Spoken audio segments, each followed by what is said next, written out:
All outer disciples and servants, proceed immediately to the training ground to test your spiritual power and collect your respective magical artifacts and mounts. Those who disobey orders will be dealt with according to the sect rules. A cold shout echoed continuously among the clouds.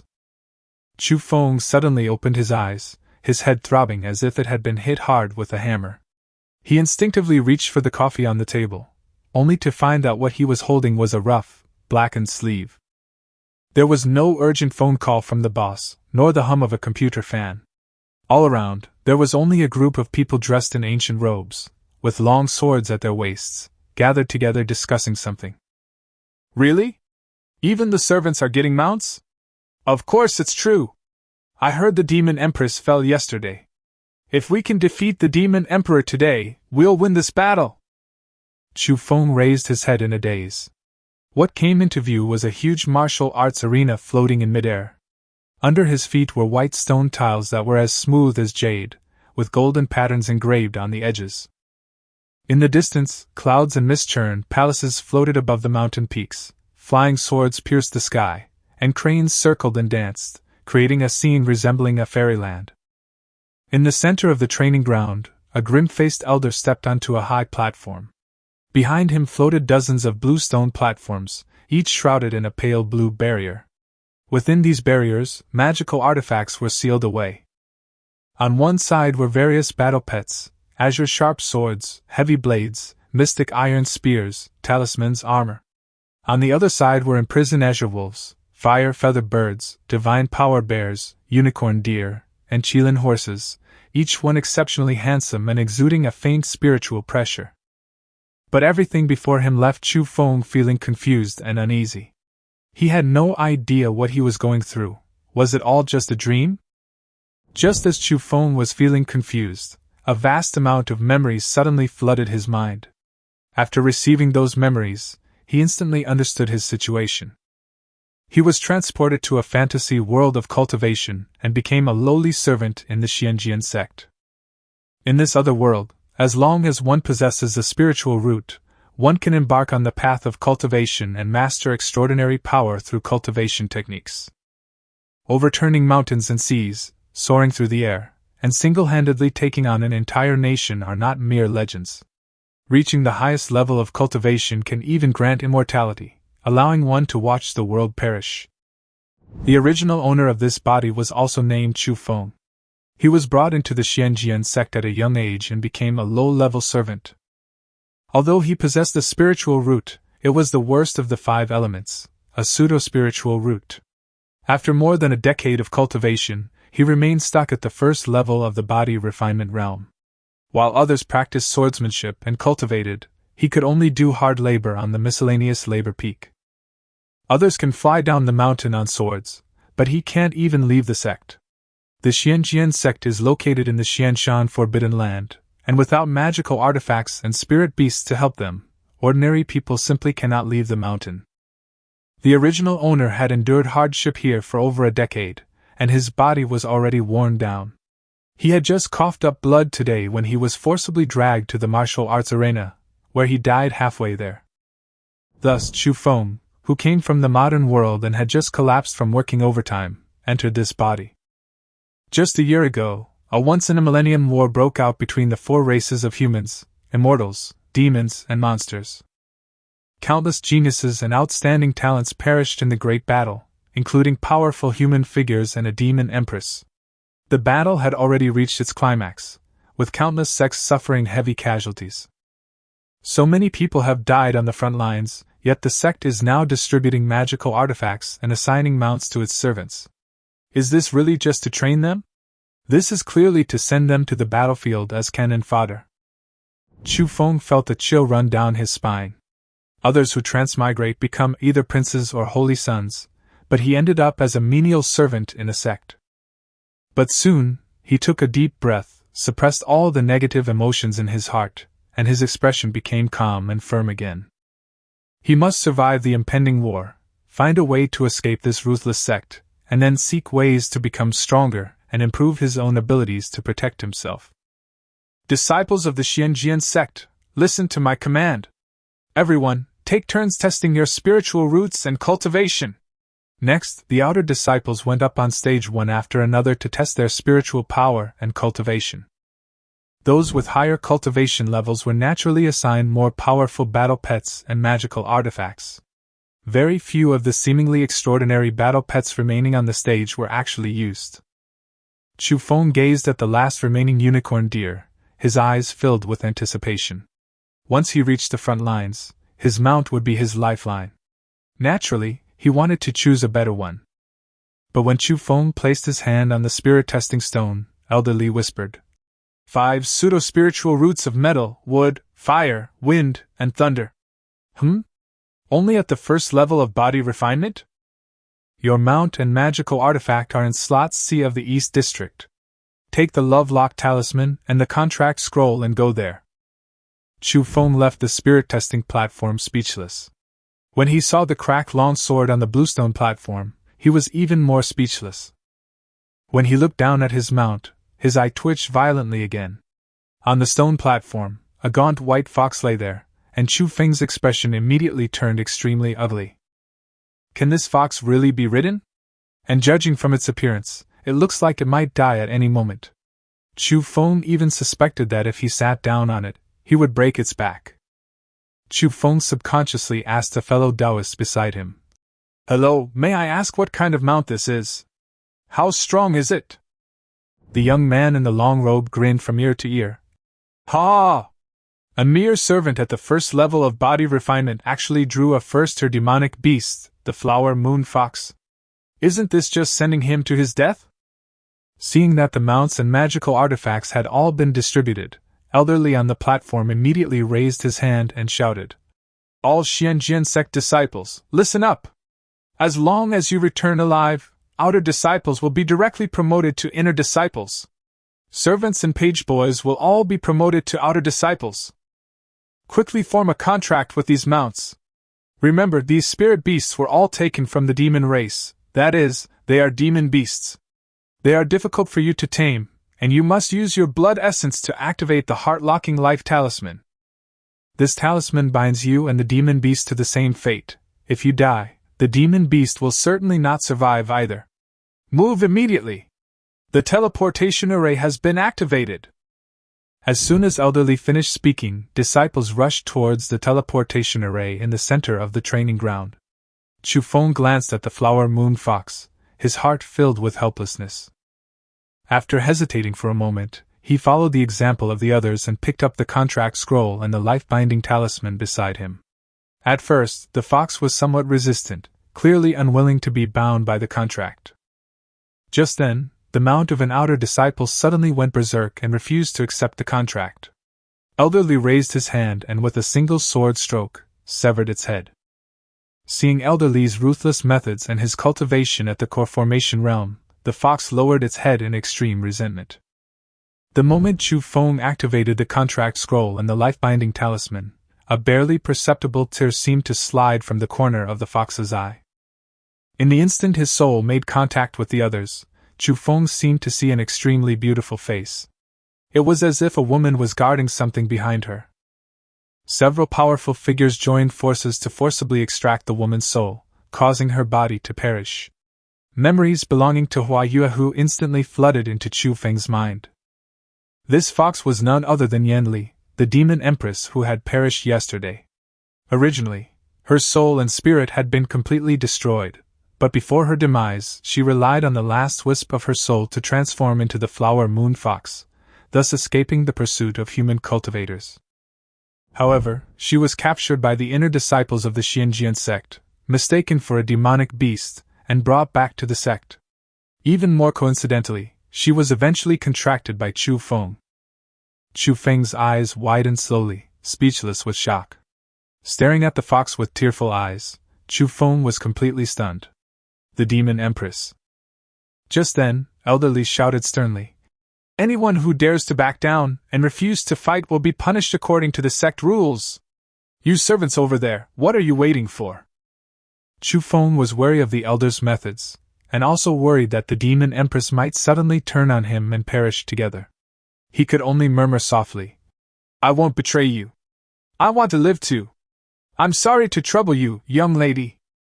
As soon as he finished speaking, Chu Feng supported Hua Yuehu's slender waist, and with a light leap, he landed steadily on its back. Hua Yuehu was a little unsteady on its feet, but it still managed to support itself. Chu Feng nervously stared at the law enforcement elder who was keeping a close eye on him. This old man was clearly ruthless. If he backed down and refused to fight, he would certainly not have a chance to survive. Thinking of this, Chu Feng quickly raised his curved sword and shouted in a pretentious manner, "Punishing evil and upholding justice is the bounden duty of us cultivators. Although I, Chu Feng, have no special abilities, for the sake of our sect, even if it means the destruction of my soul, I will take away a demonic cultivator from the cult." After saying that, he gently patted the flower moon fox beneath him, and the two of them stepped into the teleportation array. As soon as Chu Feng stepped out of the teleportation array, he felt an unbearable heat. Beside the teleportation array, inner disciple Li Xian was still urging loudly, "Move quickly, don't dawdle! The sect leader has been fighting hard ahead for a long time." Chu Feng could only ride the flower moon fox and follow again. He cursed inwardly. He'd barely transmigrated, and they'd already sent him to the front lines as cannon fodder. One was an old geezer, the other a cripple with a missing arm. He'd definitely remember these two. Wasn't a servant's life just another kind of life? Chu Feng rode the flower moon fox, following the main force forward. To avoid rushing to the front and dying, he kept whispering to the demon Empress, "Slow down, pretend to be lame. Can you pretend to be lame? Big sister, why are you running so fast? Are you stupid?" Yanli was already filled with grief and indignation, and now, after being humiliated by Chu Feng like this, she felt even more ashamed and wanted to disappear. The dignified demon Empress had now become the mount of a servant. Rather than end up like this, she would have preferred to die at the hands of those people yesterday. Why should she continue to live on in this world? Suddenly, the distant sky instantly turned purplish red, and the surrounding temperature became even more scorching. The cultivators at the forefront were already burned, and their screams of agony continued.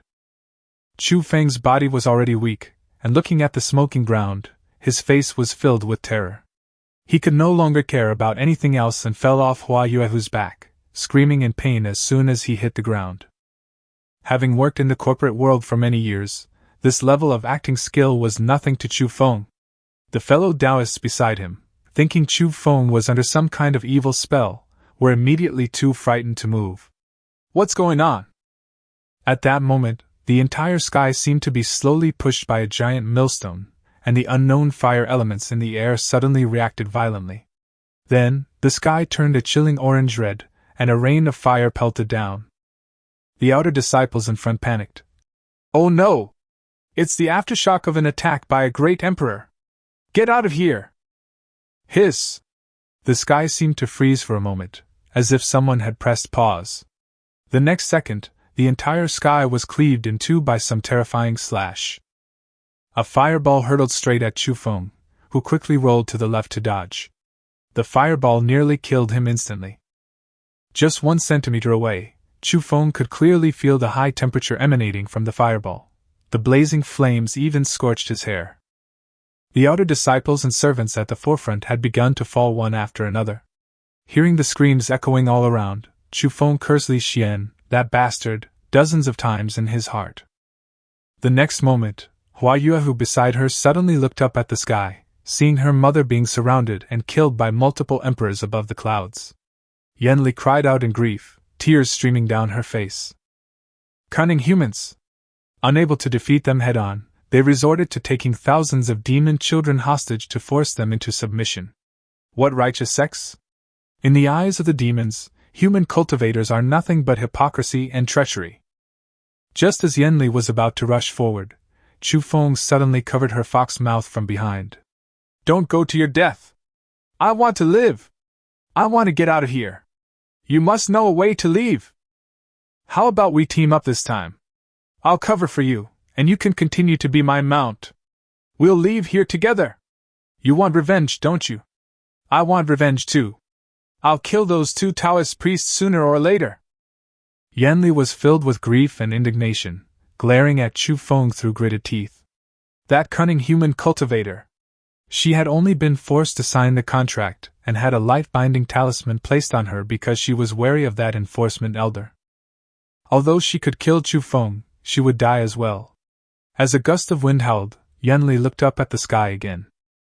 Seeing her mother's soul and spirit extinguished, Yanli couldn't breathe, vomited blood, and fainted. Chu Feng was speechless. "If you want to die, don't drag me down with you. Can't we leave here before you faint?" Looking at the battlefield scarred with blood, and at the one-armed Li Xian still overseeing the battle and sending men to their deaths, Chu Feng took advantage of the enemy's inattention and lay down next to Hua Yuehu, feigning death. While unconscious, he smeared a little blood from the demon Empress's lips onto his own face. Li Xian, who was leading the battle, was completely focused on the front lines and didn't notice that someone was missing. He immediately raised his one arm and shouted, "Anyone who retreats without permission will be killed without mercy! Disciples of the Xuanjian Sect, follow me! The sect leader is just ahead!" After saying that, he rode off on his mount, which stomped hard on Chu Feng's left hand along the way. Chu Feng's brows furrowed instantly, and he screamed inwardly, "Ah! My hand!" Even though the pain was excruciating, he dared not move an inch. By the time Chu Feng recovered, the sounds of fighting around him seemed to have gradually subsided. Looking at the unconscious fox, Chu Feng felt a wave of fear wash over him. Although the other party had already signed a contract with him, and their lives were now tied together, those damned old Taoists from the Xuanjian Sect, worried that they and the demon beasts wouldn't want to go to their deaths, actually came up with this kind of thing. Chu Feng knew, of course, how much the demon Empress hated human cultivators. Now that the demon race was almost wiped out, she could take him down with her at any moment. Chu Feng feared nothing except death.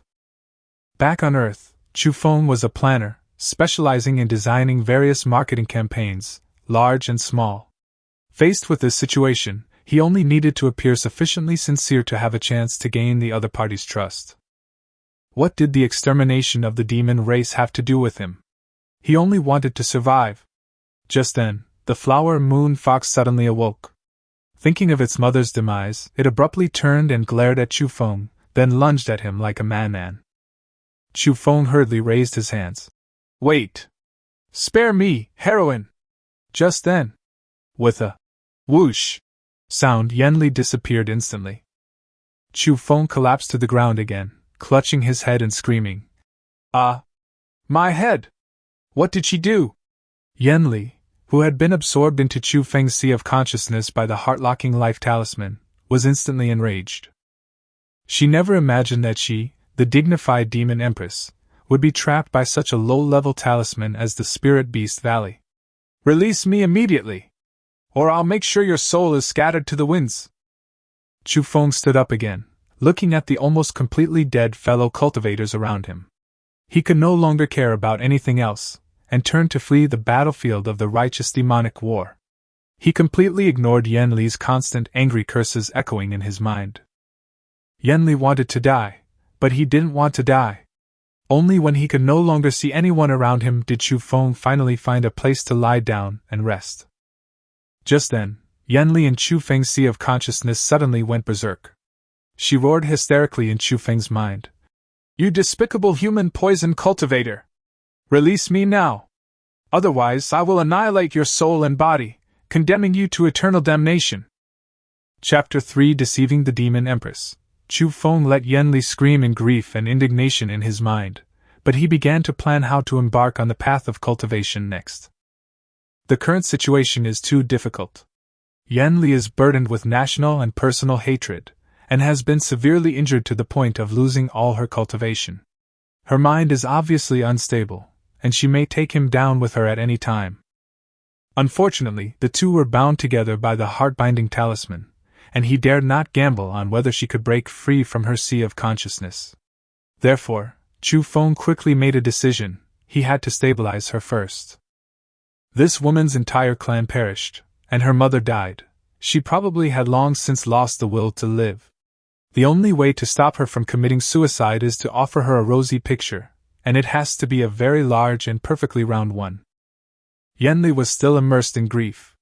Thinking of her mother's tragic death and the massacre of the demon race by the 6 major sects, she made a solemn vow in her mind that even if she fell into the deepest hell, she would kill all her enemies to comfort her mother's spirit in heaven. The more she thought about it, the more hatred she felt. Those so-called righteous sects, who constantly proclaimed themselves to slay demons and monsters, were actually nothing more than covetous of the demon race's cultivation techniques and beauties. And those powerful human beings, outwardly glamorous, whose small world didn't harbor female cultivators as cultivation vessels. The sorrow was quickly overwhelmed by anger. Yenli understood that to take revenge, she needed to restore her cultivation, and what she needed most right now was a servant to run errands for her. She scrutinized Chu Feng outside, since being inside his sea of consciousness allowed her to sense whether his words were true or false. Just then, the sky in the distance suddenly changed color, turning yellowish one moment and green the next. The earth trembled again, and pebbles flew around at our feet. Chu Feng's expression changed drastically. He forgot all about cursing and turned to run. He'd been fleeing for a whole day and still hadn't left the battlefield. These gods fighting were practically leaving no way for mortals to survive. He secretly made a mental note of this debt, determined to make them taste the bitter fruit of their own making sooner or later, even if the other party was an emperor. He ran wildly, picking wild fruits to stave off hunger. Fortunately, this is a battlefield between the righteous and demonic forces. We didn't see any demonic beasts along the way. They were probably either killed by cultivators or captured. Yenli slowly recovered from her grief. She needed revenge. She couldn't die. Looking at the Xuanjian Sect servants fleeing for their lives outside, her tone finally softened. "Fellow Taoists, could you please let me out? I have no ill intentions." Chu Feng sneered on the spot. "Do you think I'm stupid? I'm afraid you'll die with me." Yenli was taken aback. "What is stupid?" Chu Feng was too lazy to explain, only saying, "In short, I won't let you out. Unless my strength surpasses yours, you'll stay inside." Yenli naturally didn't believe him. She guessed that this human man, like those great emperors, was lusting after her beauty and wanted to trap her in his sea of consciousness forever, using her as a furnace. Thinking of this, she suddenly changed her expression, gently lifted her black hair, and softened her voice. "My benefactor saved me with great kindness, and I have no way to repay him. So I will submit to my benefactor today." As soon as she finished speaking, she transformed into a human form in Chu Feng's mind. Her skirt swayed slightly, revealing her snow-white long legs and silver foxtail. Her eyebrows and eyes were full of spring, and her figure was enchanting. Chu Feng was instantly stunned. She was too beautiful, so beautiful that she seemed otherworldly. Her hair was as black as ink, adorned with a jade hairpin, and her eyes were captivating, almost making him forget to breathe. It wasn't until his chest tightened that he snapped back to reality and gasped for air. He quickly realized something was wrong. Yenli must have regained some strength before transforming into human form to seduce him. What did she want? To trick him into releasing the hostage? Or to control his mind and take him as her pet? Although their lives were intertwined, if she truly enslaved him, he would still be completely at her mercy. Chu Feng immediately steadied himself, convinced that this was the enchantress's seductive trick. He cleared his throat and instead advised, "Don't be hasty, young lady. You weren't discovered before because you had lost all your cultivation. Now that you can transform into human form, it means you've recovered a bit. What if you go out and are detected by powerful beings?" He continued, emphasizing, "At best, you'll be treated as a pet slave. At worst, you'll be refined into a furnace, a demon core, or a puppet. Who will avenge the demon race then? Can you guarantee that those powerful beings won't discover you now? They were busy fighting before and had no time to spare, but that might not be the case now." Finally, Chu Feng uttered the crucial point. "It's better to stay in my sea of consciousness for now. I will never betray you, because I also want to live. If you die, I won't live either." Yenli's heart skipped a beat. She was able to escape because those great emperors were mutually restraining each other. Now that she had regained some of her vitality, she might be exposed instead. Chu Feng's words actually made some sense. Her tone immediately became flustered. "Then what should I do? Where are you going? Would you be willing to be my servant? Once I recover my cultivation, you will certainly receive plenty of benefits. Chu Feng's face darkened. Servant? Don't push your luck. There's constant fighting outside. If I die without being able to protect myself, you won't survive either. Yanli coldly retorted. Smooth talker. If you want to cultivate your skills, then act like a servant. Go find me a cheer-storing pill and buy 10 pure heart grasses. Chapter 4 Beggars Start Penniless. Chu Feng laughed. Do you think a handyman like me has any money? I don't even know what a cheer-storing pill looks like. If you want me to run errands for you, fine, but pay me. Yanli was speechless and stopped deliberately wandering around in his mind's eye, starting to calculate on her own. Chu Feng also began to ponder. This was a world of cultivation. A slight misstep could lead to annihilation. If all else failed, he would cultivate on his own. Even a pseudo-spiritual root was still a spiritual root. He refused to believe that with a modern mind, he couldn't cultivate immortality.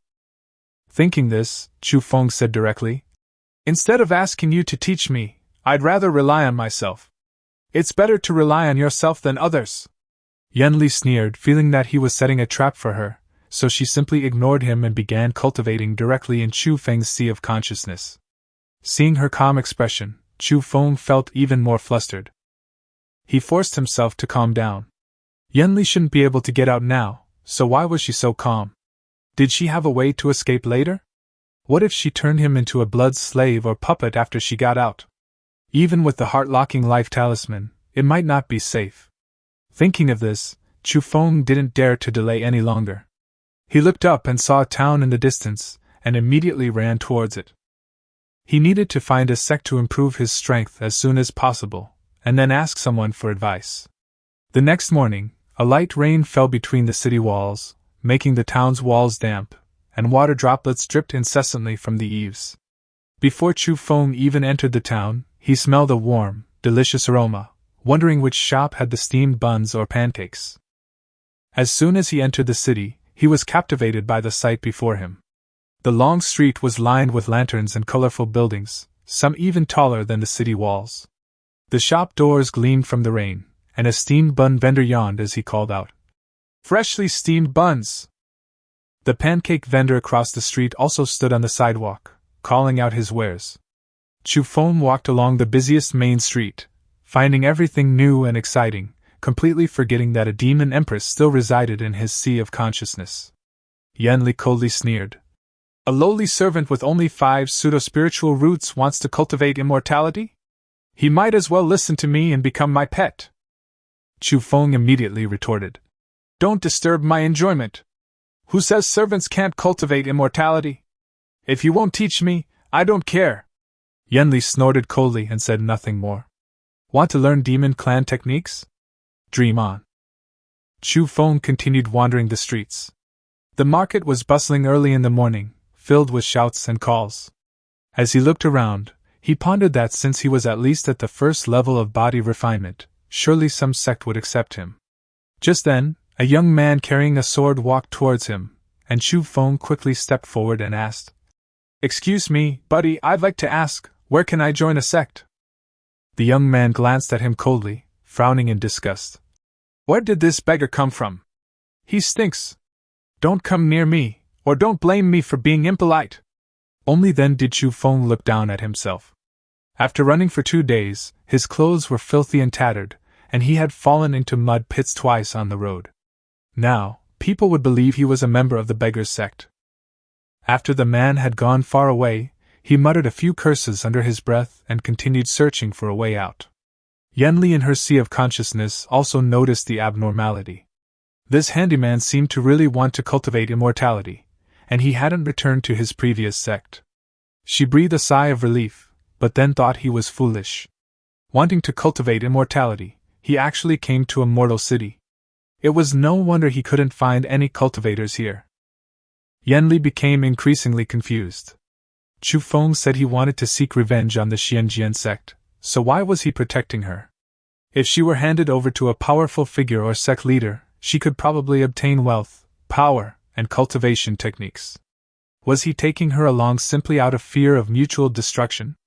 Or did he have some other motive?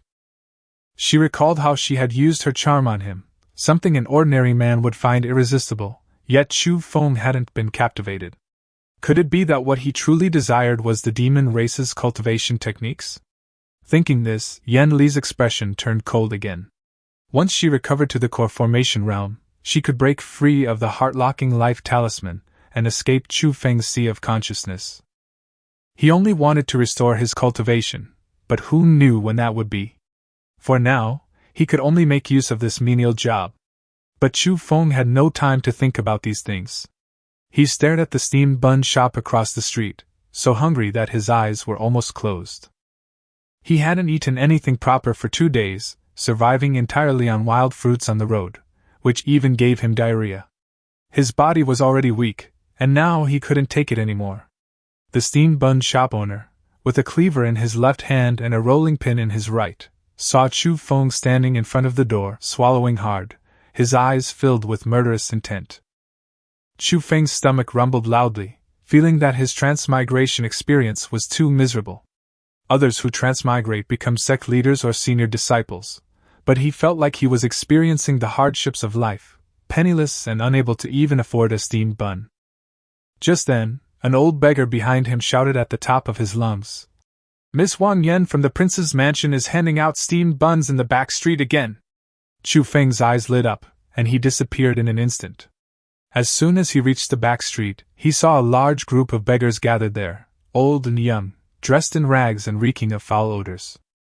Standing at the front was a beautiful young lady from a wealthy family, gently reassuring the crowd. "Folks, don't worry, everyone will get some. The porridge is very well made today, come this way." She then turned to her maid and instructed, "Xiao Hong, start distributing it quickly, don't let the villagers go hungry." Chapter 5 Old Taoist Shan Lindsay. Not long after, Chu Feng finally ate his first decent human meal since transmigrating. Large steamed buns filled with vegetables, plus a bowl of hot rice porridge. The buns were completely different from those in modern times. The filling was in large chunks and had a flavor he couldn't quite describe. But for Chu Feng, who was starving, filling his stomach was more important than anything else. He ate heartily, thinking that once he was full, he would find a sect to join and figure out how to gain a foothold in this world. Just then, Miss Wan came over with a basket of steamed buns and placed it in front of him.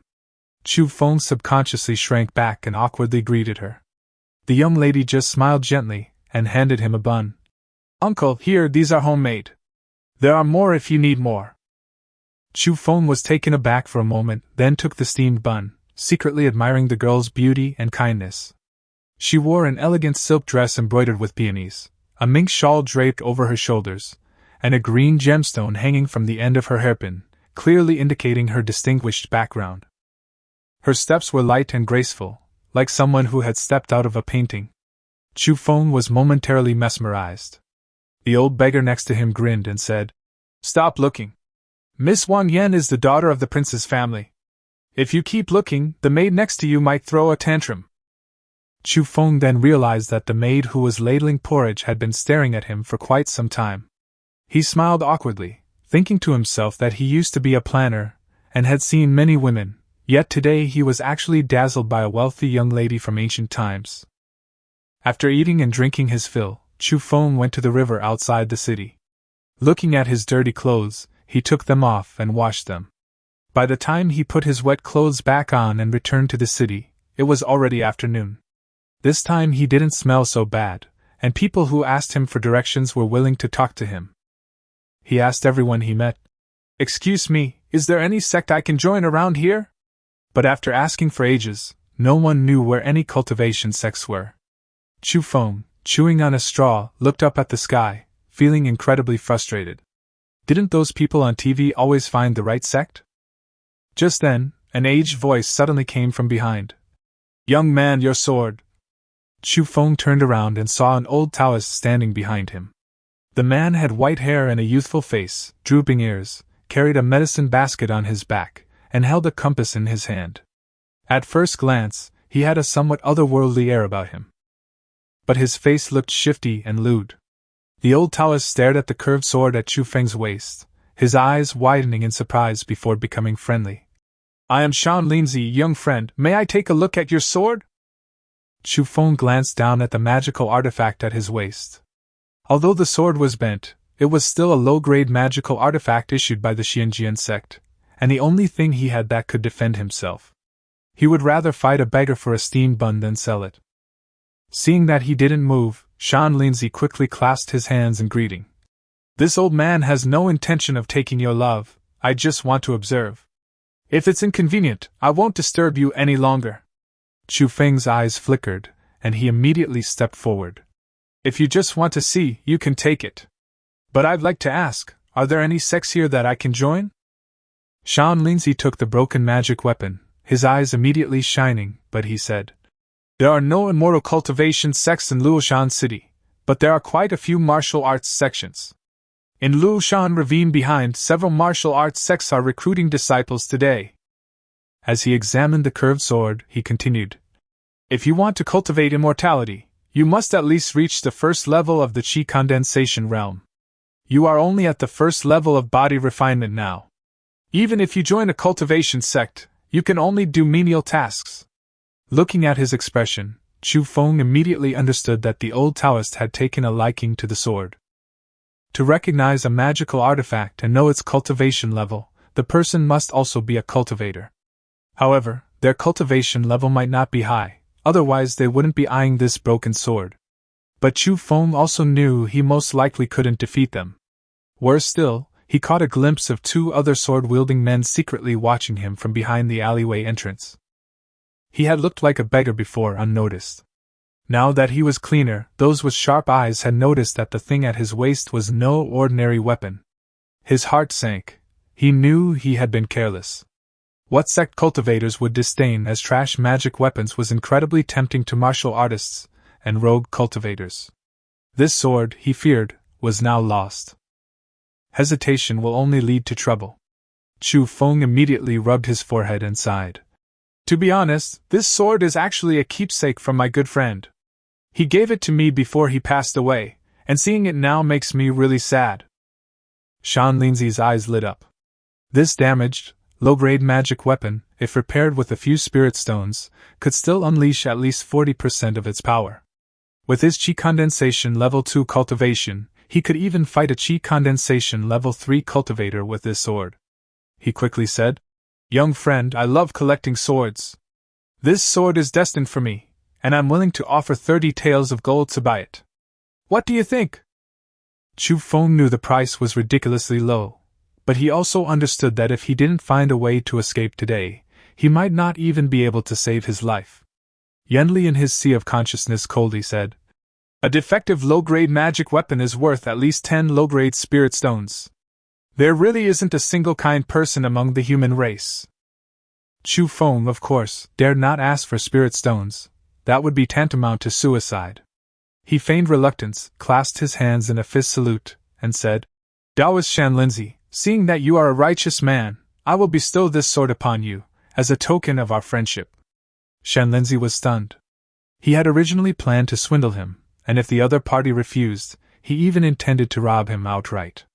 He never expected Chu Feng to offer it for free. He became suspicious. Young friend, don't try to deceive me. Isn't this sword a keepsake from your friend? Chu Feng immediately put on a grief-stricken expression. Taoist, you don't know this. My friend was originally an outer disciple of the Flower Heaven sect. During the war between the righteous and the demonic, his cultivation was destroyed by a powerful demonic cultivator. He entrusted this sword to me before he died. As he spoke, his voice grew heavier. I wanted to cultivate to avenge my friend, but unfortunately no sect was willing to accept me. Yanli scoffed disdainfully in her mind. Human cultivators are truly treacherous. Chu Feng's words were filled with sorrow, and Xuanjian remained silent for a moment, seemingly having guessed his meaning. He could naturally see the group of guys at the 6th level of body refinement behind him. In his view, Chu Feng wanted to use this magic weapon in exchange for his escort and help in finding a martial arts sect to stay with. He could get a low-grade magic weapon for free with just a trip. It was a surefire deal. Moreover, this sword clearly came from a major sect, so he believed Chu Feng's words to some extent. So Xuanjian nodded and said, I have also heard about the war between the righteous and the demonic. Young friend, don't worry, I know a few martial arts sects, and I will take you to Luoshan stream later. He then added in a senior-like manner. To cultivate immortality, one must first refine the body. Without a strong body, one cannot enter the qi condensation realm. Chu Feng immediately showed gratitude. Very well. This sword is a gift to you, fellow Taoist. Chapter 6 Luoshan Ravine. Luoshan Ravine is located in the southeast of Luoshan City. It is flanked by the Luoshan Mother and Child Peaks, with the Luoshui River flowing through the middle, hence its name. Martial arts sects often recruit disciples here, and people also set up stalls and post commissions, making it a very lively place. After Chu Feng handed the low-grade magic artifact to Shan Linzi, the old Taoist priest indeed abandoned his evil intentions and even took the initiative to tell him a lot about the Tianwu continent along the way. Chu Feng put his hands behind his head, with a straw in his mouth, and asked curiously, Senior, you said before that the Tianwu continent has 16 states, so which state are we in now? Shan Linzi stroked his beard and said, Of the 16 states of Tianwu, the human race occupies 6. From east to west, they are Qinshan State, Luohua State, Bishui State, Xingnan State, Luyun State, and Xiling State. We are in Luohua State, which is close to the territory of the demon beast to the south and the territory of the demon race to the east. Chu Feng listened with excitement. By this time, he could no longer see the people following him. He guessed they had all recognized Shan Linzi's identity as a cultivator and dared not approach. He knew this old Taoist was no good person, but having worked in the workplace for many years, he knew best how to deal with this kind of person. He immediately flattered. Senior, you are truly knowledgeable and must be a great figure in the cultivation world. Talking with you is as warm and friendly as talking to my father. Shan Linzi stroked his beard and smiled, a complex look flashing in his eyes. If he hadn't embarked on the path of cultivation, he wouldn't have had to bury his child. What kind of big shot was he? He had cultivated for half his life and was only at the second level of qi condensation. Anyone could easily manipulate him. But Chu Feng's flattery truly made him feel the taste of being admired, a feeling he hadn't experienced in a long time, and his attitude softened considerably. Chu Feng seized the opportunity to ask again. Senior, you said that one must refine the body to cultivate immortality. What does that mean? What realm is above body refinement? Shan Linzi explained that mortals are different from demons and monsters. If they want to cultivate immortality, they must first strengthen their bodies and open their meridians to lay the foundation for the qi condensation realm. In essence, the body refinement realm means becoming stronger than an ordinary mortal, with increased speed and strength. If one can open up the 8 extraordinary meridians, defeating an unopened mortal is a piece of cake. After body refinement comes the qi condensation realm, where one can absorb the spiritual energy of heaven and earth, draw it into the body to nourish it, learn basic spells, use magical artifacts, and live to be over 100 years old.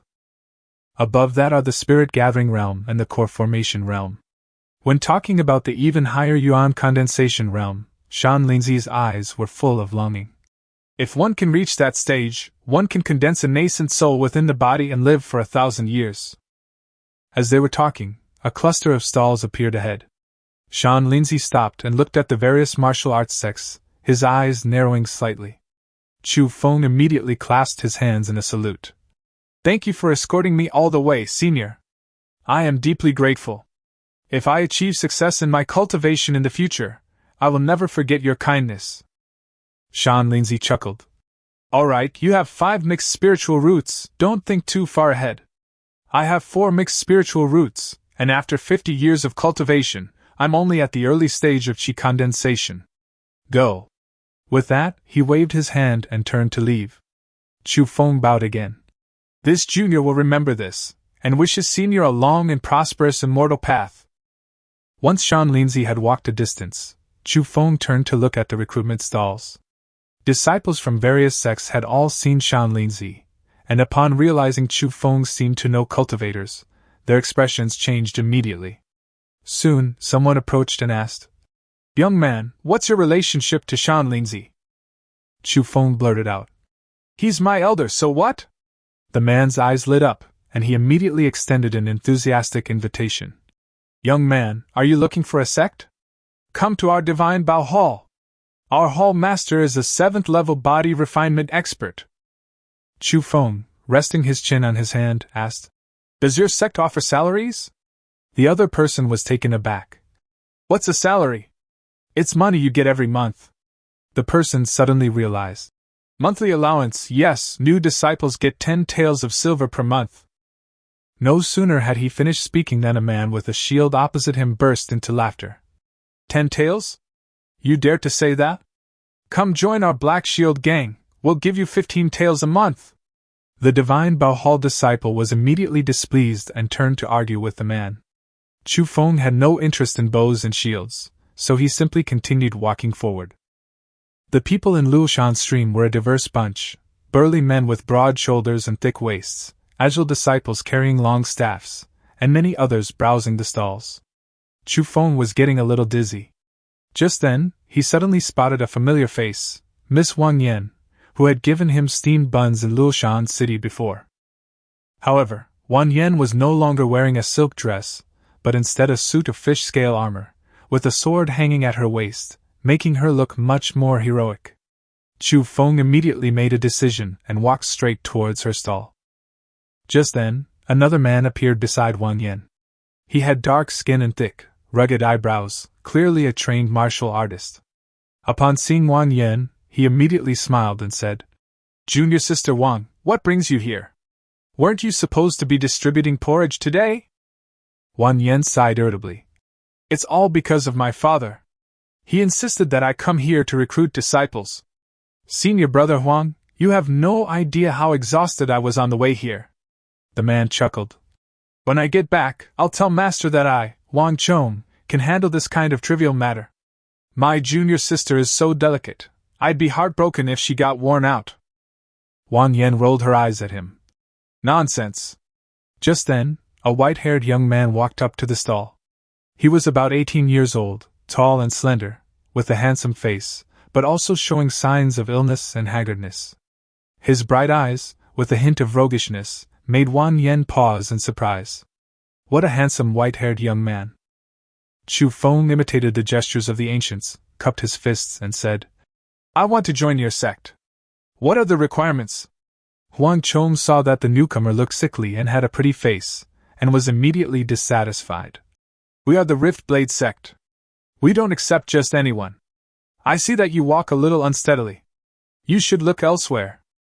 Chu Feng smiled slightly. I was just sick before, but I'm better now. Besides, I'm at the 1st level of body refinement. Huang Chong clearly didn't believe him and was about to shoo him away when Wang Yan suddenly stood up. Wait a minute, senior brother! Chapter 7 You want to learn martial arts? I want to learn martial arts too. I've been thinking about it for 8 years. Wang Yan stood up and stood directly in front of Chu Feng, looking him over from left to right, her eyes full of joy. It was the first time she had seen a young man with a full head of white hair. Compared to the rough man she had taken in yesterday who was only at the 1st level of body refinement, this young man was much more pleasing to the eye. She immediately said to Huang Chong, Senior brother, why don't we give him a try? If he really is at the 1st level of body refinement, it would be a step into the threshold of martial arts. Wouldn't it be a pity to miss out? Huang Chong couldn't persuade his junior sister, so he had no choice but to let Chu Feng hit the wooden stake next to him. Chu Feng stepped forward and punched down, and a fist-sized scratch immediately appeared on the wooden stake. Huang Chong was taken aback, not expecting him to actually be at the 1st level of body refinement. Wang Yan immediately became happy. Yay, today is perfect! I don't have to stay here this afternoon. I'll take him back to the sect first. Senior brother, I'll leave this to you. Looking at her excited appearance, Chu Feng already understood that this girl clearly wanted to slip away early. Seeing Wang Yan about to leave, Huang Chong quickly said, Junior sister, I'm worried about you going back with someone of unknown origin. Let me escort you. Wang Yan rolled her eyes at him. Senior brother, why are you acting like my father? I'm at the 3rd level of body refinement, do you think he can beat me? Huang Chong wanted to say more, but Wang Yan waved her hand to interrupt him, gesturing for Chu Feng to leave. Chu Feng followed behind her, listening to her introduce the Rift Blade sect. Wang Yan told him that her name was Wang Yan, and she was the daughter of Wang Lai, the sect leader of the Rift Blade Sect. The Rift Blade Sect ranked third among the many martial arts sects in Luoshan City, making it a major sect. Disciples received a monthly stipend of 50 taels of silver, and those who performed well could receive treasure rewards. As they spoke, the two arrived at the sect. Wang Yan reminded Chu Feng to be alert later, and Chu Feng straightened his posture. Starting today, he would finally begin body tempering. Sooner or later, he too would become a true cultivator. After registering and receiving his sect robes, Chu Feng was led away by a disciple in charge. When he turned back to look for Wang Yan, she had already vanished. The disciple led him to an old storeroom, stopped, and said, "Newcomer, this room is yours from now on.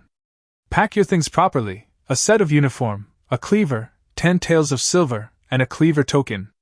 Then the disciple explained the rules. From today onwards, Chu Feng is a steward disciple of the Rift Blade Sect. He must address the head disciple as senior brother/senior sister, bow to the elders, and kneel on one knee to the sect leader. Finally, the man said, "Report to the miscellaneous service hall in 1 hour. After noon, the head disciple will take us to the back mountain to gather herbs." Chu Feng was stunned on the spot. The miscellaneous affairs hall? Senior brother, aren't we disciples in charge of affairs? What are we doing in the miscellaneous affairs hall? When can we learn martial arts? The man looked at him with disdain. Disciples in charge of affairs of the sect during the day are responsible for handling miscellaneous affairs of the sect, such as washing clothes, cooking, running errands, digging for herbs, escorting, standing guard, and feeding livestock. They have to do everything. At this point, the man sneered. "You want to learn martial arts? I want to learn martial arts too. I've been thinking about it for 8 years. Only by becoming a consul's disciple can one be qualified to learn martial arts." After saying that, the man left with the words, "Since you're here, make the best of it," and turned to feed the horses, leaving Chu Feng standing there bewildered. 8 years. Chu Feng barely escaped the battlefield of the war between good and evil, only to become a beggar, nearly starving to death, and his only magical artifact was stolen. Now, having finally found a sect, hoping to learn martial arts and refine his body, he has become a menial servant. He has come full circle, back to square one. He even began to regret not having simply run back to the teleportation array and returned to the Xuanjian Sect. After all, he was an outer disciple. At this moment, Yanli in his sea of consciousness suddenly spoke. "If you really return to the Xuanjian Sect, will they spare you? How will you explain that you survived the war between the righteous and demonic factions? Will you say you escaped?" Chu Feng swallowed hard. She was right. Those people might not let him go. Although he was now a menial laborer again, at least he was still free. Thinking of this, Chu Feng tentatively asked Yanli, "Big sister, we're in the same boat. You've been in my sea of consciousness for so long, you must be able to teach me something to defend myself, right?" Yanli sneered. "I knew you were eyeing the demon race's techniques. Even if I die, I will not betray my race to save my own. You want the methods passed down by the demon race's ancestors for thousands of years just because you say so?" Chu Feng quickly changed his tune. "What about the human races? Human body refining techniques are fine too." Yanli closed her eyes to rest, and after a long while, she finally uttered 2 words. "No." Chu Feng almost laughed in anger. This woman was clearly making fun of him. If she wouldn't teach him, so be it. He refused to believe he couldn't refine his body. He could always learn by stealing. With that thought, Chu Feng changed into the Cracked Blade Sect robes, picked up the cracked blade, and went out. But as soon as he stepped outside, he was horrified by what he saw. 2 disciples were dragging a man who was half paralyzed out of the sect, while the head disciple shouted, "This man has been caught sneaking into the martial arts hall to steal the splitting blade technique. He has been discovered by the elders and has been given 200 lashes. He is expelled from the sect and will never be employed again." He grew increasingly agitated as he cursed. "The martial arts manuals passed down through generations of the sect leader, you think you can just learn them whenever you want? You even dare to steal them? Do you think the sect is your family's property?" The disciple in charge beside him gave him a cold look. Chu Feng immediately bowed and scraped, smiling and greeting him, saying that he was the new Chu who had arrived today and was asking for directions to the servants' hall. The consul's disciple casually pointed, and Chu Feng quickly thanked him and left. After walking a distance, he immediately muttered under his breath, "Dead fish eyes, dog trash, how dare you glare at me!" As soon as he arrived at the servants' hall, Chu Feng looked at the disciples doing laundry and cooking, and his face immediately darkened, as if he had recalled some unpleasant memories. The steward of the servants' quarters, seeing the newcomer arrive, slowly rose and called out, "Newcomer, go and fetch the carriage. You'll be coming with us to the back mountain to gather herbs later. Everyone grab your weapons, there are wild beasts roaming the back mountain." Chapter 8 Gathering Herbs in the Back Mountain. Chu Feng, who had never led a live horse on earth before, finally had his dream come true. When he led the horse to the servants' hall, dozens of disciples had already gathered there, and 2 supervising disciples were standing in front, one of whom was Wan Yen. The other person was not Huang Chong, but Dong Dao, the second senior brother of the Rift Blade sect. He was at the 4th level of body refinement, with a rough and fierce face. Among the disciples in charge, his strength was second only to Huang Chong, and he was known as the second brother of the Rift Blade sect. When the time came, Dong Dao strode to the front of the carriage, his eyes like those of a beast. With a single press of his aura, the surrounding disciples immediately fell silent. Chu Feng instinctively shrank back, even using his horse as a shield, afraid of being noticed. Dong Dao shouted loudly, "Junior brothers, I will lead the herb gathering in the back mountains today. Wild beasts often roam the back mountains, so be careful and set off immediately." Chu Feng lingered at the back of the group, no longer even allowed to lead the horse, and could only carry the large medicine basket on his back, walking step by step. He didn't know how long they walked, but a young man beside him sat down on a rock, exhausted, shouting, "Why haven't we arrived yet?" Chu Feng had intended to rest for a while, but upon looking up and seeing Dong Dao approaching, he immediately quickened his pace. Not long after, a scream came from behind him. He cursed inwardly. The cultivation world is cruel enough, but why are the martial arts sects like this too? Most of us don't even have spiritual roots. We're all fellow disciples. Why make things difficult for each other? At this moment, Wan Yen, sitting in the carriage, noticed the white-haired boy carrying a medicine basket in the back. Her eyes lit up, and she covered her face and laughed. Then, she lightly jumped down from the carriage and walked a few steps to Chu Feng's side. "Junior brother, what do you think of our Rift Blade sect?" Chu Feng's heart tightened, feeling that this woman was trying to harm him. The sect leader's daughter speaking to him in public would surely attract a lot of jealousy.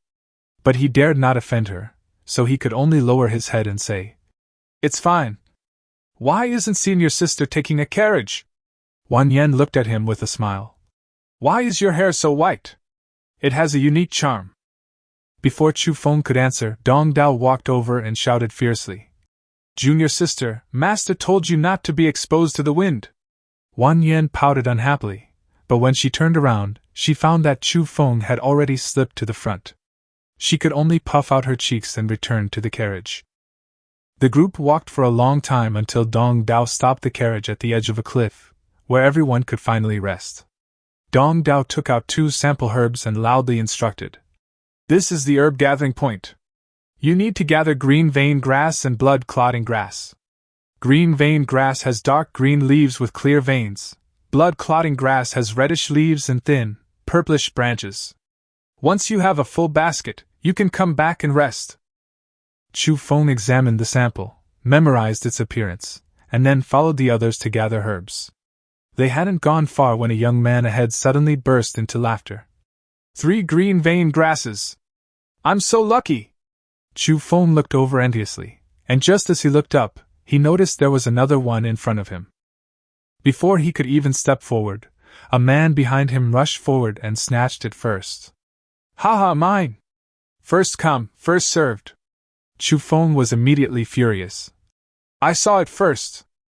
The man sneered. "Newcomer, you probably don't know what the Crack Blade sect is. Want to spar? Besides, what proof do you have that it's yours?" Chu Feng pursed his lips, forced to remain silent. His opponent was at the 2nd level of body refinement, a direct confrontation would only put him at a disadvantage. It seemed the martial arts sects weren't as harmonious as he'd imagined. A short while later, a young man was knocked to the ground by someone, and the blood-clotting herb he had just picked from Chu Feng's medicine basket was snatched away by the same man who had stolen Chu Feng's herbs. The young man looked resentful, but simply dusted himself off and prepared to leave. Chu Feng couldn't help but ask, "Senior brother, aren't you going to seek justice?" The boy glanced at him and stammered, "Forget it, he's Lu Meng, at the second level of body refinement, and he's expected to become a leader's disciple this year. I've only been here for 3 days. My name is Yang Hu, you don't need to call me senior brother." Yang Hu then whispered, "Here, whoever is stronger calls the shots. We newcomers can only pick up what they leave behind, otherwise we'll end up like me." Chu Feng frowned. "Don't the higher-ups care?" Yang Hu shook his head. "Do you see the consuls and disciples behind them doing anything? They all turn a blind eye because many people have gotten in this way. This is the Riftblade sect. There are plenty of people outside who want to get in." After saying that, Yang Hu urged him to hurry up and collect the herbs, otherwise he wouldn't be able to collect a single one, and it would be even more troublesome when he got back. Chu Feng nodded and consciously stepped back to the back of the line, letting the senior members collect first. The more he thought about it, the more it reminded him of working on Earth. He couldn't offend the senior employees, or he wouldn't have a good time later. Just then, Yanli in his mind suddenly shouted, "Stop!" Chu Feng was almost startled. "What's going on? Why are you so dramatic?" Yanli's tone was urgent. "There's a dragon vein grass over there. Get it." Following her suggestion, Chu Feng looked and sure enough, there was a withered, dark yellow plant left in the middle of where Lu Meng had just taken the green vein grass. However, it looked like a dead branch and didn't look like a treasure at all. Yanli was somewhat delighted. "This is a 200-year-old dragon vein grass, which can be sold for a few spirit stones. Ordinary people naturally wouldn't recognize it. Take it and exchange it for money to buy 10 pure heart grasses for me." She also said that this back mountain was somewhat special, with many spiritual herbs, which were truly rare in the mortal world. Chu Feng swallowed hard. Seeing that no one was around, he reached out to grab it. Yanli immediately stopped him. "Don't do it barehanded. It will lose its medicinal power. Find a piece of cloth to wrap it up." Chu Feng quickly wrapped the dragon vein grass with a piece of cloth. Even through the cloth, he could feel a warmth. He hadn't expected that this seemingly withered grass would actually be hot. He immediately became excited. "Miss Demon Emperor, take another look. Are there any spiritual herbs that we mortals can't recognize? Let's split it 50-50. Just then, a disciple's exclamation came from afar. "Senior Brother Dong! Senior Brother Dong Dao, something bad has happened. A snake. There's a huge snake. It's almost become a monster. Such a big snake." Chapter 9. First, her demonic beast azure-patterned serpent, Dong Dao, who was still supervising the work by the carriage, heard the commotion and rushed out with his cleaver. The blade dragged on the ground, kicking up a trail of dust. This was the first time Chu Feng had seen someone use martial arts up close, and he understood at a glance that if Dong Dao, a 4th-level body refinement cultivator, wanted to kill him, he probably wouldn't even be able to withstand a single strike. In the blink of an eye, Dong Dao had already rushed in front of several disciples. Seeing the Forjianglong, approximately 10 meters, long blue-striped snake, his expression changed, and he immediately unleashed a powerful horizontal slash with his sword. The sword strike was domineering, and the sound was terrifying. The giant snake twisted to dodge, but a layer of flesh was still cleaved off, causing it to writhe in agony. With a sweep of its tail, it sent one of the disciples flying. Chu Feng nervously retreated behind the crowd, picking up the blood-clotting grass from the ground amidst the chaos. Seeing that no one was paying attention, he immediately raised his fist and shouted, "Brother Dong, well done! Amazing! Truly superb swordsmanship!" Having worked in the corporate world, he naturally knew how to react when someone was showing off. Dong Dao indeed noticed him, a slight smile playing on his lips, and charged forward again with his sword. As Chu Feng shouted, he quietly crept up behind Lu Meng.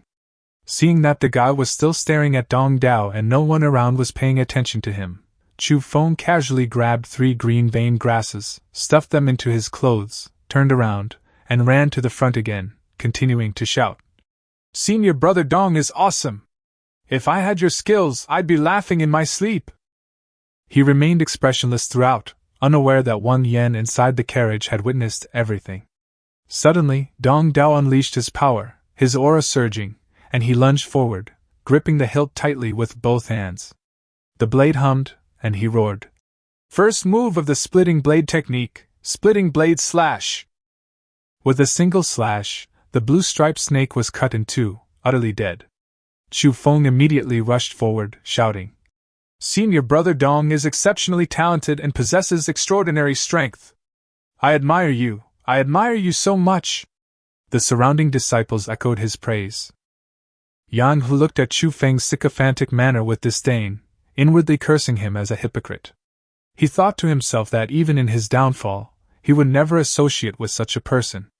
Dong Dao waved his hand, pretending to be relaxed, and said, Please continue, everyone. It's just a mere beast. With me here, there's no need to worry. But before he could finish speaking, Lu Meng suddenly cried out. Where are the herbs I just picked? Who took my herbs? Chu Feng pretended to look back at his herb basket, which was empty. Everyone else said they hadn't seen them either, guessing that he had dropped them while running away. Lu Meng dared not descend the valley again, and could only turn his attention to the 2 newcomers, Chu Feng and Yang Hu. He had intended to snatch some back, but upon closer inspection, he found only a few leaves in their baskets, which made him so angry he almost vomited blood. After Lu Meng left, Chu Feng immediately shoved a green veined grass into Yang Hu's hand. Yang Hu was taken aback, then looked at the furious Lu Meng and instantly understood. Chu Feng whispered, We're just taking back what belongs to us. Don't put it in the basket, stuff it in your clothes. Yang Hu, who had just looked down on him, was now extremely excited. He clasped his hands and said, Brother, you are truly a celestial being. May I ask your honorable name? A newcomer who couldn't gather even a single herb would be punished by washing clothes in the latrine for 5 days. Chu Feng's move was tantamount to saving him. Chu Feng, follow me, and I guarantee you won't be in too much trouble. With that, Chu Feng returned to his original spot, intending to have Yan Li check for any remaining spiritual herbs. Just then, Yan Li suddenly shouted in his mind, The scent of a first-tier demonic beast!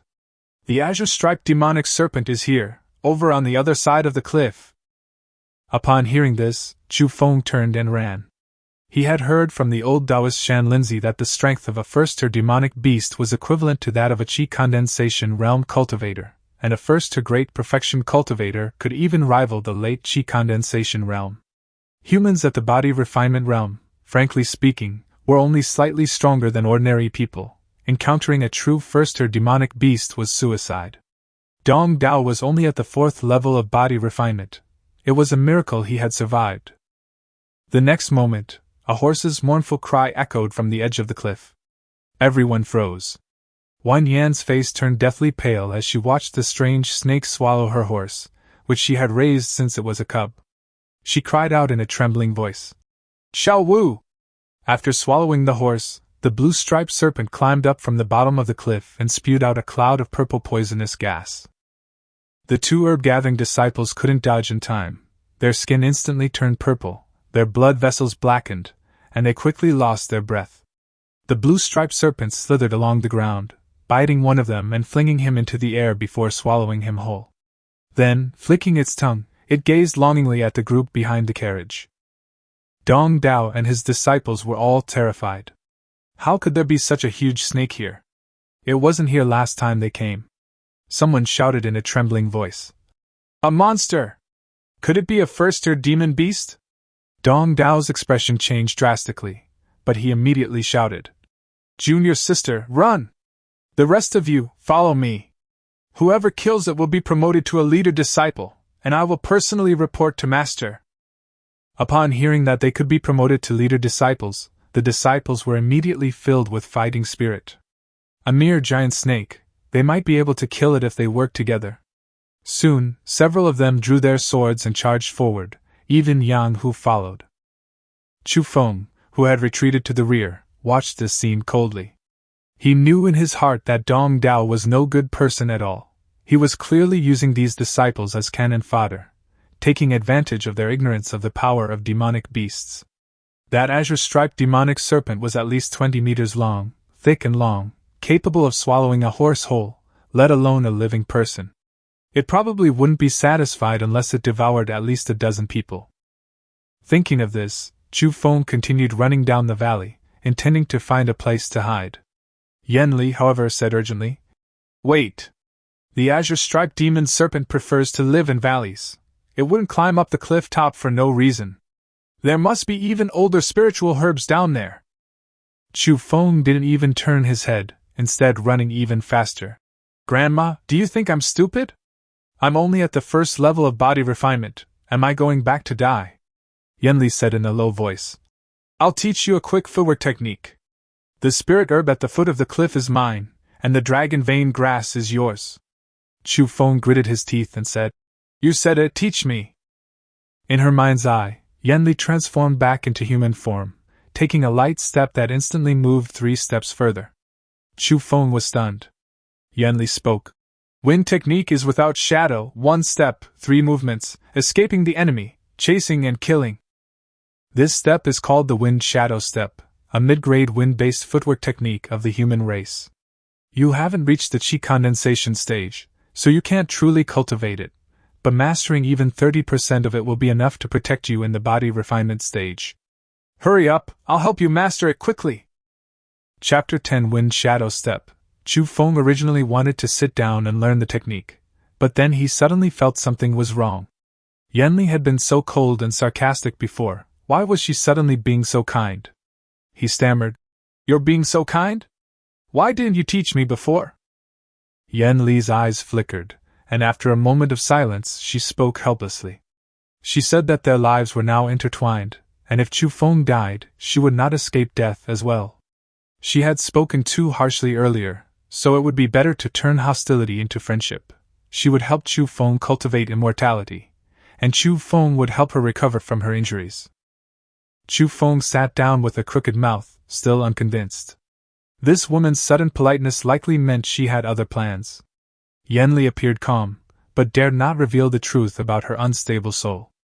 If she didn't obtain the pure heart grass and the chi-returning pill within 7 days, her soul would dissipate, and she would completely transform into the flower moon fox. Humans were cunning.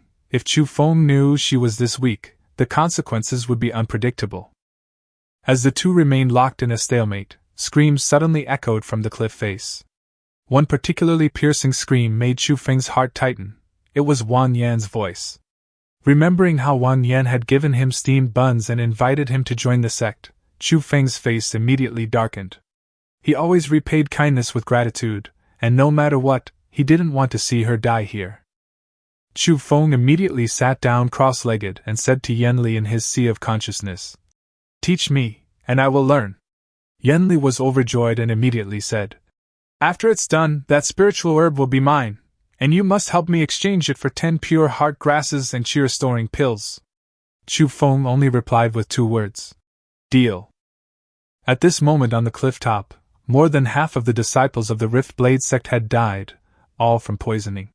The first her demonic beast, the azure-striped serpent, flicked its tongue, staring at the fallen Dong Dao. Wang Yan and the remaining disciples were too weak to fight any longer. Some had escaped in the chaos. Only 8 people remained on the cliff top. Wang Yan rushed to Dong Dao's side and found his pulse was weak, which panicked her. She tried to grab her weapon to protect Dong Dao, but was whipped away by the azure-striped serpent's tail and crashed into a rock, losing consciousness. The others were so frightened that they scattered and fled for their lives, no longer caring about her. The azure-striped serpent slowly moved in front of Wang Yan, opening its mouth to swallow her. Just then, a pebble suddenly hit its face. The azure-striped serpent whirled around, spewing out several puffs of poisonous gas, instantly withering the surrounding flowers and plants. Chu Feng stood not far away, picked up another stone and shouted, "Ugly thing! Your grandpa is here!" The stone almost hit the snake's eye, and the azure-striped demon snake was completely enraged, immediately chasing after Chu Feng. Following the incantation taught by Yanli, Chu Feng raised 2 fingers and chanted urgently. Wind technique without shadow, 1 step, 3 movements. Escape from the enemy, pursue the soul and seize life. The next moment, a layer of light green breeze rose from beneath his feet, and with a sway of his body, he had already taken 3 steps away. The azure-striped serpent relentlessly pursued him, each time nearly biting Chu Feng. He narrowly avoided it using his wind shadow step. Yanli immediately reminded him to go 1 mile south, saying there was a patch of Chonlu grass there, and that serpentine demons were most wary of the sulphurous smell emitted by this grass. After hearing this, Chu Feng accelerated desperately, but Yanli said coldly, Don't get bitten. With your current level, even a god couldn't save you if you were poisoned. She really didn't understand why Chu Feng could take the spiritual herb and leave in the chaos, but instead chose to risk saving Wang Yan. Chu Feng knew the danger was imminent, but his legs were almost numb. He cried out in a panic. Grandma, think of something. I can't run anymore. Before he could finish speaking, he ducked, narrowly avoiding being bitten by the snake. Yanli said displeasedly. I told you to fetch the spirit herb, but you insisted on playing the hero, and now you're blaming me? Chu Feng activated his wind shadow step again, but the gentle breeze beneath his feet began to dissipate. He watched the demonic serpent approach, his features contorted with terror. Just then, a piercing cry suddenly echoed from the sky. The blue-striped demonic serpent recoiled, and Chu Feng looked up, his face lighting up with immense joy. A giant eagle swooped down from the sky, its wingspan spanning a full 20 meters. The next second, the giant eagle and the demonic serpent were locked in fierce combat. Chu Feng ducked to the side, barely daring to breathe. His heart pounded like a drum. For the first time, he truly felt death so close. Taking advantage of the 2 demonic beasts' fight, he quickly regulated his breathing, turned around, and headed up the mountain. He found a rope next to a wrecked carriage, tied it to an ancient tree on the cliff edge, and prepared to descend to gather herbs at the location Yanli had indicated. But after only half a meter down the rope, he immediately climbed back up, covered in cold sweat. Yanli snapped.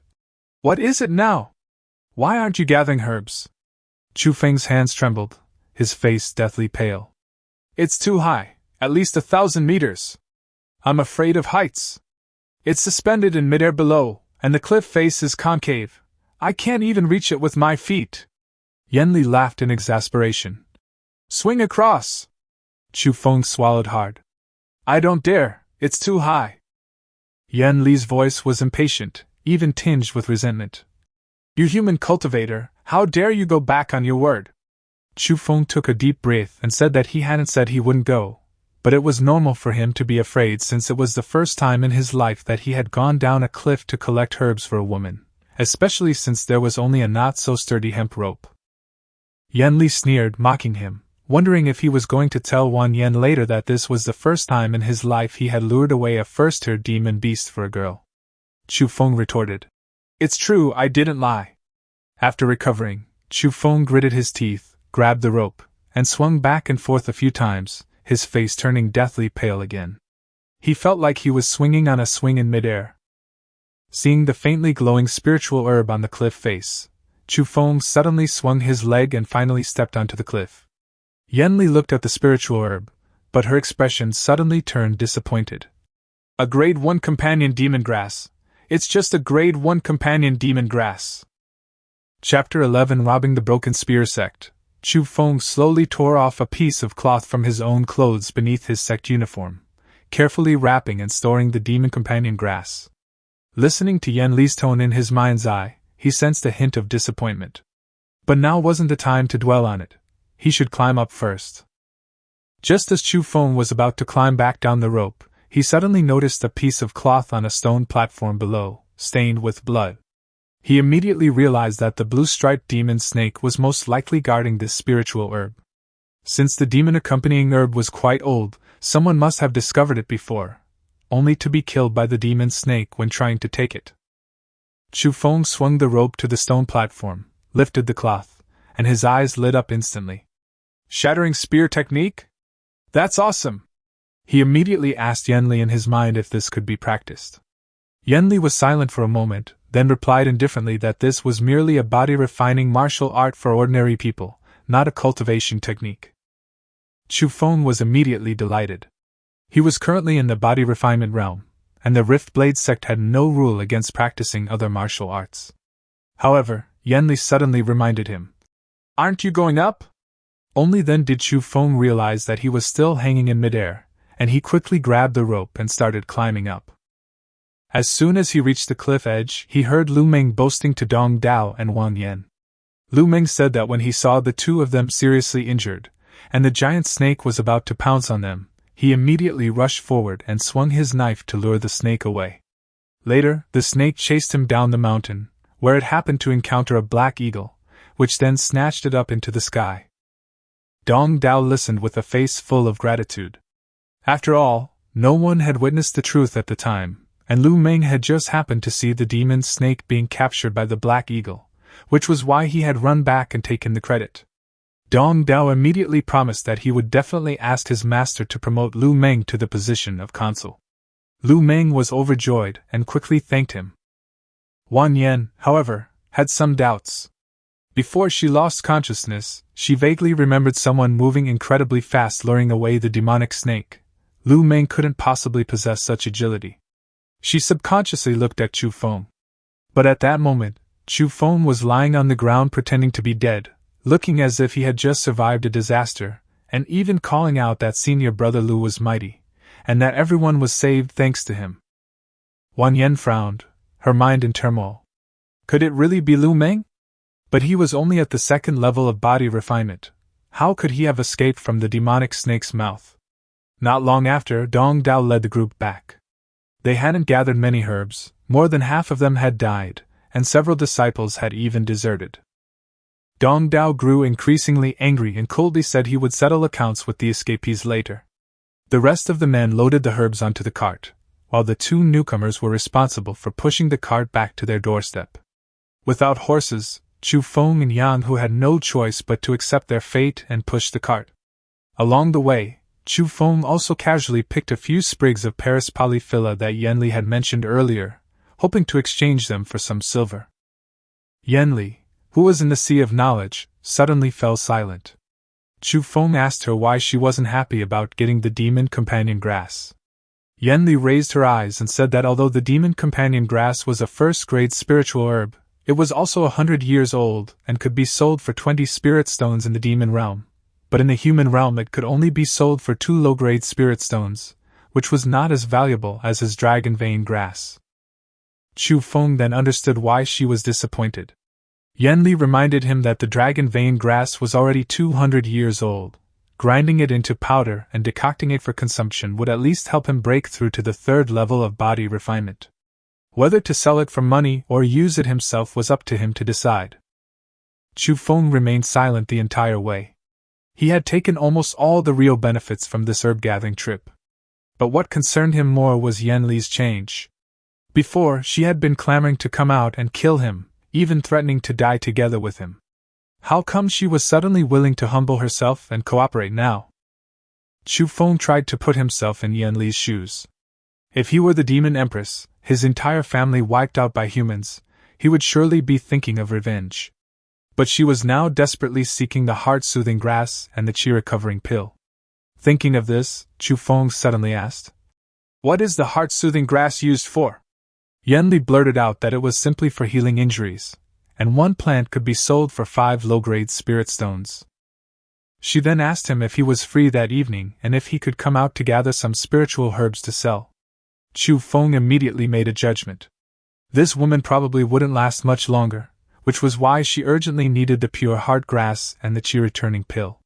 But she wouldn't say it outright, perhaps because she was afraid he would take advantage of her situation and force her to hand over the demon race's cultivation techniques. Chu Feng glanced down at the dragon vein grass in his arms and couldn't help but ask how much it could sell for. Yanli replied, "About 8 low-grade spirit stones." Just as the two were talking in secret, Dong Dao, who was leading the way, was suddenly stopped by a group of people. The leader, pale-faced and holding an iron spear, arrogantly shouted at the members of the Rending Blade sect, "Leave the herbs on the cart, or don't blame us for not giving you face." Dong Dao snorted coldly, recognizing the other party as Wei Bingchong of the Shattered Spear Sect, and couldn't help but mock them for picking their timing. Wei Bingchong brandished his spear, taunting. Dong Dao, haven't you improved in days? Want to practice? Before he finished speaking, a disciple behind him whispered a reminder that Wang Lai's daughter was also there. Upon hearing this, Wei Bingchong's eyes lit up, his gaze falling on Wang Yan, and his smile became even more unrestrained. He had been thinking about junior sister Wang ever since they last parted, and today he would like to invite her to the Broken Spear Sect for a few drinks. Wang Yan shouted angrily. Keep dreaming! Senior brother Dong, let's go! Unexpectedly, Wei Bingchong leaped up and stomped heavily on the carriage floor. Chu Feng, who was pushing the cart, immediately pretended to be frightened and rolled to the back, far away from the center of the conflict. Wei Bingchong smirked, staring at Wang Yan with a cold smile. Don't push your luck. I'll give you one more chance. Will you drink with me alone, or with all the brothers of the Shattered Gun Sect? Chapter 12. Our senior brother Lu Meng can even defeat a first-tier demonic beast. Want to try it out? The brothers of the Rending Blade Sect gripped their sword hilts, their eyes wide, the atmosphere instantly tense. Chu Feng had already retreated to the back, quietly asking Yang Hu what was going on. Yang Hu's face was flushed with anger, staring at the Shattered Spear Sect group, his hands trembling. Yang Hu whispered to him that the Shattered Spear Sect, relying on being the largest gang in Luoshan City, had often bullied the Rending Blade Sect. Especially Wei Bingchong, who had even stolen their herbs last time. The two sides had long harbored deep resentment. Chu Feng watched as the two sides were about to fight, but he remained completely calm. With his wind shadow step technique, he was confident he could escape if a fight broke out. Just then, he suddenly saw Lu Meng shrinking back towards the back of the group with a look of terror on his face. Chu Feng's eyes lit up, and he immediately shouted at the top of his lungs. Brothers, don't be afraid! Our senior brother Lu Meng is a master who has fought against the azure-patterned serpent. How dare the mere Shattered Spear Sect act so presumptuously? They're simply courting death. That shout ignited the morale of the Cracked Blade Sect members. Dong Dao also became more assertive. Although he was injured, with Lu Meng, who was capable of fighting demonic beasts, by his side, they might not lose in terms of momentum. The disciples joined in the commotion, saying that senior brother Lu Meng had even fought demonic snakes, and the small Shattered Spear Sect was no match for him.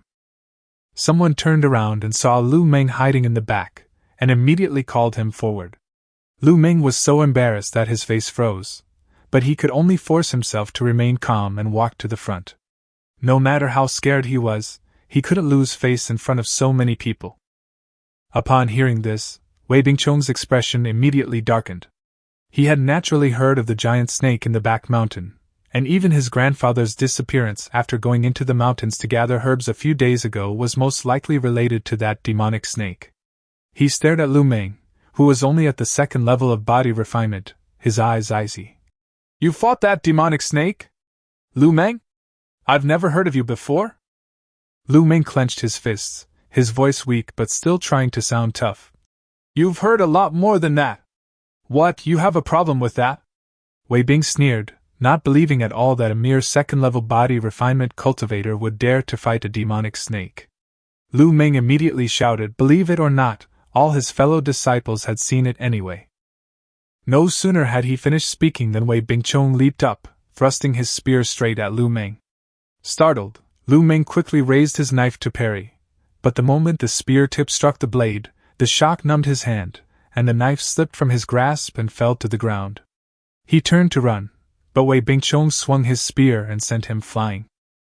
Just as the spear was about to pierce him, Dong Dao arrived in time, cleaving the spear shaft in two with a single stroke, and began to fight Wei Bingchong. Hiding behind, Chu Feng grinned from ear to ear. Lu Meng had stolen his credit. Now it was finally his turn to suffer. Chu Feng shouted again. You Wei Bingchong! How dare you ambush our senior brother Lu? You're despicable! After saying that, he pretended to run over to Lu Meng and asked him a question, then casually shoved his knife back into Lu Meng's hand.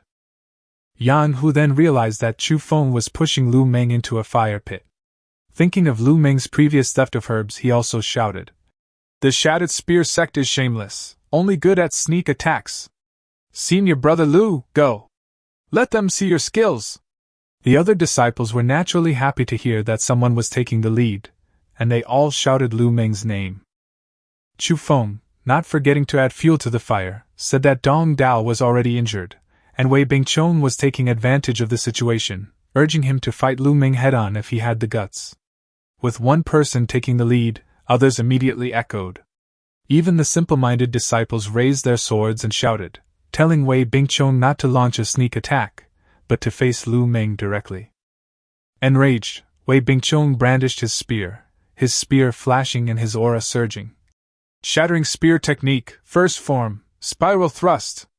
The injured Dong Dao gritted his teeth and unleashed his cracking blade technique to meet the attack.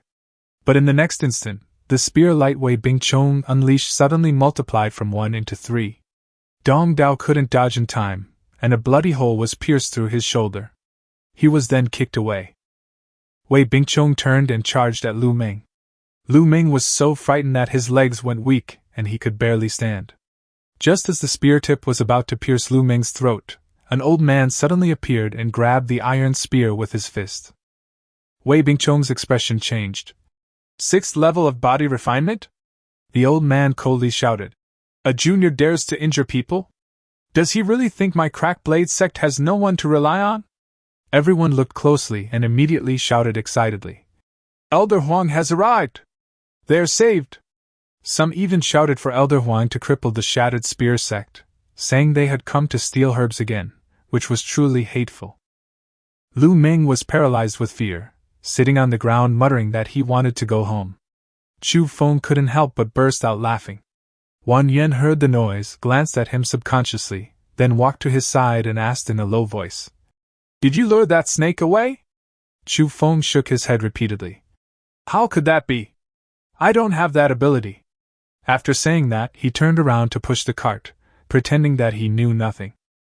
Elder Huang gazed in the direction the Broken Spear Sect had left, but did not pursue them. After all, Wei Bingchong was the son of the Broken Spear Sect's leader. If he were truly injured, the matter would not end easily. Elder Huang could only tell everyone to return first, and instructed them not to go to the back mountain again in the coming days, as the sect leader would find another way to deal with the herbs. After returning to his residence, Chu Feng rested briefly before picking up his weapon and heading out again. Looking at Yanli, who was meditating and recuperating in his sea of consciousness, he felt uneasy. If this demon emperor truly couldn't hold on, he feared he wouldn't survive either. Fortunately, there was nothing much going on at the sect after sunset, and it wasn't his turn to stand guard these days. So Chu Feng took advantage of the night to go to the back mountain again, first heading to the area near the cluster of Chonlu grass that Yanli had mentioned. He whispered, Miss Demon Emperor, could you help me see if there are any other spiritual herbs around here? Seeing that he had actually come out to gather herbs, Yanli finally breathed a sigh of relief. Good. If you are truly willing to help me, I will naturally teach you to recognize herbs. She then pointed out. 20 steps to the southeast, under a rock, there is 100-year-old green vein grass, which has reached the level of a spiritual herb. Quickly fetch it. Chapter 13 Gathering Herbs for Pills. Chu Feng's eyes lit up, and he immediately stuffed the spiritual herbs into his robes. In just a short while, he had dug up at least 3 spiritual herbs and 20 ordinary medicinal herbs, estimating that selling them for 30 spirit stones shouldn't be difficult. He followed the scent of herbs, intending to ask Yanli for help to thoroughly search the herbs on the back mountain. Along the way, he couldn't help but ask, how exactly are herbs and spiritual herbs distinguished? Does a 100-year-old green vein grass not count as a spiritual herb if it's less than a year old? Yanli didn't hide anything and explained calmly that herbs in the world are divided into 4 categories: herbs, spiritual herbs, immortal herbs, and divine herbs. Herbs less than 100 years old are merely herbs in the eyes of ordinary people, and their grade is usually determined by their age of 10 or 20 years. Once a herb reaches 100 years old, it can absorb the spiritual energy of heaven and earth and be promoted to a first-grade spiritual herb. A few may even mutate. Chu Feng's 200-year-old dragon vein grass was a mutated green vein grass. If it has been around for 200 years, it is a second-grade spiritual herb, If it has been around for 1,000 years, it is a top-grade spiritual herb, priceless and unavailable. Chu Feng became more and more excited as he listened, and gradually he was able to recognize several simple medicinal herbs. He kept acquiring blood-clotting grass, green vein grass, and chonlu grass, and soon his clothes were almost full. Yanli then reminded him that there was a fire pomegranate fruit on the old tree to his left, which could be sold for 2 low-grade spirit stones. It had the effect of clearing the eyes and dispelling cold, and if he encountered a cultivator injured by ice-type techniques, the price would be even higher. Chu Feng climbed the tree, picked the fire pomegranate fruit, and then asked about immortal herbs and divine herbs. Yanli's eyes were slightly dazed. She said that even if a spiritual herb grew for 5,000 years, it would still just be a spiritual herb. Immortal herbs, on the other hand, were rare treasures that defied the creation of heaven and earth, and many cultivators would never see one in their entire lives. She had cultivated to the chi condensation realm for hundreds of years and had only seen 2. As for divine herbs, she had only heard rumors about them. At dusk, the sun had completely set, and Chu Feng carried the medicinal herbs he had gathered to the Lulshan City Medical Clinic. On the way into the city, Yanli suddenly quieted down, as if on guard, resting with her eyes closed against the side of her mind. Chu Feng didn't ask any questions, first finding a place to change into civilian clothes before entering the clinic. Inside, an old man was brewing tea and drinking alone. From a distance, a strong medicinal aroma could be smelled. Before Chu Feng could speak, the old man suddenly stood up. "Young hero, are you here to sell medicine?" Chu Feng was startled. The old man smiled and explained that he had been practicing medicine for 40 years and could smell medicinal herbs within 10 steps with his eyes closed. Chu Feng said in a deep voice, "I want to sell medicine, but I don't know if your clinic can handle the volume." Upon hearing this, the old man laughed at his boastful tone. Chu Feng didn't waste any words and said directly, "I won't sell gold or silver, I'll only exchange it for 1,000-year-old pure heart grasses." After saying that, he took out a 200-year-old spiritual herb. The old man's face froze instantly. He had already smelled more than a dozen kinds of medicinal scents, but he didn't expect Chu Feng to offer a spiritual herb that was even older than himself. He exclaimed on the spot, "Are you a cultivator? This is a spiritual herb?" Chu Feng smiled coldly. "That's none of your business. Do you have any 100-year-old pure heart grass here? Whether you can handle this fortune depends on your ability." The old man understood that this was no small matter. If word got out, either he nor Chu Feng would escape unscathed. He immediately closed the doors and windows, summoned the medicine boy, and urgently ordered, "Quickly go and fetch the young lady. Tell her there are the spiritual herbs she wants here." Chu Feng sat down to wait. For Yanli's sake, he had no choice but to take the risk. If he went to Shanlinzi to sell so many spiritual herbs, the other party might have malicious intentions. After all, this was a mortal city. If something happened, he could still escape. A few sticks of incense later, a luxurious carriage stopped outside the clinic. Yanli, who had been silent all along, suddenly warned, "Be careful, the person inside is at the 9th level of the chi condensation realm, about to break through to the spirit-gathering realm." Chu Feng clenched his fist secretly, calculating whether his wind shadow step could allow him to escape. Soon, a veiled woman entered the clinic. Chu Feng instinctively lowered his straw hat, his right hand slowly moving behind his back. The woman's eyes lit up when she saw the spiritual herb on the table. "A second-grade spiritual herb? It really is a second-grade spiritual herb. I didn't expect to find something like this in a mortal town." The old man whispered a few words in her ear. Chu Feng was already standing at the door, ready to turn and run if things went wrong. The woman turned around, her voice gentle. "Young hero, you are quite skilled. I am Xuanjian, a rogue cultivator with some knowledge of alchemy. You want the heart-soothing grass to strengthen your mind?" Chu Feng's voice was indifferent. "That's none of your concern, Mississippi. Do you have it or not? If not, I'll look elsewhere." Xuanjian looked at him and continued. "The heart-soothing grass is the gentlest of all spiritual herbs for repairing the soul, and it can be taken directly. 100-year-old heart-soothing grass can even help chi condensation realm cultivators stabilize their minds." She then asked, Young hero, are you searching for medicine for someone else? Chu Feng did not answer, and Yanli in his mind's eye also remained silent, making the atmosphere in the room tense. Xuanjian waved her hand, signaling the old man to retreat back into the room, before saying, Young master, there's no need to be nervous. I mean no harm. I don't have the pure heart grass, but I do have pure heart pills. I refined 2 bottles of them when I had some free time earlier. Chu Feng took the medicine bottle, pretending to examine it, and opened it to smell it. Yanli immediately transmitted her voice. It's a pure heart pill, that's fine. Chu Feng didn't agree immediately, but pushed the medicine bottle back, his tone becoming more playful. I also need pills for opening the meridians in the body refinement realm. Do you have any, miss? Xuanjian was taken aback, reminding him that this bottle of pure heart pills was quite valuable, and he might not have enough spiritual herbs on him. Chu Feng interrupted directly. You don't need to worry about that. Just tell me if you have any pills to improve your body refinement realm cultivation. Xuanjian said. I do have some, the meridian opening pill made from azure vein grass, which is considered the lowest grade pill. Young hero you.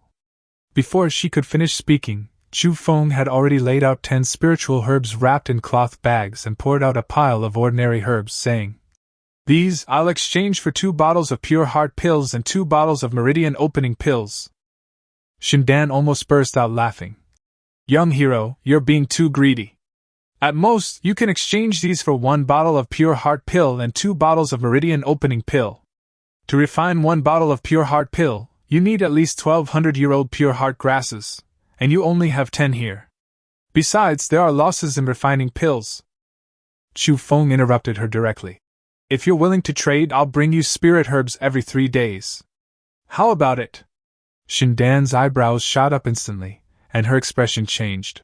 Is that really true? Chapter 14 Opening Meridians and Refining the Body. Of course, if Miss Xuan is willing, we can draw up a written agreement. After confirming that the other party had no ill intentions, Chu Feng became bolder.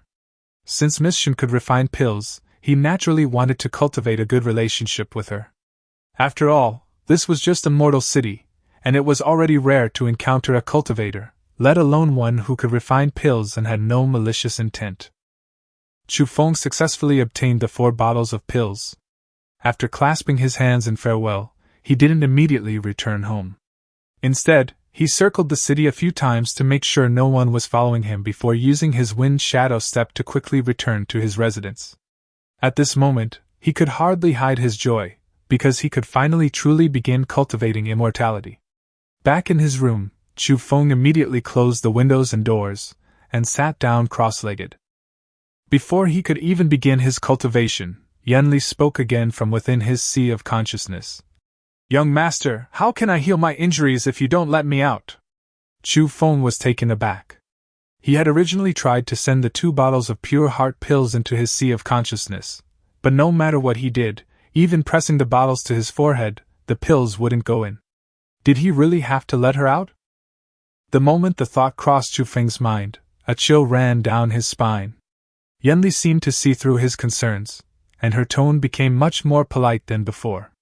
She said that she naturally remembered Chu Feng's efforts in finding medicine for her, and that the one who killed her loved ones was a powerful human cultivator at the nascent soul stage, unrelated to Chu Feng.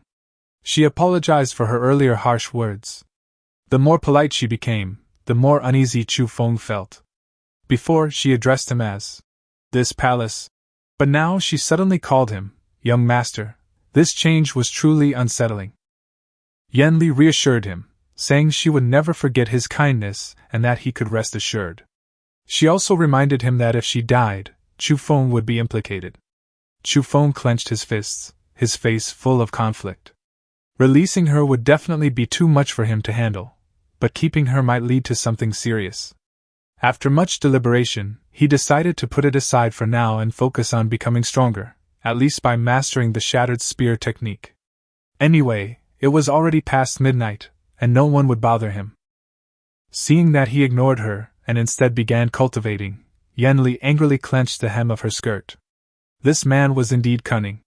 Chu Feng swallowed a meridian opening pill, and the next moment his whole body felt as if it had been set on fire. His chest burned, his blood surged, and a heat spread from his chest to his limbs. His fatigue vanished instantly, but his body began to swell and ache. He recalled the body-refining method that the old Taoist Shan Lindsay had mentioned, forcibly enduring the pain until his face turned red. For mortals who wish to cultivate immortality, the body-refining stage is an essential path. The human body is the weakest among the four major races, and most mortals lack spiritual roots. Even those with spiritual roots must first refine their bodies and open their meridians, otherwise, they are unable to absorb the spiritual energy of heaven and earth. Chu Feng felt power gradually gathering in his lower abdomen. Seeing that he could still hold on, he swallowed another pill. Yanli, watching from within his sea of consciousness, paled. She couldn't help but shout, "Are you crazy? Can't you meditate and circulate your energy? You're just eating like this. Do you want to die? Stop it!" Chu Feng was about to take the fourth pill when he suddenly realized something was wrong. The medicinal power surged wildly in his lower abdomen, and the next instant, he clutched his stomach and screamed in agony. Yanli was also quite frightened and hurriedly shouted, "Sit down quickly, I'll teach you. If you delay any longer, you'll die from broken meridians." Chu Feng was so frightened that he immediately sat up straight. Yanli quickly guided him into meditation and then instructed him to guide the medicinal power along his heart meridian to circulate through the small heavenly circuit. She told Chu Feng that the small heavenly circuit of the human race includes the 8 extraordinary meridians, the 5 internal organs, the 6 bowels, and the 4 limbs and bones.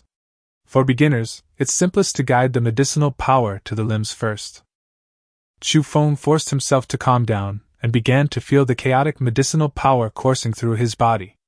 He took a deep breath and tried to push the burning sensation outwards, immediately feeling a stinging pain in the veins of his legs.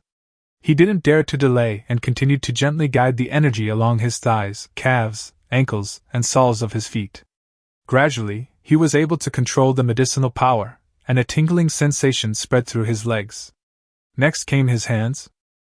He adjusted his breathing again, slowly spreading his palms in front of his chest, clearly feeling the restlessness in his lower abdomen lessen considerably.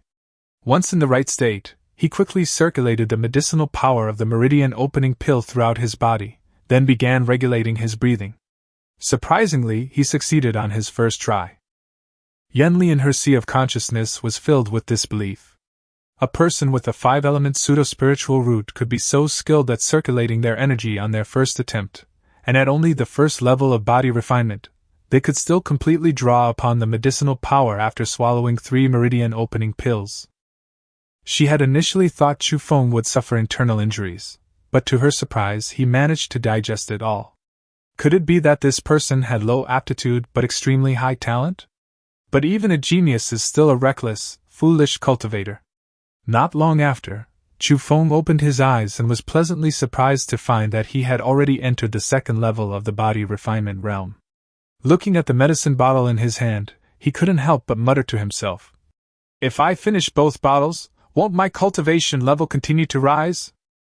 Yanli turned pale with fright and immediately stopped her, saying, "Don't drag me down with you if you want to die.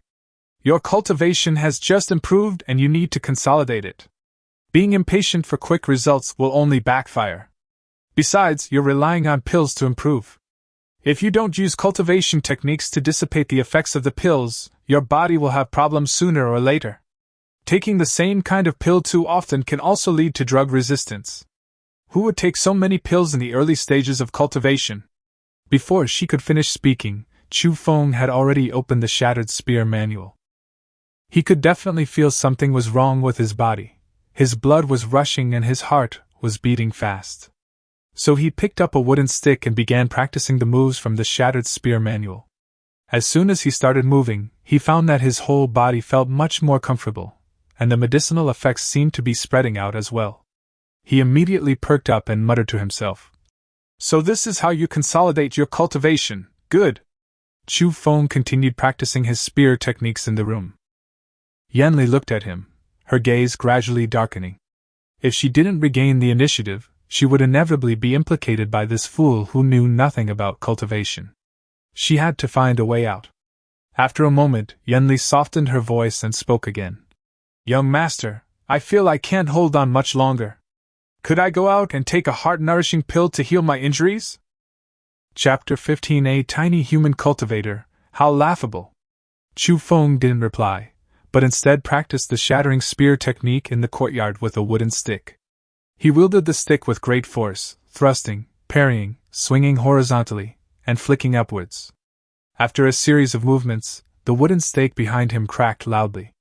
Before long, sweat beaded on his forehead. Yenli in his mind was extremely anxious, her voice even pleading. Young master, are you done practicing? My soul is in disarray, and I urgently need the pure heart pill.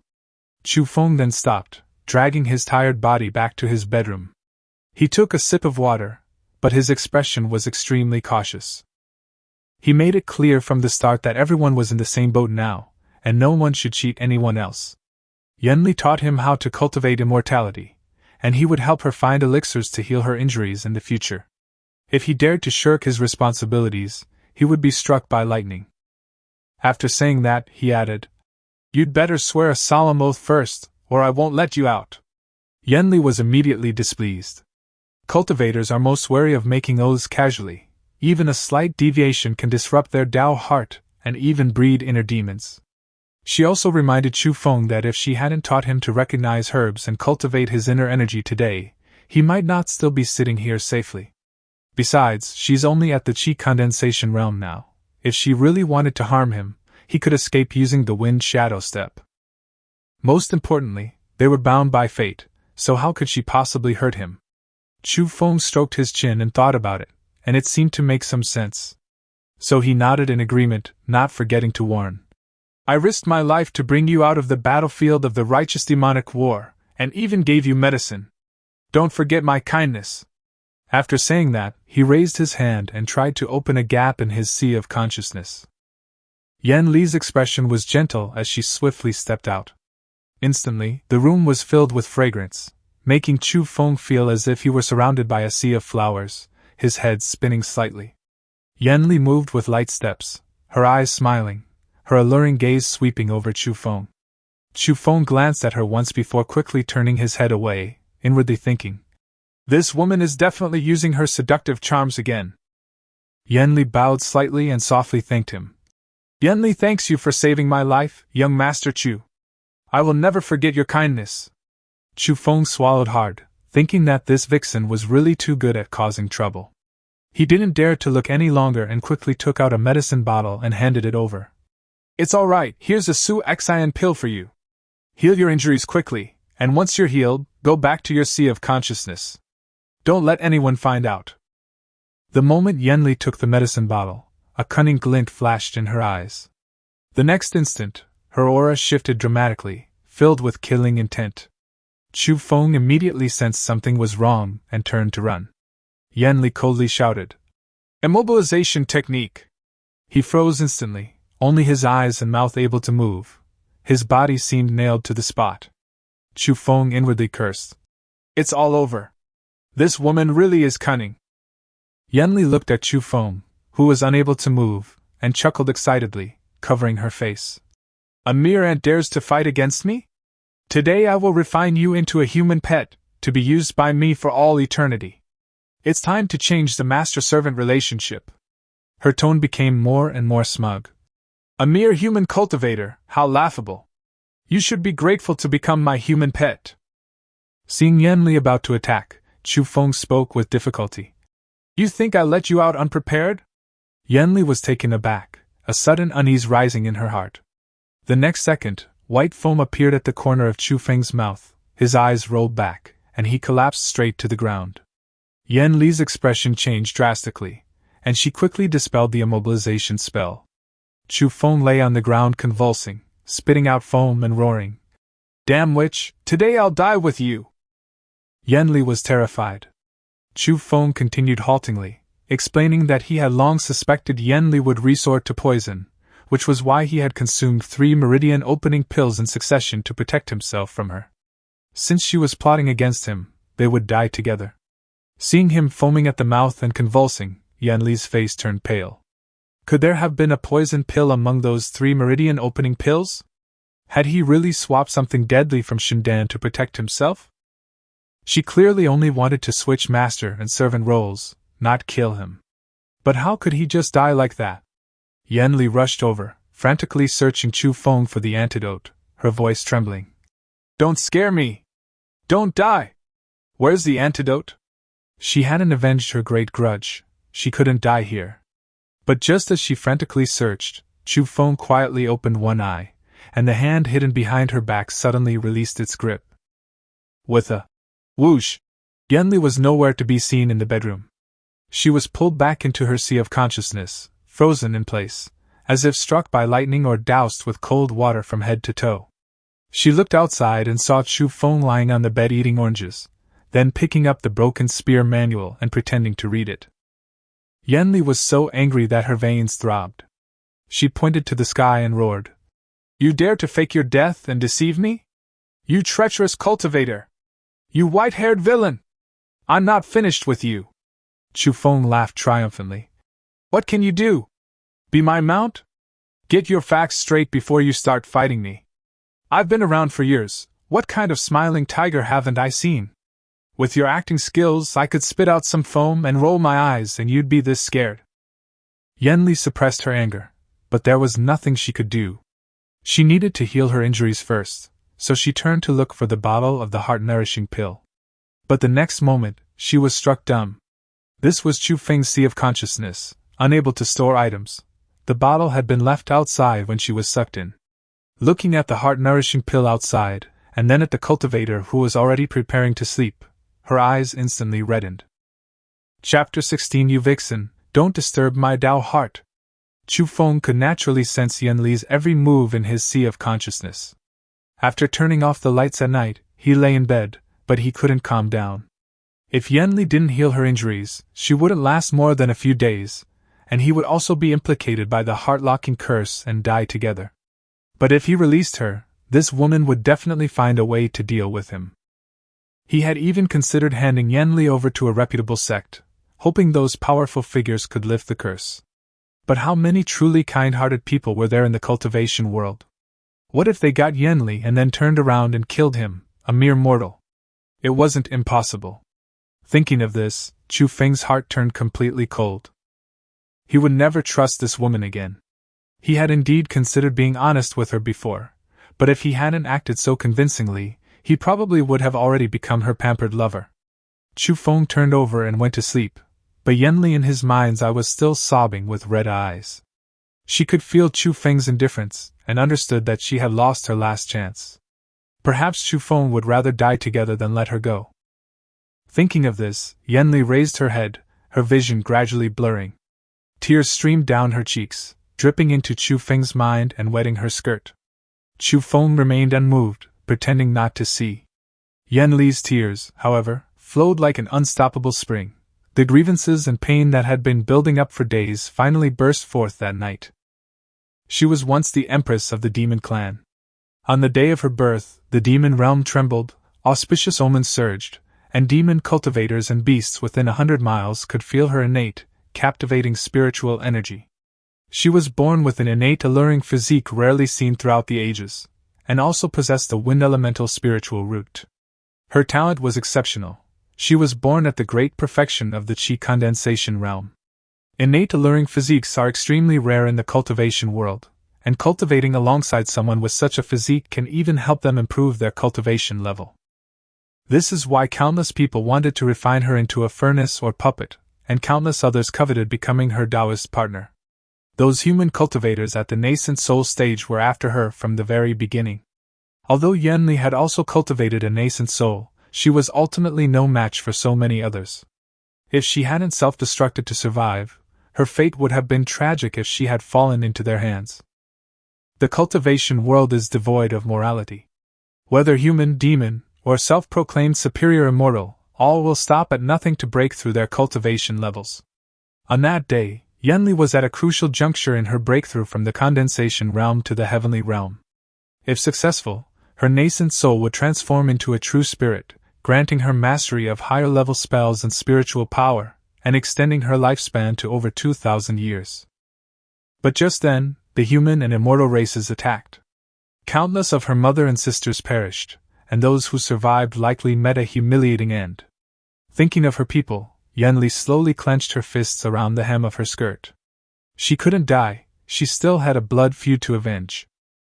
If she were to die like this, how could she face her mother and clansmen? She gazed at Chu Feng, who was fast asleep outside, her heart filled with turmoil. She wanted to speak, but swallowed her words back. She, the once revered Empress of the demon realm, now had to bow and beg for her life from a mere body refinement cultivator.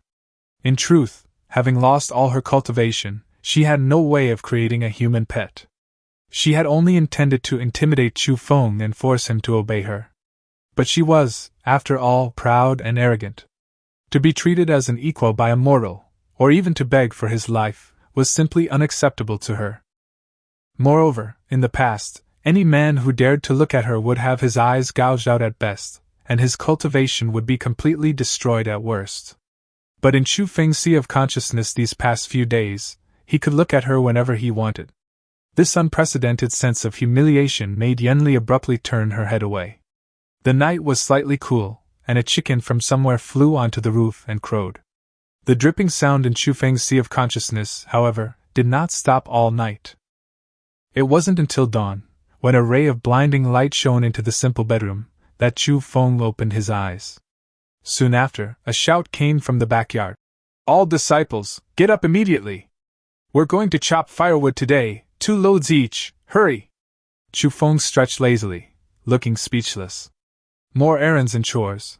It seemed his cultivation would have to wait until tonight. He was just about to go out to wash his face when his eyes widened suddenly, and blood gushed from his nose. In his mind's eye, Yanli, her eyes red, was about to take off her clothes. "Help, help me!" She turned her head away, her eyes filled with humiliation. She had no choice, and nothing to offer in exchange. Chu Feng covered his nose and hurriedly shouted, "What are you trying to do? We have no grudges against each other, don't play games like this. I'm trying to be honest with you, and you're trying to outsmart me?" He was both shocked and panicked. "You vixen, don't try to disturb my Tao heart. I want to cultivate immortality, don't try this trick on me." Yanli, however, continued to slowly loosen her belt, tears streaming down her face. Seeing that she was really about to reveal something she shouldn't, Chu Feng panicked. This woman was serious. In the blink of an eye, Chu Feng released her, pulled her clothes back up, stuffed the Xuanjian Dan into her hand, and ran out. "I'm going to chop wood, don't let anyone see you." With that, he closed the door from the outside. Seeing the other disciples from the woodshed, bedroom, and storeroom emerge one after another, Chu Feng was still worried and locked his room again. Inside, Yanli watched Chu Feng leave through the crack in the door and slowly exhaled. Afterwards, she took the pure heart pill and returned to her room, sitting cross-legged in meditation. "Honest and frank, huh?" Yanli gave a self-deprecating smile. "Are there really men in this world like Chu Feng who aren't attracted to beauty? She's the demon empress, even powerful immortals covet her favor. Doesn't that guy fear she's just putting on an act this time? That he'll be so easily swayed by seeing her undress? How laughable. If someone with his personality were to truly become a cultivator, he would inevitably fall for the traps of those shameless female cultivators. Oh well, in any case, she would have nothing to do with Chu Feng anymore. Once her cultivation recovered to the core formation realm, and she unlocked the heart-locking life talisman, she would immediately leave this place. Chapter 17 Wind Shadow Deadly Spear and 9 Yuan Spear Technique. Chu Feng, who had already arrived at Lushan Stream to chop wood, was speechless. He came to his senses, recalling the erotic scene from earlier, and his mind was still somewhat dazed. If he hadn't been able to control himself then, would he have fallen into Yanli's trap? Perhaps not, after all, she couldn't do anything within her sea of consciousness. But Chu Feng wasn't one to take advantage of someone in distress. His reaction just now was purely instinctive. The more he thought about it, the more confused he became, and he raised his axe and swung it down. Yan Hu, on the ground, was startled and rolled away, quickly shouting, "Brother Chu, it's me!"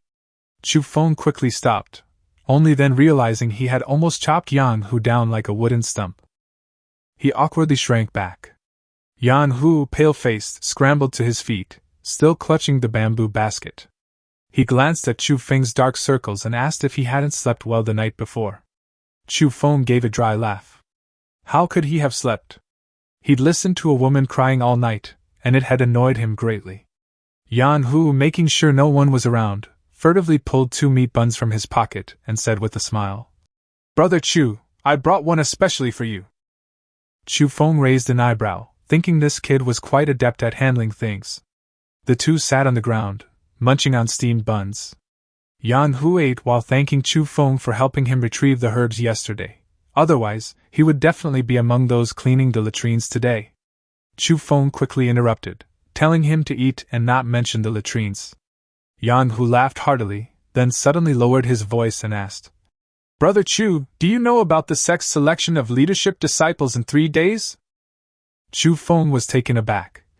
"A martial arts competition?" Yan Hu said it was more or less the same. Every year after new disciples entered the sect would select 3 leaders from among hundreds of steward disciples. If the newcomer was selected, they would not only be assigned a larger room but also learn martial arts. Chu Feng immediately pressed for details about the competition. Yan Hu shook his head, saying he didn't know either, only that the 3 selected last year were all at the 3rd level of the body refinement realm. Moreover, many of the sect's disciples and stewards came prepared. Some had practiced at home for 2 or 3 years before coming to join the sect.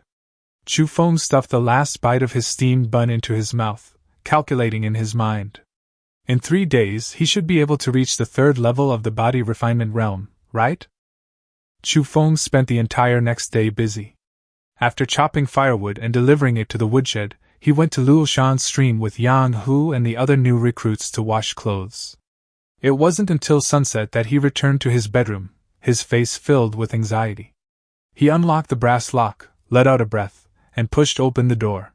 For some unknown reason, Chu Feng looked around immediately upon entering, but couldn't see Yanli. He froze. Where is she? A wave of panic washed over him, wondering if Yanli had left. There were cultivators in Luoshan City, even rogue cultivators, whom he couldn't afford to offend. If Yanli were discovered, he'd likely be finished too. Chu Feng searched under the table, in the wardrobe, behind the door, everywhere, but still couldn't find her. Instead, he found the shattering spear technique he practiced the night before on the table. However, the illustrations and incantations in that cultivation manual had clearly been altered, even the names had been changed. Wind Shadow Deadly Spear. Chu Feng's eyes lit up, guessing that Yanli had most likely modified the manual for him. Beside him were 2 bamboo scrolls, one inscribed with the 9-yuan spear technique and the other with the Wind Shadow step. Looking at the still wet ink on the 9-yuan spear technique, he felt a complex mix of emotions. That woman had actually written the cultivation manual for him herself. Chu Feng felt a little uneasy that someone was suddenly missing from his consciousness. But he was more worried about Yanli's safety, since they were now bound by fate. Just as he was about to go out to search for her, a voice suddenly came from the bed. "Do you want me to leave that badly?" Chu Feng turned around abruptly, and saw Yanli on the bed gently wave her hand, and a layer of transparent light slowly dissipated, revealing her figure. Chu Feng awkwardly turned his head away. "No, I didn't want you to leave. Aren't we in the same boat? If something happens to you, I won't benefit either." Yanli ignored him and continued to meditate with her eyes closed.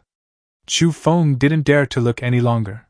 His mind was filled with the scene he had seen that morning. Just then, Yanli's stomach suddenly growled. Chu Feng then realized that there was no food in the room, and she must have been hungry all day. So he quickly said, "Wait a moment, I'll go get you something to eat." Yanli nodded subconsciously. "Get a chicken." A short while later, Chu Feng returned with the food. Watching Yanli devour the entire chicken in a flash, he couldn't help but narrow his eyes. It was a whole chicken, gone in the blink of an eye. After eating, Yanli walked up to Chu Feng and said directly, "Send me inside."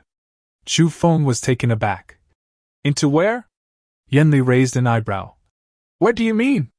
Chu Feng then realized what she meant, and quickly reached out to send her back to his sea of consciousness. After entering, Yanli lay down on her side, clearly finding this the safest place, comfortable and without the worry of being discovered. Before going to sleep, she reminded Chu Feng that of the 3 cultivation techniques, the Wind Shadow Deadly Spear was suitable for body refinement realm cultivators. It was a modified version of the Wind Shadow Step and Shattered Spear technique. The 9 Yuan Spear technique, on the other hand, was a Qi condensation realm technique, and could also be used in the later spirit gathering and core formation realms. Its power was immense, far surpassing that of ordinary techniques. However, Chu Feng possessed a pseudo-spiritual root. Whether he could successfully cultivate it depended on his own fortune. As for the Wind Shadow Step, he can only reach the 3rd level at most now. The later stages require the Qi condensation realm to continue cultivating. Yanli finally warned him coldly. Cultivating immortality requires gradual progress. It is inherently against the will of heaven. Do not be impatient for quick results, otherwise it will only backfire and lead to utter ruin. Having received the benefit, Chu Feng quickly clasped his hands in thanks from outside. Then I thank Miss Yen. Yanli slowly opened her eyes, her tone suddenly turning icy. What happened today must not be mentioned to anyone. Otherwise, even if I die, I will take you down with me. Chapter 18 Essential Skills for Ma Lu at Work. The moonlight shimmered, and insects chirped incessantly. As night fell, the occasional call of the night watchman echoed from outside the street. In the backyard of the Cracked Blade Sect, Chu Feng, holding a wooden spear, practiced repeatedly by moonlight.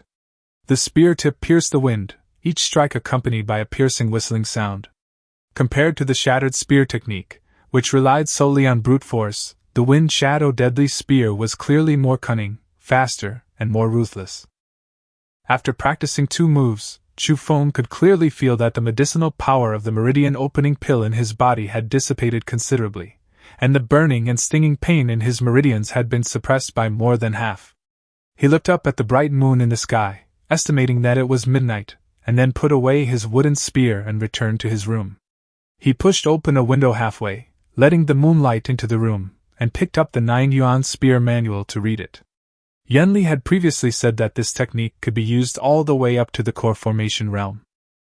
Chu Feng couldn't cultivate yet. He was simply unclear about the cultivation levels of this world and wanted to figure out what to do at each stage. On the first page, Yanli had specifically written an introduction to the Qi condensation realm.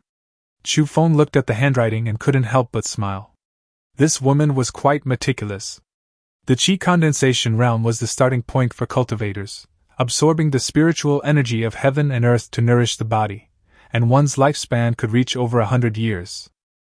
Human cultivators must first refine their bodies and open their meridians. Without spiritual roots, they cannot cultivate. The spirit gathering realm, after stabilizing their foundation, involves further refining spiritual energy to form their own spiritual power base. This stage grants a lifespan of over 200 years and allows them to cultivate intermediate spells, formations, and puppetry. The core transformation realm involves the formation of a golden core within the body, greatly increasing lifespan and cultivation. This stage grants a lifespan of over 500 years and allows them to refine magical treasures, even forging their own natal magical treasures. In the condensing yuan realm, spiritual energy further condenses, forming a nascent soul within the body. Lifespan can reach 1,000 years, and one can cultivate secret techniques, divine abilities, and the art of incarnation. Chu Feng, seeing this, recalled that Yanli had previously been in the condensing yuan realm. He frowned in thought. Every step of cultivation seemed inseparable from spiritual energy. First, refine the body, allowing the flesh and meridians to draw spiritual energy into the body, then continuously condense spiritual energy, ultimately forming a core and a nascent soul. This was roughly the path. As Chu Feng continued flipping through the pages, he suddenly stopped. The next section was about spiritual roots. The words were few, but 2 ink stains were blurred by tears. He could naturally guess how much pain Yanli had endured while writing this. Perhaps at that time, she was still thinking about the blood feud that had claimed her family's lives. Chu Feng exhaled and continued reading. Spiritual roots are the stepping stones for mortals to embark on the path of cultivation. They are divided into 5 types: metal, wood, water, fire, and earth, and there are also mutated spiritual roots such as ice, lightning, darkness, and wind. Spiritual roots also represent aptitude. The more numerous and varied the spiritual roots, the greater the spiritual energy required for cultivation, and the higher the difficulty. The best are those with a single attribute spiritual root, such as Yen Li's wind-type unique spiritual root, also known as a celestial spiritual root, truly the pride of heaven. Next are dual attribute and triple attribute spiritual roots. As for 4 or more, these are pseudo-spiritual roots or mixed spiritual roots.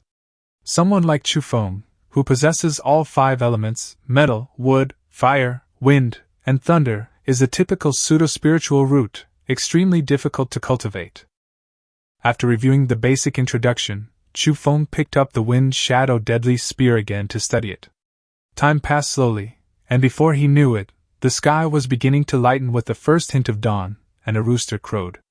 Chu Feng suddenly shrank back, completely stunned. He then realized that he had stayed up all night again, without even getting a chance to sleep. Just then, someone outside shouted, "Get up quickly! Today's mining requires each person to dig up 4 pieces of iron ore and 1 piece of refined iron ore. The journey is long, so get up quickly." Chu Feng inside felt a wave of dizziness. He felt like he hadn't slept for 2 days. Last night, he was so engrossed in studying the cultivation technique that he completely forgot the time. He glanced at the water in the wooden basin beside him and subconsciously swallowed. It seemed he had no choice but to use that method. Ma Lu's essential work skills. Slacking off, taking leave, feigning illness, playing the victim, framing, passing the buck, and flattering, he's a master of it all. Cultivating immortality is one thing, but he can't just die from overexertion, can he? Roll call has already begun outside. Han Li. Present. Yang Hu. Present. Chu Feng. No response. Senior brother Huang Chong, in charge of roll call, immediately widened his eyes. Chu Feng? Where is he? Is he still sleeping? The next moment, a weak reply came from Chu Feng's room. Here. Everyone looked over and saw that Chu Feng's eyes were dark-rimmed, his lips were pale, and his steps were unsteady, as if he might collapse at any moment. Huang Chong recognized him at a glance.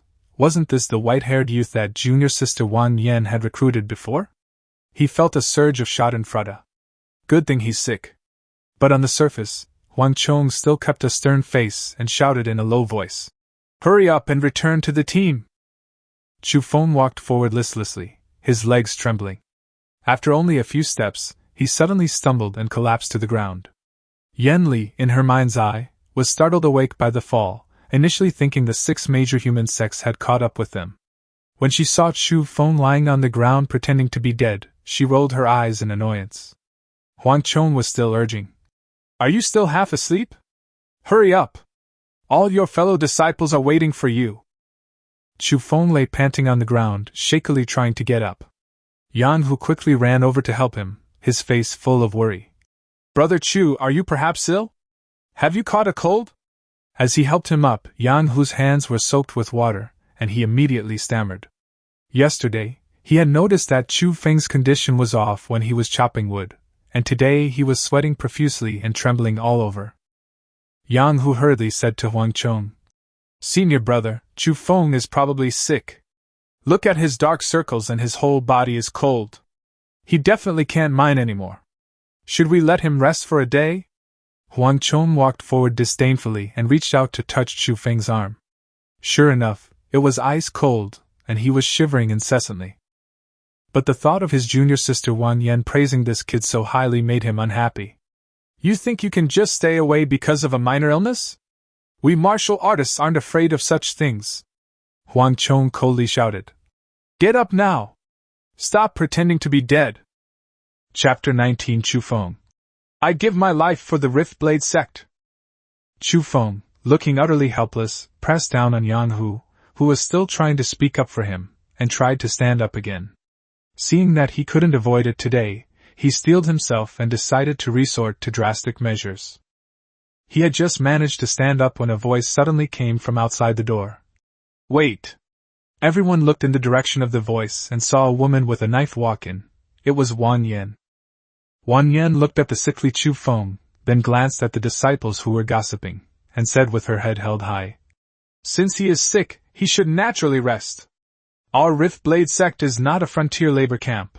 We still have this much care among fellow disciples. Huang Chong was immediately displeased and retorted with a crooked mouth. Junior sister, if everyone is like him, always having leg pain or headaches, how will we gain the respect of the masses in the future? Upon hearing this, Chu Feng immediately put on a sincere act, shakily straightening up while holding on to the hilt of his sword, panting heavily as he said, "The Rift Blade sect has been kind to me, and I, Chu Feng, should repay the sect's great kindness with my life. This minor illness is nothing to worry about. For the sake of the sect, what is there to fear even if it means cutting off flesh and scraping bones?" Yan Li in his mind burst out laughing. Chu Feng, who had been acting very well, almost lost his composure when she laughed, and could only hold it in, his whole body convulsing. Seeing his loyalty, Wan Yen hardened her stance and turned to Huang Chong, saying, "Senior brother Huang Chong, if there's no care between fellow disciples, how can we talk about unity in the future? Everyone gets sick sometimes. If you don't comply, I'll go tell my father." After saying that, she turned to leave. Huang Chong quickly stopped her, smiling apologetically. "Junior sister, don't rush, senior brother will listen to you." Wan Yen nodded in satisfaction. Yan Hu helped Chu Feng back into the house. Yan Hu then worriedly closed the window for him and said, "Brother Chu, you should rest well. I'll come to see you again tonight." Chu Feng nodded weakly, and as soon as the door closed, he fell asleep. He slept incredibly soundly. He even had a dream in which he obtained an elixir of immortality, which made him instantly an immortal, capable of flying and escaping at will. In the dream, he also locked Huang Chong in the latrine and threw 10 thunderbolts into it.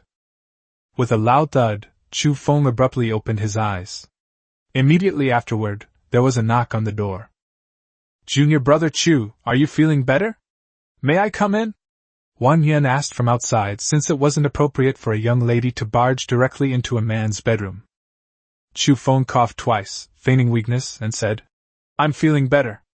I'll go open the door for senior sister." After Wan Yen entered the room, her originally kind expression suddenly changed, and she frowned and sniffed around. She smelled the fragrance, a very strong, intoxicating woman's scent. Chu Feng immediately shrank back. Wan Yen put her hands on her hips and stared at him. "Junior brother Chu, why does your room smell like a woman? Could it be that you're keeping a mistress?" As she spoke, she began to search around. Chu Feng subconsciously glanced at the cultivation manual hidden under the bed, then quickly stepped forward to block it, saying, "Senior sister, where am I supposed to hide a beauty? Didn't you go mining?" Wan Yen chuckled. "I did go, but I pretended to have a stomachache and ran back before I even got there. If I'm not mistaken, you were faking it this morning too, weren't you? You're really something." Chu Feng remained calm and raised his hand to swear. "Senior sister, you are too kind. I have truly caught a cold. My conscience is my witness." Wan Yen sneered. "Stop talking nonsense. I've been watching you for a long time. You think you can hide it from me? I can take your pulse." As soon as she finished speaking, she suddenly grabbed Chu Feng's arm. Chu Feng knew he was in trouble and quickly withdrew his hand, but Wan Yen was already stunned, her eyes wide open. "My God, body refinement level 2? You broke through in just a few days? And why are your meridians a little?" Chu Feng hurriedly closed the door, scratching his head and saying, "It was just luck, I was almost about to break through anyway." Wan Yen clearly didn't believe him, blinking as she stared at him. "You're lying! That day when we were gathering herbs in the back mountain, I was almost swallowed by the demon snake, and you saved me, didn't you? You also stole Lu Meng's herbs. And this morning you were faking illness. I know how many male and female rats there are in the Rift Blade sect, and you still want to hide it from me?" She became more and more smug as she spoke, finally holding a knife to Chu Feng's neck. "Tell me quickly, what is your purpose in joining the Rift Blade sect?" Chu Feng looked bewildered. "That day when you were entangled by the demon snake, were you also faking fainting?" Wan Yen didn't answer, but pressed him for his purpose. The next second, Chu Feng used the wind shadow step to flash behind her and grabbed her with his backhand. "What purpose could I have? I just want to practice martial arts." Wan Yen trembled with rage. "Let go! Do you know who I am? Men and women shouldn't touch each other, Chu Feng replied. Put down the knife first. After a few words of stalemate, seeing that he really wouldn't back down, Xuanjian could only hurriedly admit defeat. Big brother, let's talk this out. Hero, I was wrong. Chu Feng then released her and took the knife from her. Xuanjian blushed and retreated to the back, hurriedly fixing her braids. Chu Feng suppressed a laugh and explained that he genuinely just wanted to learn martial arts. Back when he was a beggar in Luoshan City, he had eaten steamed buns and rice porridge given to him by Xuanjian. Later, when he saw that she was recruiting, he thought that he should repay the kindness of that meal many times over, so he joined the Rift Blade sect. Xuanjian was stunned. You used to be a beggar? I don't believe it. Then tell me, what kind of filling is in my steamed buns? Chu Feng blurted out. The bun skin is very thick, and the filling is vegetables, eggs, and tofu. Don't even mention the meat filling, the meat wasn't even cooked. Xuanjian blushed and retorted. That's because I didn't control the heat well. How did you win against the demon snake that day? Chu Feng then said that when he heard her cry for help, he turned back and rushed forward without thinking. After luring the demon snake away, he was almost eaten himself. Fortunately, a black eagle appeared and captured the demon snake. At this point, Chu Feng's lips curled up slightly. Miss Wang gave me food first, and then took me into the Rift Blade sect, which can be considered repaying a debt of gratitude. So we're even now. Chu Feng was about to say something more when Xuanjian suddenly frowned and cursed. You lecher! Humph! Then she burst through the door and ran out. Chu Feng was speechless for a moment, his face full of confusion. What the hell? Chapter 20 Body Refinement Level 3. Chu Feng's right lip curled slightly as he looked at Xuanjian, who had run away, with disdain. He hadn't been lying. It was all from the heart. Who knew that woman would suddenly curse him like that, leaving him speechless? He couldn't be bothered with it anymore. It was better that he left, thus severing all ties and preventing anyone from accusing him of being ungrateful. It was still early, so he could continue his cultivation. Chu Feng casually closed the doors and windows, returned to his couch, and sat down cross-legged. He regulated his breathing as before, trying to draw out the lingering medicinal power within his body. But this time, he couldn't enter that state of absorption. As soon as he closed his eyes, all the external noises rushed into his mind. Outside, a rooster crowed wildly on the roof tiles, a spotted dog chased after a lame old beggar in the alley, and the hunchbacked uncle in the boiler room started chopping wood and lighting a fire again. The slightest disturbance could unsettle his mind. Chu Feng exhaled slowly, recalling the feeling of entering meditation last time, and also remembering the mantra Yanli had said. When you have a thought, there is no thought. When you use your mind, there is no mind. There is no heaven or earth. There is no person or self. He took a deep breath and slowly tried to feel the medicinal effects within his body. This time, he finally got the hang of it. For someone like him, who had worked a 9-to-5 job in his previous life, the hardest thing was to calm his mind. He had to cast aside all his worries and truly achieve a state of selflessness and detachment. His fellow disciples returned one after another, but Chu Feng remained seated on the couch. By the time he came to his senses, it was already evening. His back was soaked with sweat, and his palms and soles were burning, but unlike last time, they didn't sting. Instead, they felt inexplicably comfortable. He was invigorated and sat cross-legged again, taking out the meridian opening pill to ponder its effects. Yanli had said that consuming too many meridian opening pills made from azure meridian grass could lead to drug resistance, but he still had 3 dragon meridian grasses, which he could use to break through his bottleneck later. Knowing that the effects of the medicine had almost worn off, Chu Feng decided to strike while the iron was hot. He first swallowed a meridian opening pill, but after the pill entered his stomach, he only felt a slight warmth in his lower abdomen for a moment before everything went quiet. Chu Feng's eyes widened, and he promptly tossed in 3 more pills in one go. This time, the familiar stinging sensation in his blood vessels immediately struck, and a powerful medicinal force surged through his body. He was overjoyed and quickly circulated his qi through the body, calming his breathing. The sun and moon revolved, and the bright moon hung high in the sky. It was past midnight when Chu Feng still hadn't broken through, and the medicinal effects were almost dissipating. He gritted his teeth and took out 3 more pills, putting them in his mouth. A burning sensation instantly spread throughout his body. His brow furrowed, his blood surged, and his skin turned red and hot. In just a few breaths, the barrier was finally broken through. Body Refinement Realm Level 3, done! Chu Feng couldn't help but laugh. Then, remembering that he needed to consolidate his meridians and cultivation, he got up and went to the backyard to practice the Wind Shadow Step and the Wind Shadow Life-Taking Spear. But just as he was about to raise the long staff, Yanli in his mind stopped him. "You youngster, aren't you hungry?" Chu Feng was taken aback, only then realizing that he hadn't eaten anything all day, and Yanli had been hungry all day as well. Feeling somewhat embarrassed, he could only ask her to wait a moment while he went out to find something to eat. When he got out onto the street, he saw not a soul in sight.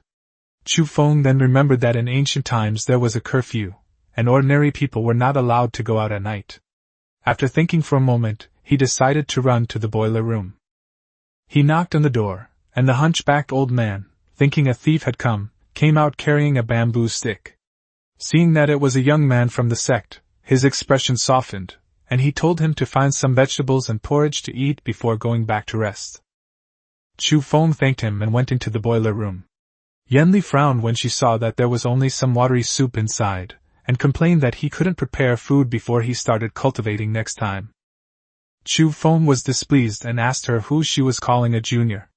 Yanli replied calmly that she was hundreds of years older than him, so what was wrong with calling him a junior?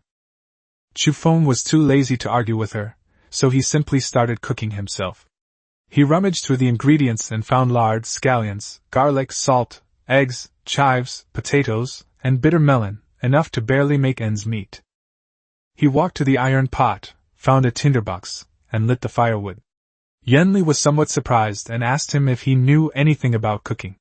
Chu Feng chuckled and said that he knew more than just cooking. He had even participated in a competition back in the day. After saying that, he scooped half a spoonful of lard into the pan, muttering, "Hot pan, cold oil," and then cracked an egg with one hand, whisking it quickly. Before the lard melted, he sprinkled in chopped green onions, then poured in the egg mixture, while simultaneously chopping vegetables on the other side of the pan. His movements were incredibly efficient. Before long, 3 dishes and a soup were placed on the table. Yanli had never seen such a modern cooking method before, and having been hungry all day, the aroma had already swayed her. She was about to ask Chu Feng to let her out when she realized that it would be beneath her dignity, as an empress, to speak up for a stutter. Besides, there was a difference between immortals and mortals, and she was a woman who had not yet found a Taoist partner. It felt inappropriate to dine with a man at midnight. The aroma of the food kept wafting into her nostrils, like a gluttonous insect crawling in her heart. Just when she was about to lose her patience, Chu Feng released her, smiling as he offered her some of his cooking, adding that it was the only one of its kind in the entire cultivation world. Yanli watched Chu Feng wolf down his food, still feeling somewhat reserved. Before she could finish her thought, Chu Feng shoveled down his rice in a few bites, stood up, and said, "I'm going to cultivate now. You wash the dishes later, or Uncle will punish me tomorrow." Yanli was overjoyed and picked up her chopsticks to take a bite. The perfect balance of salty and savory flavors instantly captivated her taste buds, making her so happy that tears almost welled up in her eyes. She thought to herself, "I didn't expect this guy to have this trick up his sleeve. He's really a strange person." Oh well, she decided to consider it a gesture of respect. He learned her martial arts and cooked her a meal. It evened things out. Chapter 21: The Fairy Who Stole Food in the Middle of the Night.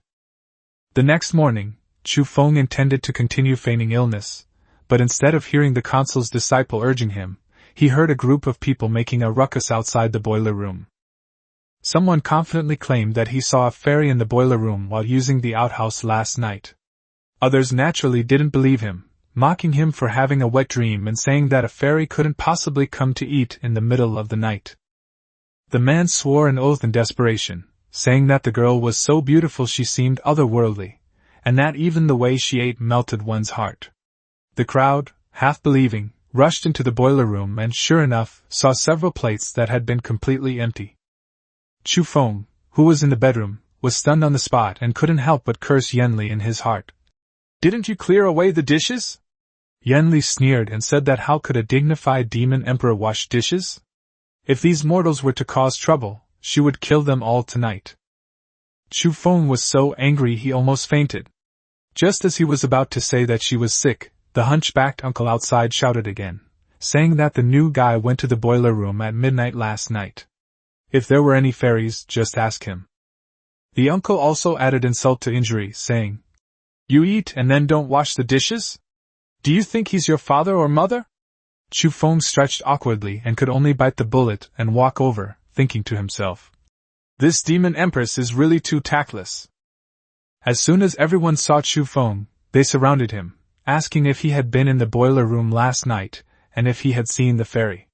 Chu Feng pretended to be stupid and scratched his head, saying that there was no fairy, he was alone last night, and he would go wash the dishes now. But last night, that man refused to believe it, praising the woman as having skin as smooth as jade and cherry lips, saying she was the most beautiful woman he had ever seen. Chu Feng immediately put his hands on his hips, acting coy and laughing like a woman, and asked the other man if he thought he was a woman. Yang Hu burst into laughter, saying that Chu Feng was naturally handsome, and perhaps his senior brother had been blinded by his own dreams last night. The crowd joined in the commotion, with some even tugging at Chu Feng's white hair to tease him, saying that the Rift Blade sect had produced a beauty. Chu Feng, too lazy to make a fuss anymore, picked up the bowls and chopsticks and started washing them, urging them to look at less erotic pictures at night. Just then, an elder walked in from outside the door. It was Elder Huang, who had driven away the broken spear guard Bing Chong for them earlier. Behind him were Huang Chong, Dong Dao, and Wang Yan. The disciples in charge hurriedly went out to greet them, with Chu Feng following behind. Elder Huang glanced at everyone and announced that tomorrow was the annual martial arts competition of the Rift Blade sect, and all the disciples in charge were to set up the arena today. He added that the top 3 winners of the martial arts competition would be promoted to council disciples, and the first place winner would receive the first half of the splitting blade technique.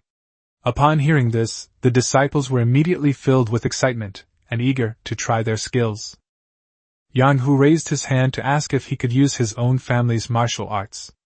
Elder Huang nodded and said that many disciples in the sect came from martial arts families and could use their own family's martial arts and weapons, but the martial arts demonstrations were mainly for friendly sparring and injury was strictly prohibited. Chu Feng was overjoyed.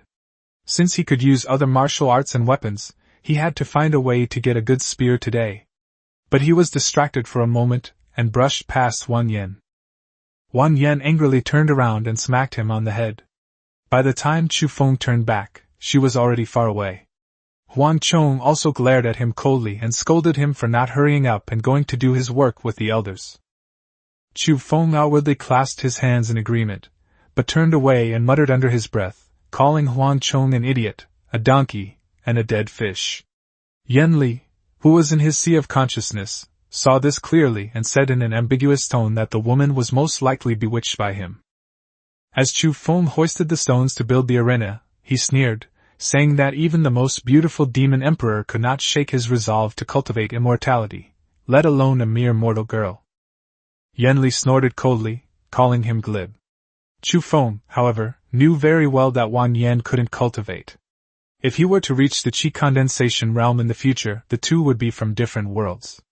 No matter how good the mortal world was, it couldn't compare to the carefree life of cultivating immortality. Yen Li asked dismissively, "What if he can't condense his qi?" Chu Feng put the stone down and said nonchalantly, "Things will work themselves out. We'll deal with tomorrow's worries tomorrow." No sooner had she finished speaking than Wang Yan suddenly strode in from the doorway, put one hand on her hip, pointed at Chu Feng, and shouted, "It's him!" She then glanced at Elder Huang and said, pretending to be serious, "Tomorrow, distinguished guests will be coming, and we need to purchase some snacks and tea. Please have Chu Feng accompany me to the street." Chu Feng subconsciously swallowed, clearly not wanting to go. Wang Yan immediately glared at him, questioning if he was unreliable and if he didn't even respect her as his senior sister. Chu Feng had no choice but to bow and scrape as he ran over.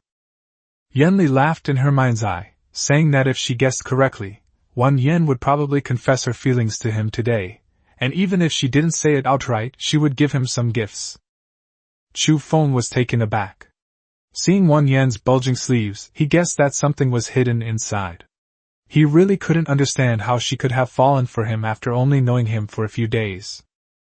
Yenli gloated, saying that she had probably fallen for Chu Feng the day he saved her from the snake demon, and even advised him to just marry her so he could become the next sect leader of the Rift Blade sect. Chu Feng was speechless, inwardly cursing her for eating too much last night, wondering why she was talking so much today. But the next moment, Wan Yen, who was walking in front, suddenly turned around, grabbed his hand, and ran away. She excitedly said she was going to take him to a fun place. Before Chu Feng could react, she had already pulled him several steps ahead, and he could only follow her quickly. Huang Chong, watching from afar, saw the whole scene clearly. His face darkened, and killing intent surged in his eyes. He gripped his treasured sword tightly, gritted his teeth, and whispered, "You bastard, Chu Feng, how dare you seduce my junior sister? I'll make sure you don't get away with this." With that, he quietly followed after them. Chapter 22 Purple Willow at the Cliff. When Chu Feng followed Wan Yen to the foot of the cliff, he instinctively looked up. The top of the cliff was shrouded in mist, but the sense of familiarity quickly made him realize that this seemed to be the place where he had gathered herbs last time. Wan Yen excitedly ran around him, asking if he knew the name of the valley. Chu Feng shook his head, only feeling that the place exuded an ancient atmosphere. Old trees all around had intertwined roots, and vines as thick as an adult's waist were intertwined. A faint fragrance of flowers wafted in the air. The cliffs on both sides were steep, and Chu Feng would never have found this place if Wan Yen hadn't led the way. Just then, Yenli suddenly reminded him that there was a 300-year-old dragon vein grass nearby, and then she found a 500-year-old one. Upon hearing this, Chu Feng's hands nearly trembled. The dragon vein grass was withered and yellow, growing beside the rock, looking as inconspicuous as dead grass. If Yenli hadn't pointed it out, an ordinary person wouldn't have recognized it at all. Wan Yen was still calling for him to hurry up, but Chu Feng first put the 2 dragon vein grasses into his pocket. With these 2 spiritual herbs, his advancement to the Qi condensation realm was practically guaranteed. As he reached the corner ahead, he suddenly stopped. Before him stood a purple willow tree, at least 10 meters tall, its arched leaves shimmering with light, and the surrounding flowers and plants glowing with an otherworldly radiance, a scene of beauty unlike anything in the mortal world. Beneath the willow tree stood a stone tablet, its 2 corners severed. Wan Yen, her face brimming with longing, explained that the tablet was a relic left by the ancestors of the Cracked Blade Sect and the Shattered Spear Sect. Long ago, the 2 sects actually belonged to the same organization called the Luoshan Alliance. Back then, the sect leader Wei Lu and the deputy sect leader Wang Yi were an enviable couple. One wielded a spear, capable of taking on 100 men single-handedly. The other used a sword, unparalleled in strength and ferocity. To establish the Luoshan Alliance, they even moved their respective families to Luoshan City. But Wan Yan's voice trailed off at this point. She was about to continue when she turned around and saw that Chu Feng had somehow climbed up the purple willow tree. She immediately shouted for him to come down, and asked him if he was even listening to her. Chu Feng was currently staring at the 2 snake eggs on the treetop. Yenli recognized them as the eggs of the azure-striped demon serpent, most likely the lair of that demonic beast. Without a word, Chu Feng directly took the 2 snake eggs. These were the eggs of a first-tier demonic beast. Once fully grown, they could contend with cultivators at the Qi condensation realm. Wan Yen stomped her feet in anger, but Chu Feng smiled and said he had been listening the whole time, even asking why Wei Lu and Wang Yi had parted ways. Only after he climbed down from the tree did Wan Yen continue her story, still dissatisfied. It turns out that Wei Lu was later chosen by an immortal who said she had spiritual roots and could cultivate immortality, so he took her away. But this departure lasted for 30 years. When Wei Lu returned, Wang Yi had already died from illness caused by longing, and before his death, he even cut off a corner of the Luoshan Alliance steel. Wang Yi waited for her for 30 years, but in the end, his beloved did not return. When Wei Lu returned, she was heartbroken and lost all will to cultivate immortality. So she planted this purple willow behind the stone tablet, as if to shelter Wang Yi from the wind and rain. She guarded this place alone for 30 years, and many of the flowers and plants around it were planted by her own hands. When later generations found this place, Wei Lu had already passed away, leaving behind only a final letter. Only then did everyone realize that she had not returned for 30 years because she was trapped on the miscellaneous service peak of the Xuanjian Sect, and only after she cultivated to the spirit-gathering realm did she finally gain the right to descend the mountain. Before her death, Wei Lu also cut off a corner of the stone tablet, symbolizing the harmony between husband and wife. However, the Wei family hated the Wang family because of this, believing that Wang Yi had delayed Wei Lu's pursuit of immortality, and caused her to miss the path to immortality. So they established the Broken Spear Sect, and the two families were divided from then on. Upon hearing the words, "Handyman Peak," Chu Feng sneered inwardly. What prestigious sects? In his eyes they were nothing but empty boasts. Having worked as a handyman himself, he knew best the rules of such places. A handyman's life was practically meaningless. Wei Lu was mostly just taken to do odd jobs. She had no master, no resources, and had to serve the sect disciples. To be able to cultivate to the nascent soul realm under such circumstances, just to return and see Wang Yi once, was already extremely difficult. Wan Yen sighed and asked Chu Feng if none of this would have happened if Wei Lu hadn't gone to cultivate immortality back then, and if the Cracked Blade Sect and the Shattered Spear Sect wouldn't have separated. Chu Feng, however, stared at the purple willow tree in deep thought, feeling that there might still be treasures like storage bags or magic artifacts hidden there. Just then, a whooshing sound came from behind him. A man with a knife rushed out, heading straight for Chu Feng. Wan Yan's face changed drastically, and she cried out, "Senior Brother Huang, no!" Chapter 23 Chu Feng vs. Huang Chong. Suddenly, a blade slashed from behind, but Chu Feng immediately used the wind shadow step to dodge it. He turned around and saw that the person who attacked him was Huang Chong. His eyes instantly turned cold, and killing intent appeared. "Are you looking for death?" Huang Chong raised his knife to strike again, but Wan Yan quickly stopped him. She cried out in alarm and anxiety. "Senior brother! What are you doing?" Huang Chong, spitting as he pointed at Chu Feng, angrily accused him of luring Wan Yan to such a place in broad daylight, implying he had ulterior motives. He also claimed he had long seen through Chu Feng's wicked intentions and dishonest ways, and that he would teach him a lesson on behalf of his sect. No sooner had he finished speaking than Huang Chong charged forward again, sword in hand. Wan Yan couldn't stop him at all and could only anxiously shout from the sidelines, explaining that she had called Chu Feng. Chu Feng's eyes were low and his wind shadow steps shifted constantly, his figure moving as fast as a ghost. Huang Chong was at the 5th level of body refinement, and wielded a sword, so Chu Feng could only dodge for the time being and was temporarily at a disadvantage. Wan Yan wanted to step forward to stop them, but found that the two of them were faster than her, so she could only stomp her feet in frustration. As Chu Feng dodged the blades, he sneered. "He just has a crush on you. Seeing you being nice to me, he got jealous. Attacking me is one thing, but to act tough with a weapon like that." After saying that, he seized the opportunity, kicked Huang Chang's knife handle, and picked up a piece of wood from the ground. Huang Chang's thoughts were exposed, and his face turned even uglier.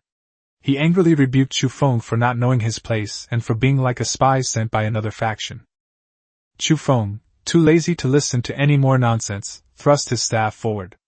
Huang Chong was shocked and quickly raised his knife to block, but before he could even steady his blade, Chu Feng had already circled behind him. The wooden stick was pointed directly at Huang Chang's throat, about to pierce him, when Wan Yan suddenly rushed out and shouted, "Junior brother, don't!" Chu Feng abruptly stopped, looking at the two with a gloomy expression. Cold sweat poured down Huang Chang's forehead. If Wan Yan hadn't spoken up, his throat would have been pierced. In that instant, he only felt a cold wind sweep past, and Chu Feng disappeared before his eyes. Chu Feng looked at Wan Yan, his tone icy. "From today onwards, we're even. He tried to kill me because he had a knife, and I killed him in return, but you took the hit for him?" If it weren't for Wang Yan's kindness to him, Chu Feng would never have stopped. Only then did he suppress his anger and put down the wooden stick. Wang Yan hurriedly explained that she just didn't want her fellow disciples to get hurt, and that Huang Chong was only acting impulsively and not deliberately targeting Chu Feng. But when Huang Chong saw that Chu Feng had put away his staff, his mind started working again. Relying on his status as the senior disciple and having Elder Huang as his father, he felt that the sect leader wouldn't really do anything to him for the sake of a mere steward disciple. While Wang Yan was still trying to persuade Chu Feng, Huang Chong suddenly raised his knife and charged forward again. Chu Feng sneered and raised his stick to stab back. Huang Chong had only taken a few steps when Wang Yan grabbed him tightly. Chu Feng frowned, looking at Wang Yan standing in the middle, and finally withdrew his hand.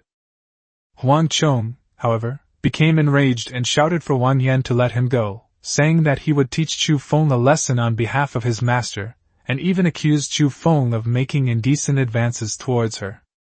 Wang Yan was so angry that she shouted at him to stop being so unreasonable, or she would go and complain to her father. Huang Chong had lost all face today. He was at the 5th level of body refinement, wielding a knife, yet he was pinned down by a 3rd-level body refinement cultivator with a wooden stick.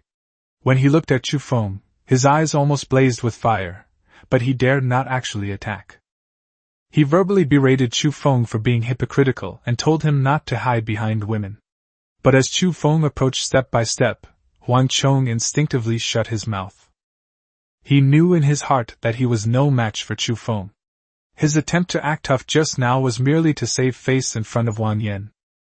Wang Yan quickly stepped forward to separate the two, advising Chu Feng not to fight, saying that they were all from the same sect and that Huang Chong had only misunderstood and had no malicious intent. But she froze halfway through her sentence. Chu Feng seemed like a different person now, his eyes filled with malice, and he gave a cold laugh that sent chills down her spine. Wang Yan awkwardly stood protectively in front of Huang Chong, and could only continue to persuade him.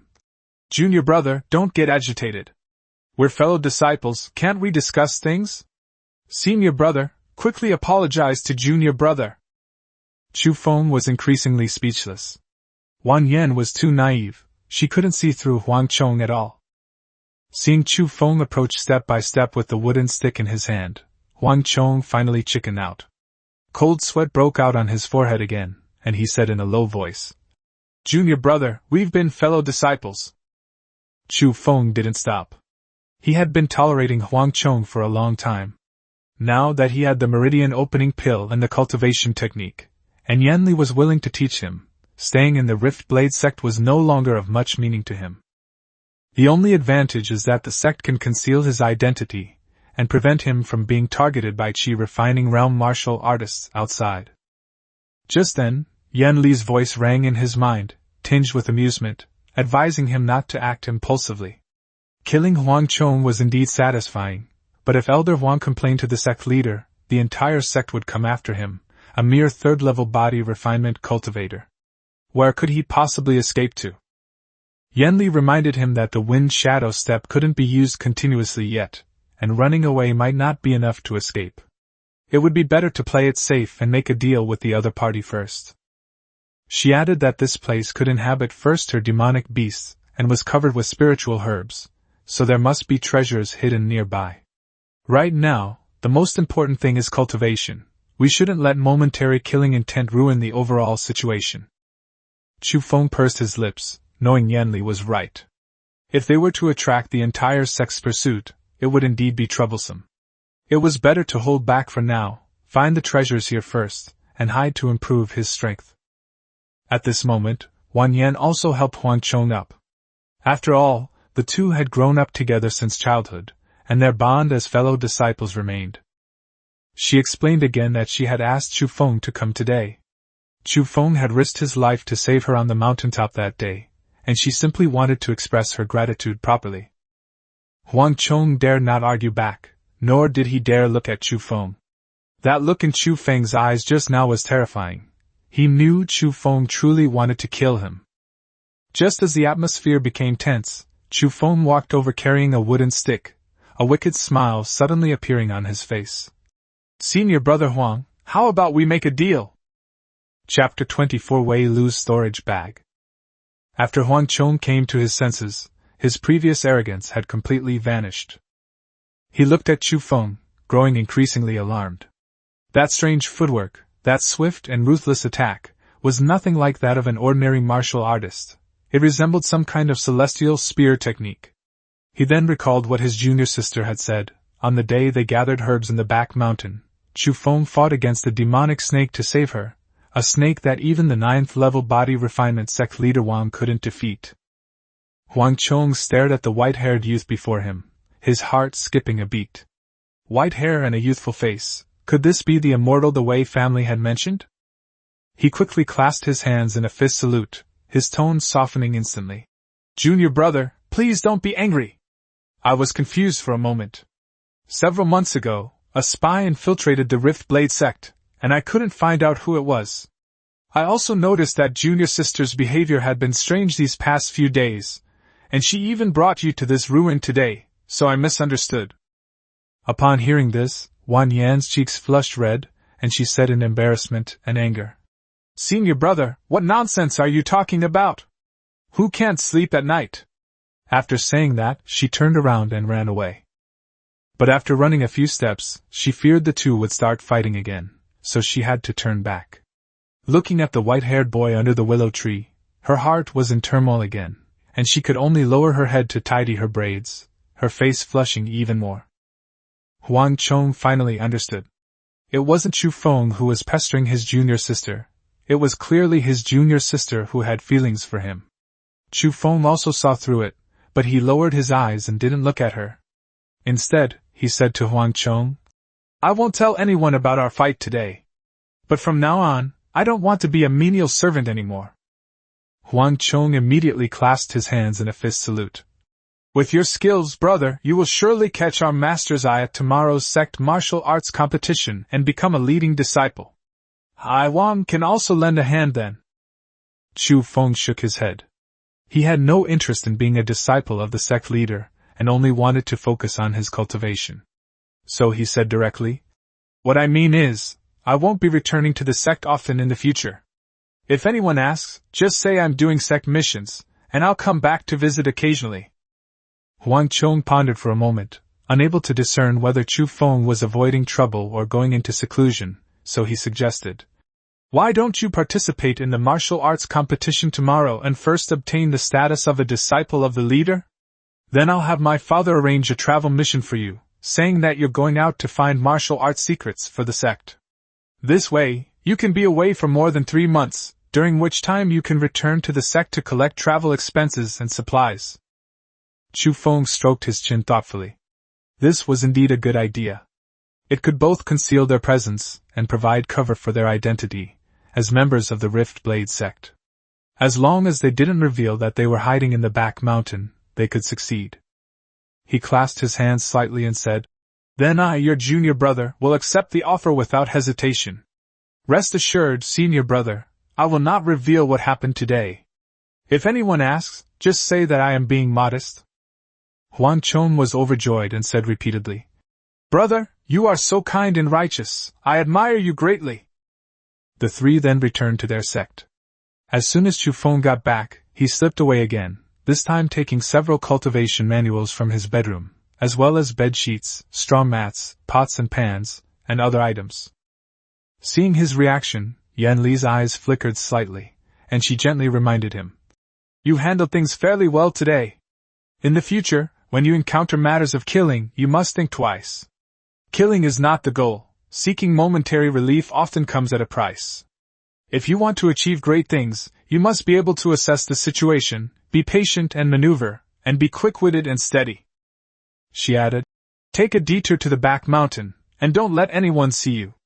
Always stay vigilant, and never let your guard down. Chu Feng remained silent the entire way. After these days of instruction, he had become much more cautious. He first circled Luoshan city twice, then turned around and left the city.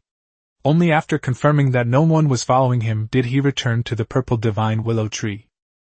As soon as he approached, he smelled a delicate fragrance, and felt refreshed with each breath. Chu Feng, unsure how to find the treasure, released Yanli, saying, "Thank you for your trouble, Miss Yan." Yanli took a deep breath and closed her eyes to sense her surroundings. The divine willow, the snake's nest, the stone tablet, the bluestone slabs, and the wild grasses and spiritual herbs all came into her perception. The next moment, she discovered a cave hidden by vines, her eyes lighting up instantly, and she turned and walked towards it. Chu Feng excitedly followed. If he were to search on his own, it might take him several hours to find this place. Yanli flashed into the cave, her clothes spotless. Chu Feng, on the other hand, struggled to pry open the vines, squeezed through a tiny hole, and then covered himself with the vines again. Yanli scanned the cave and immediately realized. This should be Wei Lu's dwelling place. Chu Feng couldn't help but swallow hard. "Big sister, do you have any treasures?" Yanli closed her eyes and sensed for a moment longer before walking to the east side of the cave wall, and unleashing a wind blade. The cave wall slowly crumbled away, revealing a small spring. She said, "You're lucky, there's a small spiritual spring here. Although it's very old and almost dried up, it's enough for you to cultivate for a while." Chu Feng smelled the delicate fragrance, and felt his mind lighten. Yanli then looked at a pile of stones and raised an eyebrow slightly. The array plate and storage bag of the small hidden shadow array, were they all left behind by Wei Lu? Upon hearing this, Chu Feng's eyes lit up immediately. "Storage bag? Where is it?" Before he could get close, Yanli had already taken out the contents of her storage bag. Inside were a black iron spear, a bottle of qi condensation pills, a bamboo slip, and a Xuanjian Sect identity token. When Chu Feng saw the qi condensation pill, his eyes nearly widened. "Is this the pill needed to break through to the qi condensation realm through body refinement?" Yanli nodded. "It was probably prepared by Wei Lu for her lover. It's a pity that mortals don't believe in the limitations of the great Tao and try to make someone without spiritual roots break through to the qi condensation realm. The result is predictable." After speaking, she picked up the small hidden shadow array plate and formed hand seals. The array plate floated and rotated, and a transparent light array instantly spread out, enveloping the entire cave, and the outer entrance was also concealed by the illusion of rocks. Yanli looked around and said with satisfaction, "This place is wonderful. Why don't you try meditating and cultivating here?" Chapter 25 Wind-Swallowing Spear. Chu Feng didn't waste any time. He got more excited about cultivation than women. He sat down next to the spiritual spring, closed his eyes, and began to circulate his cultivation technique. Yanli glanced at the remaining items, a cold glint in her eyes. The Xuanjian Sect identity token reminded her of the 6 human ancestors who had previously attacked her, one of whom was from the Xuanjian Sect.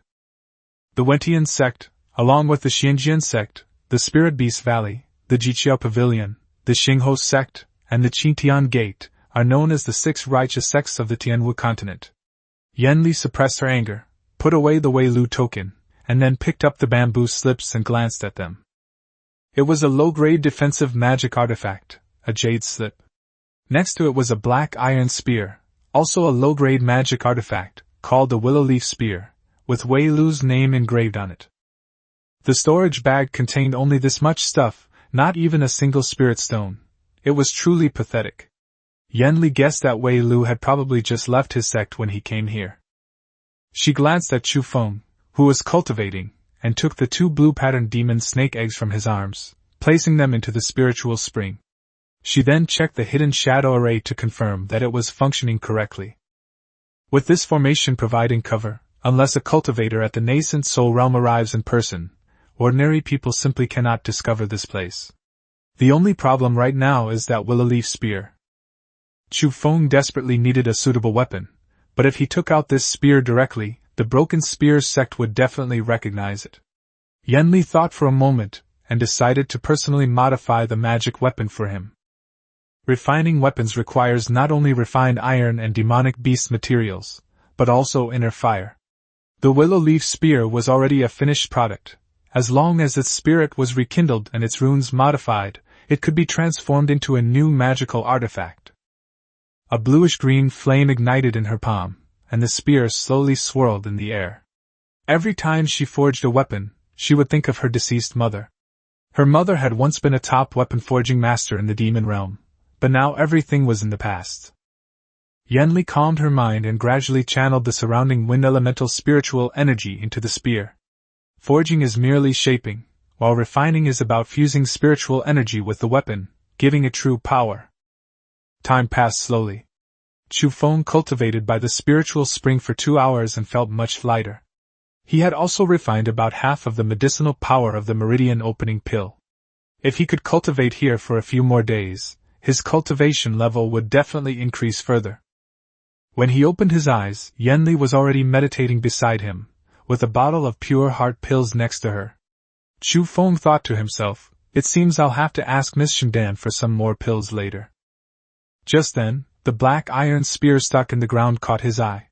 He stepped forward and grasped the spear, and immediately a cool and refreshing sensation spread through his palm. Chu Feng looked down and saw that the gun barrel had turned bluish-green, with wind patterns swirling around it, as if a gentle breeze was flowing through it. He subconsciously glanced back at Yanli, knowing that this must have been prepared for him by her. He turned the gun around and quickly saw 3 words. Wind-swallowing gun. Chu Feng raised his spear and began to wield it. Thrusts, jabs, slashes, and flicks, each move was as swift as the wind, his body as straight as a bow. Completely different from a wooden stick, the wind-shadowed deadly spear truly possessed its power at this moment. The spear tip pierced the air, stirring up gentle breezes, as if the wind itself were whistling. Chu Feng grew more and more excited as he practiced, and he continued practicing in the cave until sunset. He laughed loudly. Now I have my own weapons! For escaping and chasing, I have the wind shadow step. For cultivation, I have the meridian opening pill and the spirit spring. For techniques, I have the 9 elements spear technique and the wind shadow life-taking spear. And I have a spirit pet. He froze mid-sentence, then quickly reached into his pocket. He'd been so excited practicing shooting that he'd completely forgotten about the snake eggs. Chu Feng's expression changed. Where are my eggs? My eggs are gone! Yanli had finished regulating her breathing. Watching him jumping around, she couldn't help but laugh and say, Why don't you just put down 2 more? Chu Feng was speechless, realizing she must have tampered with them, and immediately became anxious. What about the snake eggs? You didn't eat my eggs, did you? Are you trying to be so wasteful? Yanli snorted and pointed to the spiritual spring. If we put it on you, how long would it take to hatch? In the spiritual spring, it will hatch in 30 days at most, and there's even a chance it will mutate. Chu Feng was taken aback. Mutation? Yanli explained that when a demon beast egg is nourished by a spiritual spring, there is a 30% chance it will transform into a higher-level demon beast. After speaking, she looked at the gun in Chu Feng's hand. How about that wind-swallowing spear? Chu Feng looked down and nodded quickly. Of course it's excellent. Thank you so much, big sister, for crafting this magic weapon for me. I am deeply grateful. Upon hearing this, Yanli's eyebrows curved into a smile, and the corners of her mouth lifted slightly, revealing that foxy charm once again. Chu Feng's heart sank immediately, thinking to himself that this woman was indeed only acting out of self-interest, and there was definitely something fishy going on. Sure enough, Yanli smiled like a wind chime. Now that you have everything, shouldn't you show some appreciation? Chu Feng spread his hands, looking like he had no money but his life. What do you want now? Chi-restoring pills? Those are much more expensive than Su-Xian pills. I don't have any. Get something else. Yanli took out a qi condensation pill with her hand. Her meaning couldn't be clearer. Chu Feng immediately understood that she wanted him to exchange the qi condensation pill for a qi pill in return. That's what he'll need for his future breakthrough. Chu Feng simply sat down on the ground. I'm sleepy, let's go to sleep. Yanli was also annoyed, and with a wave of her hand, she put away the wind-swallowing spear and the qi-gathering pill. If you're not going, I'll go myself. You can forget about taking this spear. As she spoke, she turned to leave. Chu Feng was immediately helpless. He couldn't beat her, nor could he persuade her otherwise, so he could only call out to her. Come back! You're not afraid of getting caught, but I am. With your wicked appearance, it's no wonder you attract cultivators. Yanli snorted coldly and began to list her demands in one go. She wanted 5 bottles of pure heart pills, as well as scrambled eggs with tomatoes, stir-fried bitter melon with shredded pork, chicken, a bronze mirror, a comb, a sachet, rouge, face powder, hairpins, and a jade bracelet. Finally, she added, "Let me think about getting you a gold-threaded palm leaf fan, a fine silk velvet quilt, and a mahogany bed." Chu Feng immediately got angry. "Damn it, are you a gold digger? Where am I supposed to get that much money? Are you planning to live here?" Yanli's smile deepened. "Didn't we agree to support each other and treat each other with honesty? If you don't get it from me, you can forget about having this wind-swallowing gun." She then deliberately sighed. "I won't teach you how to raise the azure-striped serpents. Once they hatch, they certainly won't submit to you. Anyway, I don't care." Finally, Yanli covered her mouth and giggled. "If you don't have any money, you can borrow it from Miss Wang." Chu Feng was speechless for a moment, his eyelids twitching. "You." Chapter 26. The most important thing in seeking immortality and enlightenment is having a clear mind. Yanli, looking completely confident in Chu Feng's abilities, landed on the stone platform and sat down cross-legged in a few blinks. She herself didn't realize that her mood had improved considerably these past few days, and her way of addressing Chu Feng had gradually changed from "wicked cultivator, idiot cultivator," and little cultivator to "junior," and finally, "you." She was convinced that Chu Feng would run errands for her, and sitting on the stone platform, she deliberately said, "Oh dear, I just checked again, and it seems that ants in the body refinement realm can't open storage bags with their divine sense. From now on, if you want to hide anything, you'll have to rely on me." Yanli added that the young azure-striped demon snakes must be fed and cared for carefully when they are young. The slightest carelessness can result in a drop in their rank, or even death in their shells. Chu Feng was speechless and could only wave his hand, saying, "All right, stop babbling. I'll go get some tonight, and we can talk about the rest after the competition tomorrow." Yanli's eyes crinkled into a smile as she strode to Chu Feng. Chu Feng glanced sideways, flicked his hand, and sent her back into his sea of consciousness. He then set off to search for spiritual herbs once more. Now he could recognize some herbs, and with Yanli's guidance, he quickly gathered quite a few. In order to exchange them for some money, he even packed the younger herbs with him. Not long after, Chu Feng returned to the same pharmacy. Before he even entered, the old man, just like last time, lay back in his rocking chair, stretched out his head to sniff, and murmured, "A rare item from 100 years ago." When he recognized Chu Feng, his half-closed eyes immediately lit up. A short while later, the familiar carriage stopped in front of the pharmacy again. Chu Feng's expression was solemn. His current strength was weak, and he was accompanied by Yanli, an exceptional cultivation vessel capable of driving countless cultivators mad. Therefore, he had to be cautious in everything he did. Xuanjian, a woman in green, strode over. Chu Feng immediately clasped his hands in greeting and bowed respectfully, saying, "Greetings, Senior Xin." Xuanjian was slightly surprised by Chu Feng's unusually polite demeanor. However, Chu Feng's eyes were slightly red today, as if he had something on his mind. She asked calmly, "No need for such formalities. How many spirit herbs did you bring this time? And what do you wish to exchange them for?" Chu Feng took a deep breath and clasped his hands in greeting again. "This junior would like to exchange for 1 bottle of chi-restoring pills and 5 bottles of pure heart pills." Yanli frowned immediately in her mind's eye. She had only said she needed 1 chi-restoring pill temporarily. When had she ever said she needed a whole bottle? Chi-restoring pills were an essential item for chi condensation realm cultivators when they went out. 1 pill could restore their vitality when their energy was depleted. Could Chu Feng have remembered wrong? Chu Feng was unaware of Yanli's doubts and waited respectfully for Xuanjian's reply outside. Xuanjian took out some pills from her storage bag and said, "I heard you mention chi-restoring pills last time, so I specially refined 2 bottles. I also have guests who need them, so giving you 1 bottle won't hurt. There aren't many pure heart pills left, only 4 bottles." After speaking, she looked at Chu Feng and asked, "What do you intend to offer in exchange, young friend?" Chu Feng took out his bag and brought out 600-year-old spiritual herbs and a number of other medicinal herbs. Xuanjian frowned slightly as she looked at them. Then Chu Feng took out a bottle of qi condensation pills from his robes. Xuanjian's eyes narrowed when he saw the bottle of pills.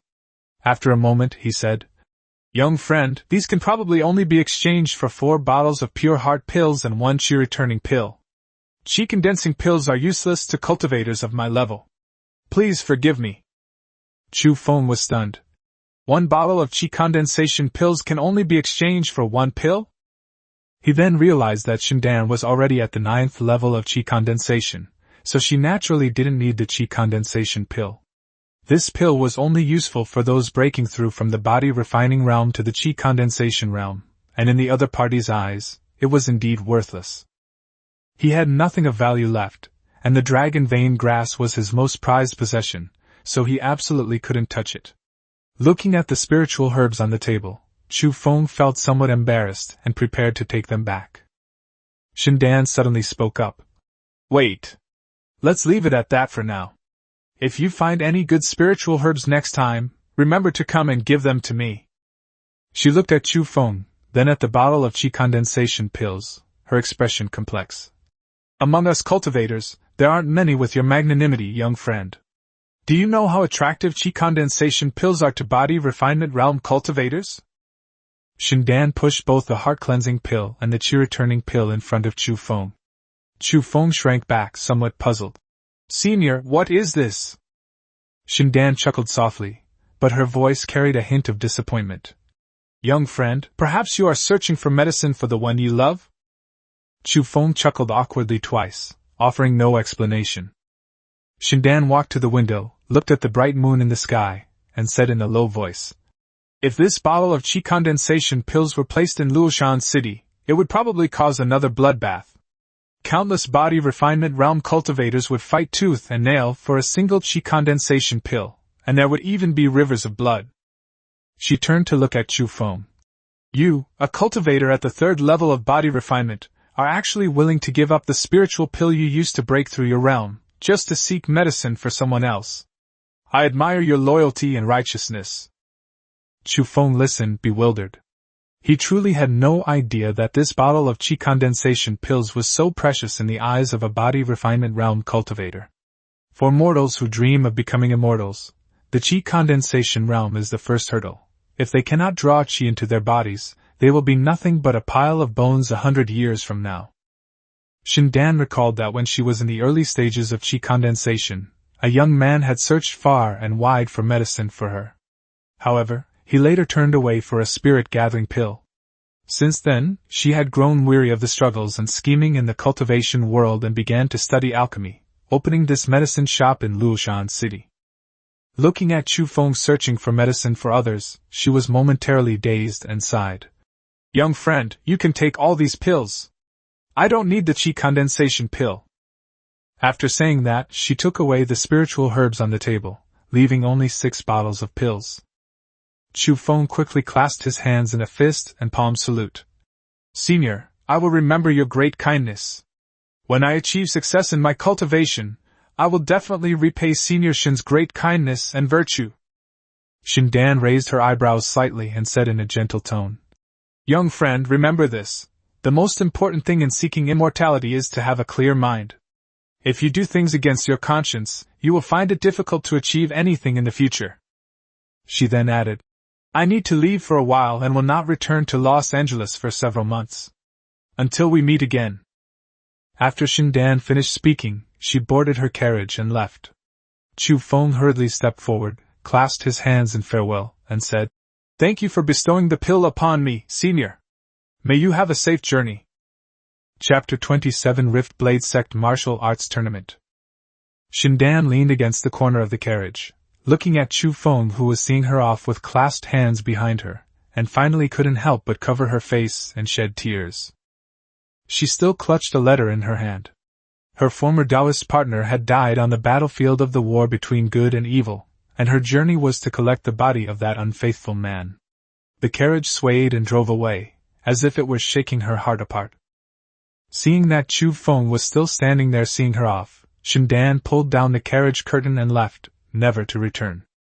Chu Feng could roughly guess why she had lost her composure, and only slowly exhaled, when the carriage had completely disappeared from sight. Yanli also fell silent, Xuanjian's words echoing repeatedly in her mind. She had previously refined the wind-swallowing spear for Chu Feng because she was afraid that Chu Feng would not exchange it for cheap pills, but what happened tonight left her with mixed feelings. Loyal and devoted to friendship. Yanli glanced at Chu Feng outside, then subconsciously avoided his gaze. Xuanjian had underestimated the situation. If this bottle of qi condensation pills truly appeared in Luoshan City, it would likely unleash a bloodbath. Regardless of whether they possess spiritual roots or not, people would fight tooth and nail for the qi condensation pill. She had personally witnessed qi condensation realm cultivators slaughter thousands of people for a single spirit-gathering pill, which was not uncommon in the cultivation world. She looked at Chu Feng again, somewhat lost in thought. She recalled Chu Feng's words about treating her with honesty. Could it be that he was telling the truth? Was he not approaching her only for the demon race's cultivation techniques? On the day of the great battle between good and evil, Chu Feng carried her, severely injured, across mountains and valleys, fleeing in a sorry state. No matter how the wind and rain battered him until he looked like a beggar, he never did anything inappropriate for her. And that morning she begged him with her body, even going so far as to undress, but Chu Feng simply pulled up her collar and ran out. Thinking of this, Yanli suddenly turned her head away and remained silent. After Xuanjian left, Chu Feng did not leave immediately. Instead, he returned to the medicine shop and said to the old man, "Old man, I am from the Rift Blade Sect. If anyone comes to the medicine shop to cause trouble while Senior Xuanjian is away, you can go to the Rift Blade Sect to find me." The old man chuckled. "Not bad, you really have a conscience. Our shopkeeper didn't give you the pills for nothing." Chu Feng clasped his hands in farewell. That evening, in order to avoid attracting attention during the sect's martial arts competition, he went to the blacksmith shop and bought an ordinary iron spear. After obtaining the qi-restoring pill and the pure heart pill, Yanli's cultivation level recovered to the mid-stage of the qi condensation realm. She looked at Chu Feng practicing his spear under the moonlight, her eyes flickering slightly. Once she recovers to the core formation realm, she will be able to break free from the bindings of the heart-locking life talisman. At that time, she will be able to return to the demon realm and retrieve the magical artifacts, talismans, and elixirs left behind in various caves. She had no other desires in this life but to avenge her mother. The following morning, the front courtyard of the Rift Blade Sect was bustling with activity. Dozens of consular disciples dressed in uniform stood at the front, followed by hundreds of deacon disciples armed with various weapons. Chu Feng and Yang Hu stood at the back, glancing at the spears in each other's hands, their eyes widening simultaneously. Yang Hu whispered, "You use a gun too?" Chu Feng nodded. "Yes, I wield the Chu family spear." Yang Hu was taken aback. "Chu family spear? Never heard of it." Chu Feng chuckled dryly. "Our family isn't very famous. Shu, the sect leader, is here." The two immediately shut up. In the sect's main hall, several elders slowly walked out, the one leading them being the sect leader Wang Lai, with Elder Huang standing to his right. Chu Feng looked up at Wang Lai.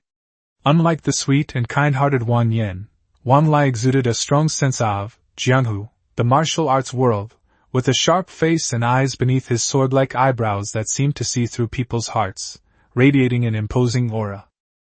Elder Huang stepped forward, stood with his hands behind his back, and announced loudly, "Today is the annual sect martial arts competition. All disciples in charge are welcome to compete on stage. The 3 who perform best will become leaders and disciples, and will learn the sect's sword techniques and carry out sect affairs in the future." He then reminded everyone that the focus should be on friendly sparring, and that they must not injure anyone, use hidden weapons, or attack vital points. After speaking, Elder Huang glanced at Chu Feng and then withdrew. As soon as he finished speaking, a man wielding a ring-pommel sword leaped onto the arena, clasped his hands in greeting, and said, "I am Zhang Yu, at the 2nd level of body refinement. I humbly request your guidance, fellow disciples." The next moment, a young man wielding a whip rushed onto the stage. "Zhao Long from Luoshan City, 2nd level of body refinement, excuse me." The two quickly became entangled in combat. Yang Hu, watching from the back of the group, looked on with tension. He was also at the second level of body refinement, but seeing the two of them fighting on the platform made him feel like a fake second-level body refinement cultivator. Just as he was feeling guilty, Lu Meng walked over with a disdainful look on his face and said coldly, "Don't block my way."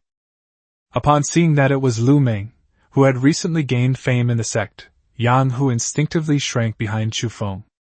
Lu Meng raised his head and glanced at the two of them. "A few newcomers are also bringing weapons to join in the fun. Do they want to go on stage and compete?" Yang Hu dared not utter a sound. Everyone knew that Lu Meng was now a rising star in the sect. First, he fought the demonic snake in the back mountain, and then he fought Wei Bingchong of the Wei family and emerged unscathed. After returning, his fame only grew. Chu Feng was taken aback. Looking at the arrogant Lu Meng, he couldn't help but whisper, "Brother Yang, what are you afraid of him for? He's only at the second level of body refinement. We're not newcomers." Yang Hu swallowed awkwardly. "Brother Chu, you don't know, among the disciples in charge right now, Lu Meng has the best chance of becoming a leader disciple. Look at his Xian Tai treasure sword, it was a gift from the sect leader." He said that Lu Meng received the reward because he saved senior sister Wang Yan in the back mountain. Now, some people in the sect even say that he has reached the third level of body refinement, and some people even say that he has reached the fourth level. Otherwise, how could he fight with Wei Bingchong? Chu Feng almost burst out laughing. Seeing that Lu Meng really treated him like someone important, he suddenly had another idea. At this moment, Xiao Long on the stage was no match for him and was the first to fall. Seeing his opportunity, Lu Meng immediately leaped onto the stage and walked a few steps to Zhang Yu. He looked at the panting Zhang Yu and said arrogantly, "I am Lu Meng, please enlighten me." Having said that, he drew his sword and charged. Zhang Yu, already wounded, panicked upon seeing that the newcomer was a prominent figure from her sect, and hurriedly shouted, "I surrender!" Lu Meng became even more smug, raising his head to survey the audience below. "Anyone else want to fight me? Come on up here." Chu Feng chuckled and whispered, "They've really lost themselves. Look at how this child has been spoiled rotten. What a tragedy." Lu Meng seemed to hear someone laughing at him, and he turned around abruptly to look at Chu Feng and Yang Hu, shouting angrily, "What are you two saying? If you have something to say, come up here and say it." Chapter 28 Yang Hu vs. Lu Meng. Upon seeing that Lu Meng had heard this, Chu Feng's expression remained unchanged, and he immediately gave a thumbs up, praising. "Senior brother Lu Meng truly lives up to his reputation as a great master among the disciples of the Rift Blade sect. His martial arts are superb, surpassing all others." He then deliberately added loudly, "I think this position of Consul's disciple must belong to senior brother Lu Meng." Lu Meng had initially thought Chu Feng was talking badly about him behind his back, but upon hearing Chu Feng praise him in public, he immediately became incredibly proud and repeatedly replied, "That's right! That's right!" He looked around smugly, and Wang Yan couldn't help but laugh out loud. Wang Lai frowned and glared at him, scaring Wang Yan into quickly hiding behind her second senior brother Dong Dao. Huang Chong was a bit slow to react. Remembering Lu Meng's boast about fighting the demon snake for several incense sticks worth of time, he almost burst out laughing. Seeing Chu Feng still clapping and cheering, he finally understood that Lu Meng had most likely offended Chu Feng, and was being praised to death. On the arena, Lu Meng became increasingly smug when he saw that no one had come up to challenge him. He turned around, walked to the front of the stands, clasped his hands, and said, "Sect leader elders, it seems that no fellow disciples dare to fight me. That's fine, so I don't accidentally hurt them." Lu Meng looked at Wang Lai with anticipation. Wang Lai put one hand to his forehead, clearly dissatisfied. Last year, the Rift Blade sect had 3 body refinement realm disciples become leader disciples, while Lu Meng, no matter how exaggerated his reputation was only at the second level of body refinement. Even if he truly saved Wang Yan from the serpent demon, Wang Lai wouldn't immediately promote him. Last time Dong Dao mentioned Lu Meng, Wang Lai only rewarded him with a precious sword. Wang Lai glanced at the audience below the stage, then looked at Elder Huang. Elder Huang immediately understood and stepped forward, calling out, Is there anyone else who wants to challenge Lu Meng? Come up on stage at once. His words implied that if Chu Feng could defeat Lu Meng, even if his ranking wasn't high, he would still speak up for him. But Chu Feng, sitting below the stage, whispered to Yang Hu, "Attack his lower body later. This kid probably hasn't practiced with weapons. I checked him out, he's a local thug. Don't worry, brother Yang, he definitely can't beat you."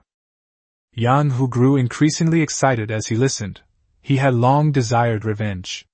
Glancing at Lu Meng on the stage, he leaped onto the platform, clasped his hands, and said, "Yang Hu of the Yang family, second level of body refinement, please enlighten me."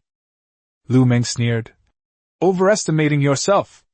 I can even defeat the demon snake, and the people of the Shattered Spear sect tremble at the mere mention of my name.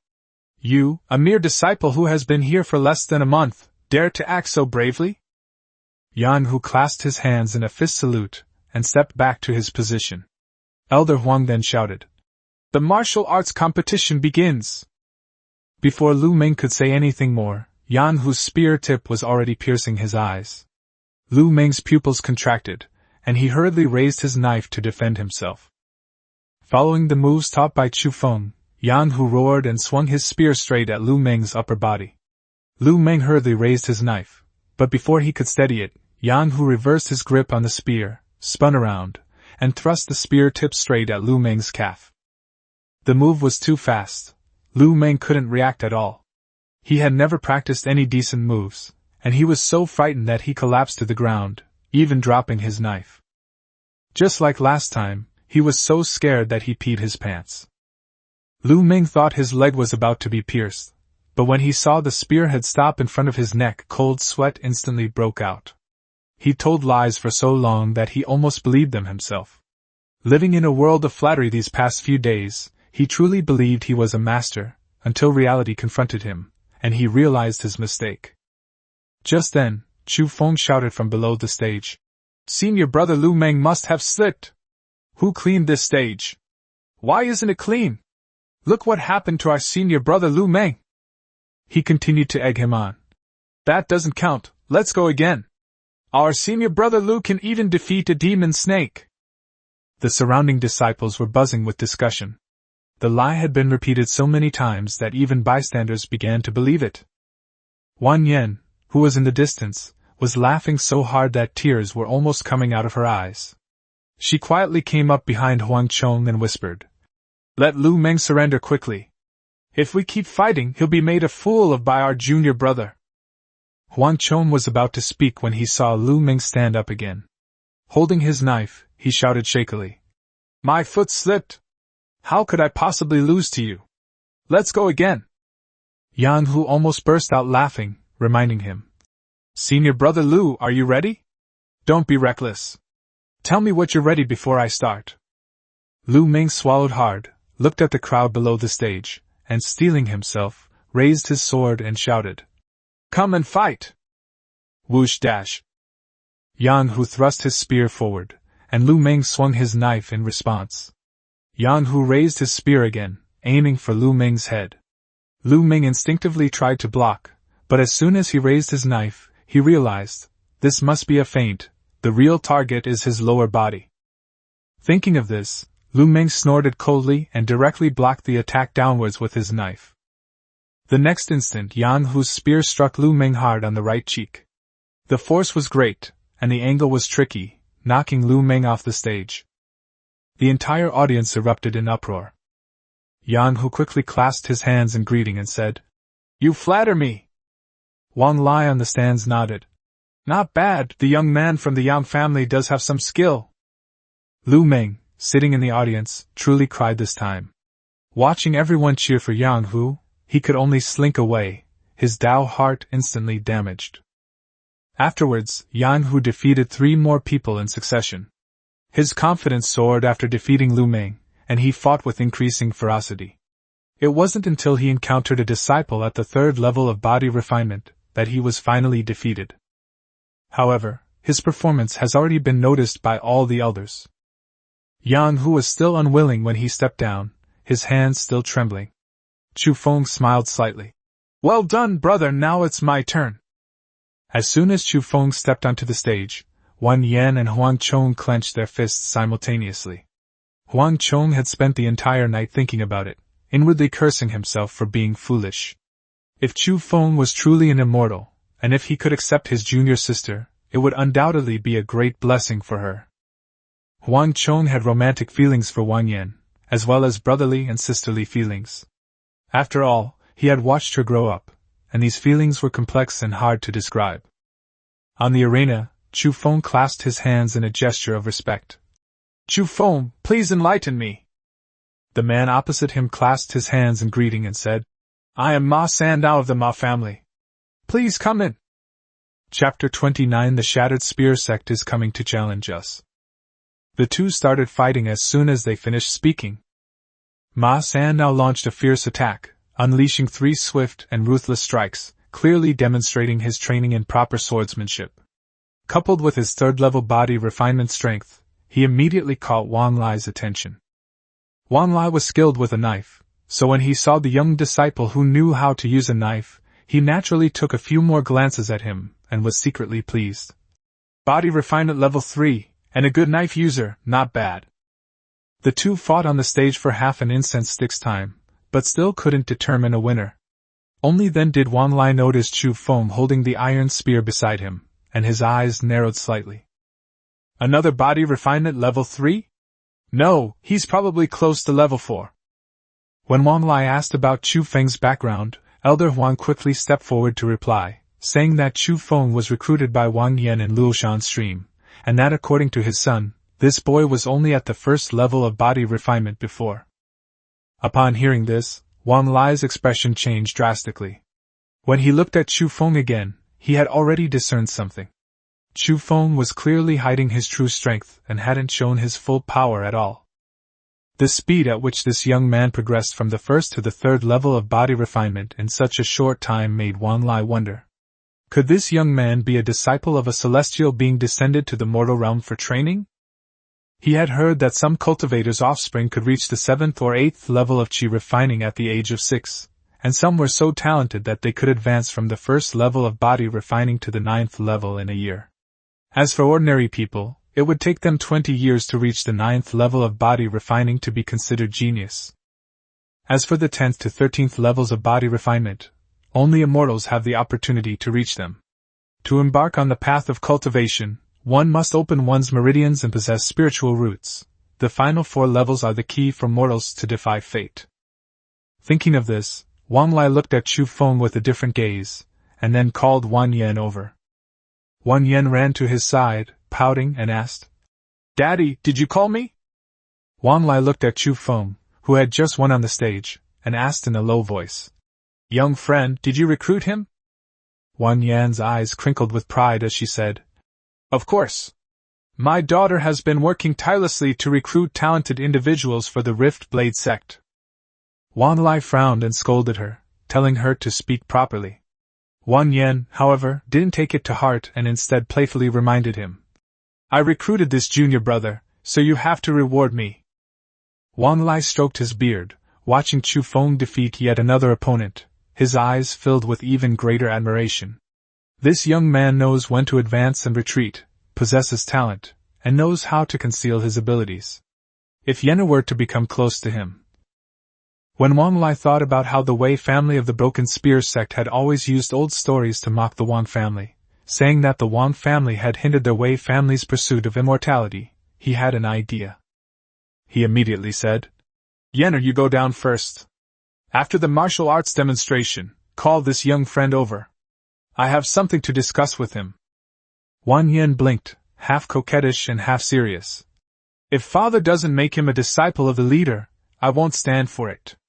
It was young Master Chu who lured away the demon snake to save me, not Lu Meng." Wan Lai's smile deepened. "I'm not blind. Go to the back and wash up and get ready, hurry up." Wan Yan was stunned. Looking at her father's meaningful smile and then at Chu Feng on the stage, her face turned red, and she turned and ran away. At this moment, Chu Feng had already defeated 3 people in a row, but he deliberately pretended to be out of breath, as if he was about to collapse at any moment, in order to lure others onto the stage. Yang Hu, also from below the stage, joined in the commotion. Go for it! Chu Feng is about to collapse. Any level 1 body refinement cultivator could beat him. But the people below weren't stupid. Most of the newly recruited disciples were only at the first level of body refinement, and there were hardly any at the second level. Seeing Chu Feng win 3 consecutive matches, who would dare to go up easily? Elder Huang glanced at Wang Lai, who smiled and said, "This year's youngsters are indeed quite good. Whether it's the young man from the Yang family who wields a spear or Ma San Dao, they are both promising talents." Elder Huang immediately flattered. "The sect leader is absolutely right. However, in my opinion, Chu Feng has the highest aptitude, a handsome appearance, and superb martial arts skills. If he were to be taken as a disciple of the leader, it would surely be a blessing for the Rift Blade sect." Wang Lai clearly shared this intention. Seeing that no one dared to challenge him anymore, he announced that the performance of the steward disciples was over and that the consul disciples would take the stage next. "All right, deacons may step down. I have my own plans. All consuls may step forward." As soon as the words were spoken, the disciples returned to their ranks. Some sighed, some were unwilling, but there was nothing they could do. Elder Huang hurriedly stepped forward and announced loudly that the next event would be the martial arts competition for the consul disciples. He also reminded everyone that the Rift Blade sect's Rift Blade technique is divided into 2 parts. The consul disciples can only learn the first half, while only the direct disciples can learn the second half. If the consul's disciple wants to make further progress, he must bring out all that he has learned in his daily studies today. Chu Feng stood below the stage, already feeling somewhat impatient. If it weren't for the fact that it was for publicly funded cultivation, he wouldn't want to waste any more time here. He just wanted to finish quickly and return to his cave to cultivate. He was still thinking about buying cosmetics and household items for Yanli. After finishing these things, he planned to go into seclusion for 1.5 years to first raise his cultivation to the 9th level of qi refining, and then try to absorb the dragon vein grass to open up the 8 extraordinary meridians. Just as Chu Feng was planning his next steps in cultivation, a shout suddenly came from behind him. "Who are you? This is the Rift Blade sect. Unauthorized personnel are not allowed to enter." Immediately afterwards, a cold laugh rang out. "Not much skill, but quite the big mouth. You think you can stop me?" No sooner had he finished speaking than the man fired a shot that knocked away the guards at the door, and led his men straight in. Everyone from the Rending Blade sect looked over. Wang Lai's face darkened as he stared at the hook-nosed man who had walked in, and he said coldly, "What brings sect leader Wei of the Shattered Spear sect here?" The man raised an eyebrow and sneered, his expression arrogant. "I heard that today is your Rift Blade sect's annual martial arts competition. I had nothing better to do, so I brought my son to see it." No sooner had he finished speaking than Wei Bingchong walked out with a mocking expression. "What are you talking about, Dad? How could these good-for-nothings possibly beat me?" Wang Lai's expression changed, and he exclaimed in surprise. "Wei Bingchong, you junior, you've already reached the 6th level of body refinement?" Chu Feng immediately sensed something was wrong and quietly retreated to the back of the crowd, instinctively shielding everyone in front of him. Chapter 30: Setting the Mountain on Fire? Wei Bingchong's expression was mocking. He rested the gun handle on his shoulder, let his hands hang limply, and swept his disdainful gaze over the disciples of the Lai Dao sect present. Then, he jumped up and lightly landed on the arena. Huang Chong and Dong Dao were instantly enraged and were about to rush forward, but Elder Huang stopped them with a raised hand. "Don't be impulsive!" Wei Bingchong grinned crookedly, looking at Elder Huang with an arrogant tone. "Last time, I really owe you a lot for helping me with my moves. Guess what? I broke through as soon as I got back. Ha ha! It's truly a blessing from heaven." His father, Wei Long, coldly swept his gaze over the members of the Rift Blade sect. Apart from Huang Chong, who was at the 5th level of body refinement, he could barely be considered worthwhile. The other disciples were not worth mentioning in his eyes. Then Wei Long looked at Wang Lai and sneered. "Sect leader Wang, it is said that the Wei and Wang families were originally one family. My son Bingchong has extraordinary talent, why don't we reconcile? I think Yenner is also of marriageable age." He continued, If our two families can turn hostility into friendship and become one family, it would be a way to make up for the regrets of our ancestors. Are you willing? Wang Lai slammed his hand on the tea table, sending the fruit plate flying, and roared. Nonsense! Do you think I don't know what you're up to? You're just after my Riftblade Sect's assets. Wei Long remained unfazed, only sneering. Then let's see who's the better fighter. If your disciple defeats my son, the Shattered Spear Sect will cease hostilities with you from this day forward. At this point, his tone suddenly turned serious. If you can't win, then let Wan Yen marry into the family. Otherwise, don't blame me for setting fire to the back mountain and cutting off your herb-gathering livelihood. Chu Feng, who was originally about to run away, trembled violently upon hearing this, and his gaze toward Wei Long instantly turned cold. There are still so many spiritual herbs to be discovered on the back mountain, and his cave dwelling is hidden there. If those vines and plants are burned away, any cultivator could easily discover the magic array inside. That old bastard actually wants to burn down the mountain behind his house. Wang Lai turned pale with anger and sat back down in his chair, coughing violently. Cough! Don't push your luck! Our ancestors made an agreement that the back mountain belongs to us, and Luoshan belongs to you. Don't forget that your Wei family ancestor also spent 30 years in the back mountain. Wei Long walked to the front of the arena, his face full of disdain. Enough nonsense. You have to compete today, whether you like it or not. Otherwise, you can wait to go to the back mountain to put out the fire. No sooner had he finished speaking than a figure rushed onto the arena. It was Dong Dao, a 4th-level body refinement cultivator. Enemies meeting are bound to be furious, and Dong Dao roared. This is outrageous. I, Dong, will avenge the grudge from last time. Wei Bingchong smiled contemptuously. You! A defeated opponent! Dong Dao leaped up suddenly and slashed down with his sword. Wei Bingchong parried with his spear, and the two weapons clashed, producing a series of clanging sounds and sparks flying. Dong Dao's moves were domineering. He spun twice in midair, his blade growing increasingly heavy.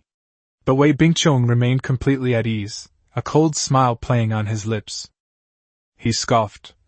Someone like you, who only relies on brute force to reach the 4th level of body refinement, is nothing more than the lowest level martial artist. Martial arts training isn't about who can endure the most hardship. Dong Dao sensed something was wrong and immediately retreated, gripping his longsword tightly with both hands. He shouted in a low voice. Sword-splitting technique, first form. Seeing him use his ultimate move, Wei Bingchong flicked his spear with one hand. You asked for this. Shattering spear technique, 6th form.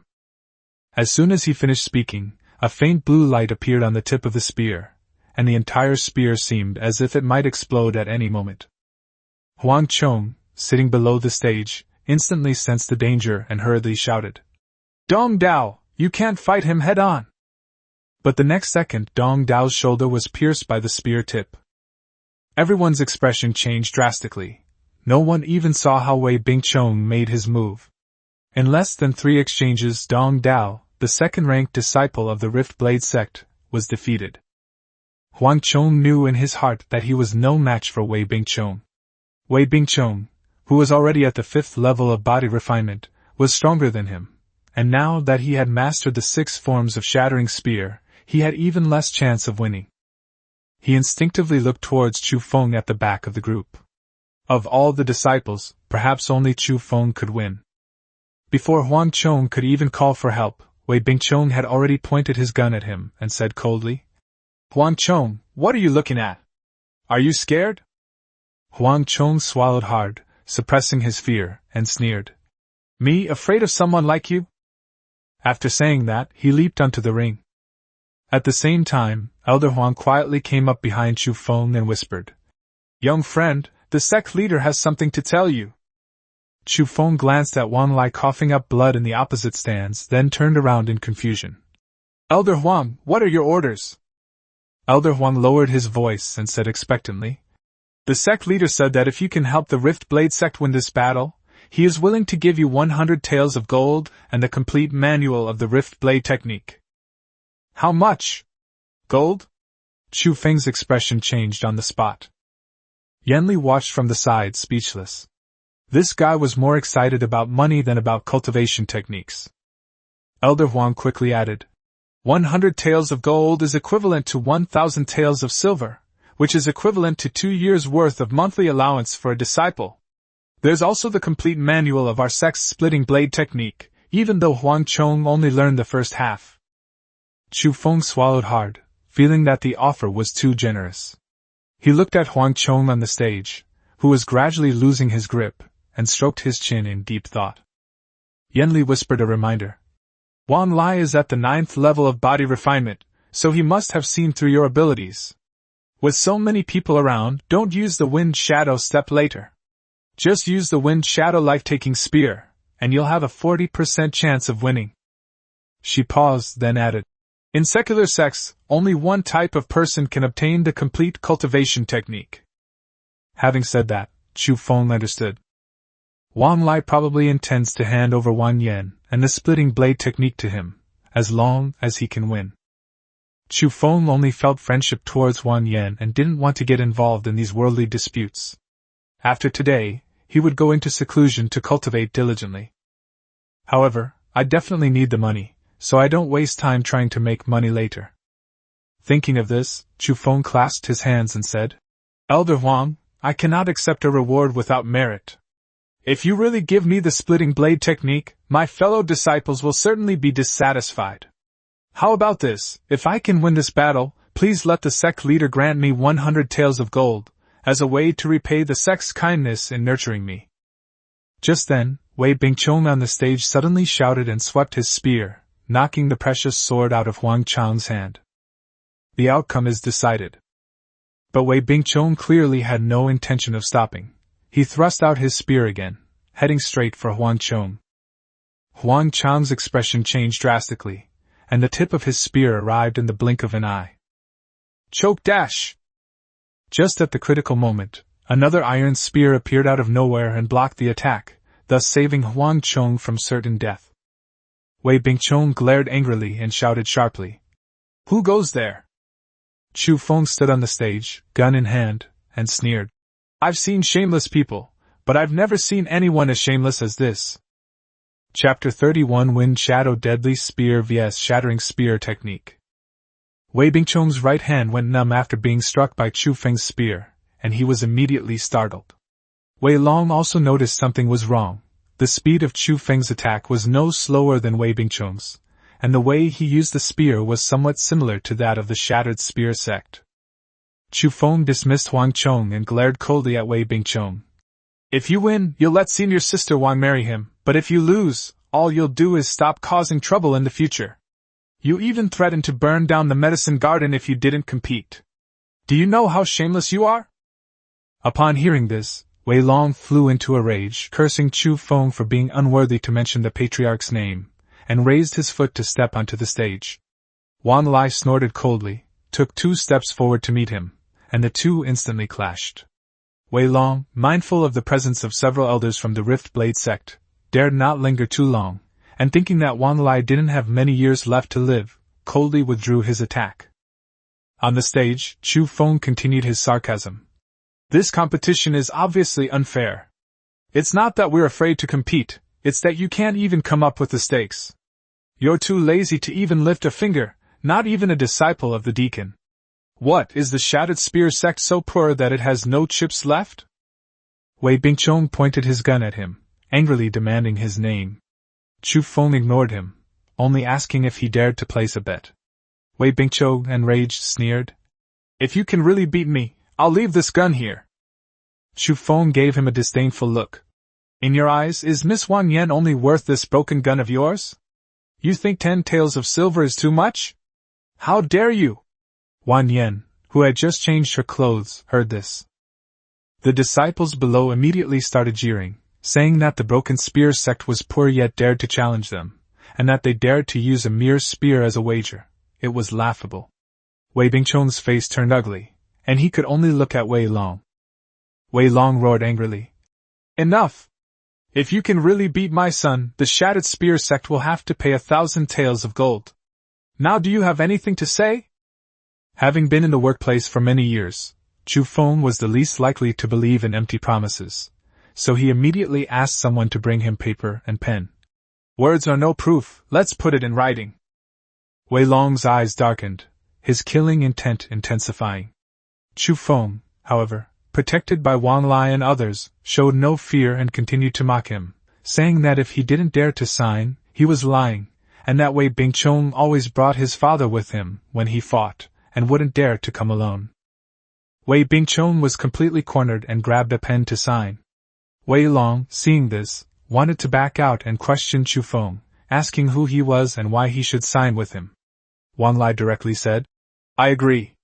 If we lose this match, my daughter will marry your son. If you lose, you will give us 1,000 taels of gold and never come back to bother us again. After speaking, Wang Lai also signed his name. Wei Long chuckled coldly a few times, but ultimately rolled up his sleeves and signed as well. Wan Yen didn't think Chu Feng would lose. After all, he had even defeated the demon snake and beaten senior brother Huang. At this moment, she changed into a light blue gauze dress and applied light makeup, standing out in the crowd and causing many disciples to blush. She shouted excitedly from below the stage. Junior brother Chu, go for it! Defeat him! The disciples around her also cheered and encouraged him. Chu Feng narrowed his eyes slightly. Yanli wouldn't let him use the wind shadow step, so victory wasn't guaranteed. Wang Lai was one of his own, so naturally he wouldn't betray him. But if the Wei family found out he knew immortal footwork, it would be troublesome. Thinking of the Wei family father and son's plan to burn down his back mountain, his anger flared even more. At the elder's command, the duel began. Chu Feng thrust his spear forward, and Wei Bingchong's expression changed slightly. He sidestepped to block, deflecting the iron spear in the process. The force of the blow made Chu Feng's hand tremble, and he immediately realized that the 6th level of body refinement was the limit he could handle. The two spears separated, and almost simultaneously, they turned and thrust out their spears. The difference was that Chu Feng's spear carried a subtle whistling sound, its tip spinning like a spiral, forcing Wei Bingchong to hastily jump away with his spear held horizontally. Wei Bingchong found the fight increasingly strange. Chu Feng's spear technique was very similar to that of the Shattered Spear Sect, yet clearly superior, as if it were an upgraded version of the Shattered Spear technique. Wei Long was also watching with astonishment and doubt, and couldn't help but ask what kind of spear technique it was. Yan Hu, standing to the side, looked disdainful and shouted, Never seen this before? This is my brother Chu's Chu family spear. Chu Feng had no intention of delaying. Wei Bingchong's speed and strength were superior to his. He was only temporarily stunned by the attack. If the fight dragged on, he would inevitably suffer losses, so he had to finish the fight as soon as possible. Thinking this, Chu Feng spun his spear around, exerting force with both hands, and the spear tip immediately hummed. Wei Bingchong looked at his starting stance and his heart skipped a beat. It clearly resembled the first move of the Shattered Spear technique. So he made the same movement, but his spear tip remained completely silent. The next instant, both guns thrust out simultaneously. Wei Bingchong sneered. In a head-on clash, his strength and speed would definitely give him the upper hand. But just as the gun tips crossed, Chu Feng's gun tip suddenly trembled, instantly knocking Wei Bingchong's gun tip away. Immediately afterward, Chu Feng's spear tip split into 3, each slash accompanied by a piercing whistling sound. Wei Bingchong was stunned. In that instant, he seemed to see a tornado sweeping along the ground. What Chu Feng held in his hand was not a spear, but a raging wind. His gun wasn't deflected, it was simply blown off course by the gust of wind. Wei Bingchong looked dazed and murmured, Feng's shadow. When he came to his senses, a buzzing iron spear was already firmly held against his throat. The breeze from the spear tip ruffled his hair, and he knew clearly that he had lost to Chu Feng's unpredictable spear technique. Chu Feng suppressed his killing intent and looked sharply at Wei Long below the stage. Give me the money, sect leader Wei. Wei Long's face was gloomy as he stared intently at Chu Feng, his voice icy. Sect leader Wang, you actually instigated your disciples to steal my Shattered Spear Sect's spear techniques. You are utterly shameless. He continued his angry rant. I never imagined that the Rift Blade Sect would be such petty thieves, daring to steal our spear techniques. They really have no shame. Chapter 32. Lil Knife slips his butt and opens his eyes. Wang Lai's expression darkened, and his gaze suddenly fell on Chu Feng on the stage. Chu Feng remained calm and stepped forward, clasping his hands in a fist salute. He said, "Reporting to the sect leader, I am also very surprised that there is a spear technique in the world that is so similar to my Chu family's spear technique. Perhaps there is a real connection between them, but the key points of spear techniques are nothing more than thrusting, grabbing, parrying, pointing, stabbing, circling, pouncing, dancing, sweeping, and entangling. It may just be a coincidence." Wang Lai stroked his goatee and nodded in agreement. Not bad, that makes sense." Wei Bingchong, however, refused to accept it and shouted at the top of his lungs. "Your move is clearly the first move of my shattering spear technique, and you still dare to say that you didn't steal it?" Yang Hu, sitting in the audience, immediately retorted. "Stealing from your family? My Yang family spear technique has been passed down for over 1,000 years, and I would say your shattering spear technique is similar to my Yang family spear technique.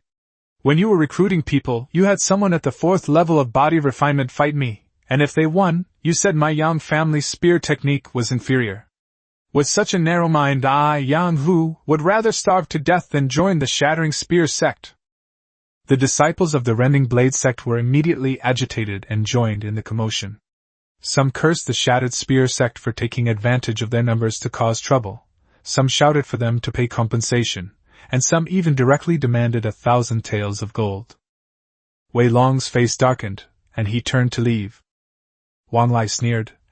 "Close the gate. Let's see who dares to leave today. What do you think the crack blade sect is? You think you can just come here to take a dump and walk away? If you can't come up with 1,000 taels of gold, I'll make you regret it."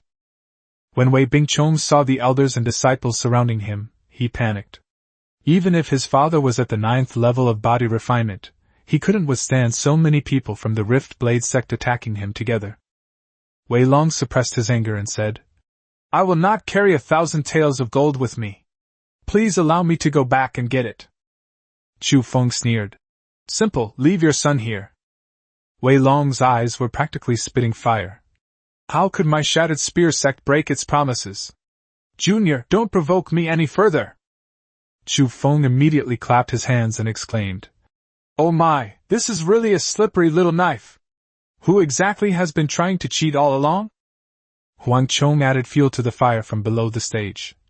"Who in Luoshan City who runs a restaurant doesn't know that you broken spear sect disciples often drink tea without paying?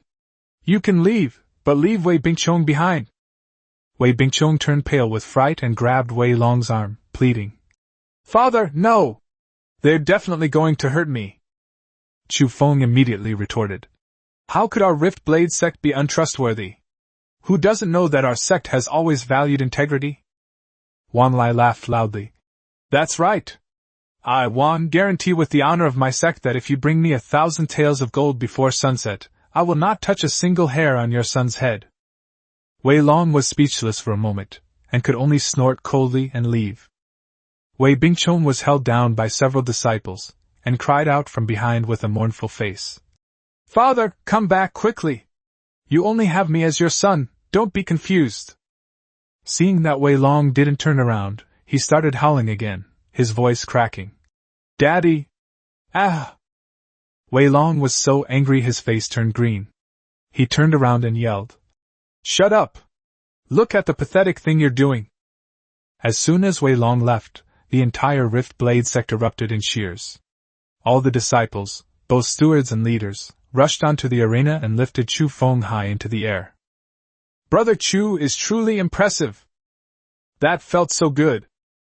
Even the Broken Gun sect has met its match."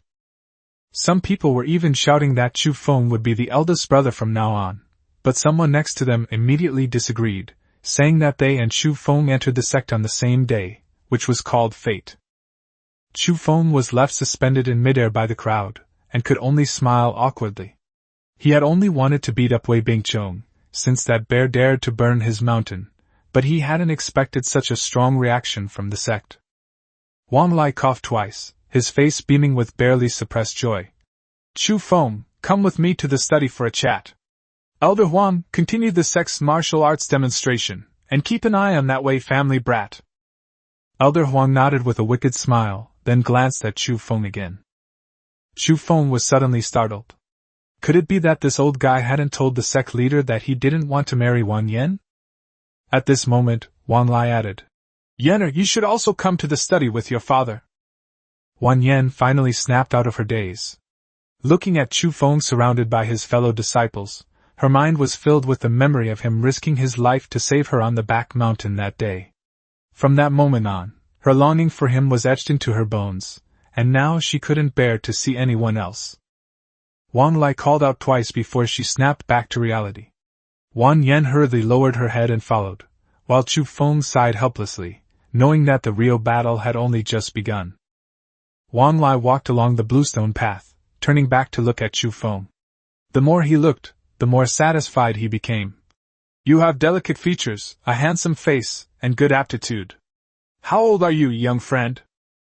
Chu Feng quickly clasped his hands in greeting. This junior is 21 years old.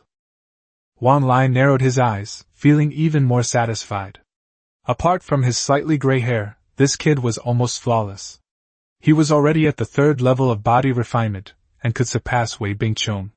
If properly nurtured, he could ensure the Rift Blade sect's well-being for 50 years. With the study just ahead, Chu Feng frantically cried out for help in his mind. Big sister, help me! This old man wants me to be his son-in-law. Give me some advice! Yanli rolled her eyes and lazily stretched, saying, Why don't you just say you're into homosexuality? Chu Feng was immediately delighted. What is homosexuality? Chapter 33 Is it really impossible to become a cultivator without spiritual roots? Yanli burst out laughing. Looking at Chu Feng outside, whose face was full of expectation and who genuinely believed she could offer advice, she couldn't help but tease him. You really don't know about homosexuality? Chu Feng subconsciously swallowed, and seeing Yanli covering her face and snickering, he immediately knew that these were definitely not pleasant words. He hurriedly called out to his aunt, telling her not to gloat, that he was going into seclusion to cultivate after today, and to quickly help him think of a solution. Yanli stretched lazily, saying she didn't understand matters between human men and women. In the demon realm, parents always made the decisions. Chu Feng could easily say he needed to ask his parents first, and then take the opportunity to run away. Chu Feng shook his head and refused. Wang Yan was a good girl. Even if he didn't love her, he couldn't hurt her.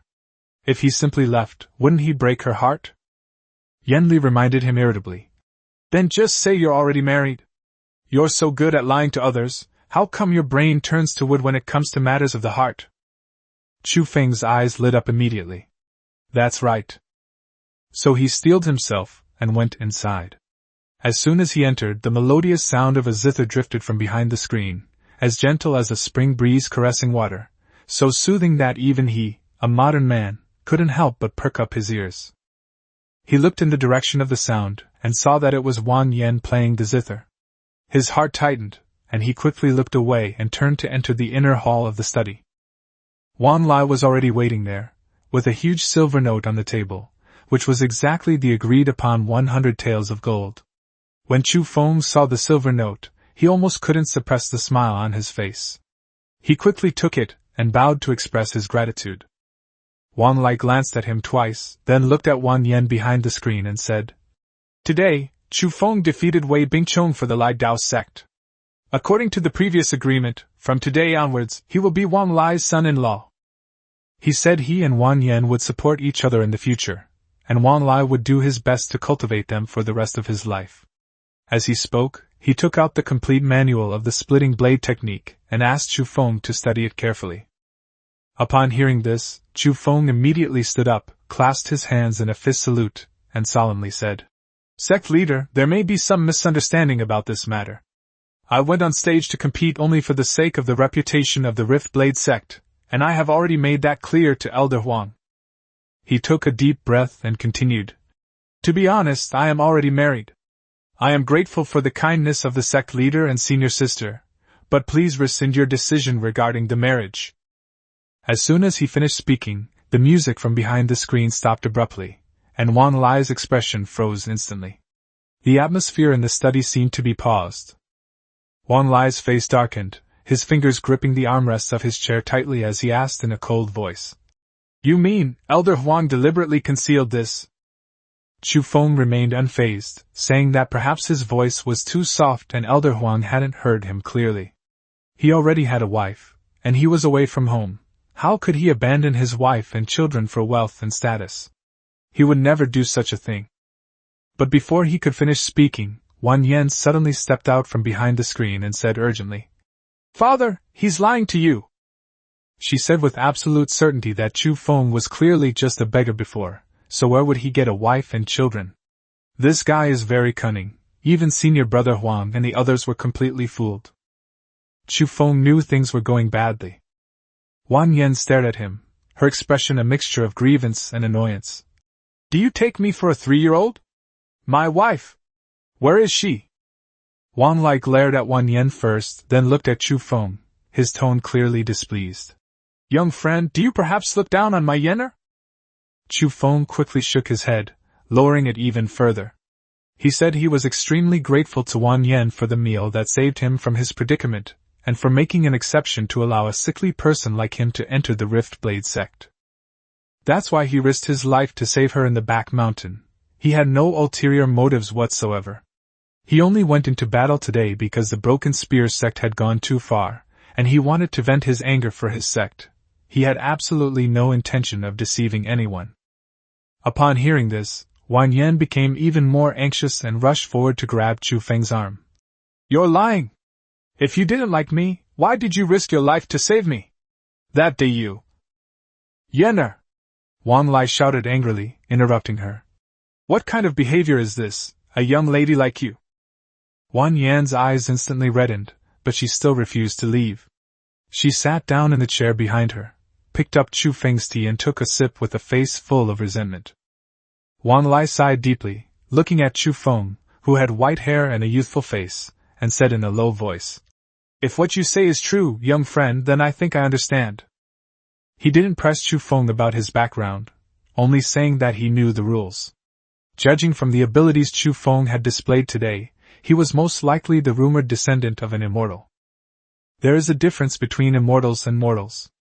Mortals like them, who have no spiritual roots, can only reach the 9th level of body refinement in this lifetime, while immortals can refine their bodies to the 13th level of perfection and then step into a higher realm.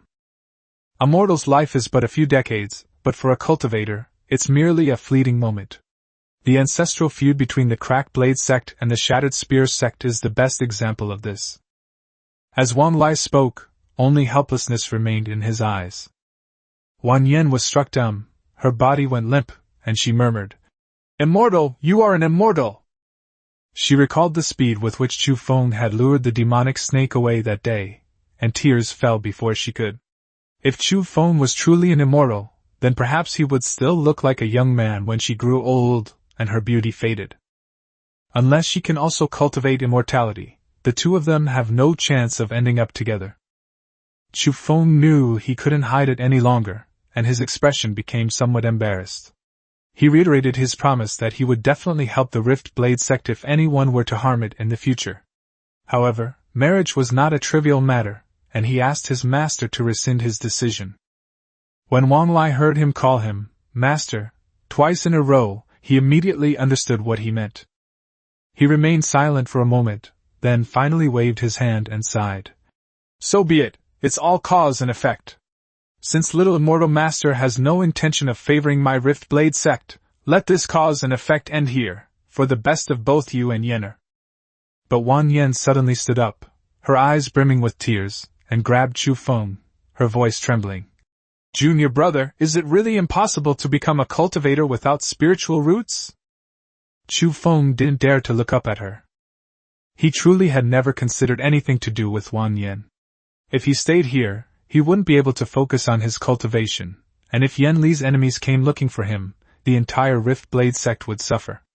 Besides, he really had no desire for love right now. Seeing his silence, Wan Yan finally broke down in tears, crying as she pressed him. Is it really impossible to become a cultivator without spiritual roots? Chapter 34 Farewell. Chu Feng sighed softly, clasped his hands in greeting again and again, but remained silent throughout. Wang Yan felt a chill in her heart. She slumped into the chair, her mind blank, and picked up a cup of cold tea with trembling hands. She murmured, "There must be a way. Father, do immortals have elixirs that can prolong life?" As she spoke, tea spilled all over her, but she clung to Wan Lai as if grasping at a straw. "Cultivators are all-powerful, they must have elixirs, right? They control the laws of heaven and earth, how could they not have things that prolong life?" Wan Lai's face darkened, and he stood up, pulling her outside. "Don't cause trouble here.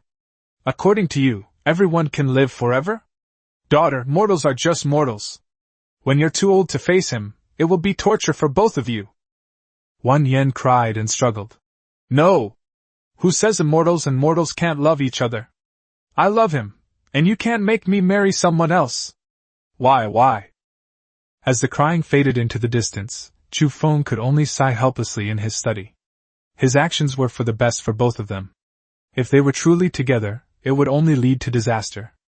Mortals cannot escape the mortal world, and those who cultivate the great Tao fear nothing more than a wavering resolve. Yanli raised her eyes, a hint of suppressed emotion in her brows. "Are you really not going to regret it? Are you so sure you can break through to Qi condensation? Very few people with 5-element pseudo-spiritual roots can even reach Qi condensation, let alone spirit absorption and core formation." She paused, then said, "Even those in the nascent soul realm only have a lifespan of 200 years. If you truly wish to stay with Miss Wang, find her a longevity pill, and you might just grow old together." Chu Feng's forehead was already beaded with cold sweat. He picked up a half cup of cold tea and said in a low voice, "The cold tea is swaying in the cup. It's heartbreaking even if I don't drink it. I hope she takes good care of herself." Yanli looked at him and suddenly asked, "What if she has spiritual roots? Would you be tempted?" Chu Feng sighed. "Love requires mutual commitment. In my eyes, she is just my senior sister, a good girl who gives food to homeless beggars." Yanli persisted. "I'm asking, if she really has spiritual roots, would you agree?" Chu Feng frowned. "So annoying, big sister, why do you talk like a nagging old woman?" Yanli immediately put her hands on her hips. "Who are you calling annoying? You've got some nerve." At this moment, Wan Lai walked in again. Chu Feng quickly clasped his hands in greeting. Wan Lai sighed. "This is my fault. I called you here without asking first. Yenner has a fiery temper. I spoiled her since she was little." After saying that, he took out the book of the blade-splitting manual and handed it to Chu Feng. "According to the rules of the martial arts competition, this book should be yours. Take it." Just as Chu Feng was about to speak, Wan Lai waved his hand to interrupt him. "Go away, and don't come back. Let Yenner calm down by herself." Chu Feng said nothing more, put the splitting blade technique into his robes, and turned to leave. Upon arriving at the market in Luoshan City, he bought a large Fergana horse, rode it out of the city, and was never heard from again. The autumn night is filled with unspeakable farewells. In the middle of the night, when Wan Yin arrived at the white-haired boy's bedroom, the stars were high in the sky, and the white moon was cold and clear. A letter on the coffee table instantly blurred her vision. The letter read, "Senior Sister Wang, I will repay your kindness tenfold. Your steamed buns were delicious. If you see this letter, I will probably have already passed away, so please don't worry. Junior brother, Chu Feng." Wan Yen then realized that he had known her feelings all along, and had been preparing to leave for a long time. Clutching the farewell letter she had written countless days in advance, she stumbled and rushed into the street. Looking at the passing crowd, her stubborn tears fell again. "I refuse to believe that mortals cannot cultivate immortality. If I, Wan Yen, cannot become an immortal cultivator in this life, I swear I am not worthy of being called human." Another year of cicada songs, and the spring grass on Luoshan Mountain is even more lush than in previous years. Time flows by, wind and snow carry away the past, and the purple willow tree slowly enters its second autumn, its crimson leaves turning yellow without anyone noticing. Outside the cave, 2 3-meter long, early-stage Tier 1 demonic snakes were locked in fierce combat, one green and one yellow. The green snake spat out venom, which the yellow snake dodged, then pounced and bit its opponent's neck, causing the green snake to tremble and scream in pain. "Enough, you two! You can't go a day without a fight, can you?" Chu Feng stormed out, carrying a wooden basin. The two demonic snakes immediately lowered their heads and admitted defeat. As if it smelled something, the yellow snake raised its head, but Chu Feng flicked it on the forehead. "You get all excited when you smell food? You, as the older sister, are biting your younger sister's neck so hard, that's too cruel." A seductive female voice then came from inside the cave. "It's already noon, aren't you hungry? What about the old duck soup you promised? Why isn't it in the pot yet?" Chu Feng roared speechlessly. "You think you can starve to death if I don't cook? How can the Empress be such a glutton? It's been a year, and you've already recovered to the great perfection of Qi condensation realm, about to absorb spiritual energy, while I'm only at the 8th level of body refinement." He grew angrier as he spoke. "Are you treating me like a donkey? Let whoever wants to cook today. I'm going to reach the 9th level of body refinement no matter what." Chapter 35: The Azure Striped Serpent and the Golden Striped Python. As Chu Feng spoke, he picked up the last half bottle of Qi-opening pills and was about to pour it into his mouth. Yanli raised her hand and cast a spell to immobilize him, pinning him to the spot. Then, with a flick of her orchid-like finger, she dragged Chu Feng into the cave. She smiled and said, "Cultivation isn't that easy. Many mortal martial artists spend 10 or 20 years to reach the 9th level of body refinement. Chu Feng has already reached the 8th level in less than a year, which isn't slow at all." Chu Feng struggled angrily, calling her a witch and saying that it was one thing for him to cook for her, but now she even had to wash her clothes, treating him like a servant. Yanli, however, was quite self-righteous, saying that if he didn't want to wash, he could go buy a water-repelling and dust-cleansing talisman, which cost 2 spirit stones each. She taught him cultivation, so it was only natural for him, as his disciple, to cook and do laundry. He had tolerated it when he worked as a menial laborer in the Xuanjian Sect, but now he was being treated unfairly when serving her. He was simply ungrateful. In that year, Yanli recovered even faster than Chu Feng broke through to the next level. Chu Feng knew in his heart that if things continued like this, she would soon be 2 major realms ahead of him. Even before she had fully recovered, she was already using magic to suppress him every day. She wouldn't cook, so she would freeze him, preventing him from cultivating or doing laundry, and she would make him keep his eyes open until dawn. Chu Feng roared, making her feel like she could let loose, and even said that they had clearly agreed to be honest with each other. Yanli smiled, her eyes crinkling, saying that being honest was right. He genuinely wanted to be a servant, and she genuinely wanted to teach cultivation. He hasn't even cooked the meal yet, and he wants to learn? What kind of logic is that? Seeing that Chu Feng was still clamoring, she simply offered him a condition. If he cooked, she would teach him how to control and raise demonic beasts later. Chu Feng was immediately tempted, but felt it was too much of a loss, so he gritted his teeth and increased his offer, asking her to help him break through to the 9th level of body refinement, and in return, she would make him steamed eggs and shredded pork with garlic sauce today. Yanli nodded in agreement, and Chu Feng was finally released. He had just muttered under his breath about being an old hag, a vixen, and a good-for-nothing when Yanli unleashed a fireball spell at his feet. Chu Feng immediately changed his tune, saying she was the most beautiful woman in the world, and then sheepishly ran off to start a fire and cook. Just as things were getting busy in the kitchen, the 2 demonic snakes started fighting again in the back. The cave wasn't very big to begin with, and they couldn't escape the shadow-concealing array, so Chu Feng was extremely annoyed. He grabbed Xiao Qing and Xiao Jin, one in each hand, and pressed them against the pot. The 2 snakes were so frightened that they stretched out their heads and begged for mercy like humans. Chu Feng warned them that if they fought again, they wouldn't get any food that day. Only then did the 2 little snakes quiet down. After Chu Feng served the food to Yanli, Yanli also wrote a spirit pet encyclopedia with a brush and handed it to him. Chu Feng immediately perked up, took Xiao Qing and Xiao Jin to sit by the spirit spring, and began to read it carefully. The 2 demon snakes also poked their heads out and looked along with them. The parchment clearly states that first her demonic beasts correspond to the Qi condensation realm in humans.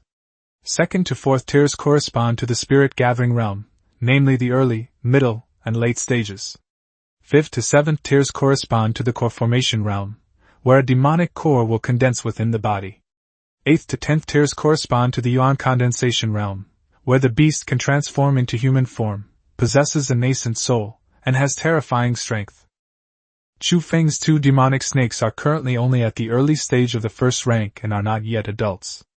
They can still put up a fight against cultivators below the 3rd level of the Qi condensation realm. Xuanjian is a mutated demonic beast, while Xuanqing, whose spiritual root is metal, is like her mother, possessing dual spiritual roots of earth and wood. Yanli once said that these kinds of monsters take 3 to 5 years to reach adulthood. Once they reach adulthood, Xuanqing and Xuanjian will grow to be over 10 meters long, just like their mother. Chu Feng glanced at the 2 small snakes, then looked back at Yanli, who was drinking old duck soup and burping contentedly, and pondered to himself. Yanli had previously mentioned that she had fought against 6 human experts at the Qi condensation realm, so at her peak, she was likely a 10th-tier demon beast. Yanli has only recovered to the great perfection of the first stage, but at this rate of recovery, she might be able to return to the 10th stage in 10 years. Meanwhile, Chu Feng, after 10 years of arduous cultivation, has only reached the spirit-gathering realm at most. Improving cultivation and recovering from injuries are indeed 2 different things. He suppressed his distracting thoughts and continued reading. To establish a mental connection with a spirit beast, one needs to feed it a certain amount of its essence and blood. In Xuanqing and Xuanjian's case, feeding them for 7 consecutive days would be sufficient. In addition, they also need to be fed rare and precious herbs of the corresponding attribute to help them improve their cultivation. Upon seeing the words, "heavenly treasures," Chu Feng immediately felt a headache coming on. He had thought that having 100 taels of gold would ensure his stability for a long time, but in less than a year, Yanli had squandered it all, leaving him with only 50 taels. Food, clothing, daily necessities, sachets, rouge, everything cost money. Her newly bought silk ice robe alone cost 50 taels of silver. He couldn't afford rare and precious herbs for the time being, but he could still feed the snake with its essence and blood. Chu Feng thought for a moment, then made a cut on his arm. 2 small snakes curiously approached and bit into the wound. Chu Feng cried out in pain, cursing them for daring to bite him. Xuanqing and Xuanjian immediately shrank to the ground in fright. Having eaten and drunk her fill, Yanli glared at him with displeasure, saying that he had watched them grow up, and he hadn't taught them how to absorb essence blood, so why was he getting so angry? It's ridiculous that human cultivators like to call the affectionate and cute demons spirit pets, and demean the savage and ugly ones as demons. Yanli raised her voice, reminding him that snakes don't have hands or feet, they can only use their mouths. He needed to teach them patiently. He couldn't expect demonic beasts to be born understanding human rules. Snake-type spirit pets were even more difficult to raise, especially sensitive to temperature. If Xuanqing and Xuanjian, who were only at the first rank, were put into an ordinary spirit beast pouch, they might even suffocate. She further cautioned Chu Feng that impatience was the worst thing in cultivation. If he was so impatient in the body refining stage, he would be unable to remain calm even when he reached the Qi condensation stage. Cultivation was about self-cultivation and character building, and even more so about controlling spirit pets. Humans were born of parents, and so were demon beasts. They too could transform into human form in the future, so why treat demon beasts like livestock? Chu Feng wanted to refute, but the argument seemed reasonable, so he lowered his head and gently touched the 2 small snakes. Then he made an incision on his other arm, letting them suck on it from either side, and whispered that he was wrong and had frightened them. Xuanqing and Xuanjian were overjoyed upon hearing this, and cautiously approached to gently absorb the essence and blood. Seeing that Chu Feng had truly listened, Yanli's lips curled up slightly, and she said with satisfaction, "A promising young man." After feeding them, she would go to the spiritual spring to help him improve his cultivation. Chapter 36 Body Refinement Level 9, The Limit of Mortals. Chu Feng looked at Xuanjian and Xuanqing, who were clinging to his arm and sucking his blood, and slowly exhaled. These days, he was indeed getting anxious. Seeing Yan Li's cultivation recovering faster and faster, it would be a lie to say he wasn't worried. After all, she was the demon Empress. If she were to break the heart-binding life-locking talisman one day and capture him back to the demon clan as a servant, he wouldn't be able to escape at all. The two appear to be on good terms now, but Chu Feng knows very well that Yan Li could never truly forget the blood feud and become his confidant. Right now, it's merely a case of mutual sympathy and exploitation. Seeing the two little snakes had eaten and drunk their fill, staring at him with wide eyes, Chu Feng smiled and said, "Go play, but don't come out of the cave. Little Jean, you're strong, so don't bully your little sister. We can spar." After saying that, he turned and went into the inner cave. Yan Li was already sitting by the spiritual spring, her hands clasped together as she circulated her energy.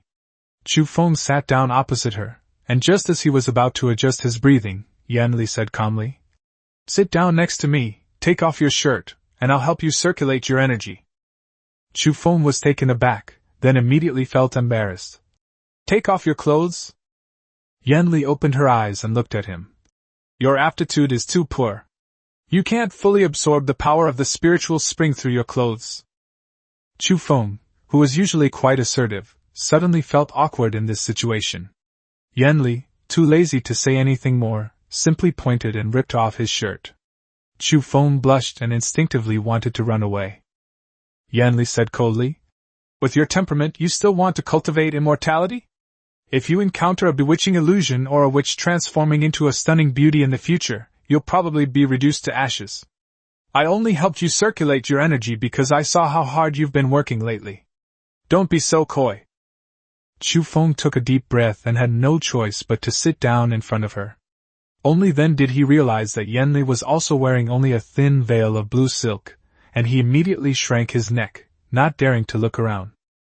Yan Li placed a palm on his back, and cool wind elemental magic slowly spread along his meridians. Chu Feng exhaled and regulated his breathing, surprised that Yan Li was actually helping him cultivate. While circulating her internal energy, Yan Li reminded him, "Cultivating immortality requires patience. One must have the right mindset, the right Tao heart, the right methods, good fortune, and perseverance. The seeker of the Tao must be extremely pure and tranquil, and not be swayed by beauty, wealth, or fame." She then pointed out the reason for Chu Feng's stagnation. "You took too many meridian opening pills in the early stages, causing the medicinal residue to accumulate in your body and block your meridians, which is why your qi and blood are not flowing smoothly. Right now, you are only in the body refining realm, so it's not a big problem. If you enter the qi condensation realm in the future, you must not take pills indiscriminately. You must save the real elixirs for when you break through the barrier." Under Yan Li's magical nourishment, Chu Feng clearly felt the impurities in his body being gradually drawn away, and his meridians felt as if they had been washed by ice water, leaving him feeling refreshed all over. Suddenly, Yan Li channeled her energy again, her palm strikes surging into his back. Chu Feng gasped, feeling as if some shackle within his body had been forcibly broken. The next instant, a burst of intense heat erupted from his dantian, instantly spreading throughout his body and then washing over his limbs and bones again and again. Chu Feng's eyes widened, his face filled with surprise. "I've reached the 9th level! I've reached the 9th level of body refinement!" He turned around to thank Yan Li, but when he turned his head, he froze. No matter how many times you look at her, Yan Li's beauty always captivates. A rosy glow seems to flow through her light-colored robes and thin gauze, and her peerless face, both righteous and wicked, seems to steal all the colors of the world. Chu Feng subconsciously swallowed. No wonder all the powerful humans were so eager to be with her. Her innate alluring physique was indeed something no ordinary person could resist. Yan Li slowly finished her exercise, opened her alluring eyes, and met Chu Feng's direct gaze. At this moment, she was slightly damp with fragrant sweat, her body draped in a light veil, so beautiful that it was almost unbearable to look directly at her. Snap! A resounding slap made Chu Feng see stars. Yan Li angrily retorted, "What are you looking at?" Chu Feng covered his face and muttered guiltily, I'm tempering my character." Yan Li was both ashamed and angry, and immediately put on her coat. I thought you were a gentleman, but I didn't expect you to be such a lewd and shameless person. Chu Feng dared not look any further, and could only pretend to gaze at the cave ceiling. Didn't you say that we cultivators cannot let trivial matters delay our cultivation? Yanli glared at him fiercely. The cultivation is over, what are you still looking at? Chu Feng was speechless, and hurriedly got up with a forced smile. I just broke through and need to consolidate my breakthrough. Thank you for helping me break through, Miss Yen. He turned and ran, but in his nervousness, he missed a step and fell directly onto Yanli. Yanli frowned, raised her hand, and unleashed a gale spell, sending him flying against the outer cave wall. Chu Feng rolled his eyes and crashed to the ground, unconscious. Xiao Jin and Xiao Qing swam over quickly, anxiously flicking their tongues and calling out. Yanli's eyelids twitched wildly, and she gritted her teeth, saying, I'll say it one last time, I'm not your mother. Xiao Jin leaned forward again, flicking his tongue as if he still wanted to persuade her. Yanli's aura changed drastically. She raised a wind blade in her palm, and her voice cracked. Who said we were husband and wife? You beast, are you looking for death? Chapter 37 Thunderclap Blade Technique. Yanli suddenly raised her hand, and the two snakes immediately cried out in sorrow, their eyes brimming with tears. She was momentarily lost in thought, as if she were seeing again the demon children who had been held hostage by humans years ago. The expression was so similar. Remembering the former glory of the demon race, now driven like rats by the human and immortal races, a wave of unease washed over her. She wondered how her demon comrades were doing, whether her demon allies had escaped, and whether the war between good and evil had ended. Recalling the tragic deaths of her clansmen, Yanli's heart softened in the end, and she only snorted coldly. If you were not of the demon race, I would never let this go. The two snakes looked at each other with their heads down, wanting to get closer, but Yanli turned and went into the inner cave, then blocked the entrance with a stone. Little Gold looked at Little Green with a wronged expression. Finally, the two snakes climbed onto Chu Feng and curled up to sleep. Chu Feng didn't know how long he had slept, only that he felt an unparalleled coolness in his meridians, the sensation of having just broken through to the 9th level of body refinement still lingering. In his drowsy state, he suddenly remembered that he hadn't yet consolidated his cultivation, and he hadn't practiced the thunderclap blade technique that Yanli had reworked using the crack blade technique. He suddenly opened his eyes, carefully lifted the two small snakes on his body onto the mat, turned around and took out the thunderclap blade from the storage shelf to examine it. The thunderclap saber technique? Chu Feng glanced at the wind-swallowing spear beside him and decided to learn it first. It's always good to have more skills, and he wasn't sure what he was best at anyway. Yanli once said that the Wind Shadow Deadly Spear technique emphasizes skill and speed, excelling at surprise attacks, but lacks destructive power. Her modified thunderclap blade technique might just fill that gap. Just then, Xiao Qing woke up tiredly, looking sullen at the blocked hole, and climbed up Chu Feng's back onto his shoulder. Chu Feng scratched its chin and casually comforted it. Don't mind her, this woman's bad temper has been going on for a long time. She comes out by herself at mealtimes, a real glutton. Xiaoqing glanced at the cave entrance again, a mischievous grin spreading across her face, before climbing back onto the mat to continue sleeping. Chu Feng, meanwhile, was engrossed in his book, casually picking up a wood-chopping knife and brandishing it. An inch longer, an inch stronger, an inch shorter, an inch more skillful. Within 7 steps, is a knife more advantageous than a spear? He observed and pondered. Knife techniques are expansive and powerful, especially broadswords. Thrusting, chopping, sweeping, parrying, and slicing are indeed different from spear techniques. Thunderbolt thrust, a forward thrust, an upward thrust, an oblique thrust to the throat and abdomen, a side thrust to the kidneys and heart. Thunderbolt strike, a powerful, sweeping strike, like a raging thunderbolt sweeping across the clouds. The enemy's soul is lost before they even move. Chu Feng held the sword manual in one hand and wielded his woodcutter's axe in the other. Thrusting upwards, slashing backwards, thrusting into a horse stance, bending forward, raising the sword to the sky. His movements became increasingly fluid with each practice, as if a rumble of thunder echoed through the air. Before they knew it, even the 2 sleeping snakes were awakened.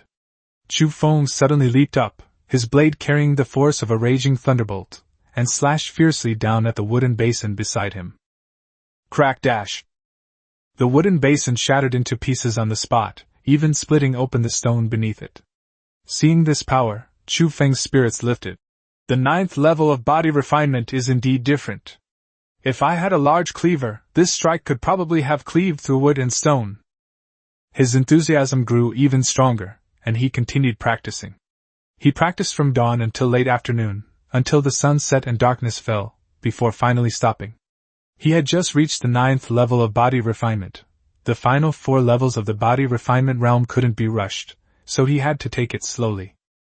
Chu Feng let out a breath. It was time to serve the Empress Dowager's meal again.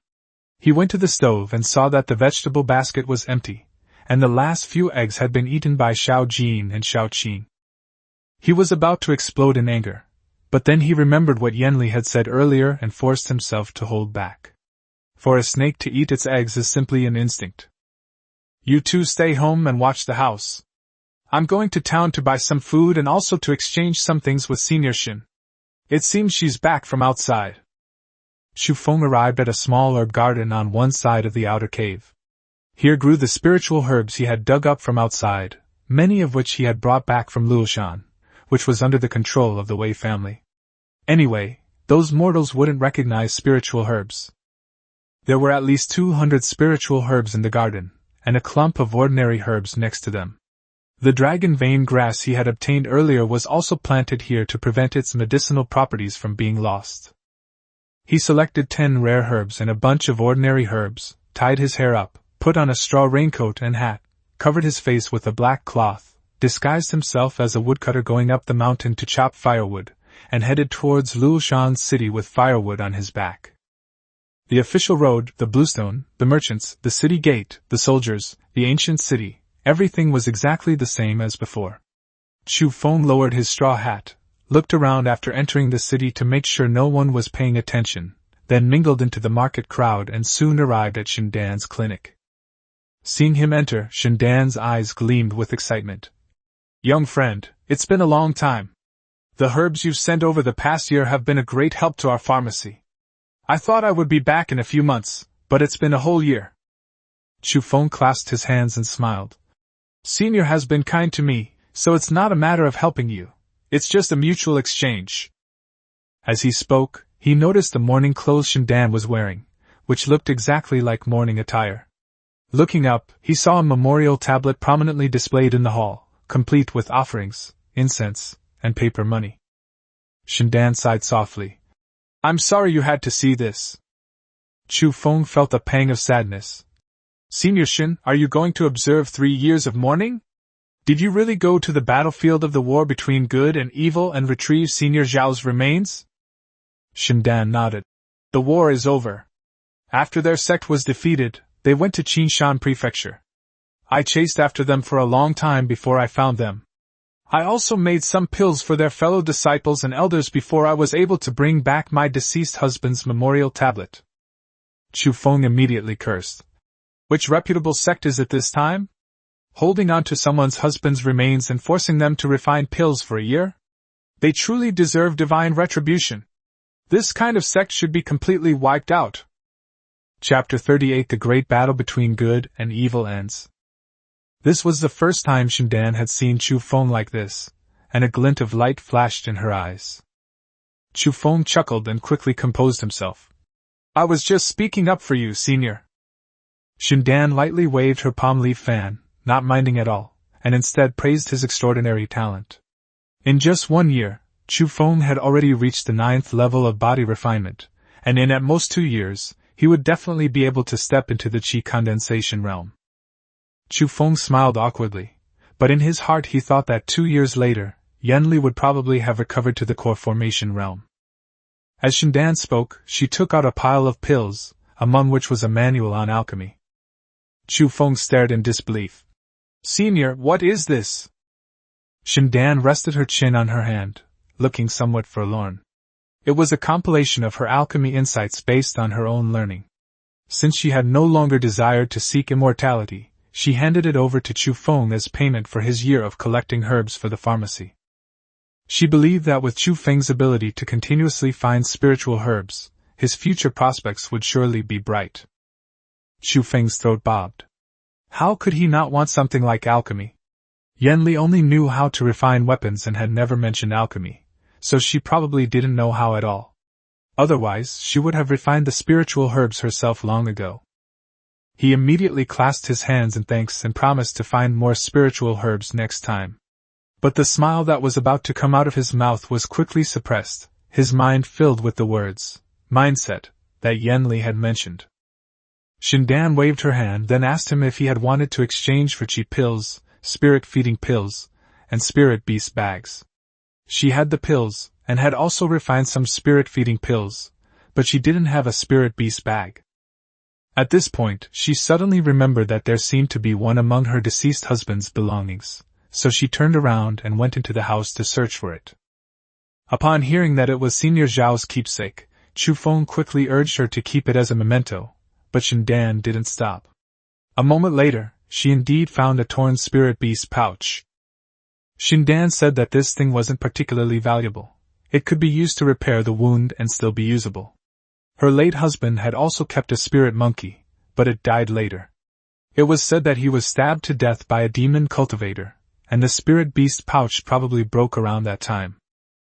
After saying that, she put the spirit beast pouch, chi-restoring pills, and spirit-feeding pills into her pack. Chu Feng felt a little embarrassed, but he couldn't refuse any longer. To ease the tension, he asked if the battle between good and evil had ended, and who had won in the end. Xindan sighed softly, saying that no one had truly won. On the eve of the main battle, the 6 righteous sects of the human race and the immortal race reached an agreement.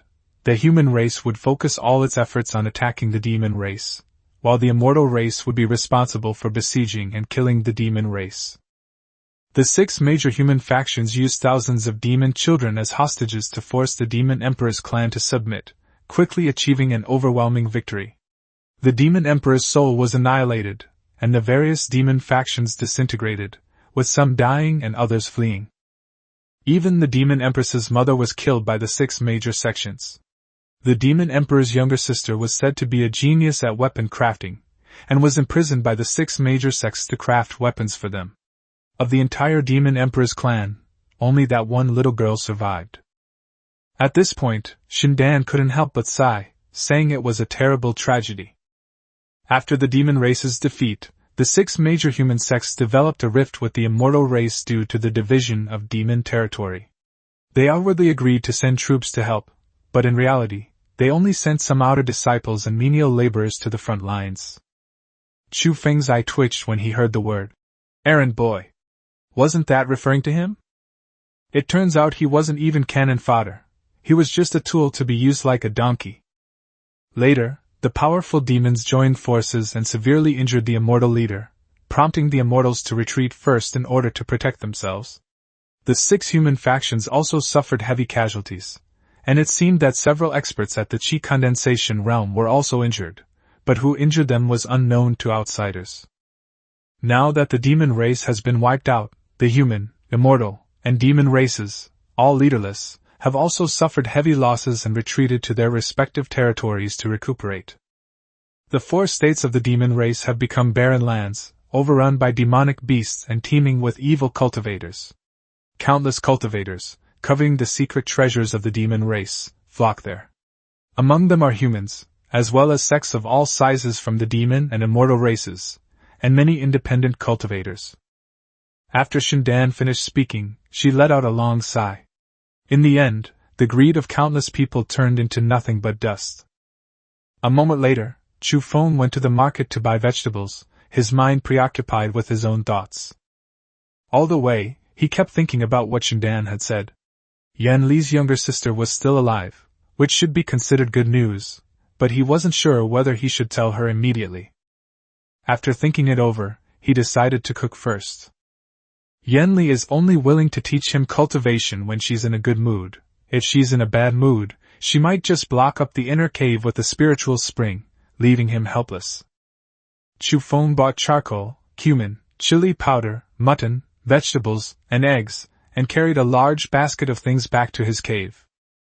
He planned to have a barbecue, He had done it a few times before during company team building trips, so he was fairly skilled at it. Lamb, chives, and mushrooms were skewered and the charcoal was lit, quickly filling the cave with their aroma. Xuanjian and Xuanqing's eyes widened at the smell. Chu Feng used both hands to grill 10 skewers at a time, sprinkling them with cumin and chili, and turning them over and over with great skill. Before long, Yanli, who was inside the cave, also smelled the fragrance. Chu Feng immediately tensed up, sweat beading on his forehead. He needed to come up with an explanation to calm Yanli down after hearing about his younger sister's situation. Her younger sister is a genius at weapon crafting. Those people shouldn't kill her easily. The war is over. They wouldn't kill the goose that lays the golden eggs. Just as he was thinking this, Yanli appeared silently behind him. Chu Feng turned around and nearly had his scalp explode. Holy crap! Yanli raised an eyebrow at his new trick and took all 10 skewers of grilled meat. Chu Feng swallowed hard. He wanted to take back a few skewers for himself, but thinking of his younger sister's situation, he ultimately didn't say anything. So he was only responsible for grilling, and Yanli was only responsible for eating. As the meal progressed, Yanli abandoned all pretense of decorum, using both hands to eat, in high spirits, and repeatedly praised him as a promising young man. She ate with a relaxed expression, completely absorbed in the food. This food should only exist in heaven. It's wonderful, wonderful. Seeing that she had almost finished eating, Chu Feng picked up a bottle of liquor, took a swig, and then said, I heard about the war between the righteous and demonic forces today. It seems your little sister is still alive. Chapter 39, Forced Kiss by the Demon Emperor. Seeing that Yanli remained silent and looked dazed, Chu Feng felt a pang of anxiety and quickly continued to explain. He said he had heard it from others. Yanli's younger sister had been captured by the 6 major sects to be used for weapon forging. He didn't know exactly where she was being held, but for the time being, she should be out of danger. Now the human, demon, and immortal races are all severely weakened and have retreated. The 4 continents of the demon race are also in chaos, with each faction unable to take care of itself and even starting to intercept and kill foreign cultivators who want to go to the demon race's territory to search for treasures. Chu Feng advised her not to rush, as the most important thing right now was to recover her strength. Once Yanli's cultivation returned and his own realm improved, he would definitely help her. After all, Yanli had taught him so much and had been kind to him. He spoke until his throat was dry, his biggest fear being that Yanli would impulsively charge out, which would truly be the end for them.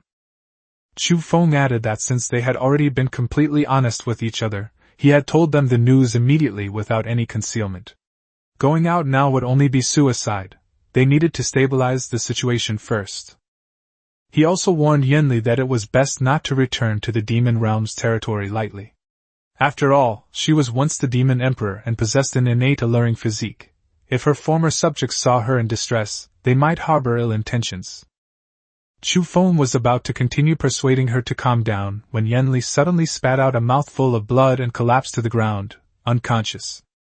Chu Feng panicked on the spot and hurriedly called her to wake up. He was so anxious that he talked nonsense, saying that he was just teasing her, that the demon race had retaliated and killed all 6 factions of the human race.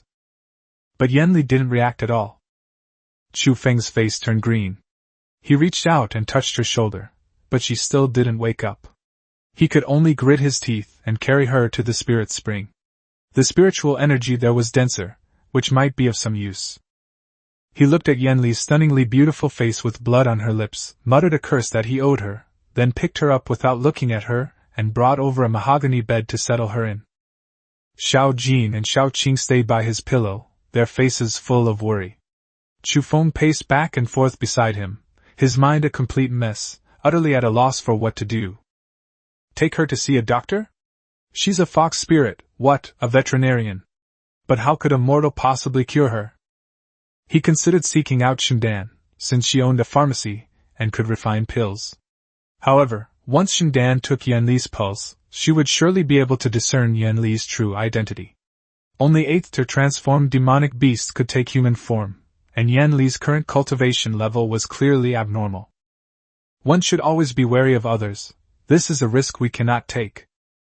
Chu Feng could only frantically fetch hot water, wipe her face with a handkerchief, place a hot towel on her forehead, and then pry open her mouth to insert a chi-restoring pill.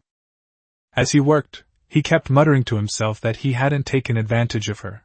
He was only giving her one last incense stick's worth of time. If she still didn't wake up, he would have to take her to see a doctor. Suddenly he remembered that Yanli had vomited blood and lost too much blood, so he should probably use a blood-clotting powder. He immediately thought of picking the blood-clotting grass in the herb garden. Xiao Jin and Xiao Qing shook their heads repeatedly, and looked at the demon-accompanying grass beside them. Chu Feng immediately realized what was happening and exclaimed in surprise. Demon-companion grass? You mean this? Just as he was busy processing the demon-accompanying grass, Yanli on the bed opened her eyes with difficulty. She watched Chu Feng's busy figure and slowly took a breath. Her younger sister was only a 6th-level demon beast in the core formation realm, with limited experience, yet she possessed the heaven-reaching refining technique, and could easily refine high-grade magic weapons, with top-grade magic weapons filling her storage bag. In terms of cultivation, my younger sister is no match for her, but in terms of weapon crafting, even Yanli is ashamed of herself. Chu Feng is right. The most important thing now is to recover her strength. No matter how anxious she is, she can't save anyone. But Yanli quickly looked at the mark on her wrist. She also had a cultivation method she had never used before. With her innate alluring physique, she could seize the bounty of heaven and earth. If she were to cultivate in seclusion with a man, she could recover to the late stage of the condensation realm within a year, or even reach the great perfection of the condensation realm. But only the demonic Xuanjian Sect would do something so shameless. At this moment, Chu Feng brought the demon companion grass soup to her. Yanli clenched her sleeves expressionlessly, but her heart was in turmoil. The situation is different now. Her younger sister is still alive, and she has to save her. If she delays any longer, her sister might be harmed, and she simply cannot accept that. Thinking of this, tears welled up in Yanli's eyes instantly, her face filled with grief and indignation. Chu Feng thought her injuries had worsened again, so he quickly picked up a spoon to feed her and advised her that they could talk things over. If she really wanted to save her little sister, he could help her find a way. He said that although he didn't understand cultivation, he knew how to plan. How could he rescue someone who wasn't even locked up? It would be better to recover his cultivation while gathering intelligence and figuring out what kind of elixirs or miraculous medicines were needed, and he would find a way to get them. When Yanli was fed like that, her eyes widened instantly, becoming bloodshot. A wave of shame washed over her, and she turned her head away, bursting into tears. Chu Feng thought she was worried about her younger sister, and was about to continue comforting her when Yanli suddenly pulled him into her arms. A delicate fragrance rushed into his mind, and Chu Feng froze, as if struck by lightning, unable to even speak coherently. He stammered, telling Yanli not to get too excited, but before he could finish speaking, Yanli had already kissed him. Chu Feng instinctively hugged her, and Yanli slowly closed her eyes. But when she came to her senses, shame immediately overwhelmed her reason. How could she do such a despicable thing just to restore her cultivation? She had never walked this path when she was cultivating. But what would happen to her younger sister if she couldn't recover quickly? No. She couldn't accept it. What's more, the other party was a human, whom she hated the most. Yanli suddenly looked up and slapped him across the face. Chu Feng was swatted away again, landing directly in the spiritual spring. Before he could react, he suddenly discovered that he had actually reached the 10th level of body refinement, and even the meridians that were the threshold for cultivating immortality had been opened. He was stunned on the spot, muttering, "Just a kiss and you've reached the 10th level of body refinement? What if?" The next second, 10 giant wind blades exploded toward his head. Startled, Chu Feng immediately chanted an incantation and used the windlass technique to make a swift escape, moving with lightning speed as if his feet were greased. After hiding to the side, he suddenly came to his senses. What was most shocking was not that he had reached the 10th level of body refinement, but that Yanli had actually taken the initiative to kiss him. That's the demon Empress. While Chu Feng was still in a daze, Yanli, her eyes red, growled coldly. "Come here!" There was a hint of grievance in his voice. Chapter 40 Crying and Complaining. Upon hearing Yanli's low growl, Chu Feng felt his blood rush to his head. He glanced up once more, and it was as if he'd been struck by lightning. Every cell in his body trembled, and every hair on his body stood on end. All he could hear was the roar of his own heartbeat, his unruly heart feeling as if it were about to burst out of his chest. Chu Feng clenched his fists tightly, lowered his head, and dared not look at the woman with tears in her eyes again. She was a stunning beauty that all the powerful figures of the cultivation world were eager to pursue, and he was afraid that if he looked at her for even a moment longer, he would completely lose his composure. He slowly exhaled. After all, he was a normal man. He had spent so much time with Yanli, seeing that devastatingly beautiful face every day, and often taking her fragrant clothes to the river to wash them. Chu Feng had always considered himself to have good self-control. Back when the war between the righteous and demonic factions was near, Yanli transformed into human form to try and lure him into submission, but he didn't waver. However, after a year, even the hardest metal would inevitably have its outer layer worn away by the constant flow of water. Moreover, what man in the world doesn't love a beautiful woman? Yanli is a rare innate beauty, a rare find even in tens of thousands of years. Even those powerful beings in the condensation realm who have lived for hundreds or thousands of years can hardly resist her. How much better can he, a mere mortal, be? The lingering sweetness on his lips hadn't faded yet, and Chu Feng stood frozen in place. Yanli, sitting opposite him, saw his face flush red to the roots of his ears and clenched her fists tightly, as if she wanted to say something, but ultimately remained silent. As soon as she opened her mouth, tears streamed down her face. Then she abruptly turned her head to look at a bunch of purple flowers in the cave and began to sob softly. Her sorrowful cries echoed in the cave, making Chu Feng's heart pound with anxiety. His mind went blank. He only remembered that Yanli had asked him to come over, so he lowered his head and walked up to her. After hesitating for a long time, he finally managed to squeeze out, "Are you all right?"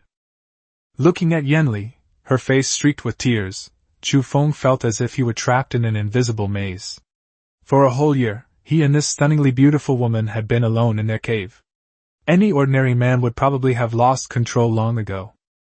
She wore a light blue dress with white sleeves and a jade-green floral skirt that draped over her body. A jade mandarin duck hairpin was inserted diagonally in her hair, a white jade amulet hung on her chest, a sachet swayed gently at her waist, and a red string bell was tied to her jade ankle. But all these decorations seemed superfluous at this moment. She only needed to sit there, and the most beautiful color in the world seemed to have changed hands. Chu Feng was so captivated that he forgot to breathe, his gaze involuntarily falling on the teardrops beneath her eyelashes. He had come to comfort her, but he couldn't utter a single word. Looking up again at her face, as beautiful as a lotus emerging from water, only two words remained in his mind, so beautiful. Yanli suddenly looked up, startling Chu Feng so much that he slipped and fell backward into the spiritual spring. Before he could get up, Yanli removed the light veil from her shoulders, fell into his arms, and pressed half of his body into the spring water. Her tear-filled eyes were tightly shut, her face haggard and helpless, as if she were overwhelmed with grief. Chu Feng was frozen in the water, pinned beneath her, not daring to move an inch. A gentle evening breeze rustled outside the cave, and swirling clouds pushed across the sky. The wind moved, the clouds moved, but the sky remained still. Just as the Luo River pushes a boat, but the shore doesn't move, some things remain utterly unmoved. Yanli held Chu Feng in her arms and cried out in the spiritual spring. In the end, she still couldn't take that step. She cried as she spoke of the former glory of the demon race, in which humans were nothing but incapable ants. If it weren't for the demon race creating the world and establishing their own lands, how could humans be where they are today? It was clearly the ancestors of the demon race who taught the human race how to cultivate, yet the descendants of the human race repaid kindness with enmity. The same goes for that man. It was clearly her mother who saved his life and taught him cultivation, yet he turned around and deceived her mother. Yanli cried until her voice trembled, cursing that man as a damned bastard for daring to deceive her mother and fool them. What biological father, what blood ties? Just because she and her mother were demons, blocking his path to righteousness, he could abandon his wife and daughter. She didn't understand.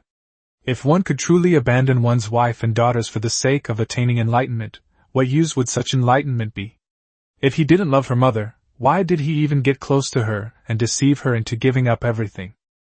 She cursed the human cultivators, saying they would surely be punished by heaven. Her sobs grew increasingly fragmented, until finally only repeated murmurs remained. What do you mean, humans and demons are destined to be apart? What do you mean, humans and demons are destined to be apart? Yanli hugged Chu Feng tightly and cried, her sobs filling the entire cave.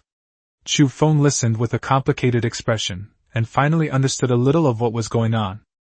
He had been wondering before how human cultivators could hold so many demon children hostage, and how the demon race could be so careless. Now, it seemed that Yanli had most likely been deceived. Her biological father? Could it be that one of the powerful human cultivators leading the 6 major sects in the attack on the 4 demon states was actually Yanli's father? Is that why she was defeated so quickly? Who would have thought that her own father would turn against her for the sake of cultivating immortality? Not only that, but it also caused the extermination of her entire clan, leaving only her youngest sister in the end. Thinking of this, Chu Feng understood why Yanli had kissed him earlier. She must be eager to take revenge and save her sister, which is why she wanted to use her innate charm to recover from her injuries. But Chu Feng had already seen the mark of virginity on her body, and her heart was probably already shattered beyond repair. Is it about preserving one's innocence or seeking revenge? How could he easily overcome the disparity between being a revered demon empress and a mere human ant like himself in cultivation? No wonder she would rather self-destruct her soul than let her body fall into the hands of those cultivators. With a mind like hers, how could she possibly fall in love with a mere mortal like him? Chu Feng let out a self-deprecating sigh, his chaotic thoughts gradually clearing, and he slowly lowered the hand that was around her waist. Yanli continued to cry, for an unknown amount of time. Looking at Chu Feng, whom she held beneath her, she felt even more aggrieved. Even just holding him like this, without doing anything else, she seemed to feel a slight recovery in her cultivation. If she didn't take that step and just held on like this, although it was much slower, it would still make her feel more at ease than doing nothing.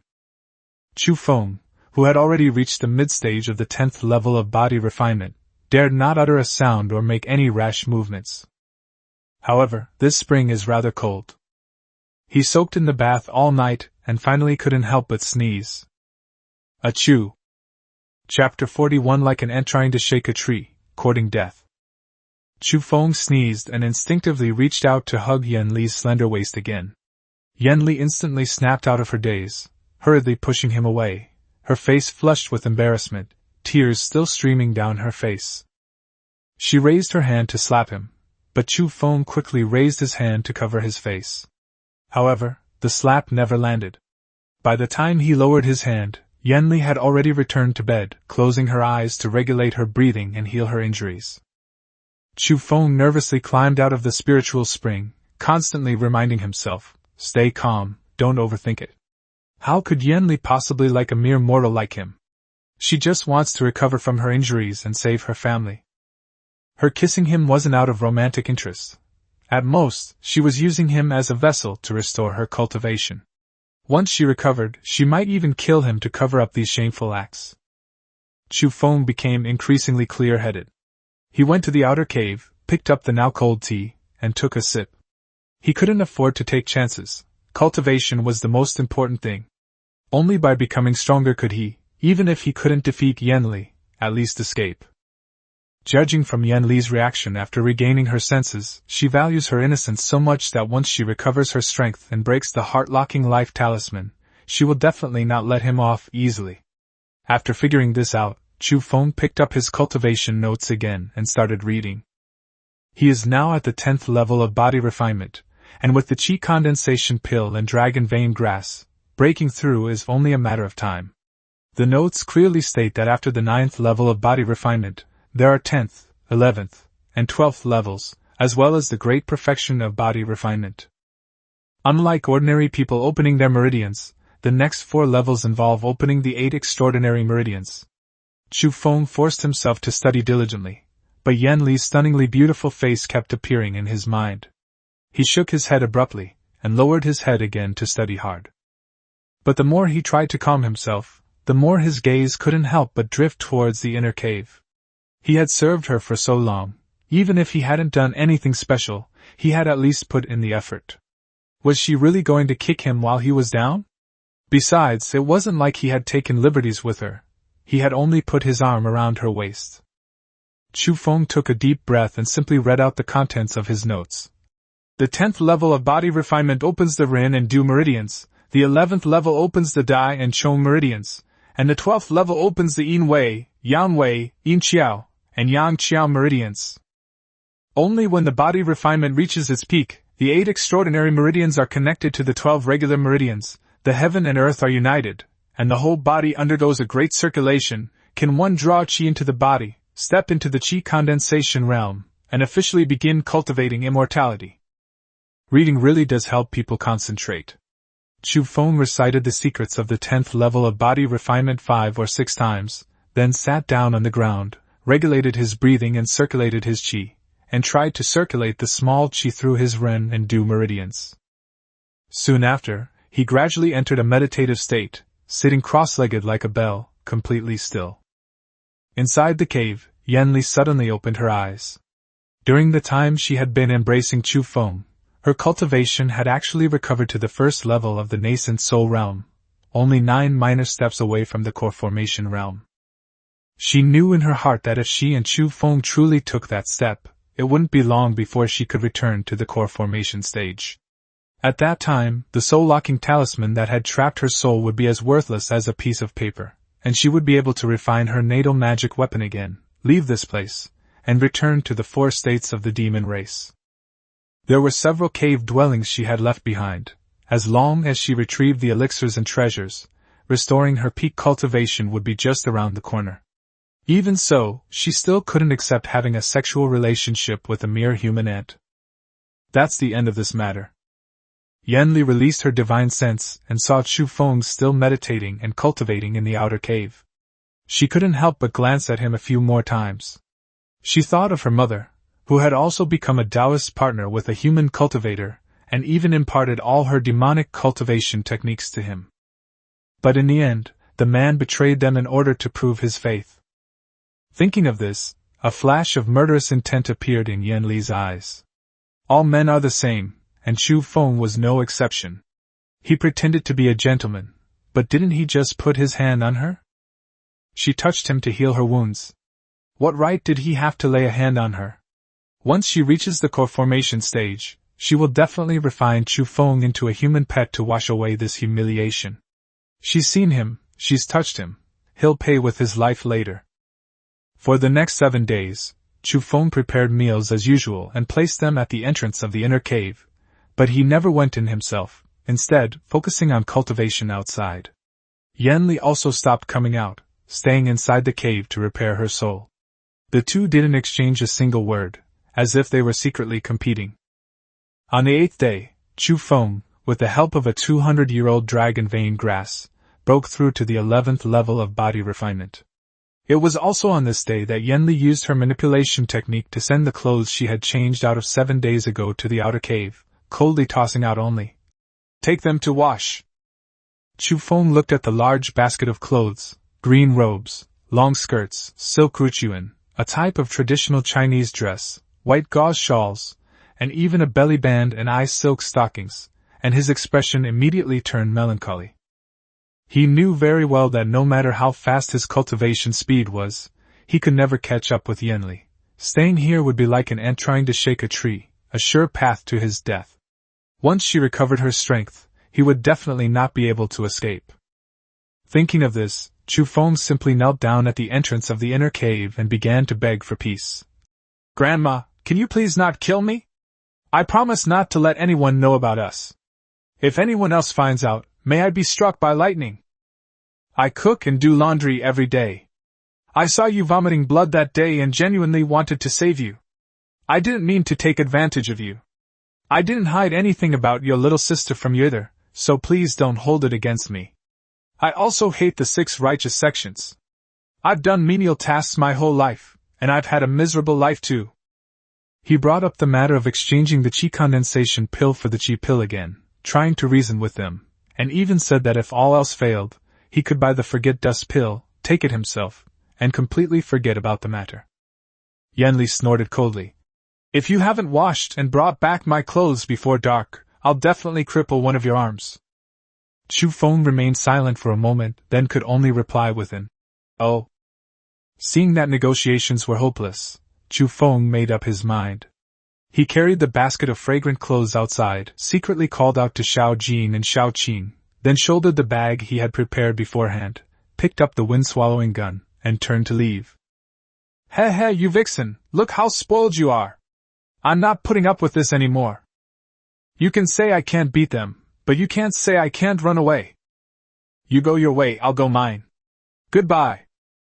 Chapter 42. Chu Feng ran away. Chu Feng ran away like that, with 2 snakes still wrapped around his waist. Looking at the tattered spirit pet pouch in his hand, he could only put it away for now, planning to repair it later. If he continued to stay in the cave, he would be killed by Yanli sooner or later. For some reason, Xiao Jin and Xiao Qing couldn't be taken into his sea of consciousness. Chu Feng guessed it was mostly related to the heart-locking life talisman.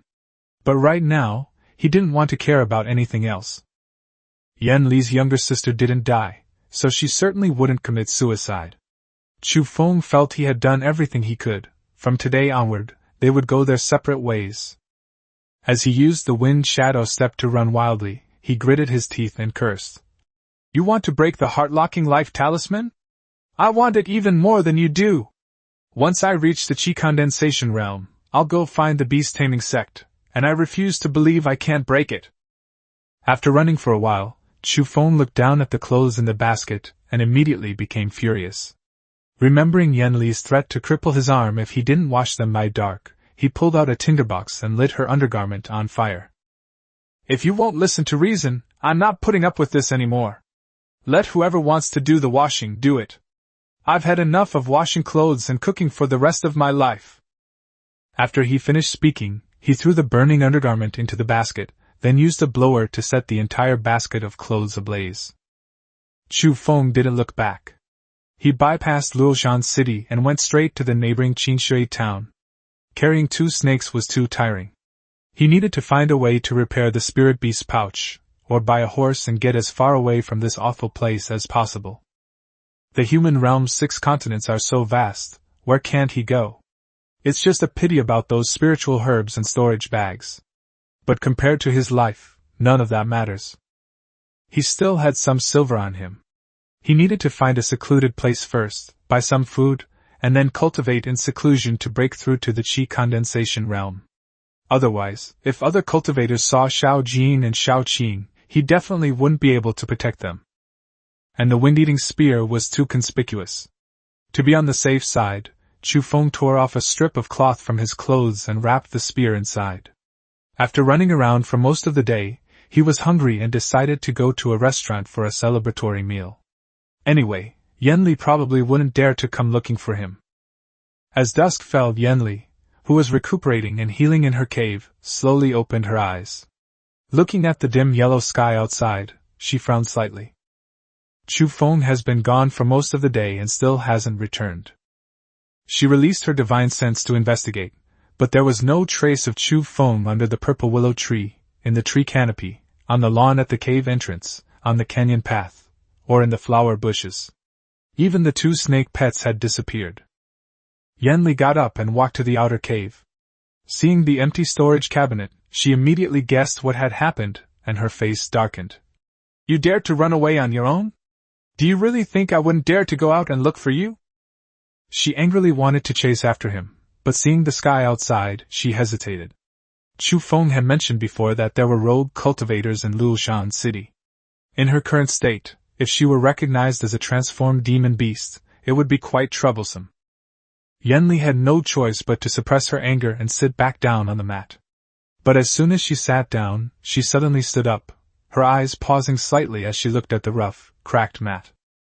Compared to the exquisite furnishings of the inner cave, the outer cave where Chu Feng lived looked like a savage's den. The stove was made of stones and mud, the stools were 2 pieces of wood, and the storage cabinets were cobbled together from planks and sticks. She subconsciously looked into the inner cave, where the mahogany bed, the spiritual spring, the jade pillow, and the oak dressing table that she had Chu Feng buy from Lilshan City were all placed.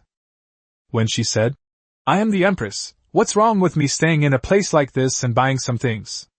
Chu Feng got them for her. Yanli originally thought that these mundane items were nothing compared to the cultivation techniques she taught him, and that it was all something he should do. But thinking of this now, she felt inexplicably uneasy, and could only say coldly, "I'll give you 1 more hour. If you don't return, I will not forgive you." As midnight approached, Yanli was still sitting on the wooden bench outside the cave, her face growing increasingly pale. She hadn't eaten all day, and that guy really wasn't coming back. Isn't he afraid of encountering cultivators? He's carrying a mutated spirit beast. If Chu Feng dies, she'll be implicated by the heart-locking life talisman. Yanli cursed angrily, but her stomach growled again. Suppressing her irritation, she walked to the stove, looked at the vegetables and seasonings, and sneered. "How could mere kitchen skills stump me?" She raised her hand and used her manipulation technique, imitating Chu Feng's movements as she chopped vegetables, heated oil, and put things in the pan. Her actions were quite fluid. Then the food became burnt. Looking at the unidentified lump in the bowl, Yanli forced a smile and picked up a mouthful, swallowing it. But the taste was dry and bitter, making it hard to swallow, and her expression instantly contorted. She took another sip of the strangely colored soup and nearly fainted, vomiting on the spot. Hateful dash! Having grown accustomed to Chu Feng's modern cuisine, eating what she herself had concocted felt like torture. Yanli stared at the pile of food in the pot, her lips twitching. "Fine, very well! What a masterful game of cat and mouse!" She was convinced that Chu Feng had deliberately run away for a few days to scare her, hoping to deter her from further murderous intent. There were still spiritual herbs, a spiritual spring, a shadow-concealing array, and a storage bag here. How could he possibly bear to leave? "If I hadn't taught you, how could someone with your inferior aptitude have improved so quickly? I refuse to believe you wouldn't come back." 3 days later, Yanli cleaved the stove open with a gust of wind, her eyes red with anger. Chu Feng still hasn't returned. For the past 3 days, she had been eating nothing but the pig swill she had prepared herself, and the more she thought about it, the more resentful she became. Finally, she put on her veil and rushed out of the cave, gritting her teeth and saying, "You wretched brat! If you die outside, I will be implicated by you."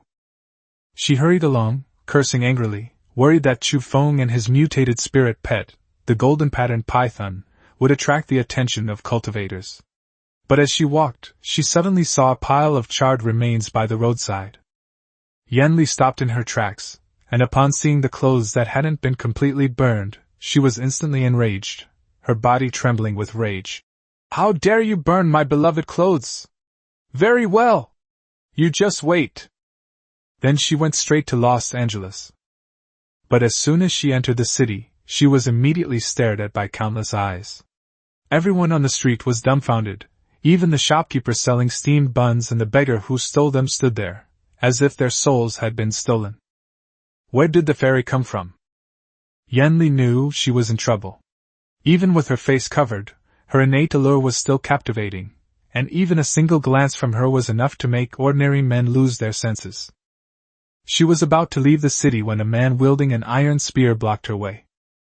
The man, who called himself Wei Bingchong, the gatekeeper of Broken Spear, stared at her and said in a daze, "This beautiful young lady, I am Wei Bingchong.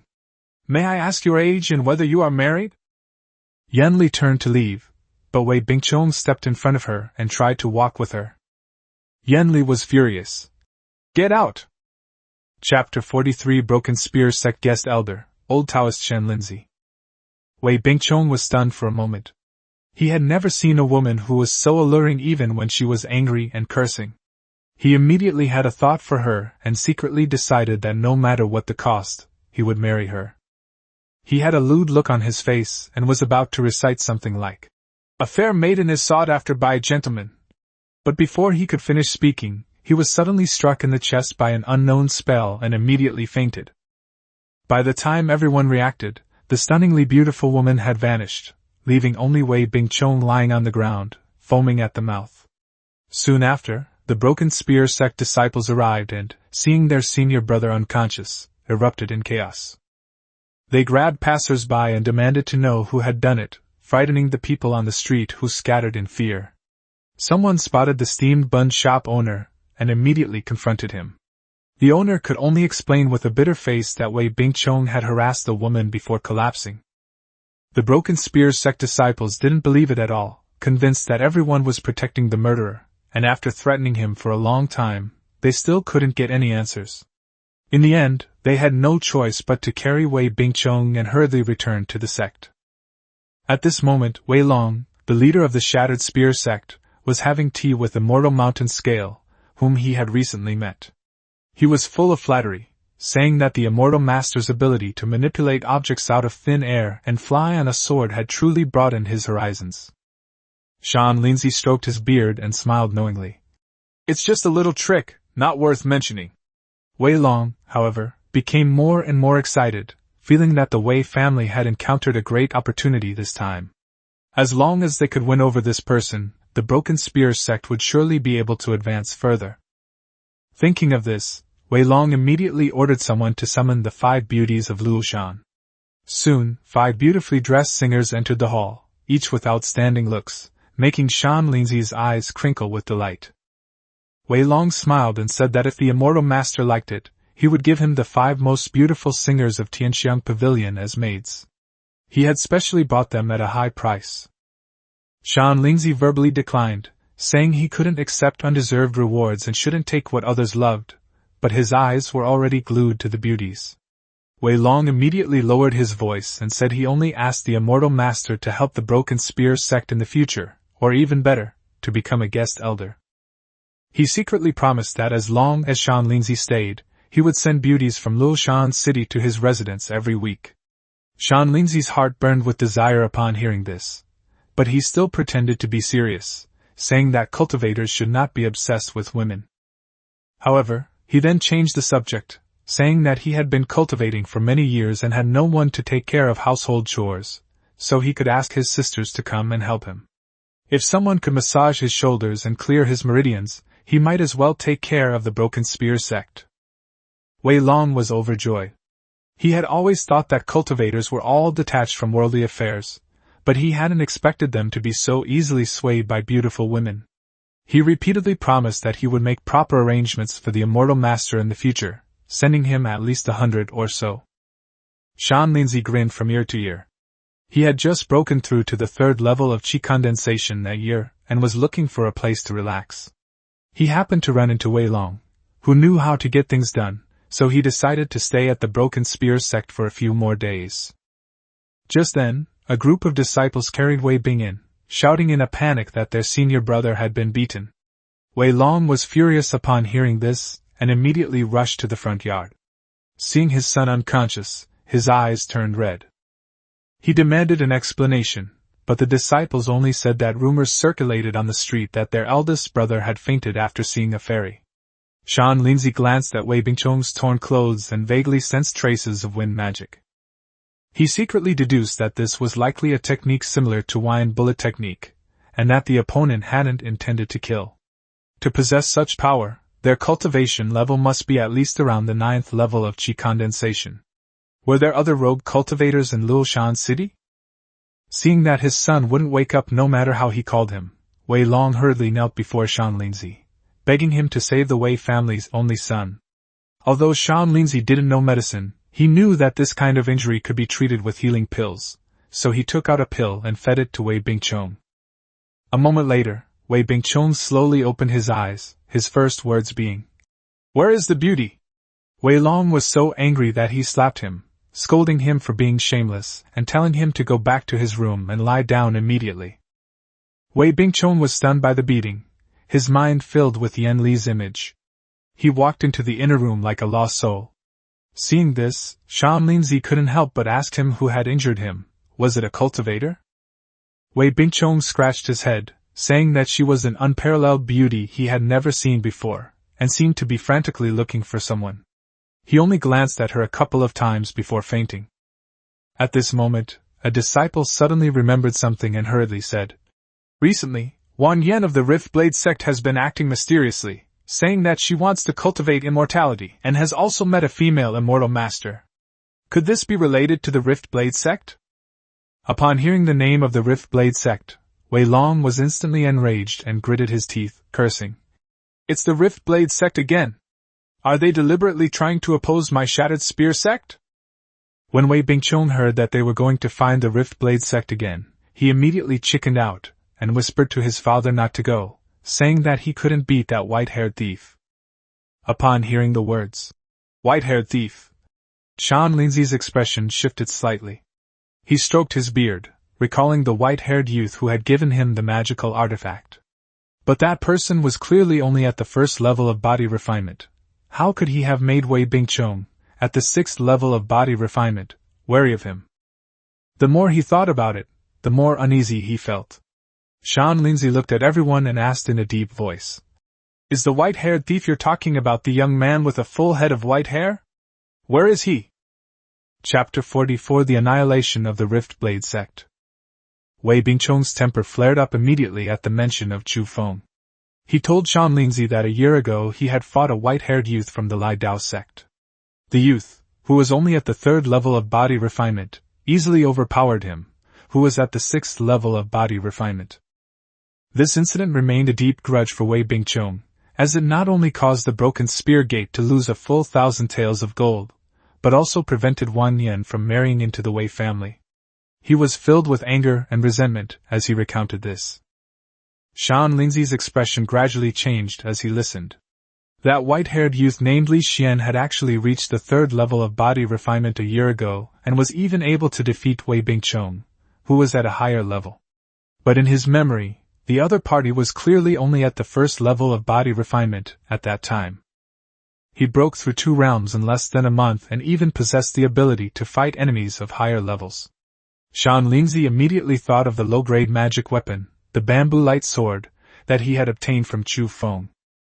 The battlefield of the war between good and evil, the defeated friend, the broken magic weapon, the soaring cultivation level, and the combat power far exceeding his realm. All these things combined led Shan Linzi to conclude that Chu Feng must possess a great secret. No wonder he didn't even blink when he gave away the magical artifact. Perhaps he has even better treasures on him, worth no less than this sword. The thought of possibly being deceived instantly darkened Shan Linzi's eyes. He immediately spoke to Wei Long, saying that since the Rending Blade sect was going too far, he would accompany the Shattered Spear sect to the afterlife. Wei Long was overjoyed, and Wei Bingchong also took the opportunity to urge his father to completely eradicate the Rending Blade sect today. With a celestial master present, Wei Long was brimming with confidence. He immediately summoned the elders and disciples of his sect, declaring that if the Rift Blade sect dared to harm his son today, they would dare to kill him in the street tomorrow. The Shattered Spear sect had been holding back this insult for a year, and today they had to settle scores with them. Soon, the members of the Shattered Spear sect, armed with weapons, charged menacingly towards the Cracked Blade sect. Meanwhile, in the Cracked Blade sect's study, Wan Yen glared angrily at the woman before her. She had initially thought the man was a spiritual master, but it turned out he was just a conman. If she hadn't been cautious, she might have been fooled for much longer. The woman was so frightened that she begged for mercy, offering to return all her money. Wan Yen grew angrier the more she thought about it. She slammed her hand on the table and yelled at the woman to get out, saying she never wanted to see her again. The woman didn't dare linger and hurriedly fled. Over the past year, Wan Yen went through many twists and turns. Half a year ago, she finally spent a lot of money to buy a spirit testing stone, but the results showed that she had no spiritual root. Unwilling to give up, she searched everywhere for immortals and medicines, trying to find other ways to cultivate immortality. Before she knew it, a year had passed. Just as she was filled with frustration, the sounds of fighting suddenly erupted outside. Wang Lai was forced back by Wei Long in a few moves, and then sent flying with a single palm strike. The grudges between the two factions, which had been suppressed for a year, finally exploded at this moment. Wei Long could see that Wan Lai's qi and blood were declining and his cultivation was not as good as before, so he became even more arrogant and accused him of sending someone to assassinate Wei Bingchong, and wanted to settle all the old and new scores. Wan Lai was already in poor health, and this year he was exhausted by Wan Yan's pursuit of immortality.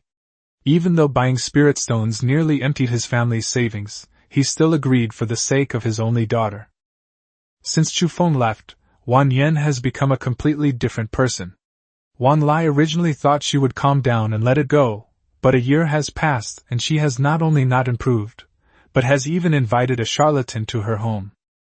Now that Wei Long had suddenly led his men to attack, Wan Lai was both angry and saddened, and he argued that he had never sent anyone to harm Wei Bingchong. For the rest of the year, the two factions lived in peace, and the Rift Blade Sect never provoked the Shattered Spear Sect. But Wei Long wouldn't listen. Instead, he sneered that only the Cracked Blade Sect and the Shattered Spear Sect were at odds in the entire Luoshan city. Wan Lai was dying and had no son, so he wanted to kill off the Wei family line.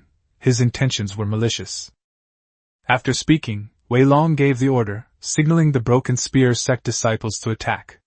With the Celestial Master standing guard, the disciples had no more reservations and rushed forward. Several Cracked Blade Sect disciples had barely charged when Wei Bingchong stabbed them to death with a single spear thrust. Screams soon filled the air. Wan Lai watched as the Shattered Gun Sect turned black into white and slaughtered indiscriminately. Enraged, he coughed up a mouthful of blood and collapsed, lifeless. Wan Yan rushed out crying and threw herself at her father's side, heartbroken. Wei Bingchong, seeing her, was overjoyed and immediately ordered everyone not to harm her and to capture her alive. Just as a group of people surrounded them, Dong Dao charged out with a machete, shouting to Yang Hu behind him that he should take the young lady away while he stayed behind to hold off the pursuers. Yang Hu gritted his teeth with tears in his eyes, hoisted Wan Yan onto his shoulder, and fled to the backyard. Dong Dao stood alone at the entrance of the corridor, his right fist tightly bound to the hilt of his sword with a rope. A year had passed, and he was still only at the 4th level of body refinement. Looking at his master, who had been driven to his death by anger, he recalled the scene when Wan Lai had brought him out of the beggar's den. At that time Wan Lai said, "From now on, you will be called Dong Dao, and I will teach you how to use a knife." Now that his sect has suffered a calamity, Dong Dao raises his knife to the sky, and cries out his name in sorrow. "Dong Dao of the Rift Blade Sect, come to die!" Wei Bingchong sneered, cursing him for still looking like a defeated opponent, and then ordered everyone to rush forward. Dong Dao held the corridor, and anyone wanting to go to the backyard had to step over him. He knew very well that the longer he held on, the better Wan Yan's chances of escaping. If she fell into Wei Bingchong's hands, the consequences would be unimaginable. Soon, Dong Dao was riddled with holes, his clothes soaked in blood, yet he did not fall, stubbornly blocking the corridor entrance. With each step he took back, a pool of blood appeared on the ground. The surrounding disciples were stunned by his ruthlessness, and for a moment no one dared to step forward easily, fearing that he would drag them down with him as he died. Wei Bingchong snorted coldly upon seeing this, and exerted force with both hands, unleashing the 6th move of the shattering spear technique. A flash of cold light, and the spear pierced straight for Dong Dao's throat. Dong Dao knelt down in hatred, his eyes wide open, and finally lunged towards Wan Lai. When Huang Chong and the others returned to the Rift Blade Sect after completing their mission, they saw the tragic state of the entire sect and burst into tears. He cried out for his father in a trembling voice, and when he saw Wan Lai and Dong Dao lying on the ground, he almost collapsed. Huang Chong's eyes were filled with boundless hatred. Looking at the scattered iron spears on the ground, he roared and charged out. "Shattered Spear Sect! I, Huang Chong, will perish with you all today!" Chapter 45 Yenli is discovered. Huang Chong, who had already reached the 6th level of body refinement, took advantage of the moment when Wei Bingchong led his men to chase after Wang Yan and the others, and in the blink of an eye, he led his men to storm into the Broken Spear Gate. Wei Bingchong's sister and mother were both chopped into mincemeat, their heads hung high. None of the Wei family members in the broken spear gate survived either. Just then, an injured disciple rode up on horseback, shouting in terror. "Senior brother, hurry to the back mountain! Senior sister is surrounded, and the brothers are almost all dead. They have a powerful immortal master!" Huang Chang's expression changed, and he immediately led his men onto their horses and charged toward the back mountain.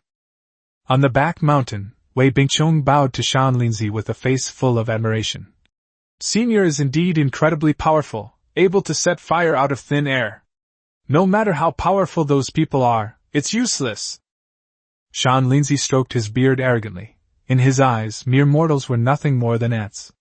Yet, despite his relentless fighting, he had never encountered the white-haired youth. Suddenly, Shan Linzi seemed to sense something, and his gaze fell on the mountaintop. There was still a lingering scent of spiritual herbs there, as if they had just been dug up recently. He crouched down and touched the soil, immediately concluding that there was a secret here, and a smile crept onto his face. "That kid is probably hiding nearby." Just then, a disciple with a gun rushed in frantically. "It's terrible! Huang Chong has led his men back to the sect, and Madame has been killed by him." Upon hearing this, Wei Bingqiong and Wei Long's expressions changed drastically. They no longer cared about Wang Yan and the others and immediately turned around and headed towards Luoshan City. Shan Linzi smiled leisurely, secretly hoping they would leave. With them gone, it would be easier for him to search for treasure alone. "Sect leader Wei, go back with peace of mind. I'll take care of things here. None of them will escape." After saying that, Shan Linzi took to the air on his sword and carefully surveyed the area above the back mountain. However, after looking for a long time, he found nothing unusual, and he didn't bother with Wang Yan and the others for the time being. When a stunningly beautiful woman veiled appeared at the bottom of the valley, Shan Linzi's eyes widened instantly. The woman was exceptionally beautiful, both in figure and appearance, and even her aura of cultivation made his mind tremble, as if his soul had been stolen away. He quickly sensed something was wrong. The woman smelled of a demonic beast. Shan Linzi narrowed his eyes, watching her walk into a cave, and two words immediately flashed through his mind: demon fox. But then a problem arises. Only 8th order demonic beasts can transform into human form. So what's going on with this woman? Shan Linzi suddenly remembered the magical artifact Chu Feng had taken out that day, and recalled that he had said it was a gift from a friend who had been defeated in the battle between the righteous and demonic factions. And at that time, news of the demon Empress's demise had spread throughout the world. Back then, the 6 major human sects joined forces to besiege the demon Empress with her innate alluring physique, intending to capture her and use her as a furnace to break through to the condensation realm. However, the demon Empress refused to submit, and directly self-destructed her divine soul. Shan Linzi's lips trembled, his eyes filled with greed. The demon Emperor's soul is damaged, and she has lost all her cultivation. Legend has it that anyone who cultivates with her even once will instantly ascend to the highest level of cultivation, and even nourish their spiritual roots. Such an opportunity is simply heaven-defying. His expression gradually twisted, and he couldn't help but chuckle.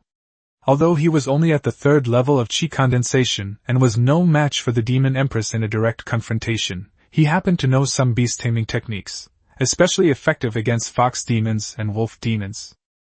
Fox-wolf-dog demonic beasts are naturally afraid of large feline demonic beasts. And in his hand, there is a fire-linked magic weapon made from the tailbone of a fiery leopard, which can suppress the demon emperor who has lost all his cultivation.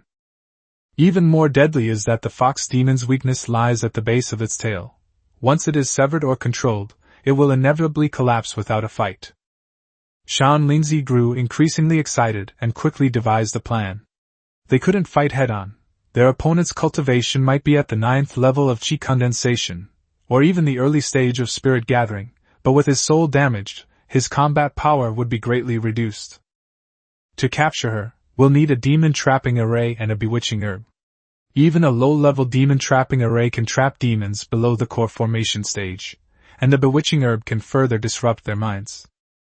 Thinking of this, Shan Linzi's eyes lit up with wild joy. The timid starve, the bold feast.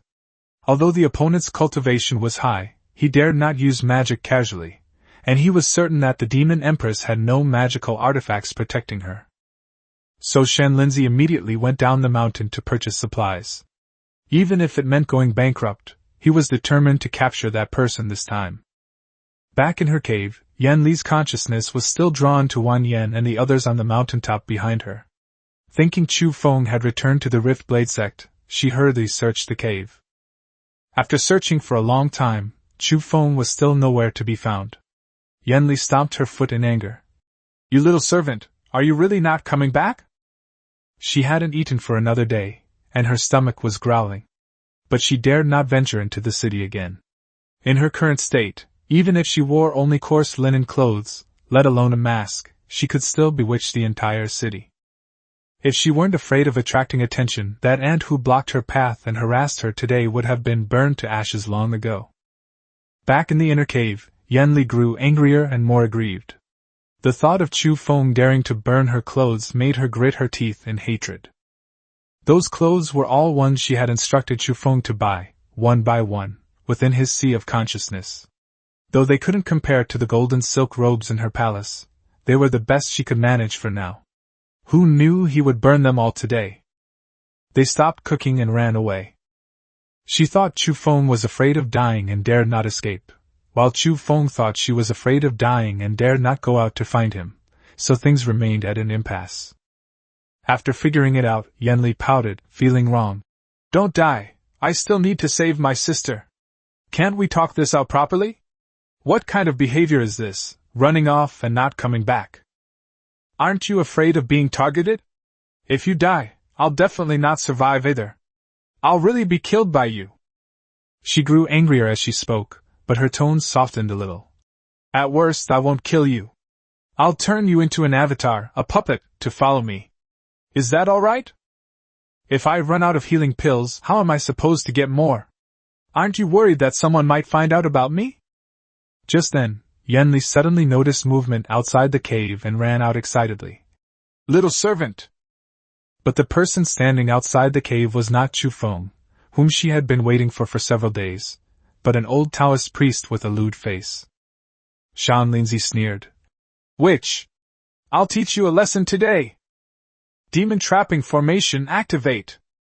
Chapter 46 Demon Trapping Array. Yanli recognized the newcomer as the lewd old Taoist priest who had initially demanded magical artifacts from Chu Feng, and her eyes immediately flashed with a mixture of shock and anger.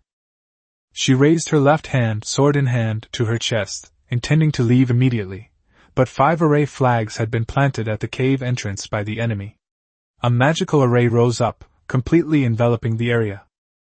As soon as the demon trapping array was activated, the cyan gold magic pattern surged and rolled, and the array light was dazzling. The area near the cave entrance seemed to be isolated from the world, and Yanli's face darkened as she immediately realized that something was wrong. This person came prepared. Yanli roared, her left hand holding a sword finger, her right palm drawing in spiritual energy. In an instant, a gale howled around her, wind blades danced wildly, slashing repeatedly at the array wall. The demon trapping array was torn apart, showing signs of cracking. Xuanjian was shocked, never expecting that even with her soul damaged to such an extent, she still possessed such power. But after the initial shock, he sneered and directly tossed out 5 mid-grade spirit stones, sending them to the 5 array flags with his divine sense. He raised the array plate and shouted, "With a thought, everything is under my control. Trapped demons and locked beasts, subdued dragons and destroyed phoenixes." The demon trapping array trembled violently in the next instant, and the array walls instantly transformed into 3 layers, with gold, red, and cyan colors clearly distinguished, and its power surged. Just then, a green wind blade shot out from the formation. Xuanjian couldn't dodge in time, and could only raise his arm to block. But with just one move, his left arm and left shoulder were cut off without a trace. Xuanjian retreated in fear. If that attack had missed by even an inch, he would have surely died. He hurriedly retreated to a distance to swallow a pill, his face filled with rage as he stared at the fully activated demon trapping formation. "Which, even if you have extraordinary abilities, it's useless now." He deduced that although Yanli possessed the cultivation of the first level of the spirit-gathering realm, her soul was severely injured, and she dared not abuse her magical power.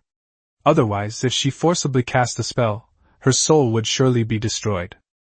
This demon-trapping formation has 3 attributes: metal, water, and fire, specifically designed to counter demons. The metal formation binds its limbs, the water formation disrupts its mind, and the fire formation burns its very essence. With the addition of the bewitching herb, he wanted to see how long Yen Li could hold out. Shan Linzi dared not approach her, only staying at a distance to heal his wounds. He calculated in his mind that Yen Li would inevitably succumb in 2 hours at most. Then he would use the fire-binding magic weapon to bind her, seize her vital essence, and his great plan would be accomplished.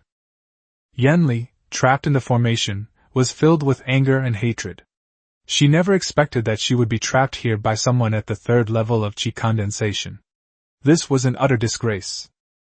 She gathered her energy again and unleashed 3 wind blades.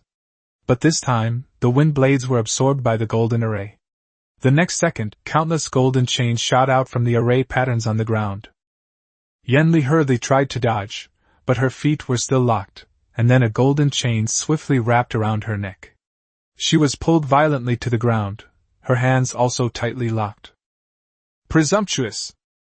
she roared, unleashing her full power and snapping the chains in 2. But before she could break free, more golden chains flew out, instantly binding her to the ground in a spread eagle position. Yen Li was disoriented and tried to cast another spell, only to find that the demon trapping formation was of a higher level than her. Let alone trapping her injured state, even someone at the 3rd level of the spirit gathering realm might not be able to break free easily. The next moment, a torrent of water surged up from within the formation, engulfing her entirely.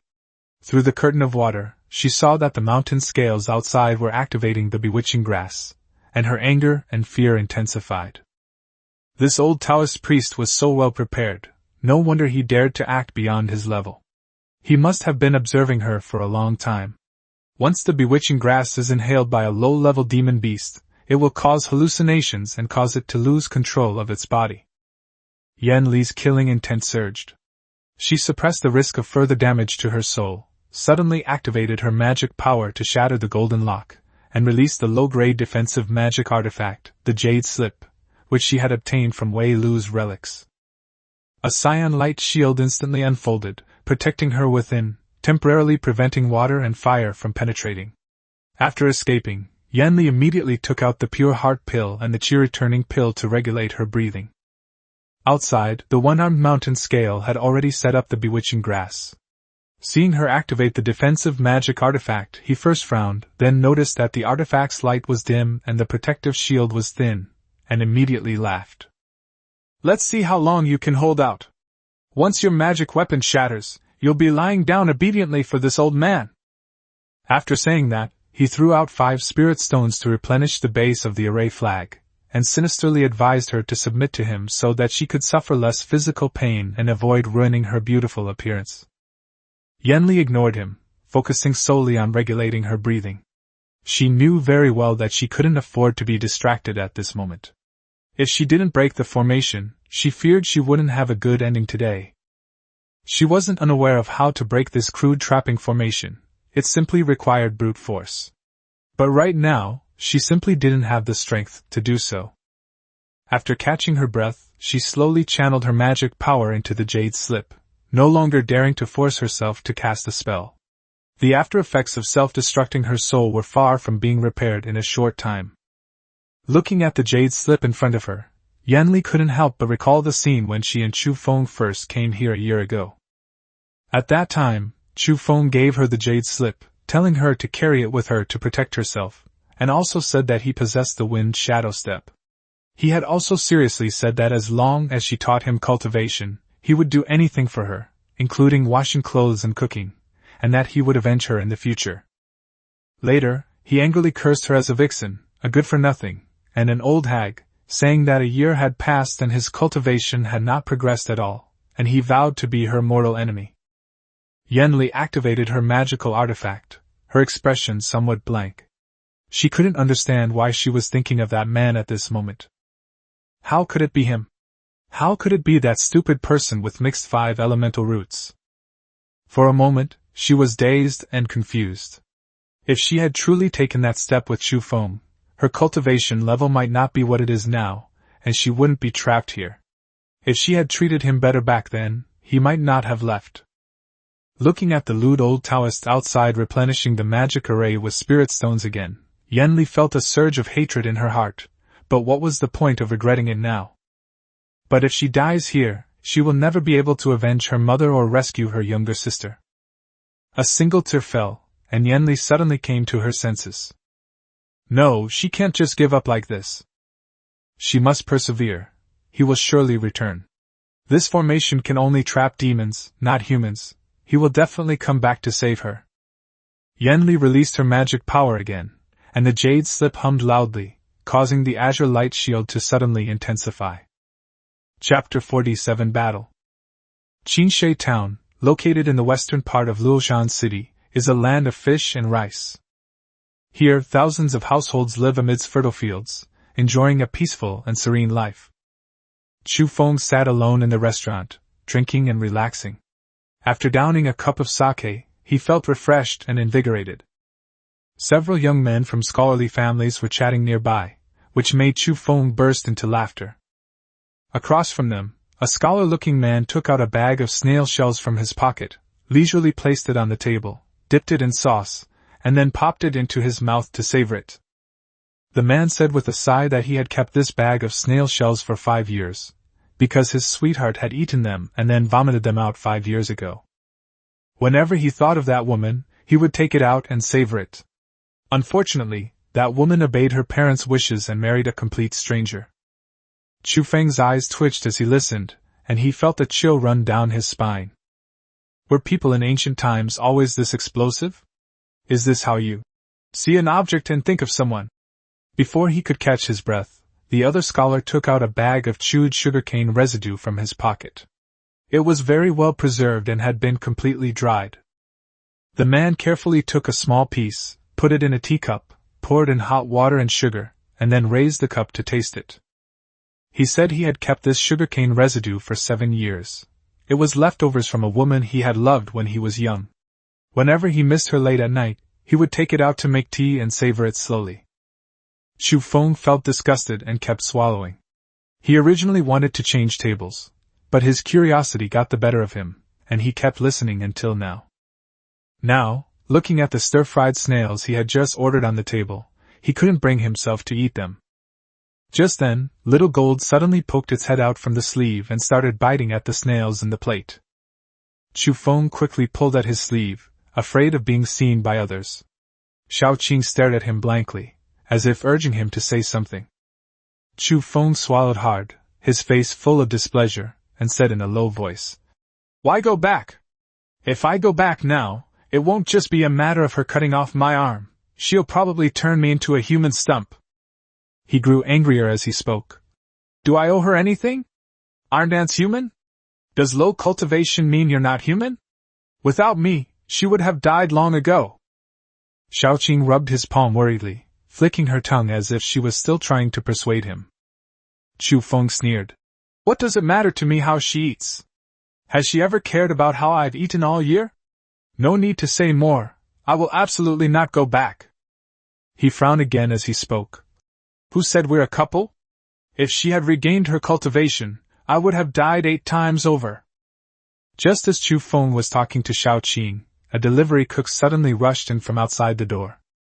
The cook, panting, sat down in front of the scholars and asked for a cup of sugarcane tea, which he then gulped down.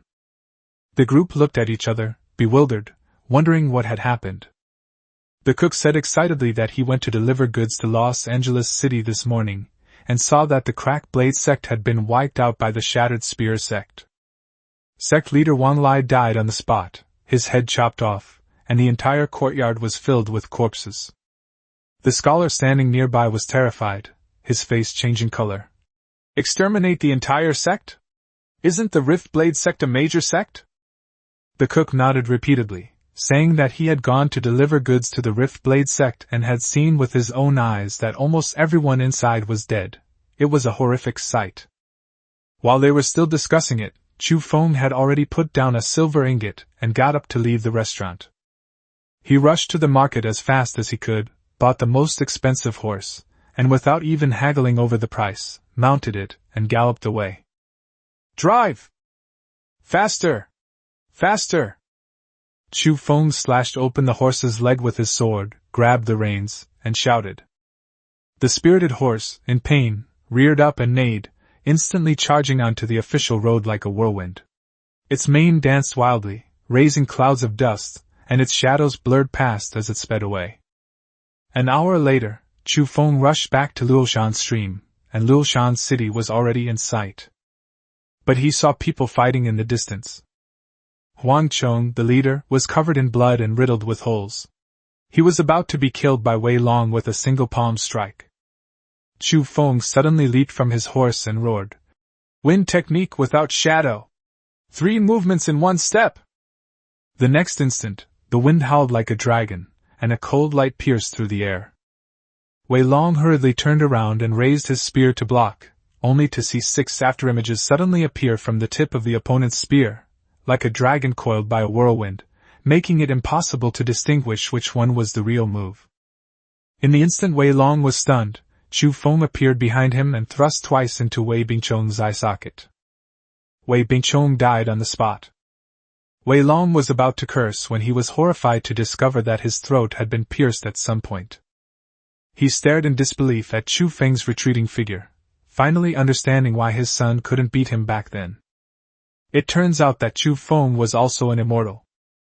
That spear technique was also a method of immortals. Wei Long fell to the ground with his eyes open, dying with resentment in his heart. Seeing that only 7 or 8 fellow disciples of the Rift Blade sect remained, Chu Feng's killing intent surged completely. He raised his hand and released Xiao Jin and Xiao Qing, coldly ordering, "Kill all those with spears!" The 2 snakes became ferocious, weaving through the crowd and killing these mortals as easily as slaughtering chickens and cattle. Before long, they had wiped out all the members of the Broken Spear sect. Huang Chong, coughing up blood, lay on the ground, his face full of excitement. "Junior brother, you did well! You did a great job!" But he quickly remembered something and hurriedly shouted, "Quickly to the back mountain! Shan Lindsay has trapped Junior sister and the others. Go and rescue Junior sister." Chu Feng's expression changed, and he immediately took out a blood coagulation pill and stuffed it into Huang Chang's mouth. "I'll go right away, senior brother, you should recover from your injuries first." After saying that, he spurred his horse and galloped away again, reaching the back mountain in less than half an hour.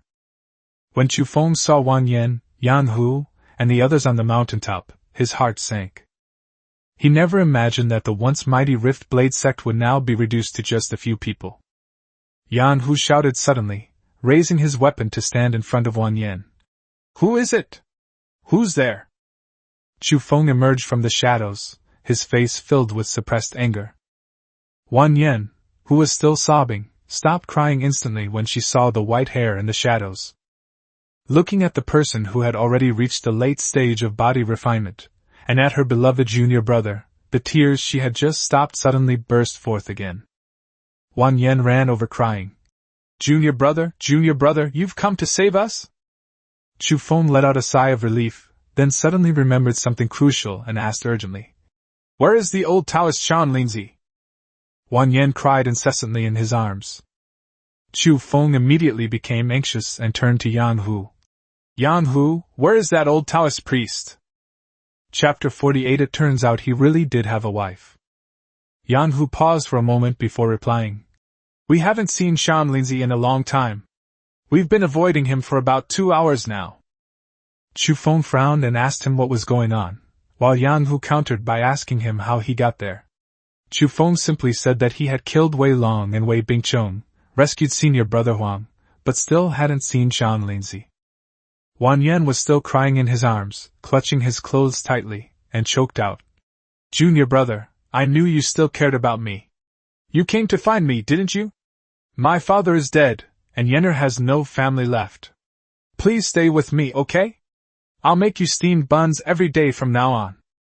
Chu Feng was getting annoyed and was about to speak when a shrill scream suddenly came from below the valley. His expression changed drastically. He gripped the wind-swallowing spear tightly, shoved Wang Yan aside, and charged towards the cliff. Yan Hu watched him jump without hesitation, frozen in place in shock. Wang Yan was also bewildered, not understanding what was happening. Chu Feng had only mastered 70% of his wind shadow step technique, making it impossible for him to walk on the cliff face. But he couldn't care less about that now. He slid down the protruding rocks, each step feeling as heavy as if it were hitting his bones. Halfway there, his right foot broke. But the screams from the bottom of the valley still echoed, and his mind was in turmoil. He could only grit his teeth and continue to accelerate. When he finally saw the situation at the bottom of the valley, Yanli was trapped in the formation by the fire ropes, covered in wounds and delirious. Shan Linzi was trying to enter the formation. Chu Feng was instantly enraged and pounced on them along with Xiao Jin and Xiao Qing. Shan Linzi snorted and retreated. Seeing that he had already reached the 10th level of body refinement, he mocked. No wonder your cultivation has increased so quickly. So you've been hiding in your cave, living happily ever after with this demoness. He sneered again. But you're still just a mortal until you reach the Qi condensation realm. Even if I'm injured, what can you do to me? You can't even activate your magic weapon, what do you have to fight me with? Shan Linzi looked up at the top of the cliff, then glanced at Chu Feng's limping leg, and laughed even more smugly. Jumping down from the top of the mountain? You don't even have a flying artifact, how foolish! As he spoke, he pointed his sword upwards, and the bamboo light sword that he had once taken from Chu Feng hung in midair, its blue light chilling, ready to strike at any moment. Chu Feng tried to take Yanli into his sea of consciousness, but was repelled by the demon trapping array. Xiao Jin and Xiao Qing, both demon beasts, were also powerless against the array. He dragged his broken leg and tried to force his way through, but Shan Linzi raised his hand and unleashed a fireball spell, followed closely by the bamboo light sword. Chu Feng couldn't withstand the true magic. He was blasted to the point of coughing up blood, half his body charred black, and his arm pierced by the bamboo light sword. His leg was broken, and he could no longer use the wind shadow step. Seeing their master injured, the two snakes charged forward in anger. Shan Linzi immediately took out the bewitching grass and activated it, instantly freezing Xiao Jin and Xiao Qing in place, their minds clouded. Shan Linzi laughed loudly. Two immature first-order demon beasts dare to fight me? Even if the Heavenly King himself came today, he couldn't stop me. He once again drew his bamboo sword, intending to sever Xiao Jin's head. Just then, a long spear suddenly thrust at him from behind. Shan Linzi turned around and roared angrily. Where did this mortal come from? You're asking for death. It was Yang Hu who made the move. He stabbed and ran, only to find that he couldn't break through his opponent's body at all. Shan Linzi sneered and controlled the bamboo light sword to chase after Yang Hu. The next instant, a long spear gleaming with a bluish light flew through the air and plunged fiercely into Shan Linzi's chest. Shan Linzi turned around in disbelief and saw that Chu Feng had actually thrown the wind-swallowing spear with his hand. Only then did he realize that mortal strength could not harm him, but magical artifacts could, let alone a mid-grade magical artifact. Just as he was about to activate his magical artifact to protect himself, Chu Feng roared, Little gold, little green! The two snakes pounced simultaneously, biting Shan Linzi from both sides and dragging him to the ground. Chu Feng, enduring the excruciating pain of his broken leg, stepped on Shan Linzi's chest, pulled out the wind-swallowing spear, and stabbed him several times in the throat. Chu Feng only stopped when Shan Linzi had completely stopped breathing. But he was still not satisfied, so he picked up the bamboo sword and chopped off Shan Linzi's head. Chu Feng breathed a sigh of relief as the head rolled off. Then, leaning on his wind-swallowing spear, he limped toward Yanli in the demon-trapping formation. Wang Yan, who had rushed over, wanted to help him, but when she saw the woman in the formation, who was covered in wounds yet still stunningly beautiful, she instinctively stopped in her tracks. The woman was so beautiful, even in her utter disarray, she was breathtakingly beautiful. Wang Yan could only stare blankly as Chu Feng walked over step by step, pulled up the array flags, and broke the demon trapping array. Chu Feng looked at Yanli, who was covered in wounds on the ground, and slowly exhaled. If it had been any later, Yanli probably wouldn't have even been able to retain her human form. The jade slip was destroyed. He picked up Yanli and walked into the cave step by step, ignoring everything outside. Wan Yan collapsed to the ground, tears streaming down her face. She remembered how Chu Feng had jumped off the 1,000-meter-high mountain behind the house without hesitation to save that woman, and finally understood everything. It turns out he really did have a wife. He wasn't a beggar, and he really didn't love her. Wan Yan felt increasingly aggrieved and got up, crying as she ran away. Yang Hu stared blankly at this scene, then glanced at the bamboo sword and the mountain scales storage bag on the ground. After hesitating for a moment, he still carried the bag to the cave entrance for Chu Feng, clasped his hands in a fist salute, and turned to chase after Wan Yan. Inside the cave, Chu Feng carried Yanli into the spiritual spring. She had inhaled too much bewitching grass, and her mind was completely confused. As soon as she entered the water, she reached out and hugged Chu Feng. Chu Feng's condition was also extremely bad. He had broken his leg falling from a high cliff and was hit head-on by a fireball spell, leaving his upper body burned. He carried Yanli all the way back, relying entirely on his willpower to stay alive. After settling into the spiritual spring, he finally collapsed. No matter how strong one was in the body refinement realm, they were ultimately no match for those in the chi condensation realm. Looking at the wind-swallowing spear beside him, his desire to improve his cultivation grew even stronger. If he reached the chi condensation realm, he too could remotely control magical artifacts. It seems I can't hold a grudge any longer. I must make a deal with Yanli when she wakes up. But the next moment, Yanli suddenly stood up from the spring and threw herself into his arms with tender affection. Chu Feng was already seriously injured, and she was holding him so tightly that he could hardly breathe. He had just managed to break free a little when she hugged him again. He felt a tightness in his chest, spat out a mouthful of blood into the spiritual spring, and then fell into a coma. Xiao Jin and Xiao Qing brought all the spoils from outside into the cave, occasionally turning back to listen to the sounds coming from inside, playing and frolicking incessantly. Chapter 49. The hair of a third-level chi condensation realm cultivator has turned black.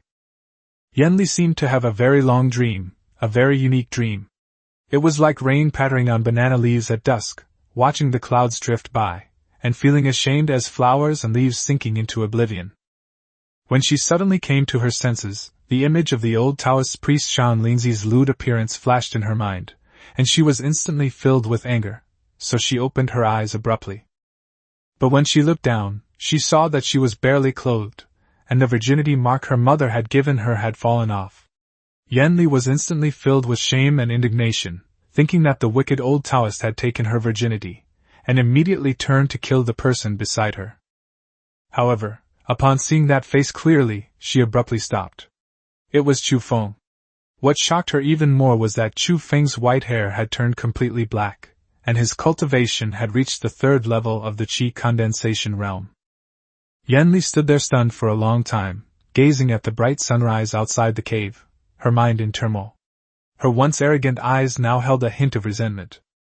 She quickly discovered that her cultivation level had recovered to the 5th level of the spirit-gathering realm, and her soul had also become much more stable. Could it be that Chu Feng saved her? And then? Yanli didn't want to believe that Chu Feng would take advantage of her in her vulnerable state, but everything before her eyes left her unable to explain it. Just then, Chu Feng, who was fast asleep, turned over and hugged her. Yanli instinctively raised her hand to slap him, but looking at the man in front of her, she ultimately stopped herself. Although she had lost her virginity, at least it hadn't fallen into the hands of that lewd old Taoist priest, which was a stroke of luck amidst misfortune. Her thoughts slowly drifted back to when she first met Chu Feng. On the battlefield of the war between good and evil, he had called her, elder sister, in a sorry state, begging to cooperate to save his life. Later, she had also become entangled with him several times in her quest for medicine. Is this fate? Yanli felt a pang of sorrow, thinking to herself, "Mother, I've ended up following in your footsteps." She got up and sat on a wooden stool, letting out a deep breath.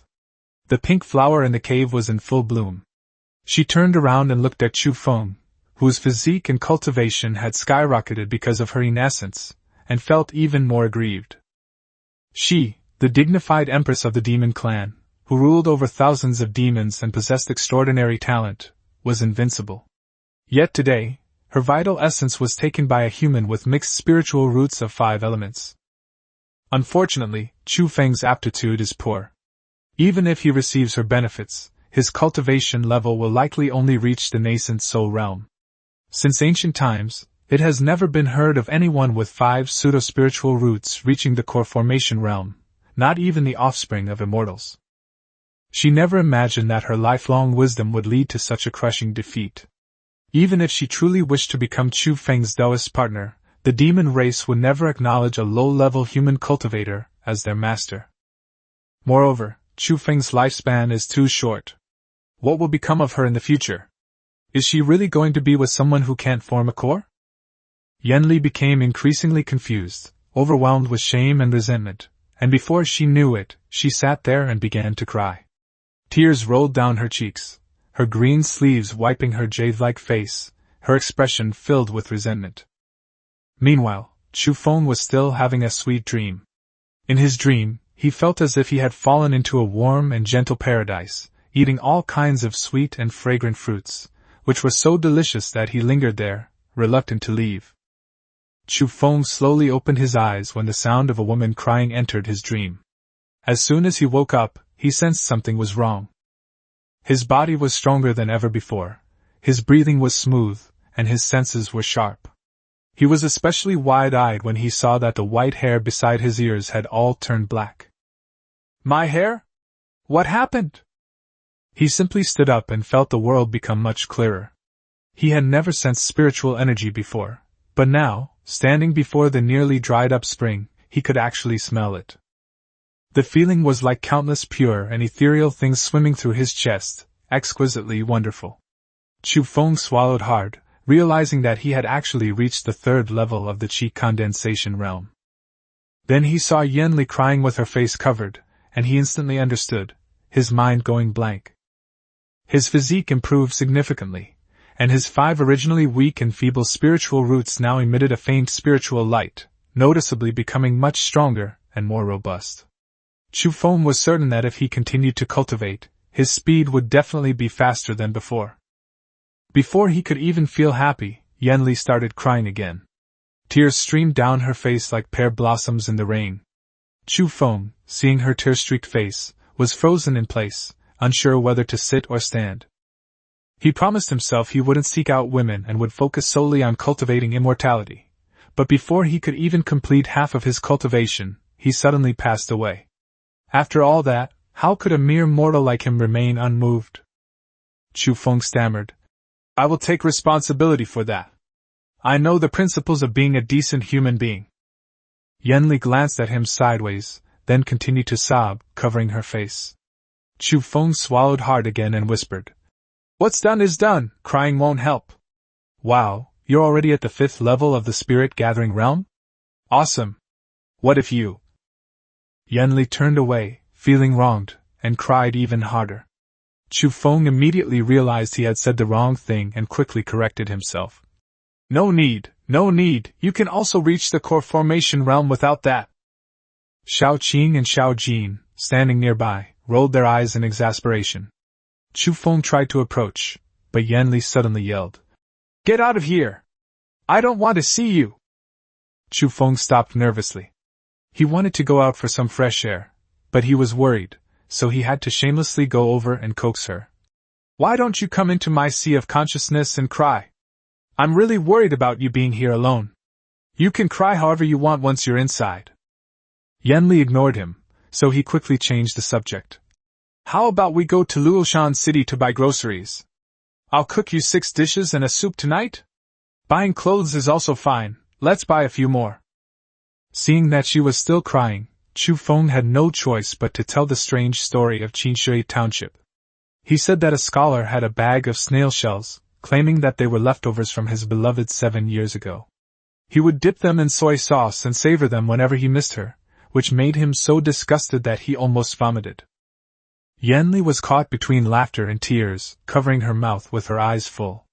Looking at Chu Feng's earnest yet clumsy expression, she couldn't help but laugh. Seeing that it was effective, Chu Feng continued. Really, there was another one who had a bag of sugarcane residue that had been dried for 7 years. He said it was leftovers from his sweetheart, and he even took a small piece to make tea, adding white sugar to savor it slowly. He even mimicked the person's tea-tasting gesture, savoring it carefully. Yanli instinctively shrank back, her face full of disgust. How tacky! Don't disgust me! Chapter 50 Mountain Scales Storage Bag. When Chu Feng saw Yanli finally speak, he quickly raised his hand to coax her. Don't cry. I'll make you something nice to eat first, and then I'll take you shopping in the city later. Yanli wiped away her tears, glaring at him with a wronged expression. You're bullying me! Chu Feng chuckled, his tone immediately softening by 3 points. Sister, you've been bullying me for over a year, and you keep threatening to kill me. If I don't run away, am I supposed to just wait to die? Yanli, her eyes red, retorted. I've been fierce to you for a year, but have I really killed you? You're such a good actress. If I didn't act fiercely, how could I not be afraid of you? Chu Feng was taken aback. Thinking about it carefully, it seemed she hadn't truly hurt him. Could it be that this Yanli was a typical case of being stubborn on the outside but soft on the inside? Yanli felt increasingly distressed as she thought about it, and sighed softly. This is terrible. If the demon race finds out that a human has taken my primordial essence, it will definitely cause a huge uproar. Those demons who admire me will probably hunt you down to the ends of the earth. She grew increasingly aggrieved as she spoke. Little servant, I feel terrible. You're only at the nascent soul realm, with a lifespan of at most 200 years. I'm only 300 years old this year. Even if I don't reach the heavenly realm, the condensation realm can still live for nearly 2,000 years, at least 1,500 years. As Chu Feng listened, he suddenly understood a few things. If she didn't care about him, why would she start worrying about the future? He muttered to himself. You're only a little over 300 years old, still quite young. Last night you were the one who initiated the hug, and you were quite strong too. Yanli immediately glared at him. Chu Feng quickly changed his tune. It was me, it was my shamelessness that took advantage of her, it's all my fault. After saying that, he tentatively asked, Are you trying to become my Taoist partner, but afraid that I'll die too soon, which is why you're so troubled? Yanli suddenly stood up. Who wants to become a Taoist partner with a fool like you? Stop dreaming! Go cook, what are you waiting for? But Chu Feng suddenly became bolder. He was convinced that Yanli was just saying one thing and meaning another, so he rushed forward and hugged her tightly. Startled, Yanli raised her hand and conjured a wind blade. Let go! Are you addicted to this? Chu Feng craned his neck and shouted. Just kill me! You've said everything you needed to say, and I haven't said anything yet. Yanli struggled angrily, but ultimately didn't hit him, her cheeks gradually turning red. Let me go. Chu Feng simply picked her up in a princess carry and sat her on the stool, looking very confident. Now that you're mine, I should set some rules for you. First, you can't go anywhere without my permission, lest you get caught again. Second, from now on, don't call me Junior, call me husband. Third. Before she could finish speaking, Yanli's eyes widened. Pa! Husband? I'd call you a lowly servant at most, don't even think about anything else. She was both angry and ashamed. Who said I wanted to be your Taoist partner? You have such a short lifespan, you won't last long, and I don't want to be a widow. Also, if you abandon me again without my permission, then neither of us should live. After saying that, Yanli suddenly tried to break free. Chu Feng grabbed her hand, and she raised her hand to hit him, but seeing his grinning face, she couldn't bring herself to do it. Her chest heaved with anger, her eyes reddened again, and she gritted her teeth, saying, Send me in, I'm so annoyed. Chu Feng quickly raised his hand and sent her back to her sea of consciousness. After Yanli went inside, she lay down to one side. It was unclear whether she was truly asleep or pretending. Chu Feng dared not provoke her any further, thinking he should first make something delicious to appease her. After all, although Yanli was arrogant, she was essentially a foodie. As soon as he reached the outer cave, he saw a pile of things on the ground, a demon trapping array plate, array flags, a bamboo light sword, a fire rope, and a storage bag. It seemed that little gold and the others had bitten it in from the outside. Chu Feng then remembered Shan Linzi's corpse and hurried to the cave entrance to check. Sure enough, the corpse was still lying there. He raised his hand and lit a fire, burning the corpse directly. Thinking back to a year ago, when he was forced to give the bamboo sword to this old Taoist to save his own life, he felt a bit of mockery now. Flames roared up, and Chu Feng tried to control the storage bag. With a thought, the bag flew directly into his hand. Having reached the qi condensation realm, he was already able to manipulate objects remotely. Chu Feng clenched his fist and shouted excitedly. From today onwards I, Chu Feng, am also an immortal. I can cultivate immortality too. He looked at the bamboo sword that had returned to his hand, and felt a surge of emotion. After all the twists and turns, the sword he had taken from the Xuanjian Sect had finally returned to his grasp. Back inside the cave, Chu Feng emptied his storage bag, revealing a pile of a cultivator's belongings. 30 low-grade spirit stones, 5 fireball talismans, 3 water-repelling talismans, 1 bottle of heart-protecting pills, 3 bottles of aphrodisiac powder, 1 second-grade bewitching grass, 1 rock feather flying magic weapon, 1 book of fire-falling technique, and 1 immortal grace pendant. Chu Feng stared at the 3 bottles of aphrodisiac powder, and immediately understood why Yanli had lost control last night. It was most likely that this powder, used together with the bewitching herb, had caused that situation. Yanli, in her sea of consciousness, immediately cursed angrily. That shameless old Taoist priest, he's truly shameless. Throw all this stuff away. Chu Feng simply put it into his storage bag. Why throw it away? Wouldn't it be better to sell it for some spirit stones? Yanli snorted angrily, but seeing that he had really put it away, she didn't say anything more. Chu Feng was beaming with excitement. He'd struck it rich this time. He released the 2-meter-long rock feather, stepped on it, and flicked his sword finger. The magical artifact immediately propelled him upwards, crashing into the cave ceiling with a bang. Instead of being annoyed, he laughed loudly. I can fly! I can fly through the air! Now that he had offensive magical artifacts, formations, and flying magical artifacts, Chu Feng was increasingly satisfied. As for the falling fire technique, he flipped through it and felt that it was mostly practiced by Shan Linzi and was of average quality, so he put it aside for the time being.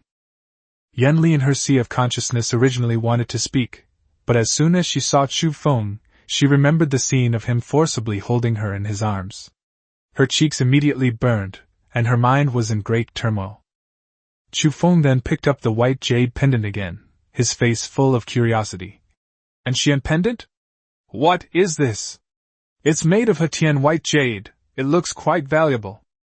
Yanli looked at Chu Feng, who was beaming with joy outside, and explained. I've seen this grace immortal pendant on human cultivators before. It seems to be a token issued by some sects in Qinshan Prefecture to rogue cultivators. If a descendant has spiritual roots, they can use it to find a sect in Qinshan Prefecture to join. She paused, then added, with this pendant, one can become an outer disciple unconditionally. Chu Feng's eyes lit up immediately. Qinshan Prefecture? What kind of place is that? Chapter 51 The 4 Clans and 16 Provinces of the Tianwu Continent. Chapter 51 The 4 Races and 16 States of the Tianwu Continent. Yanli looked at the grace immortal pendant, pondered for a moment, and then continued to tell him. Qinshan State is located in the western part of Luohua State, which is the inland area of the human race. Luoshan City is actually not far from the battlefield of the war between good and evil, and the southern part of Luohua Prefecture is the territory of the demon race. If you want to cultivate immortality, joining a sect is the wisest choice, because sects not only have more systematic cultivation methods, but also have essential resources for cultivators, such as spiritual veins, secret realms, grotto heavens, and ruins. Now is the perfect time to find a sect. The war between the righteous and the demonic forces is over, and many sects are in dire need of expanding their ranks. We can go to Qinshan Prefecture to take a look. Anyway, the spiritual spring in the cave will dry up in the next few days and will be useless. As Yanli spoke, she drew a map of the Tianwu continent in his mind's eye. Chu Feng narrowed his eyes thoughtfully. A year ago, When he heard Shan Lindsay talk about the 6 states of the human race, he had no idea what they were. Seeing Yan Li's drawing this time, everything became clear. Wow, Luoshan City is so close to the battlefield of the war between good and evil? Is your demon race's territory just to the south? Aren't you going back to find your old cave? Why don't we just go there? Chu Feng spoke excitedly, while Yan Li rested her chin on her hand with some worry. Recalling the possibilities Chu Feng had mentioned, she felt very worried. The demon race has always valued strength above all else. If she were to return to the demon race's territory now, she would most likely be captured by other demon cultivators and used as a cultivation vessel. When she became the demon emperor, she suppressed many powerful demons who were not convinced by her. Unless she reaches the core formation realm or finds her personal disciples. Otherwise, going to the territory of the demon race would be suicide. Once she goes there, those powerful demons who have had contact with her before should be able to sense her presence. At this moment, she refused to believe anyone, not even her own father, and even her fellow demons. Forget it, some demons are so willing to kill their own brothers in order to improve their cultivation. She can only rely on herself to get revenge now. If you're weak, thinking about it won't help. Chu Feng was still saying. You said before that if people found out about us, those demon men would kill me? Should we think of a way to break this heart-loving life-locking talisman first? Go inside and find your cave, and bring out all those treasures and stuff? I'll wait for you outside. How about we split it 50/50ths, or 40/60ths? Yan Li gave him a disgruntled look. Don't go to the demon race yet. Wait until you've improved your strength before going. Anyway, my cave is protected by restrictions, so no one can find it. Let's leave this life-binding talisman for now. I'll stay here with you and recuperate to repair my soul. As long as you don't flaunt yourself in front of late-stage Qi condensation realm experts, no one will be able to spot me.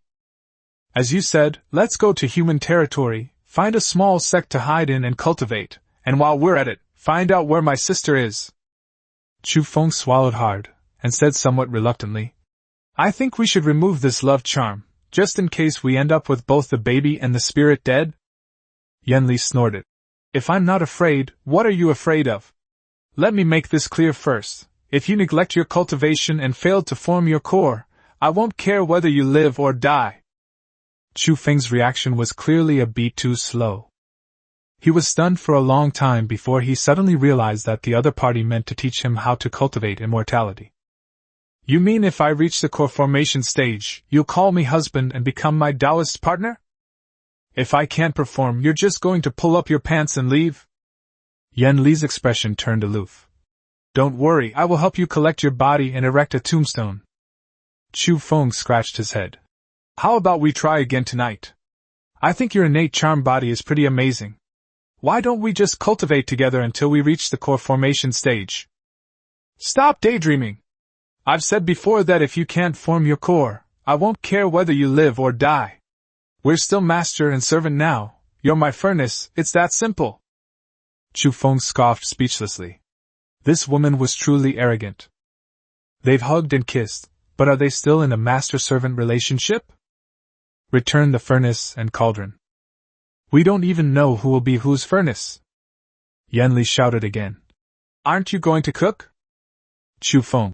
All right, Grandma, I'll put a whole bottle of aphrodisiac powder in your food later. You dare! I'll skin you alive! If you dare say another harsh word to me, I'll definitely do it. Just you wait and see. You humph! Yan Li no longer dared to sleep in his sea of consciousness, and kept an eye on him the whole time to see if he was up to any tricks. As Yan Li watched Chu Feng chopping and cooking, she became more and more focused. It seems she understands. She'll try again next time. Having not eaten human food for many days, her eyes curved into crescent moons as she ate. She stopped crying and making a fuss. They were so focused on eating. After finishing his meal, he squinted and called out, Hey little helper, wanna go? Let's pack up and go shopping? Chu Feng sighed. Before eating he was like a shrew, but after eating he changed. What attribute is this? Chu Feng looked at the storage bag and pondered. Alright, before going to Qishan Prefecture, I'll go to Luoshan City first, and while I'm at it, I'll also visit the Lai Dao sect. Yanli didn't listen to what he was saying at all. She was seriously counting on her fingers in her mind. 3 silk bodices, 1 green richuan, a type of traditional Chinese dress, 2 more Qixiong richuan and a shawl. It seems like we're almost out of rouge too. What else should we buy? Little handyman, oh right! I also need to buy you some pots and pans, and you're out of soapberries. I also need to buy you some household chores tools. Last time I saw you run away and you got angry and smashed everything, even the broom broke. You'll have to wash my clothes on the way, buy more soapberries, and a bigger wooden tub. I definitely need to bathe in it. Also, some sachets and flower petals, did you hear me? You have to write all of this down, or I'll forget it later. Chu Feng. Sure. You teach me weapon crafting, and I plan to learn alchemy, weapon crafting, and so on. Since my spiritual root isn't good, I'll make up for it with hard work. I'll also learn formations, talismans, puppets, beast taming, and so on. All roads lead to Rome, and there's bound to be one that will allow me to reach the core formation stage. Yanli continued rambling on as if nothing had happened, fanning herself with a palm leaf fan in one hand. An incense, a bronze mirror, and I think my hairpins. Do you have any pretty handkerchiefs? Chu Feng then collected all the magical artifacts, furniture, and spiritual herbs in the cave into his storage bag. Looking at the dried-up spiritual spring in the inner cave, he thought for a moment and decided to transplant some younger herbs over. Just in case I need it later. Then, with a flick of his wrist, he blew up the main entrance outside the cave. He turned around and went to Los Angeles. Upon returning to the Riftblade sect, Chu Feng saw Yang Hu recruiting new members at the entrance. Yang Hu still had a white cloth tied around his head, and his face was filled with sorrow. A large crowd had gathered at the recruitment office. However, most of them were beggars from the city. The beggars stared with resentment at the white mourning banner hung by the Cracked Blade sect. Those bastards from the Shattered Spear sect, they deserve to die. I've survived the past 2 years on the steamed buns that Miss Xuanjian gave me. As long as you don't look down on me, I'm willing to serve the Riftblade sect like a slave. Another young beggar was also there, shouting. Miss Xuanjian needs people to rebuild her sect. Everyone, come quickly. Especially the young ones. It's time for us to repay our debt of gratitude.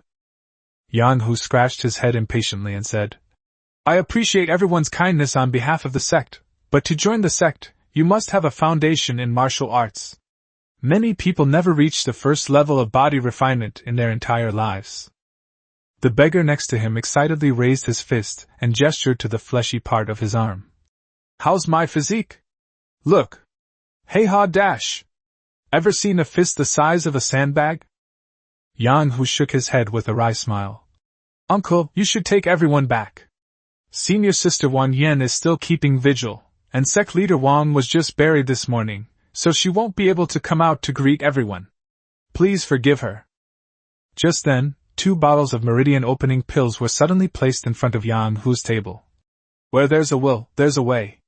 Give each of them a meridian opening pill and see how it goes. Who knows, it might work. Chapter 52 Sacrifice. Chapter 52 Paying respects to Yang Hu looked up and gazed at him for a long time. It took him a while to recognize the person by the midday sun, and he was overjoyed. Brother Chu, your hair? Chu Feng slowly exhaled, looking at the white silk hanging everywhere and sighing deeply. It's nothing, just hair dyeing. Yang Hu looked towards the sect with some doubt, then turned uneasily to Chu Feng. Brother Chu, are you here to pay respects to our master? Miss is inside too. Chu Feng exhaled again, handed the few bottles of unused meridian opening pills to Yang Hu, clasped his hands in thanks, and said, Thank you very much, Brother Yang, for helping me divert that old Taoist's attention yesterday. These meridian opening pills are a gift to you, Brother Yang. Yang Hu had naturally heard of such things. His hands trembled, and he tried to refuse, but Chu Feng had already tied his hair up, picked up the morning clothes prepared for the guests on the chopping board, and put them on. Yang Hu looked at the several bottles of meridian opening pills, overwhelmed with mixed feelings. Looking up at Chu Feng, whose white hair had turned black, he knew that calling him brother was an insult to him. Just then, Chu Feng stepped forward, clasped his hands in thanks, and said, "Brother Yang, please accept this. Whether you use it yourself or give it to someone else is entirely up to you. I'll go and pay my respects first." After saying that, he turned and entered the sect's gate. As soon as he entered, he saw white silk mourning banners on both sides, which were fluttering in the cool breeze of the courtyard. The bronze bell inside the hall rang out softly, echoing throughout the sect's courtyard, which was covered with yellow paper money. 2 disciples dressed in mourning clothes stood in the corridor. They did not recognize Chu Feng when they saw him and kept sighing about what had happened yesterday. "The Broken Spears sect is definitely seeking revenge because they lost 1,000 taels of gold to us a year ago and have been holding a grudge ever since." "That's right. Last year, that Wei Bingchong even tried to force our senior sister Wang Yan to marry him. He was shameless. He should all be dead. Alas, our senior sister is truly pitiful, having no relatives or friends to rely on." Upon hearing this, Chu Feng straightened his mourning clothes once more. I felt a little awkward for a moment, and I didn't know why I was awkward. Looking at the mourning hall in front of them, they hesitated to go forward. Seeing that he hesitated to move forward, Yunli sighed softly. "You don't need to blame yourself. This is the grudge that has accumulated between the Rift Blade sect and the Shattered Spears sect over the years. If you hadn't defeated Wei Bingchong and stopped him from marrying Wang Yan, this massacre would have happened a year ago. Perhaps the ending would have been even more tragic. The sects in the martial arts world are just like those in the cultivation world. Strength reigns supreme, and there's no such thing as benevolence or morality. It's simply a matter of the strong preying on the weak. Wang Lai doesn't have much time left anyway, and it has nothing to do with you.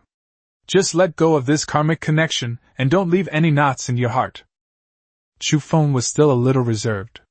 He rubbed his hands together, and then tugged at his clothes. Seeing several guests appear at the entrance, he quickly quickened his pace and blended into the crowd. The atmosphere in the mourning hall was solemn. The silence of the crowd formed a huge mass of sorrow, which weighed heavily on Chu Feng's chest. In front of the high-hanging mourning hall, rows of wooden memorial tablets are displayed. In the very center is the sect leader, Wang Lai, and on his right is Elder Huang. And in the middle of the second row is Dong Dao. The third row is occupied by Lu Ming, who used to bully him, and Yang Hu. He has now turned into a pile of yellow earth. The memorial tablets of the deceased were faintly visible in the smoke of incense and candles. With tears streaming down her face, Wang Yan tore off pieces of paper money and burned them in front of the hall, with some colorful paper horses and paper figures behind her.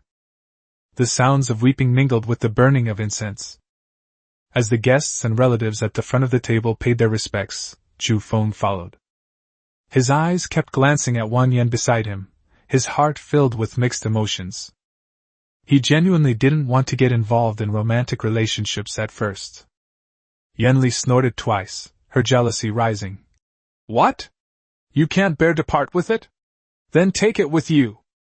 Chu Feng didn't speak, but hurriedly stepped forward to join the guests in offering 3 sticks of incense to the deceased.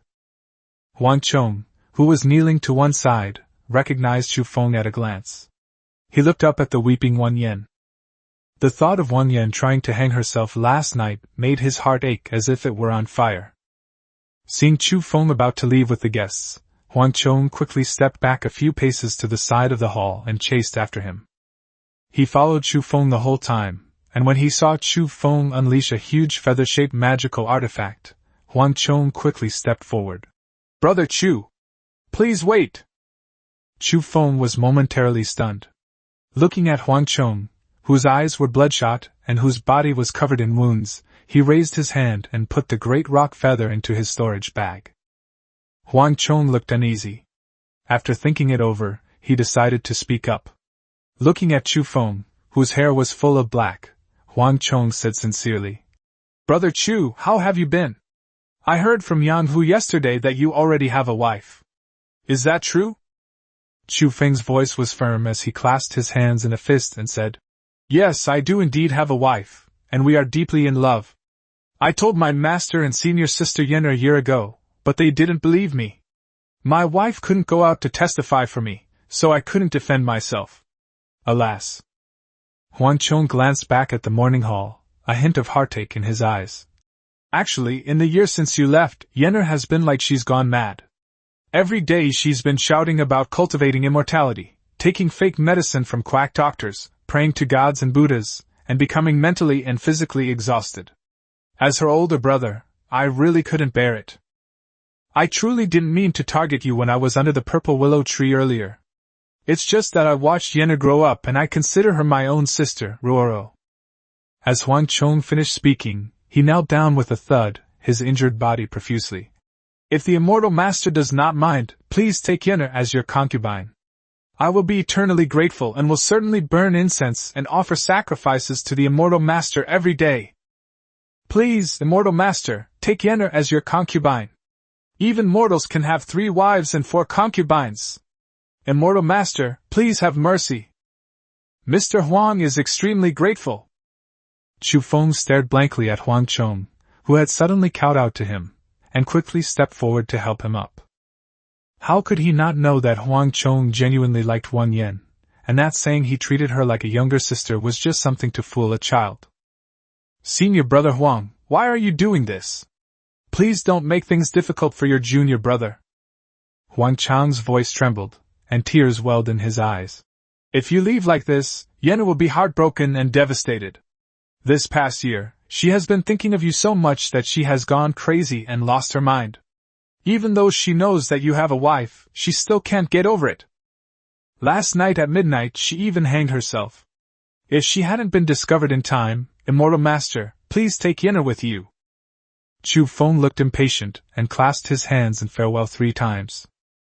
Despite repeated pleas from Huang Chongi, the man could not sway his mind, and he began to sob. Chu Feng's gaze was filled with unbearable longing. With so much to see in this mortal world, he knew he could no longer linger. Before he had a Taoist partner, his mind was as firm as a rock. Now that he has unexpectedly found his beloved, his mind has become even more resilient, and even 1,000 bottles of fine wine cannot shake his resolve. As he turned to leave again, Wan Yen suddenly rushed out and shouted, "Junior brother!" Chapter 53 The Long Journey. Chapter 53 A Long Journey. Chu Feng looked at the person behind him with a cold expression, raised his hand and clasped his hands. Chu Feng greets senior sister, please accept my condolences. Wan Yen slowly exhaled, suppressing the tears in her eyes with a smile. Wan Yen was momentarily mesmerized by Chu Feng's black hair. Love arises without warning, and a single glance can break one's heart. Seeing that the other party remained silent, Chu Feng clasped his hands again and said, I believe that senior sister will be able to restore the glory of the Rift Blade sect. I have other important matters to attend to, and since worldly affairs are settled, I will not linger any longer. Coming to her senses, Wan Yen panicked. Junior brother's wife is so beautiful. I was just being presumptuous. It's really embarrassing. I know there's a difference between immortals and mortals, and you probably look down on us mortals, but don't worry, even if I can cultivate immortality later, I won't bother you anymore. Your wife is so beautiful, she's truly the envy of everyone. By the way, junior brother, where are you going? Will you have time to come back and visit us? Do you have enough money for your journey? Thank you so much for saving me yesterday, junior brother. Thank you for avenging my father's death. I will remember this forever. Junior brother, you look so handsome with your hair turned black. Look at my clumsy appearance, I didn't even recognize you. But I still think you look better with white hair, so elegant and otherworldly, like a little immortal from heaven. How have you been these past year? Have you been all right? Wan Yen kept talking. He continued talking to himself. Chu Feng knew that if they continued talking like this, the other party would probably talk until dark. Love is love, and not loving is not loving. If you show the other person warmth before saying goodbye, it will definitely make them remember you fondly, which will only harm them. After exhaling slightly, he clasped his hands in a fist salute again and said, Chu Feng will take his leave now. Until we meet again, senior brothers and sisters, please take care. After saying this, he pointed out a giant rock feather, and stepped on the heavens and earth, soaring into the sky. Wan Yen panicked, looking at Chu Feng in the sky, her eyes filled with tears. Junior brother, wait for me, I still have so much to say. She just kept running and shouting. Stumbling and staggering, I looked up at the sky, and my nose started to sting. Mistaking rice vinegar for ink.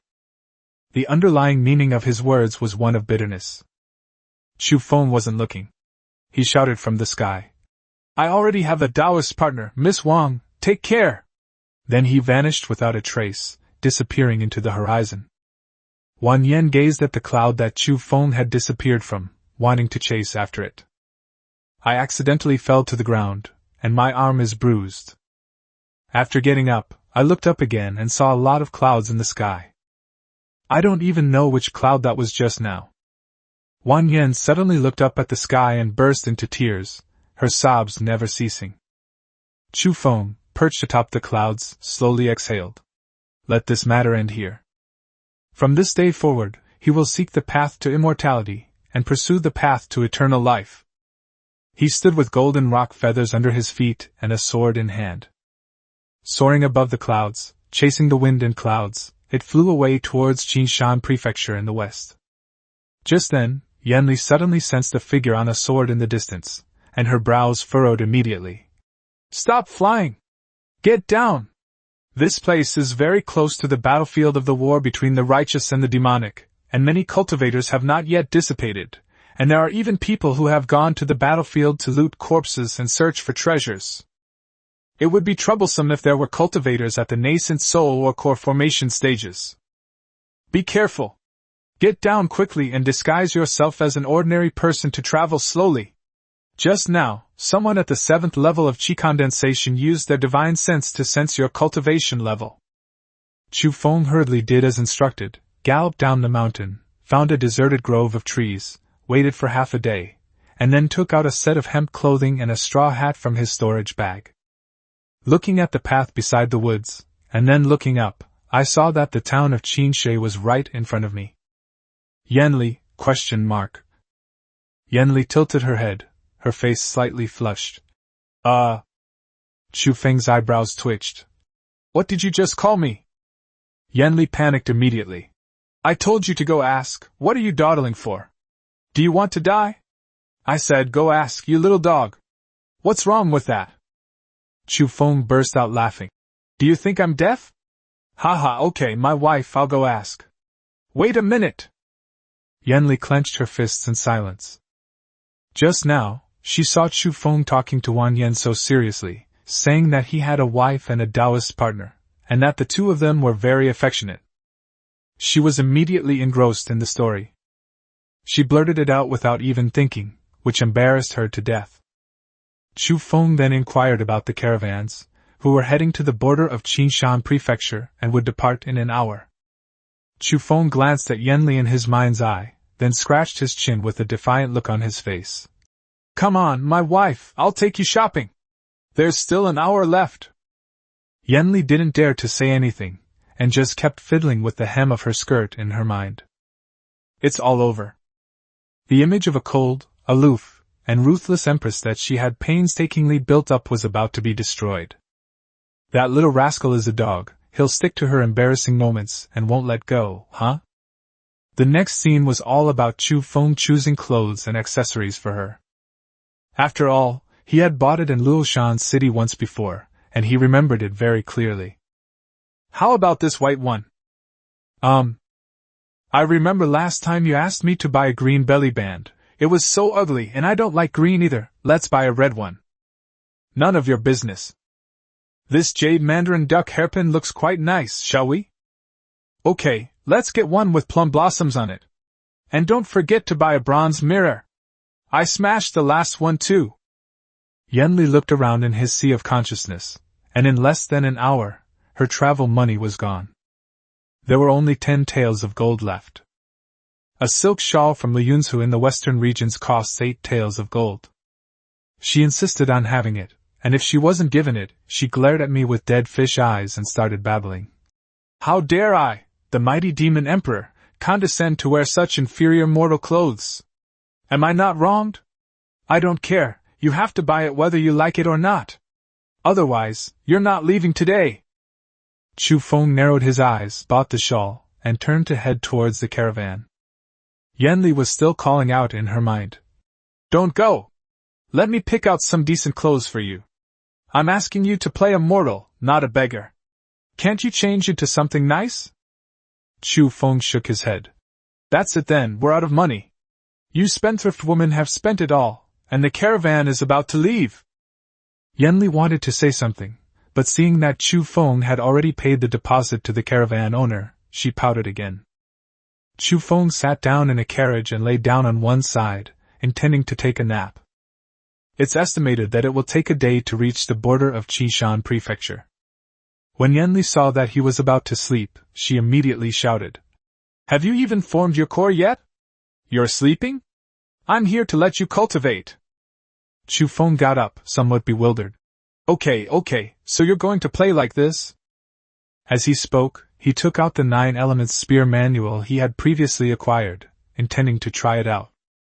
Before he could even recite the first sentence, Yanli interrupted him. Wait a minute, that one isn't good enough. I'll recite a few better ones for you. As Yanli spoke, she wrote the names of several cultivation techniques into his mind.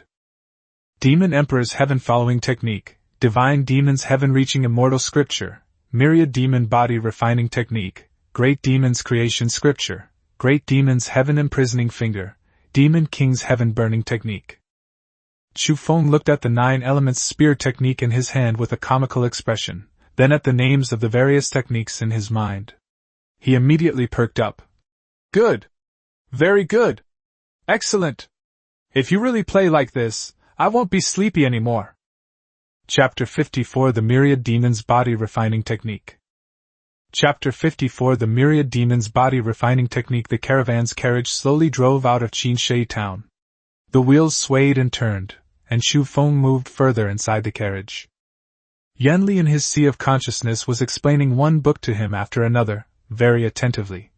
The Demon Emperor's Heaven-Following Technique was written by a powerful being of the heaven-reaching realm of my demon race 10,000 years ago, and it is also one of the most sought-after techniques among my demon cultivators. The 10,000 Demons Body Refining Technique can be said to be the best body refining method among our demon race. The demon and monster races are different from the human and immortal races.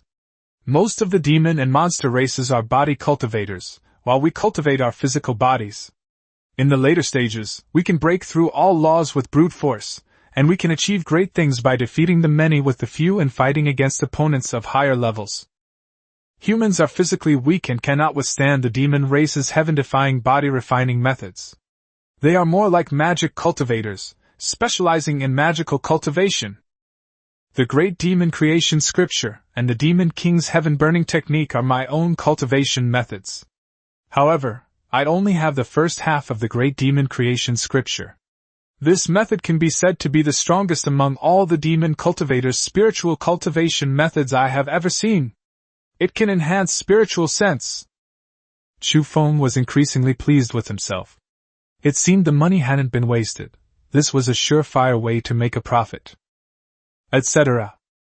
Something seems off. As the old horse pulling the cart snorted, a deep neigh jolted Chu Feng awake as if from a dream. These are all from demon cultivators? Are you sure I can use them? Yanli was stunned when she heard this. Will it work? Chu Feng gasped. Human cultivators definitely can't practice this, right? The meridians and structures of our human and demon races are completely different. Yanli, looking troubled, lifted her chin and paced back and forth in her sea of consciousness, as if she couldn't practice it. Etc. Yanli seemed to have thought of something, and quickly closed her eyes to sense Chu Feng's body. When she saw that Chu Feng's body had been nourished by her primordial yin to a level far exceeding that of ordinary people, her eyes lit up. There's a manual you should be able to practice. The Myriad Demon Body Refining Technique. Your physical abilities should already far surpass those of other human cultivators of the same level. You can try body refinement, refine the body of our demon race. Take the path of body cultivation. Body refinement is different from cultivation techniques. It is extremely difficult, requiring extremely high willpower and a large amount of resources, and it can also increase the chances of forming a core. Chu Feng, didn't you say something about Dharma cultivation before? Does that mean there are many different schools of cultivation? Yanli nodded. Cultivation is mainly divided into two types, magic cultivation and body cultivation. The vast majority of humans are magic cultivators. From the cultivation of magic, there are also cultivation of talismans, arrays, evil arts, and weapons, and each of these can be further subdivided, such as sword cultivation and saber cultivation under weapon cultivation. No matter how things change, the fundamental principle remains the same. All cultivators either cultivate their physical body, cultivate their magical abilities, and also cultivate their divine sense. If both sides are of equal strength, whoever has higher spiritual sense will be able to cast spells faster, and their reaction time, spiritual energy, mana, and the power of their ultimate moves will all be stronger than their opponents. With higher spiritual sense, alchemy and weapon forging will be much easier. Of course, what you want to cultivate depends on your own choices. I'm just explaining each path to you. As for what you want to cultivate, you have to ask your own heart. Chu Feng leaned back in the carriage, deep in thought. After listening for a while, he probably understood. Magic cultivators are fragile, while body cultivators are tanks. And that so-called sword cultivator, he's just a fragile guy who knows how to wield a sword. Ghost cultivators and blood cultivators are obviously fragile. He's afraid of nothing except death. He'll definitely leave the body cultivation path, and it will also increase his chances of forming a core. If you practice Dharma? Yanli also said that the early stages of body cultivation are extremely difficult and require a lot of resources, making it a late-stage type of player. That means if you choose body cultivation, you'll definitely get beaten up by magic cultivators in the early stages. No. Then I'll cultivate both body and magic. I'll also cultivate my divine sense. I want alchemy, weapon crafting, formations, talismans, beast taming, and puppetry. I want them all. Chu Feng clenched his fist and spoke with a serious expression, while Yanli put her hands on her hips speechlessly. Don't you know that you can't bite off more than you can chew? Chu Feng shook his head and sighed softly. Didn't you say that my chances of advancing to the core formation realm are extremely slim? Then I'll cultivate everything. I'll trouble my wife to prepare a set of cultivation techniques for me. I will definitely study and practice diligently day and night. Yanli slowly exhaled, reached up and brushed a strand of hair from her temple as she looked at Chu Feng outside. Dual cultivation of body and mind. He's like a newborn calf that's not afraid of a tiger. He clearly hasn't experienced the hardships of cultivating immortality. Chu Feng was still there, grinning, saying, Didn't you say that only those who have reached the core formation stage can become your Taoist partners? More cultivation paths mean more hope. Yan Li's eyes lit up for a moment, and after thinking for a while, she began to analyze in her mind. How about this? If you want to cultivate your body, then cultivate the myriad demon body refining technique, and if you want to cultivate magic, then cultivate the human race's 9 yuan spear technique first. Anyway, it's a mid to high level technique. All the magic techniques I have here are from the demon race, so I can only find you a powerful one to practice later. You can't cultivate divine sense right now, and I dare not tamper with that great demon creation scripture for you. After all, it's a top-tier cultivation method established by a powerful demon. If I make a mistake, you'll be doomed and suffer a chi deviation. I'm not afraid to adapt some martial arts techniques used by ordinary people in the martial arts world, but right now I really can't help you much, so this is all I can do for now. The two kept talking, paying no attention to the east wind and autumn rain along the way. Cars flowed like water and horses galloped like dragons, and before we knew it, evening had fallen. The caravan was still on its way, the wind was howling and the water was clear, and Chu Feng listened to it all the way from inside the carriage. Just then, 2 snakes suddenly popped out of his pocket, opening their mouths as if to eat him. Chu Feng quickly took out 2 spirit-nourishing pills. Wait a little longer, it will arrive tomorrow. Xiao Jin complained with a pained expression, saying that the journey had been extremely bumpy. The 2 snakes had never suffered such torment. The snake's gallbladder was practically rotten. Yanli looked at the two snakes, a slight smirk playing on her lips. By the way, don't you have a damaged second-grade spirit beast pouch? Take it out, and I'll teach you how to refine weapons and repair it. With my guidance, you can learn it today. Chu Feng was overjoyed and quickly took out the spirit beast bag he had obtained from Xuanjian. Yanli raised her eyebrows. Take a look at the firefall technique over there, and try to manipulate a ball of flame in your hand. Chu Feng hurriedly picked up the old Taoist Shan Linzi's fire-dropping technique, looked at the words, guiding qi to transform fire, written on it, and slowly tried to gather his magic power into his palm. Instantly, a small cluster of dark red fireballs appeared in his palm. Yanli whispered, Be careful, don't throw it out. Then take out the molted snake skins of Shaojin and Shaoqing. The skin of these first-tier demon beasts can be used as materials to repair various items. The art of weapon crafting is different from alchemy. You need to know the steps of weapon crafting first. Material selection, forging, fusion, sharpening, quenching, and setting up are all indispensable. I'll teach you how to repair first. For props made of leather, such as spirit beast pouches, you need to first use a small fire to bake the snake mold to soften it, remove impurities, and make its hardness and density match the spirit beast pouch, without erasing the properties of the refined snake mold material. Why don't you give it a try? And while you're at it, use the remaining snake molds to forge a pair of defensive gloves. They're moving fast. The molted snake slough is about to melt. Chapter 55 A Genius at Weapon Forging.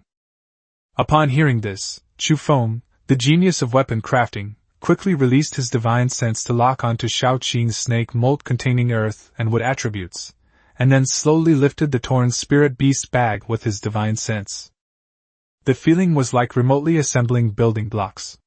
After using the hot, molted snake essence to patch the damaged parts of the spirit beast pouch inch by inch, Yanli hurriedly said, Infuse spiritual power and guide the earth and with spiritual energy attributes and the materials into the spirit beast pouch, so that their attributes can be fused.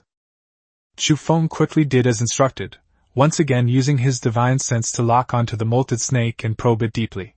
He then used his divine sense to slowly guide the elemental spiritual energy within to the opening in the spirit beast pouch. Slowly blending. Chu Feng couldn't help but feel excited. He could see that the gap in the spirit beast pouch was being slowly plugged by the molted snake skin, and this second-grade spirit beast pouch was even emitting a trace of wood and earth spiritual energy. Yanli nodded. It's done. Refining leather is relatively simple because it's flexible and easy to shape. If it's a hard material like black iron or cinnabar, you'll need more time. Alright, next, try to use Little Gold's metal elemental snake mold to forge a defensive magic weapon. Your cultivation level is too low, and you may have some difficulty with your divine sense if you forge continuously. Chu Feng exhaled slowly, not feeling any strain. Looking at the molted snake in front of him, he immediately imagined the shape of a leather glove in his mind. Yanli was still saying, If you want to forge a leather magic weapon, you need to have some understanding of sewing. Every part needs to fit perfectly. Don't do it haphazardly. I learned it in a day back then. It doesn't matter if you're not very bright and can't learn it. I'll teach you later. And my genius sister, she learned weapon forging in just 6 hours. Truly unprecedented and likely to remain so. You don't need to be in such a hurry. Before Yanli could finish speaking, the snake mold in front of Chu Feng began to deform, and Yanli's eyes widened immediately. When she saw Chu Feng forge a pair of golden snakeskin gloves at an unbelievable speed, she was speechless. What happened next was even more explosive. Chu Feng recalled the refining steps Yanli had mentioned earlier. Metal items needed to be quenched and unsealed, but leather items shouldn't? That must be the final step, the cloth method. It's probably about adding magical patterns or something to the magical artifacts. Chu Feng immediately used his golden spiritual root to release a golden spiritual power, and decided to simply wrap the entire glove with it. The next second, a golden aura emanated from the glove, which was still being roasted by Chu Feng's flames. He had just discovered that if the snake's molted skin was softened by roasting, it could hold more spiritual energy. For defensive magical artifacts, then let's increase the amount of spiritual energy. Ideally, it should reach the maximum tolerance range of the snake's molted skin. The more spiritual energy and magical power one possesses, the greater its power will be. Chu Feng poured almost all of his magical power into it. The gloves gleamed slightly, and the aura around them subtly changed. With a slight lift of his hand, a low-grade magic weapon radiating a pale golden light was inexplicably forged. Yanli, her face filled with disbelief, pointed a trembling finger into her mind's eye. You! Chu Feng shook his head. No, does that mean I succeeded? As Chu Feng spoke, he picked up the gloves and put them on. They were quite comfortable, and the fit was perfect with no flaws. Chu Feng was overjoyed and looked his hands over from side to side. Why not just call it the gold-breaking hand? A defensive magic weapon with the metal element should allow me to catch a blade with my bare hands? As Chu Feng spoke, he conjured a mortal's knife from his storage bag, grabbed the blade, and actually curled it up. The gloves were also completely undamaged. Chu Feng burst into laughter, a look of pure wonder on his face. Wife! I did it! My lady, please take a look and tell me what I think. Please give me your advice. Yanli was stunned for a long time. Recalling when Chu Feng was still in the body-refining realm, he showed amazing comprehension during his first cultivation. Could he really be a prodigy with low aptitude but extremely high talent? How could one possibly succeed in weapon crafting on the first try? Even when she first learned it, she wasted a lot of materials before succeeding. Yanli was momentarily stunned, staring at the pair of low-grade magic artifacts outside, her eyes flashing. SOSO. Don't be arrogant. I could easily forge such low-grade magic artifacts myself. Chu Feng was still saying. My lady, tell me how those refined iron and demon beast materials are made? And what are the grades of these magic weapons? How are they distinguished? Yanli looked at Chu Feng's comical expression as he earnestly took notes on the parchment with a brush, and couldn't help but laugh. Why are you writing all this down? Your handwriting is so illegible. Who holds a brush like that? Chu Feng chuckled. In our hometown, we all know that a bad pen is worse than a good memory. Read a book 100 times, and its meaning will become clear. My wife, please continue. Yanli stroked her chin with one hand. Well, low-hardness materials can be easily crafted, but if you want to craft magical artifacts using high-hardness materials, you'll need a furnace. Chu Feng was immediately taken aback. A furnace or cauldron? Yes, for example, the alchemy furnace and the ancient cauldron. The ancient cauldron is the best, as it can hold more refining materials. It may take months or even years to refine a high-level magic weapon. Without an ancient cauldron, it is difficult to control the heat. It is easy to fail. Magic artifacts are divided into inferior magic artifacts, low-grade magic artifacts, mid-grade magic artifacts, high-grade magic artifacts, and top-grade magic artifacts. These are the most commonly used weapons among cultivators. They come in all shapes and sizes, including all types of magical artifacts, but they cannot be stored inside the body. They can only be stored in a storage bag. Above magical artifacts are talismanic treasures, true treasures, magical treasures, ancient treasures, and heaven-reaching spiritual treasures. When you reach the core formation realm, you can refine your own natal magic weapon. The magic weapon can be stored in your body and nurtured day and night. Talisman treasures and true treasures are both replicas of magic weapons, but true treasures are more powerful than talisman treasures. Chu Feng took notes intently, even noting down parts he didn't understand. It took up several sheets of parchment. Before they knew it, the sky was already beginning to lighten, and Yanli had been teaching him tirelessly all night. Chu Feng didn't emerge from the carriage until the coachman outside shouted a few times. We've arrived at Xuanjian Pass. Ha ha! Everyone's worked hard, let's rest for a bit, have breakfast, and then continue our journey. Chu Feng stretched lazily with a carefree expression, paid the merchant the balance, and then carried a basket of herbs into Xuanjian Pass. The guard, seeing that Chu Feng was a woodcutter, didn't even glance at him, took 5 copper coins, and went through the gate. As soon as Chu Feng entered the pass, he was dazzled by the sight of so many merchants. They sold all sorts of things. Chu Feng inwardly cried out in alarm.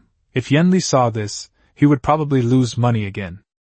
But when he saw that Yanli in his mind's eye had fallen asleep, he breathed a sigh of relief. Sleep, sleep. I'll go and gather some information to see where I can join a sect.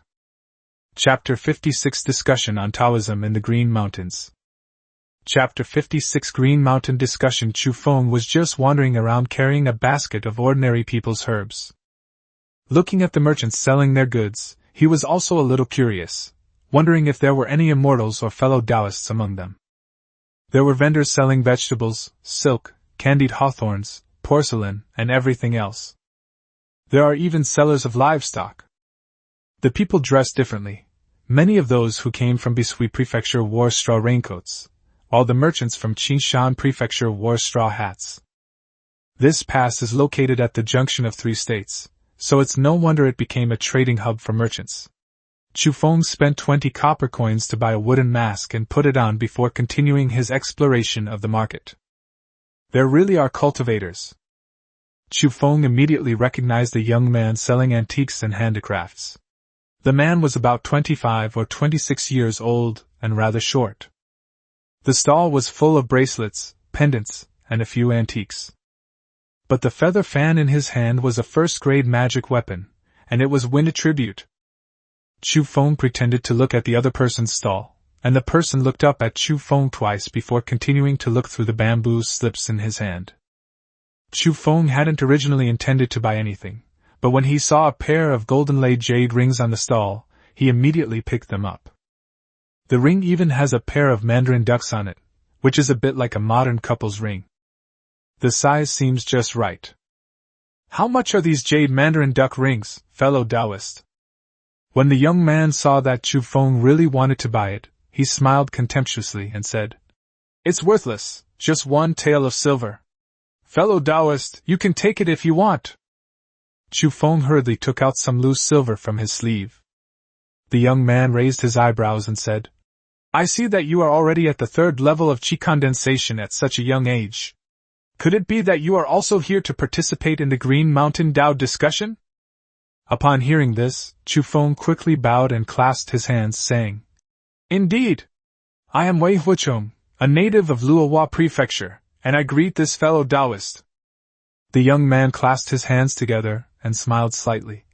"Kai He, like you, is a first-level rogue cultivator who has come to participate in the Green Mountain Tao discussion to find a sect. Did you buy this jade mandarin duck ring as a gift for your Taoist partner?" Chu Feng chuckled softly before changing the subject. "I wonder which sects can join the Green Mountain Tao discussion?" Kai He gently waved his feather fan, his face showing impatience. "There must be at least a dozen sections. I am also a first-level rogue cultivator. Last time I came here, I was not selected by those sections. This time, I have reached the 4th level of qi condensation. In addition, after the war between the righteous and the demonic forces, many sects lost a lot of disciples. I guess I can be selected this time." After saying that, he raised his hand and tidied up the stall's items, which went directly into his storage bag. "It is fate that we met. If fellow Taoist Wei does not mind, shall we go together?" Chu Feng paused for 3 seconds, thought for a moment, then pretended to be hesitant, clasped his hands in a fist and smiled. "That would be excellent." The two traveled together, and before they knew it, they had left Qingshan Pass. The sun rises in the east, and a gentle morning breeze blows. Chu Feng, who hadn't slept all night, was wide awake and listened to Kai He talking nonstop the whole way, writing down everything he could remember. "Brother Wei, you may not know this, but our Qingshan Prefecture is actually under the jurisdiction of the Xuanjian Sect, one of the 6 major sects. The 6 human states correspond to the 6 major human sections. Under this system of control, countless sects, large and small, have emerged. Some small sects with a good foundation might even have spiritual springs and spiritual veins. If you're lucky enough to find a sect with a spiritual vein to join, your cultivation will definitely soar to new heights in the future. Some sects have their own inherited relics, but you'll have to inquire from various sources to find out more. The leaders of those small sects are at most at the core formation stage, and most of them are at the early core formation stage. There are no powerful ancestors at the Qi condensation stage. Chu Feng nodded amiably, still wanting to glean some more information. Fellow Taoist Kai is truly a great conversationalist. Talking with fellow Taoist Kai always feels like talking with an old friend. Why don't we find a restaurant and have a few drinks? Kai he raised his eyes and clasped his hands together. Brother Wei, do you feel the same way? It is said that we rogue cultivators are all fellow sufferers, and we should help each other when we meet. I see that Brother Wei is also a generous person. After the Green Mountain Tao discussion conference is over, I, Kai, will definitely find a good place to have a few drinks with Brother Wei. Sudden. A blue arrow shot from the distant jungle. Kai he snorted coldly, raised his hand, raised his feather fan, and swung it forcefully, instantly blowing the blue arrow away. Chu Feng sensed something was wrong and retreated behind Kai he, shielding Kai he in front of him. The next second, 3 more blue arrows shot out from the jungle. Kai he was furious. Who are you, fellow Taoists, blocking my way? Chu Feng then took out a fireball talisman. Holding the sword in one hand to protect his body, he threw a fireball talisman and knocked down an arrow in front of him. Just then, a man with a wicked smile emerged from the woods. Looking at the two below, he sneered. Want to participate in the Green Mountain Tao discussion? Then hand over some spirit stones. Hand over your storage bags, and I'll spare your lives. Kai he recognized the man at a glance. It was none other than the infamous Greenwood thief Ma Feng, whose mid-grade magic weapon, the Ironwood Bow, was incredibly powerful and fast. During the last Green Mountain Tao discussion, this person robbed a lot of things from the rogue cultivators. Looking at Ma Feng, who had already reached the 5th level of Qi condensation, Kai he said angrily. Keep dreaming! Do you think you're the only one who has improved your cultivation? After saying that, he raised his hand and fanned the air, and the fan even carried a slight ripple of water. Ma Feng sneered. You're using an inferior water attribute magic weapon to attack a mid-grade wood attribute magic weapon?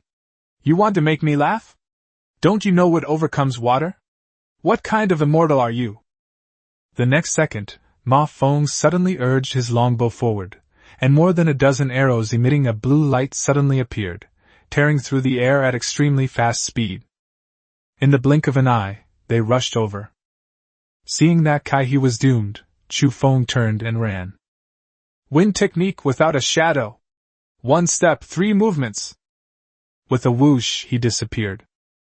Kai he is so reckless and impulsive, anyone who follows him will surely not live long.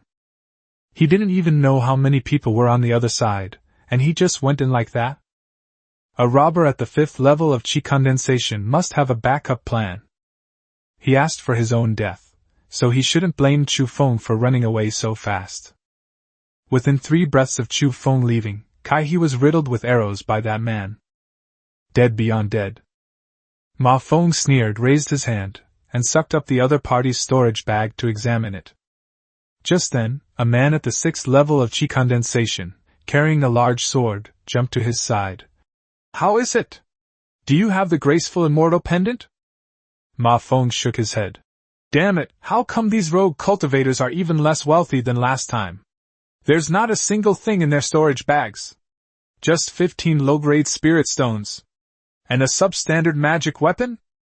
The other person, looking somewhat dissatisfied at the 5 storage bags they had snatched, said, The Green Mountain Tao discussion will begin in an hour. Our spiritual roots aren't good enough. If we want to join a larger sect, we'll need an immortal grace pendant. Where is that rogue cultivator at the 3rd level of Qi condensation? Chapter 57 The Joyful Union Sect? Sounds like a prestigious and righteous sect. Chapter 57 The Joyous Union Sect? Sounds like a prestigious sect. Ma Feng, recalling Chu Feng's pathetic attempt to use a fireball talisman to attack his magic weapon, immediately lost his idea. Forget it, how many spirit stones could someone traveling with Kai he possibly have? I doubt he even has a magic weapon. How could he possibly have an immortal grace pendant? Alright, let's try other places. If all else fails, we'll just have to rely on luck. Hopefully, the recruitment requirements for those sects will be lower this year. Chu Feng ran wildly, secretly glad he had bought a mask, otherwise it would have been troublesome if those two guys remembered his face.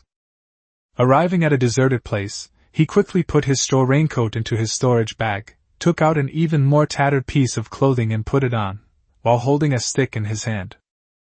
Then he looked around and sure enough, there were several other cultivators heading up the mountain. Some were at the first level of chi condensation, while others were at the third or fourth level. They were almost all traveling in groups. Chu Feng took off his mask, smeared a layer of dirt on his face, and then pretended to follow. Along the way, the people were talking about something, and Chu Feng would occasionally peek out to listen. A young Taoist priest frowned upon seeing Chu Feng's appearance. Chi condensation level 3, how can you be so shabby? Could it be that you were robbed by the Greenwood thief? Chu Feng smiled awkwardly. It was indeed robbed, but I don't know if it was Aoki thief. The group's expressions varied, and they gradually quickened their pace. Upon reaching the top of the cliff, what greeted everyone's eyes was a sheer precipice with no bottom in sight.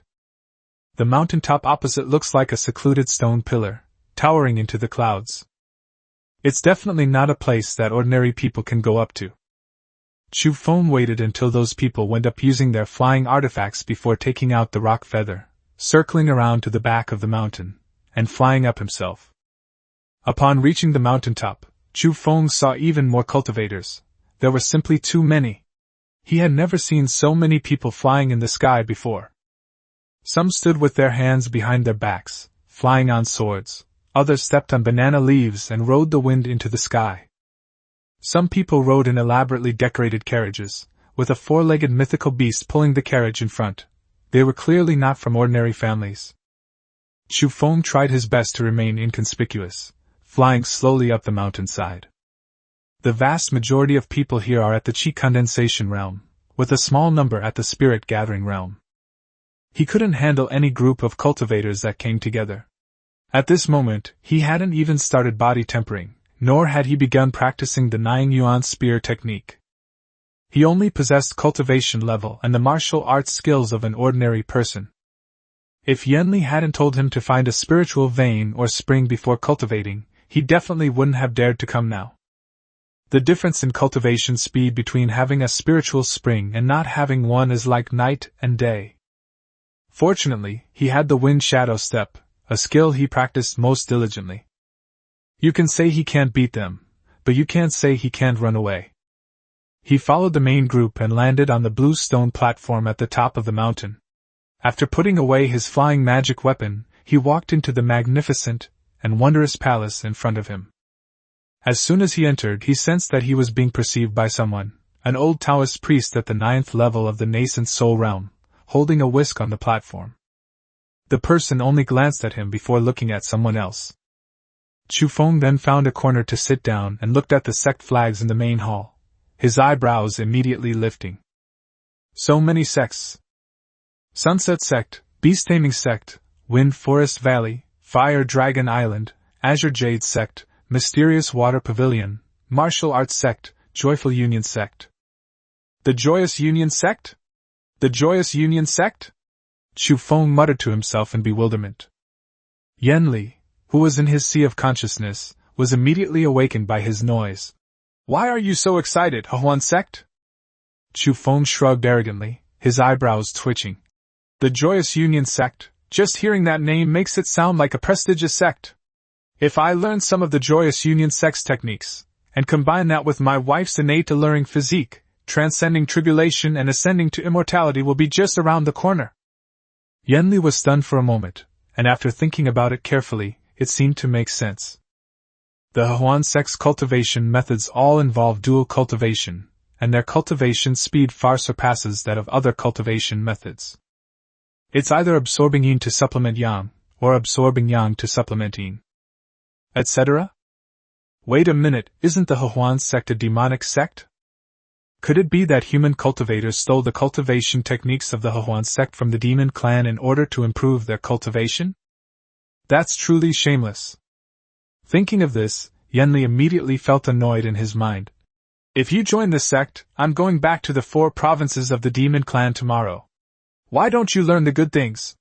You only want to think about those evil and heretical methods. Chu Feng chuckled. Wife, aren't you just a heretic? Yanli was instantly enraged, her whole body trembling. You dare say another word? I'll fight you to the death. Chu Feng hurriedly shouted in his mind. See. All right, stop talking nonsense. Although there are no cultivators at the condensation realm, don't let your guard down. There are too many people around. I was just curious for a moment. Listen to me. Chu Feng understood. Despite Yanli being the demon emperor, she probably spent most of those 300 years cultivating. Although she knew the various cultivation methods and the rules of the cultivation world. However, he is very simple-minded and lacks social experience. Arrogant and outspoken. From now on, we still have to rely on Chu Feng. We can't listen to her completely. However, teasing her was quite amusing. Seeing her face turn red with anger and howling, Chu Feng couldn't help but laugh. Just then, the old Taoist priest who had just probed Chu Feng's cultivation level cleared his throat and took 2 steps to the front of the stage. Everyone, the Green Mountain Dao discussion is about to begin. Before we begin, let me clarify a few things. No private fights, no stealing other people's storage bags or valuables, and no leaving the venue midway through the meeting. Once the discussion begins, everyone will need to undergo 2 tests before they can enter the final recruitment process for the sect. The first test is the spirit pressure array. Everyone needs to walk through the spirit pressure array without using magic power. This is meant to test the cultivator's character and resilience. Of course, the spiritual pressure level corresponds to different levels of cultivation.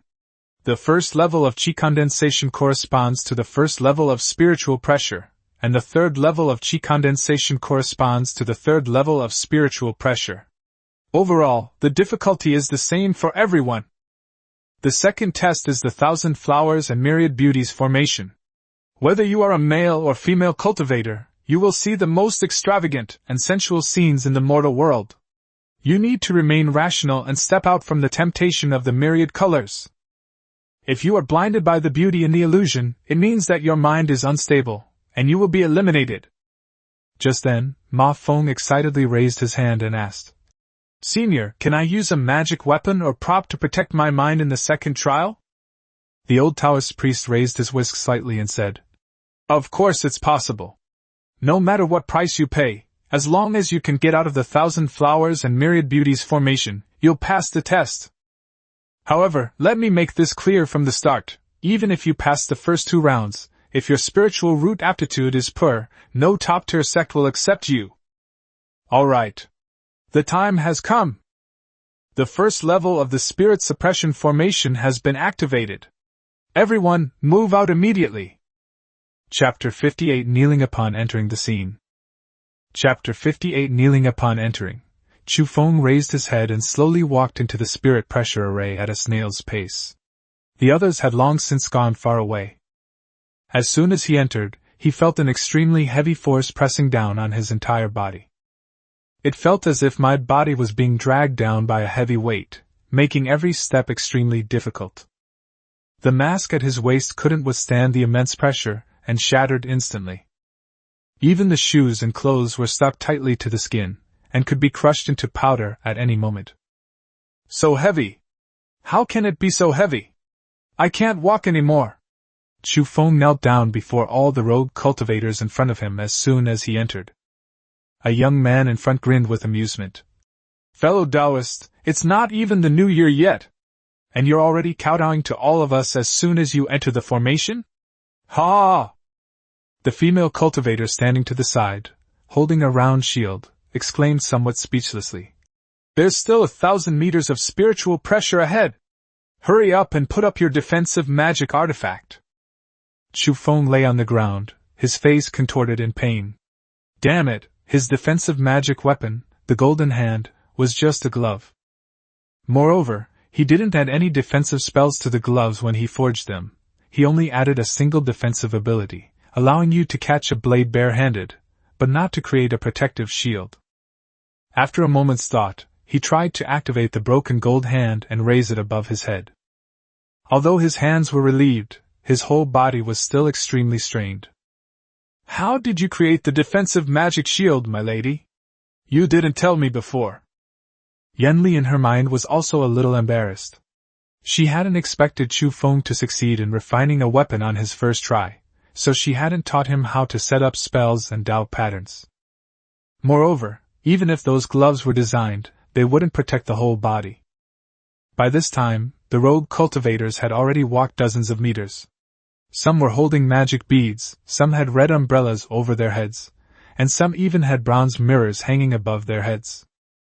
Each person walked forward, carrying their own defensive magical artifact. Aoki, the bandit leader, wearing a blue cloak, rode ahead, shouting, "Ha ha! I'll go ahead and wait. Goodbye, everyone." Some people were talking amongst themselves, their eyes filled with shock. That's a low-grade defensive magic weapon, the Azure Armor Robe. Rumor has it it's made from the hide of a late-stage first-tier demon beast, far superior to our inferior defensive magic weapons. Let him go ahead and scout the way. Even if he can get past the Spirit Pressure Formation, the second level, the Thousand Flowers and Myriad Beauties Formation, is not something someone with a weak mind like him can pass. Not wanting to be outdone, everyone cast spells and displayed their unique abilities. For a moment, only Chu Feng remained kneeling on the ground at the entrance. At this time, the leaders of the various sects outside also began to look for suitable candidates. The election had already begun, and almost all the sect leaders' eyes were on the people at the front. Wang Tianhe, the leader of the Sunset Sect, looked at the young man holding the flaming shield at the front with admiration, raising his eyebrows. Not bad, not bad. At such a young age, he has already reached the 5th level of chi condensation. Who is this boy? The steward behind him hurriedly said. Reporting to the sect leader, this person is named Yan Qi, and he possesses dual spiritual roots of water and fire. Upon hearing that the man possessed the water spirit root, Xiao Lu Shui, the sect leader of Xianshui Pavilion, immediately declared, I want this man. Wang Tianhe snorted coldly. Hey, your Xianshui Pavilion snatched a junior with dual water and earth spiritual roots last time, and you're doing it again this time? Xiao Lu Shui smiled amiably. Oh, isn't this Brother Wang? My apologies for not recognizing you. Wang Tianhe snorted unhappily and continued looking for candidates, not wanting to pay any attention to him. He turned around and saw people arguing next to him. The leaders of the Beast-Taming Sect and the Joyful Union Sect were arguing fiercely, for reasons unknown. Your Huan sect is truly shameless.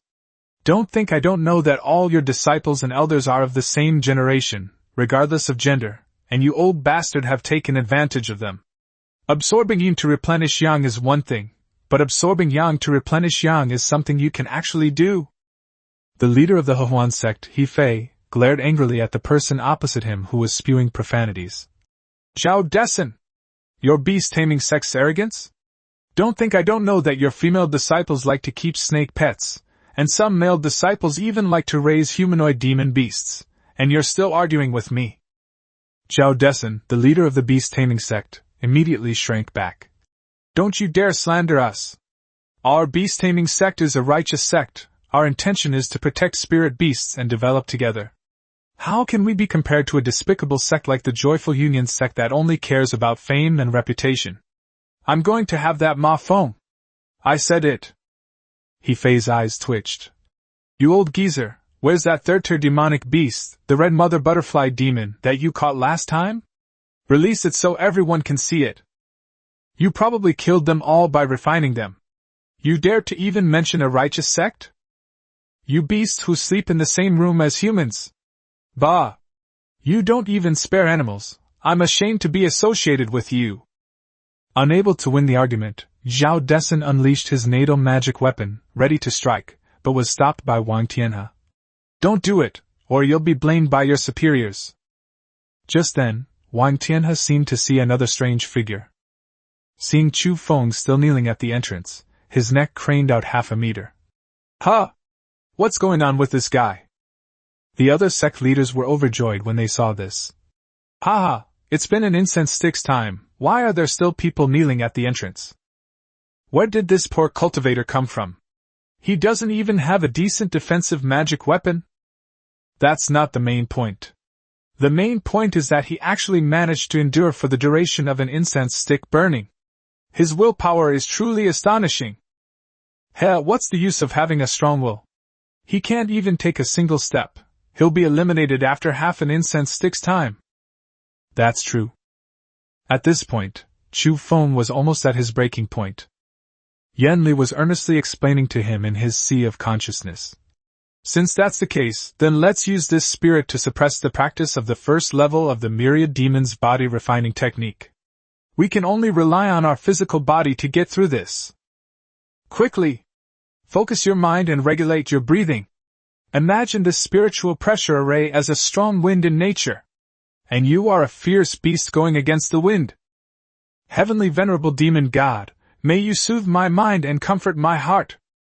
5 internal organs and 6 bowels, guiding chi to shape the body. Go and feel your breath with your heart. With each breath, you should actively absorb the spiritual energy around you. Unlike entering meditation and guiding your breath, the first step in body refinement is to learn to breathe with spiritual energy. When the time comes, even metal and stone can be broken, and one's fingers can lift a tripod. Chu Feng knelt on the ground, constantly adjusting his breathing, trying to find the extremely thin spiritual energy in the air. In the blink of an eye, Chu Feng suddenly opened his eyes and released the spirit stone. The aroma from it made my eyes light up instantly. The next second, he stood up with ease. I feel relaxed all over, and my muscles feel much fuller. Chu Feng suddenly realized something. He couldn't act so abruptly, or he would be in trouble if someone noticed him. So he started walking with a limp. Every now and then he would pretend to be exhausted, panting and taking a break. He just kept walking, and no one noticed him. But when he reached 300 meters away, he found that some people were already lying outside. Yanli quickly whispered, "The second level of the spirit suppression formation is putting even more pressure on us. Be careful not to give yourself away." Chapter 59 Array of 1,000 Flowers. Chapter 59,000 Flowers and 10,000 Beauties Formation. Chu Feng pretended to be bending over, supporting the bamboo light sword, and looking around.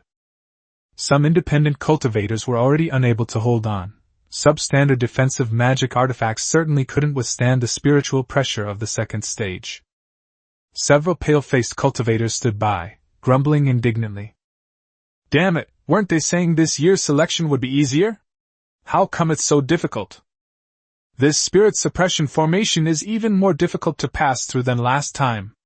Does that mean those sects aren't planning to recruit anyone this year? Chu Feng looked left and right, and estimated that this second segment of the spiritual pressure array could block half of the candidates. Independent cultivators are unlike disciples of sects or heirs of large families. The tragedy of independent cultivators lies in the fact that they have very little capital to offer and very little to give. Unlike the scions of powerful families who come to participate in the Green Mountain Dao discussion, their elders directly give them a high-grade defensive magic weapon, allowing them to pass with their eyes closed. Seeing that more and more people were collapsing in the second section, Chu Feng thought for a moment and then went in himself. Once inside, he felt like he had 10 pounds of cement on his shoulders, but otherwise he didn't feel anything. Looking at the finish line 700 meters ahead, Chu Feng was overjoyed. Yanli said speechlessly, "This is all thanks to me. If it were your previous body, even if you knew the body-refining breathing technique of demonic beasts, you wouldn't have been able to withstand it. After you get out, you'll need to use this breathing method to move mountains and lift stones, so start by practicing with a 500-pound boulder. Then gradually increase the weight. Hurry up and act.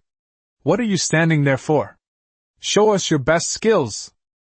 Upon hearing this, Chu Feng immediately collapsed to the ground. He was putting on a show with a strained expression. Veins bulging, eyes as big as bells. He was covered in cold sweat, and white foam was brewing at the corners of his mouth. Yanli immediately shrank his neck. Anyone who didn't know better would have thought he was poisoned. Chu Feng stood there, his face filled with unwavering determination, his voice trembling. I can't fall like this. I still want to cultivate immortality. I still want to eliminate demons and protect the righteous path." To get more into character, he even squeezed out tears. His expression became even more intense when he thought about how the elders of the Xuanjian Sect and the one-armed Li Xian sent him to the front lines as cannon fodder. Then he limped forward 2 steps, leaning on the bamboo sword. The cultivators nearby were stunned. Hiss! Fellow Taoist, if you can't get through, just come back. What are you doing risking your life? Yeah, you can come again next time. Don't risk your life, come back soon. The crowd was buzzing with discussion, and before they knew it, Chu Feng had walked more than 100 meters away.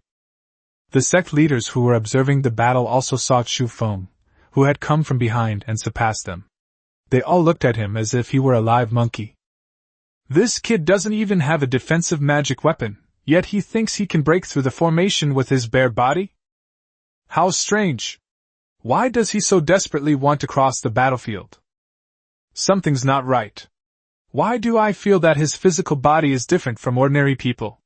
Why do I have this strange feeling that I can't quite put my finger on? I guess it's body cultivation. Since rogue cultivators have no one to teach them and no cultivation techniques, they can only cultivate their bodies. Wang Tianhe seemed to see Chu Feng muttering something, so he quickly released his divine sense to perceive it. The next second, he stared wide-eyed in shock. With each step he took, the limping Chu Feng uttered the phrase, "Exterminate demons and protect the righteous path." Wang Tianhe was stunned. This kid's temperament is so extraordinary? It's this kind of thinking that sustains him? If this kid has exceptional spiritual roots, he'll surely achieve great things in the future. Zhao Desin also raised his fist and shouted, "Such ambitious and passionate young men should join our beast-taming sect to eliminate demons and protect the righteous path." He Fei immediately cursed. "Pa! How shameless!" Zhao Desin was sprayed in the face and immediately started fighting. Just then, the people at the forefront of the spirit pressure array had successfully passed the level and, in the blink of an eye, they arrived at the second level, the 1,000 Flowers and Myriad Beauties array. Unlike the previous spiritual pressure array, the people in front of them could smell an extremely alluring fragrance even before entering this 1,000 Flowers and Myriad Beauties array. Just like the spring waters of the Seine carrying the fragrance of flowers, it stirs the soul and inspires endless reverie. The leading man quickly cast a calming spell while shouting to those around him. "The real danger is coming! Don't be fooled by the appearance of this formation. It may seem like a gentle haven, but it actually hides deadly dangers. If your mind isn't strong enough, you might be injured by this illusionary formation. Fellow Taoists, reveal your true abilities. Join me in breaking this formation."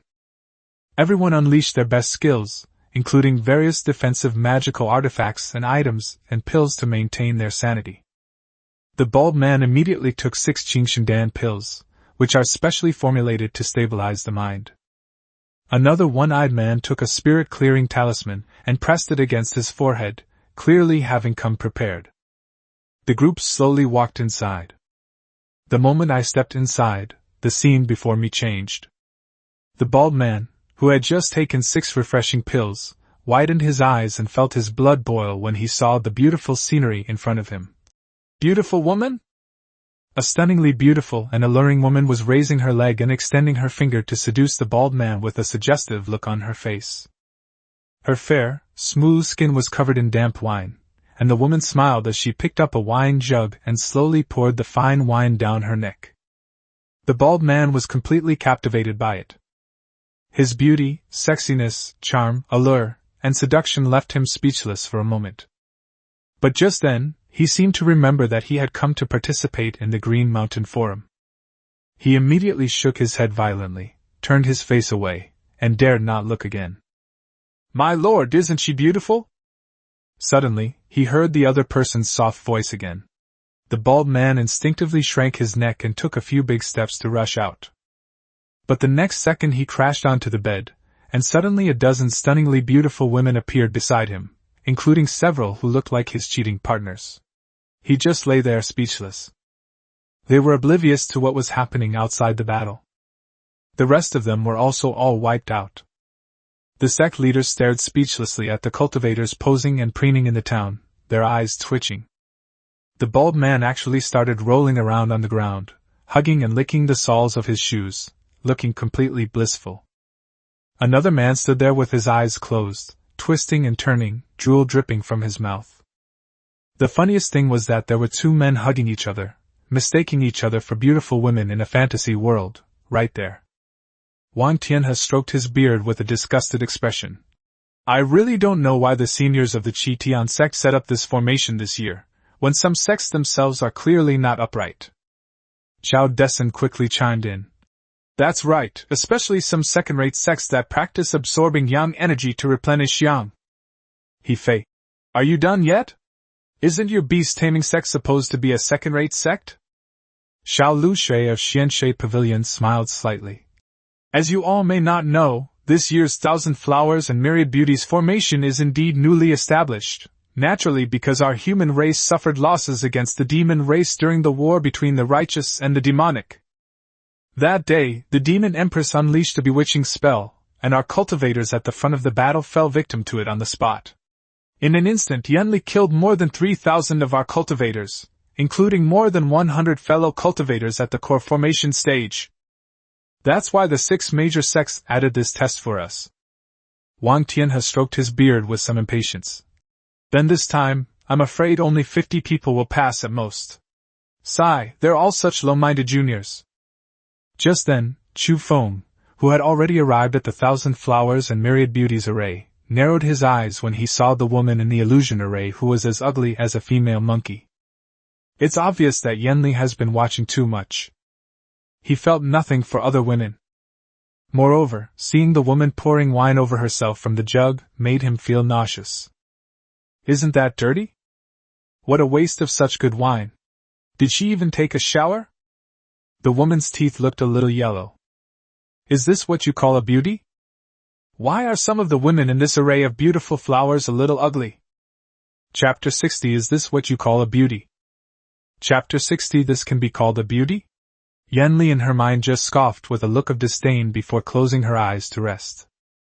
They clearly ignored the destructive power of that illusion. That's what you call a beauty. The cultivator who created this magic array must have never seen a beautiful woman before. It was probably an illusion created based on the appearance of his former Taoist partner. Chu Feng felt the same way. Looking at those pretentious, ugly, and overweight women, he felt utterly bored. He is a modern person by nature, and his preferred clothing style is more modern. If I really had to choose, it would be black or white stockings, or bodycon skirts, tight pants, or something cute. The woman opposite me was dressed like a stage gown. Apart from showing off her thighs, she had no feminine beauty whatsoever. In addition, Yanli in his mind had already tempered his mind to be indestructible, so he didn't see any movement from those women. How many women in this world are more beautiful than his wife? Yanli had long since raised his aesthetic standards to the highest levels. Ordinary beauties wouldn't even qualify as beauties to him. At this moment, the eliminated cultivators, in an attempt to save face, began discussing outside the arena. This year's trial is truly exceptionally difficult.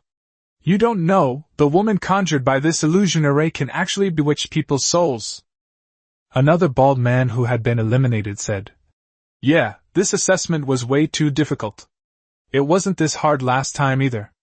I'd rather fight a first-tier monster than suffer like this. Several female cultivators who had failed also retreated with flushed faces, and even Ma Feng's accomplices came out looking dejected. Once outside, the female cultivators started cursing. This is truly utterly depraved. Is this how you test one's will? We cultivators aren't demons, so naturally we can't bear to look at such things. If this is really the kind of trial we're going to have, I think at most 10 people will pass this year. The bald man next to him shouted. Isn't that right? They said this Thousand Flowers and Myriad Beauties formation was crafted by a late-stage core formation senior. How could we, who are only at the chi condensation stage, possibly pass through it? I think we should protest to those sect leaders and make sure this doesn't count. I doubt even those sect leaders themselves can manage. Just then, Ma Feng's accomplice walked forward with a gloomy expression. The surrounding cultivators all retreated, fearing that they would be targeted by that person. This person is the older brother of Aoki Zaimafu. No one knew his real name, Because of his ferocious appearance and ghostly eyes, everyone called him Aokigiri, Greenwood Demon. Countless chi condensation realm cultivators died at his hands. Aoki snorted coldly. I don't think even those sect leaders can get through this formation. I just passed one woman, but who knew that 3 more stunningly beautiful women would appear in this formation? I swallowed a Qingshan pill and barely managed to get through. But who knew that the next level would have 18 fairies? If my soul hadn't been so strong, I would have been blinded. Those 18 fairies included not only human female cultivators, but also righteous fairies, immortal female cultivators, beautiful demon women, and snake demons. It was truly terrifying. I observe that this formation will grow stronger as the challengers' willpower and resilience increase. The stronger their willpower, the more stunning beauties will appear. They become stronger with each challenge. In the end, only magical power can stabilize their minds. Fortunately, it's just a test. If someone had entered this formation during a battle, the consequences would have been unimaginable. Upon hearing what Qingmugui had said, the surrounding cultivators immediately began to groan and complain endlessly. Yes, I think at most 10 people will make it this year. A-level sects might be able to take in 1 or 2 disciples, but what about all those B-level sects? They can't go back empty-handed. That makes sense. I bet they have a backup plan. Fellow Taoists, don't panic. Let's just wait here for the test to end. Just then, the bald guy who was eliminated earlier seemed to see a man urinating inside the formation. He was stunned for a moment. In the blink of an eye, the man had pulled up his pants and then walked nonchalantly toward the front lines. It seems completely unaffected by the magic circle. Chu Feng looked at the fairy of fragrance who appeared before him with a melancholy expression, his face expressionless. He even felt a little like laughing. The person who created this magic circle has definitely never seen a beautiful woman. Is beauty determined by quantity? Chu Feng took a step forward, and the fragrance of 100 flowers transformed into 1,000, revealing thousands of stunningly beautiful women, their faces hidden and their buds about to bloom. Chu Feng scratched his chin with a look of disdain. That's it. Yan Li had initially thought that Chu Feng would be unable to resist taking a second look. But when she saw Chu Feng's unwavering and resolute expression, her expression immediately turned mischievous. Little servant, I never imagined you had such a noble character. I really misjudged you, hee hee. Chu Feng grinned crookedly and walked past the group of women in 2 steps. Hey, you call these beauties? These mortals are truly frogs in a well. Just like you, my wife, with your alluring eyes, captivating charm, red lips and white teeth, graceful figure, and heavenly voice, you are truly a beauty. That is a real woman. However, my wife, you're still lacking something. Yan Li immediately perked up upon hearing this. What's missing? Chu Feng chuckled. Intelligence. You're so stupid, you must have cultivated yourself into an idiot for 300 years. Yan Li didn't get angry this time, but just pouted with a defiant look on her face. Oh. I'm ignoring you now. Just then, the magic circle suddenly underwent a strange change. The spiritual energy surged suddenly, and strange phenomena arose. The 1,000 flowers in front of Chu Feng instantly transformed into 10,000 beauties. Tens of thousands of stunningly beautiful women appeared in an instant, and the world changed color. Each woman was playing various musical instruments, and Chu Feng could hear the alluring laughter of the group of beauties, as if they wanted to devour him alive. The instrument set includes a pipa, guzheng, jade flute, hand zither, ancient bell, green flute, and chime bells. Each of the beauties was playing an unknown ancient melody around Chu Feng. While the beautiful dancers were performing together, a hint of murderous intent seemed to lurk beneath the surface. Chu Feng craned his neck, completely bewildered. As a modern person, he couldn't understand ancient music at all and had no idea what those women were playing. He just found it quite noisy. It doesn't even sound as good as his great-uncle's era playing. Wang Tianhe, who was observing the formation, suddenly changed his expression. Not good! Who has triggered the formation's killing move? This is the 1,000 flowers and myriad beauties formation's myriad beauties annihilation formation. If the trapped persons will waver even slightly, they will surely be doomed. Quick! Get all those younger ones out here! People will die if we're any later.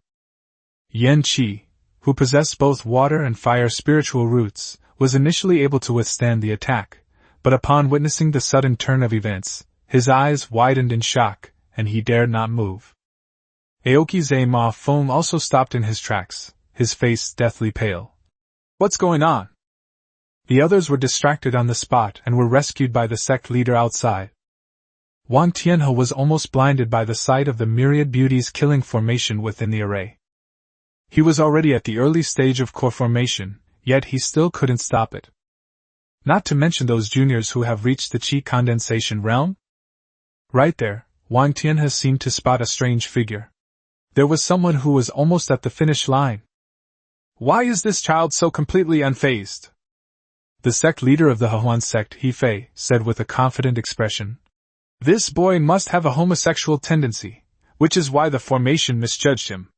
He likes men, and the illusions he's created are all women, so naturally he has nothing to fear. Just lucky. There are plenty of these kinds of juniors in our Xuanjian Sect. Chapter 61 was completed by only one person. Chapter 61 Only one person clears the level. Chu Feng was about to reach the end in the blink of an eye, and did not deliberately slow down his pace. Because Yanli often said things like, how can we cultivators comprehend cultivation because of trivial matters? It made him think, how could those cultivators possibly be unable to resist beautiful women?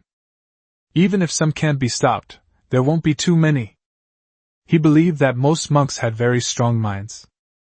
Chu Feng figured those cultivators had already passed the test, so he sped off. When he went outside, he was completely bewildered and scratched his face, asking, where's the weirdo? He instinctively turned around and looked back, secretly thinking, I'm doomed. Several sect leaders at the core formation stage were seen using various unique techniques to save people within the formation.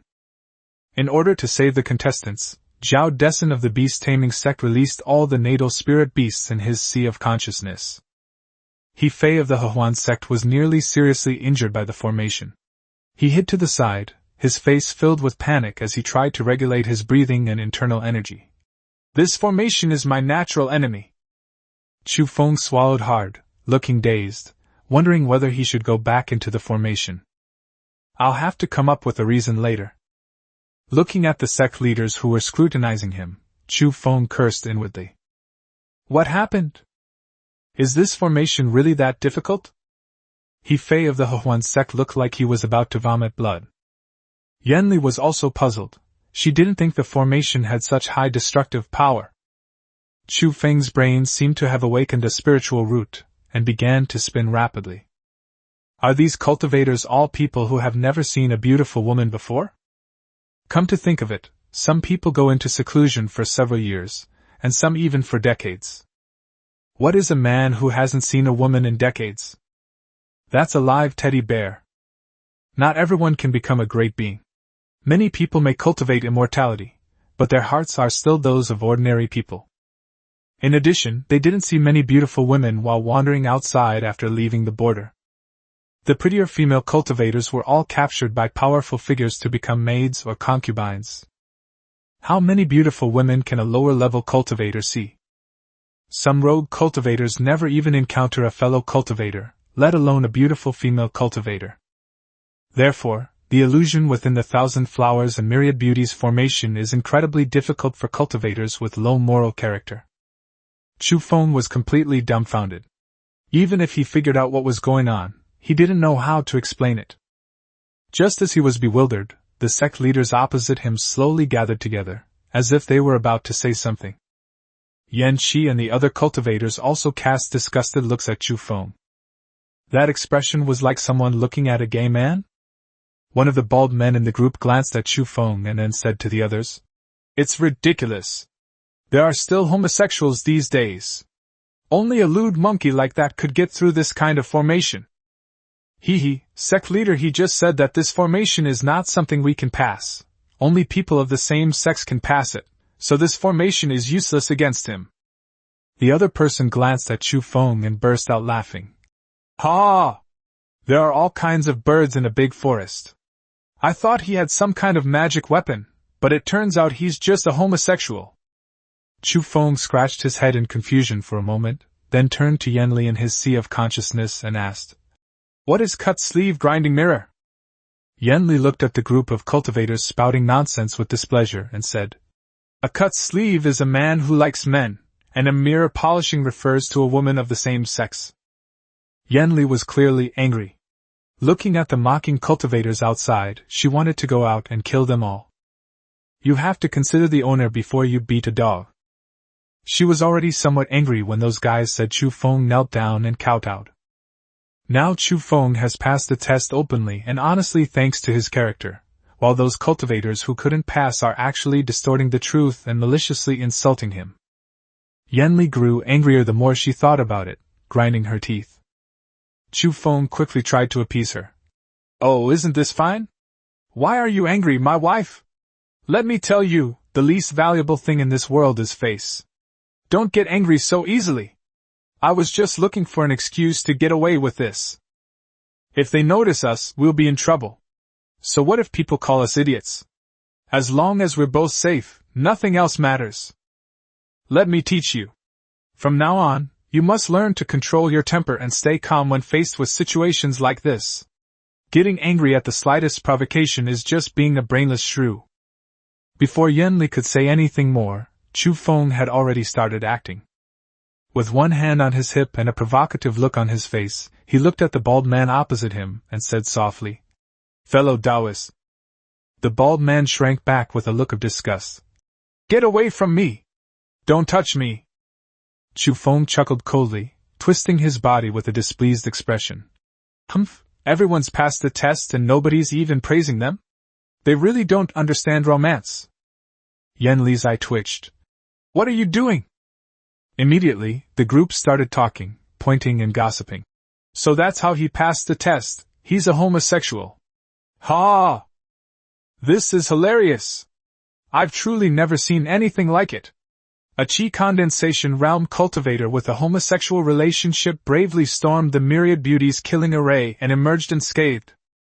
Ha ha ha, I bet the senior who created this formation would be furious if he knew about this." He Fei, who was far away, was convinced that Chu Feng was gay. Even he, a cultivator at the core formation stage, couldn't stop him, let alone a mere chi condensation stage cultivator. Moreover, He Fei was almost seriously injured by that illusion array just now. Looking at Chu Feng, who was striking a pose, he concluded that the other party was gay and stopped paying attention to him. Just then, the sect leaders seemed to have already discussed their strategy, and all looked at He Fei, who was still healing.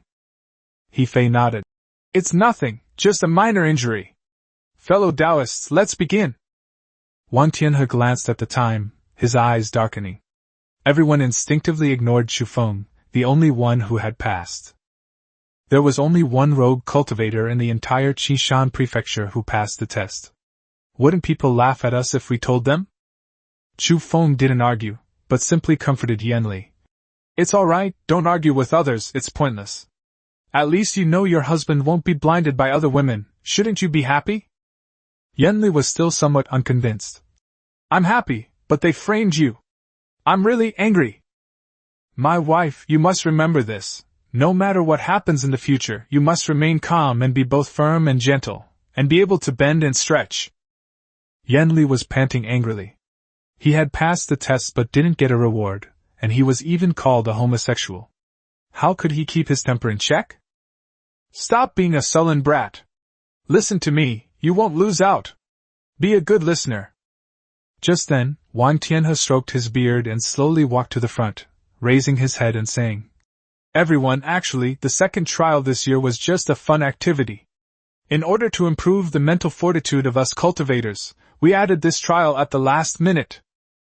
Upon hearing this, the rogue cultivators below immediately lit up and began to discuss among themselves. "Quiet! Those who pass through the spiritual pressure array may come forward. Next, we will test your spiritual roots. Then you will be assigned to a sect based on your spiritual root attributes. Those with a single spiritual root will be considered as celestial seedlings and will be free to choose a first-class sect. Those with pseudo-spiritual roots don't need to be tested. We don't accept juniors who can't form their core. You can leave now. Chapter 62 Choosing a Sect. In Chapter 62, Chu Feng, upon hearing that he didn't want those with pseudo-spiritual roots, immediately looked at his storage bag. He has the graceful pendant, so there shouldn't be any major problems. I just don't know which of those sects is better. At this moment, the rogue cultivators had already begun testing their spiritual roots, and the elders in charge were calling out to them one by one, their expressions excited. Ma Feng possesses dual spiritual roots in both earth and wood. Selected for Wind Forest Valley. Zhang Wakai, with the 3 spiritual roots of wood, water, and earth, has been selected for the beast-taming sect. Su Wan Bao, with the 3 spiritual roots of metal, fire, and earth, has been selected for Fire Dragon Island. Yan Qi, with dual spiritual roots of water and fire, has been selected to join the Sunset Sect. Jiang Ruyan, a water-type celestial spirit root immortal seedling? The elder in charge suddenly stopped, staring blankly at the graceful woman in front of the spirit testing stone. What a beautiful woman! Her big, bright eyes seemed to speak volumes. The rogue cultivators below stared wide-eyed, buzzing with discussion. Isn't that the eldest daughter of the Jiang family? My goodness, she's only 18 years old and she's already at the 7th level of the Qi condensation realm. You bet she is. She just got through the level with a mid-grade defensive magic weapon. She's really rich. That's not the point. Didn't you guys notice that she looks like a fairy? I think she has the potential to become the next holy maiden of the righteous path. She possesses a heavenly spiritual root that is 1 in 10,000, and her cultivation speed far surpasses that of ordinary people. The elder in charge exhaled and looked at the woman with a smile, saying, Jiang Ruyan, with your exceptional talent, which sect would you like to join? The woman looked left and right, then slowly half-squatted and bowed. Esteemed seniors, I, Jiang Ruyan, greet you. As my father instructed, I wish to join the Xianshui Pavilion. I hope you seniors will grant my request. Xiao Lushui on the stage could barely contain his smile, nodding repeatedly. Not bad. He even knows his manners, unlike some ill-mannered young men. Chu Feng sneered. Returning the heavenly spiritual root, he was the only one among everyone present who had gone through that. Even though Jiang Ruyan was highly qualified, she still failed. Judging from the sight of the handsome men inside, Chu Feng concluded that this woman was not as simple as she appeared. Wang Tianhe clenched his fist in envy. This year's immortal seedlings had been snatched away by the Xianshui Pavilion again. I'm so angry! Why don't they have any fire-type heavenly spiritual roots? Wang Tianhe's actions reminded Chu Feng of the old Taoist Shen Linzi's firefall technique, as if the Sunset Sect also taught fire. The other party should also be a top-tier sect. Should we consider joining them? Just then, Yanli whispered in his mind, I suggest you join the beast-taming sect. The spirit beasts in the beast-taming sect are essentially demonic beasts. Furthermore, I know that this sect has a small secret realm teeming with demonic beasts, which was given to them by the Spirit Beast Valley of the 6 Great Sects. You don't need to learn inferior techniques from other sections. I'll teach you, that's enough. All you need are their spiritual springs, secret realms, sect commissions, etc. Joining the beast-taming sect will also allow you to obtain materials for cultivating little gold and little green. Chu Feng stroked his chin thoughtfully. He really didn't need to learn other people's cultivation techniques. He just needed to find a place with a spiritual spring or near a spiritual vein to cultivate. Then, by leveraging the sect's influence, you can find refining materials, spiritual herbs, and so on. Yanli continued. Apart from the 6 major sects of the human race, the other minor sects are only classified into first and second tiers based on the number of people and the cultivation level of their sect leaders. I asked you to join the beast-taming sect for the sake of your weapon crafting skills. You can go and kill those uncivilized demonic beasts to obtain resources. Moreover, the beast-taming sect is located in the most remote northeastern corner of the 6 human states, which is secluded enough. There are many mortal minds around there. Chu Feng seemed to remember that the northeast corner was close to the territory of the demons. Separated from the 2 places is a vast, desolate wasteland, which the cultivators of the two races use as a dividing line to avoid interfering with each other. The surrounding area has everything you could want: monsters, mines, spiritual veins, and secret realms. As for the strength of their sect, that has little to do with him. Chu Feng waited until everyone had finished testing their spiritual roots and left with their respective sect leaders before he hurriedly caught up with Zhao Dessen, who was planning to leave with his 3 disciples. Zhao Dessen turned around and frowned immediately. "Aren't you the kid who used his physical body to withstand the spiritual energy and suppress the formation? What do you want with me?" Chu Feng hurriedly clasped his hands in a fist and bowed, presenting the Grace Immortal pendant with both hands. "Junior Chu Feng humbly requests the sect leader to accept me into the sect." Zhao Dessen looked at the 3 disciples he had recruited with a doubtful expression, then glanced at Chu Feng and asked, "What kind of spiritual root do you have?" Chu Feng remained unfazed. "I possess 5 pseudo-spiritual roots: metal, wood, fire, wind, and thunder.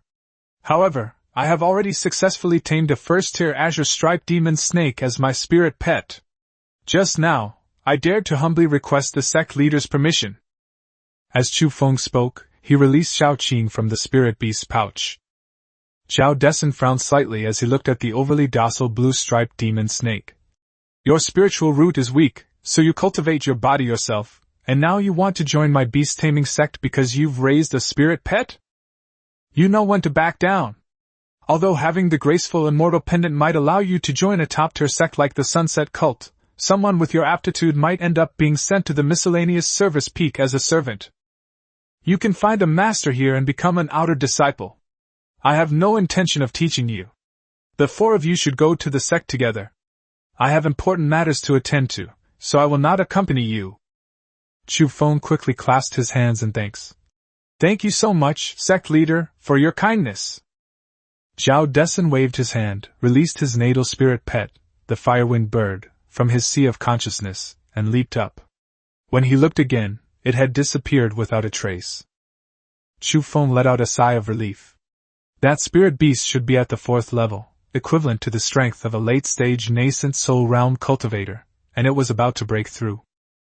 With Zhao Dessen's strength at the 3rd level of the core formation stage, he should be able to put up a fight against someone at the mid-stage of the core formation stage. At this moment, the other 3 were already planning to leave together. The leader raised his hand and smiled. "Since you are the last one to join, then you will be our junior brother. My name is Xiao Dong. The other 2 are Zhang Wakai and Li Xingnan. Junior brother, are you called Chu Feng?" Chu Feng, with a friendly expression, clasped his hands in greeting again. "Indeed, greetings to all senior brothers and sisters. Please take good care of me." Zhang Wakai, with a straw in his mouth and an ordinary appearance, glanced at Li Xingnan, who had a mocking expression, and said, "The graceful immortal pendant is a rule set by the 6 major sections. Li Xingnan, don't talk too much, or the sect leader will punish you." Li Xingnan stroked the spirit monkey on her shoulder, her expression extremely disdainful.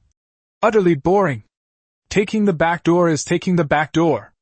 Why did he get in just like that? Are you guys leaving or not? If not, I'm leaving first." Chu Feng bowed slightly embarrassed, and Xiao Dong quickly stepped forward, saying, "In that case, let's set off. Junior brother, your cultivation is low, so keep up." After saying this, the 4 of them began to cast spells. Chu Feng followed closely behind, constantly observing their cultivation levels and behavior. Xiao Dong had reached the 5th level of qi condensation, and beneath his feet was a flying demonic beast resembling a parrot. Zhang Wakai stood on a long sword, holding a book in his hand, and was at the 4th level of qi condensation. Li Xingnan was also at the 4th level of qi condensation. Seemingly unwilling to wait for anyone, she stepped on the magical artifact under her feet and soared into the sky. Xiao Dong smiled slightly. "Junior brother, keep up. We won't stop until we reach the sect." Chapter 63 The Aggressive Li Xingnan.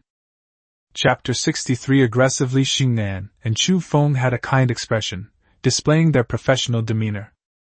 The back of the group was slapping and flattering him loudly. "Heavens! I never imagined that senior brother Xiao Dong actually has 3 spiritual roots: metal, wood, and water. I'm so envious. I wish I could have 3 spiritual roots. Sigh. Xiao Dong knew that the other party had joined through the graceful immortal pendant, and he was initially annoyed that the other party's behavior was considered to be using connections. But upon hearing the other party praise him like that, his sense of superiority immediately rose. It's all right, junior brother, there's no need to worry. With a little effort, advancing to the spirit-gathering realm is definitely not a problem.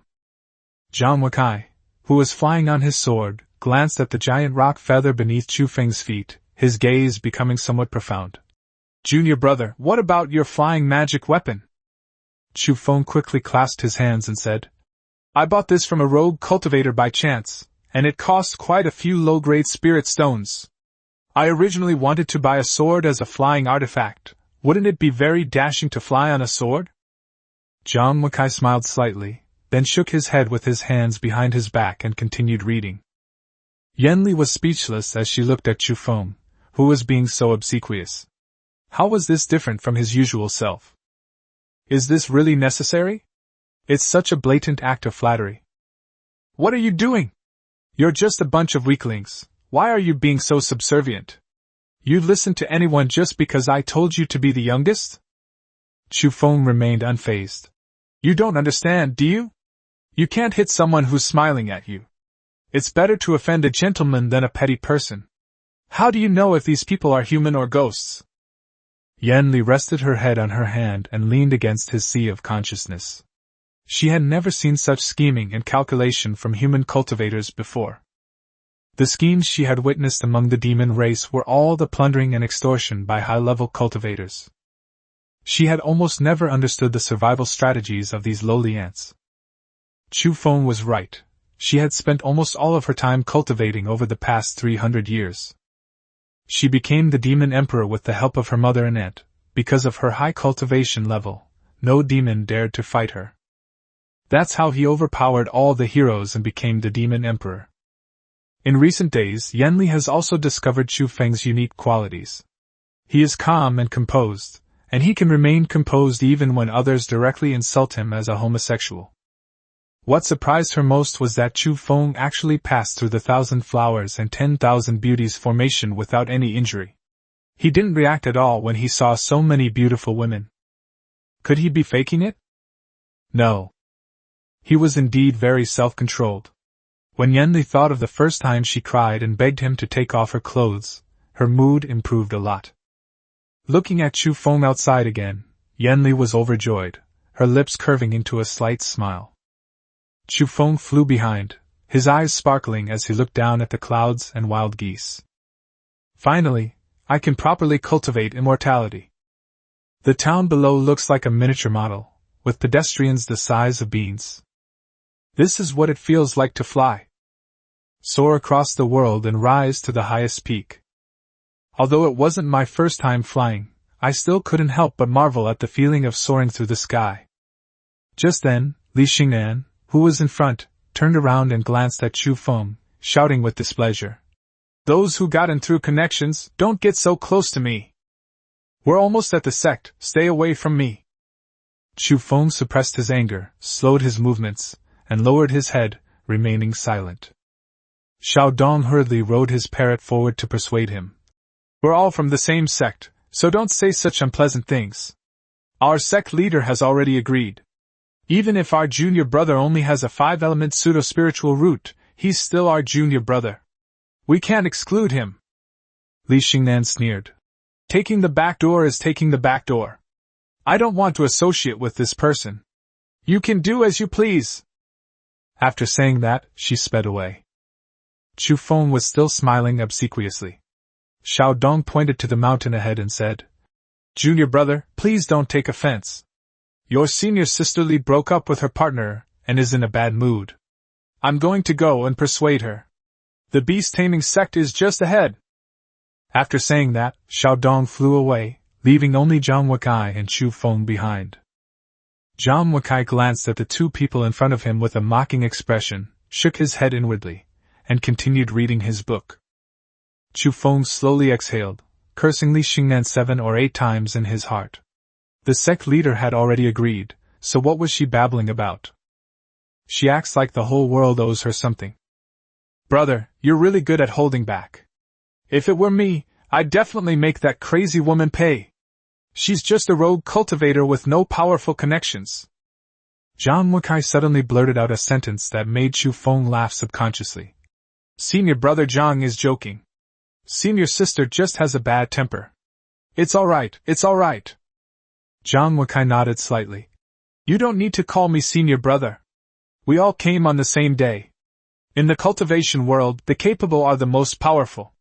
If you advance to the spirit gathering realm, then Li Xingnan will have to call you uncle.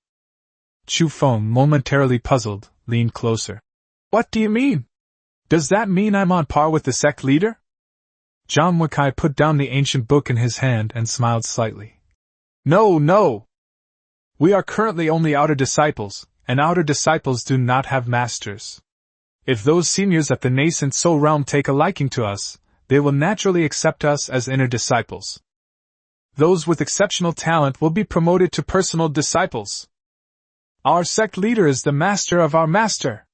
We can only seek out seniors at the nascent soul realm to find our master.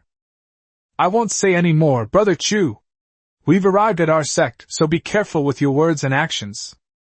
The two landed almost simultaneously, while Xiao Dong and Li Xingnan in front were still talking and making a ruckus. The commotion attracted two disciples at the door. What's all the noise about? This is the beast-taming sect. Unauthorized personnel should refrain from making any more noise. Xiao Dong quickly tugged at Li Xingnan's arm and then stepped forward to say, Senior brothers, the four of us are the newly accepted outer disciples of the beast-taming sect by the sect leader. Please forgive us if we have bothered you. The two exchanged a glance and pointed to the small hill to the east. In that case, go to the other side and get your identity tokens. Remember not to wander around. Once you have your tokens, wait at the martial arts arena. Your senior uncles from each peak will come looking for you. The four men clasped their hands in a fist salute. Then they went to the other side and received their respective Xian Tai identity tokens, each with a row of capital numbers written on the back. Chu Feng stared thoughtfully at the words 1375 on the back of the token. He should be the 1375th disciple of this sect, which is really not a very big sect. Chu Feng followed them to the martial arts stage. As soon as he arrived, he remembered the day he first met Yanli at the Xuanjian Sect. Although the beast-taming sect's martial arts arena isn't the kind that's suspended in the air, it's still somewhat similar. The blue stone floor, gleaming with an eerie light, was flanked by the sect banners of the beast-taming sect, creating a magnificent sight. On the stage, some disciples performed various beast-taming techniques, each with a different expression. Some command poisonous insects, while others command wild beasts. Some cultivators were also sparring and training with their spirit beasts, unleashing a variety of spells. At this moment, Li Xingnan suddenly walked up to Chu Feng and put on a sour face. If you gotten through connections, we'll probably have to wait here for a while. Do you dare to compete with my spirit pet? If you lose, you can leave on your own. Chu Feng instinctively shook his head upon seeing the other person's expression. Her spirit monkey is already at the mid-stage of the first rank and has reached adulthood, so Xiao Qing, who is at the early stage of the first rank, definitely can't beat her. This woman is clearly looking for trouble. He doesn't need to lower himself to the level of a shrew. Zhang Wekai sneered 3 times. You'd kick out your fellow disciples just to get a few more spirit-nourishing pills? No wonder your partner ran away. Dare to challenge me? As he spoke, he released a mid-stage Tier 1 ghost-eye mantis. As soon as the mantis appeared, the monkey on the other side was so frightened that it immediately shrank back. Li Xingnan said angrily, Hey Zhang! Don't meddle in other people's business. If there's one less person, we can get more stuff later. Chu Feng was about to make his move, and Yanli, seeing that he was about to attack, immediately became excited. Husband, beat her up badly. I'll cheer you on. Beat her to a pulp. Chu Feng stared at Li Xingnan, who was only at the 4th level of qi condensation, his eyes filled with daggers. Was this woman courting death? She's just a rogue cultivator with no powerful connections. Everyone else is a newcomer, so why does she dislike him so much? What happened to Ensign Pai? He was the only one who passed both magic arrays on his own merits. Logically, all of them should have been eliminated. Thinking of this, Chu Feng stepped forward with a cold expression. Can you get more rewards if there are fewer people? Can the cultivator participate in the competition? Li Xingnan's expression was extremely arrogant. Oh ho! You've got quite the nerve, a mere chi condensation level 3 cultivator. What? Want to have a go? You think you can fight me with a piece of trash like you who got in through connections and only has 5 elemental pseudo-spiritual roots? Chapter 64 In the world of cultivation, strength reigns supreme. Chapter 64 In the world of cultivation, strength reigns supreme. Chu Feng stood tall and repeatedly clasped his hands in a show of weakness, using the most cowardly words to say the most infuriating things. Since Senior Sister Li, who is at the 4th level of chi condensation, took her anger out on me on the very first day because of her partner's betrayal, I admit defeat. Although Chu Feng's aptitude is not high and his cultivation is not good, I also know how to respect my teacher and the way. This is an important place of the sect. How can we be allowed to fight privately? However, if Senior Sister really goes too far, Chu Feng has his pride. We cultivators cultivate a state of perfect clarity of mind. If we are inexplicably trampled underfoot, no one would be willing to accept it. Li Xingnan's expression was sarcastic, clearly unaware that the disciples around the martial arts arena had already noticed them. Chu Feng spoke very loudly. The entire entrance could hear him. Several nascent soul realm cultivators responsible for recruiting disciples had just arrived at the door. Looking at the 4 people inside, they all showed expectant expressions. Li Xingnan was still shouting. Heh! A 5-element pseudo-spiritual root who only joined the sect through back channels and with a graceful immortal pendant, you've got quite the big mouth. You even said you'd fight me head-on? What? Feeling sorry for your useless, immature spirit pet? You want to join the beast-taming sect? You don't even understand the role of spirit pets. What are you trying to do by joining the beast-taming sect? For us cultivators of the beast-taming sect, spirit beasts are just consumables. Once they die, they die. You actually refuse to let them fight, yet you risked your life yourself? Does such a foolish and reckless person deserve to join the beast-taming sect? As Li Xingnan spoke, she released the ghost-faced monkey from her shoulder, and the spirit monkey instantly transformed into a 2-meter-tall silver-haired monkey. His fists were like hammers, and his face was like a demon. Its strong and powerful tail resembled a steel whip. Chu Feng remained unfazed, unleashing his golden breaking hand followed by a single-handed sword finger that activated the bamboo light sword, its aura surging. Senior Sister, please don't be so aggressive, or I'll have no choice but to accept the challenge. Spirit beasts are not consumables. Since our ancestors distinguished between spirit beasts and demon beasts, it means that spirit beasts are sentient and have feelings. Humans themselves evolved from monkeys. Going back to ancient times, we might all have been monkey demons. Senior Sister says that spirit beasts are consumables, and I, junior brother, will definitely not agree with that. I will not use my spirit beast to participate in this kind of battle. The reason I'm fighting is that Senior Sister Li is deliberately making things difficult for me and targeting me at every turn. If I were to tolerate this any longer, how would I be any different from a coward? As Chu Feng spoke, he rushed forward, thrusting out his sword, his aura suddenly changing. The sword tip shone brightly, and the ghost-faced monkey crossed its fists to block, its strength astonishing. Sparks flew from the bamboo sword, clanging incessantly. The masked monkey suddenly exerted its strength, and Chu Feng was sent flying backward, his divine sense extending outward. When he saw that the area was already surrounded by people, he sneered repeatedly, thinking, if you want to destroy something, you must first make it bloated. Senior Sister, I have no complaints about fighting me with a first-tier mid-stage spirit beast comparable to a 5th-level chi condensation cultivator. But even if I am severely injured by you today, I will still demand justice. Having said that, he leaped into the air, his arms outstretched to the sides, and 2 fireball talismans suddenly activated. Li Xingnan urged her magic forward, her expression furious. Seeking justice?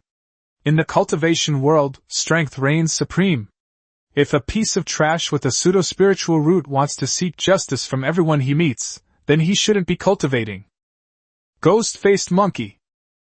As Li Xingnan spoke, she activated some kind of magic, and the speed of the ghost-faced monkey instantly increased, almost injuring Chu Feng.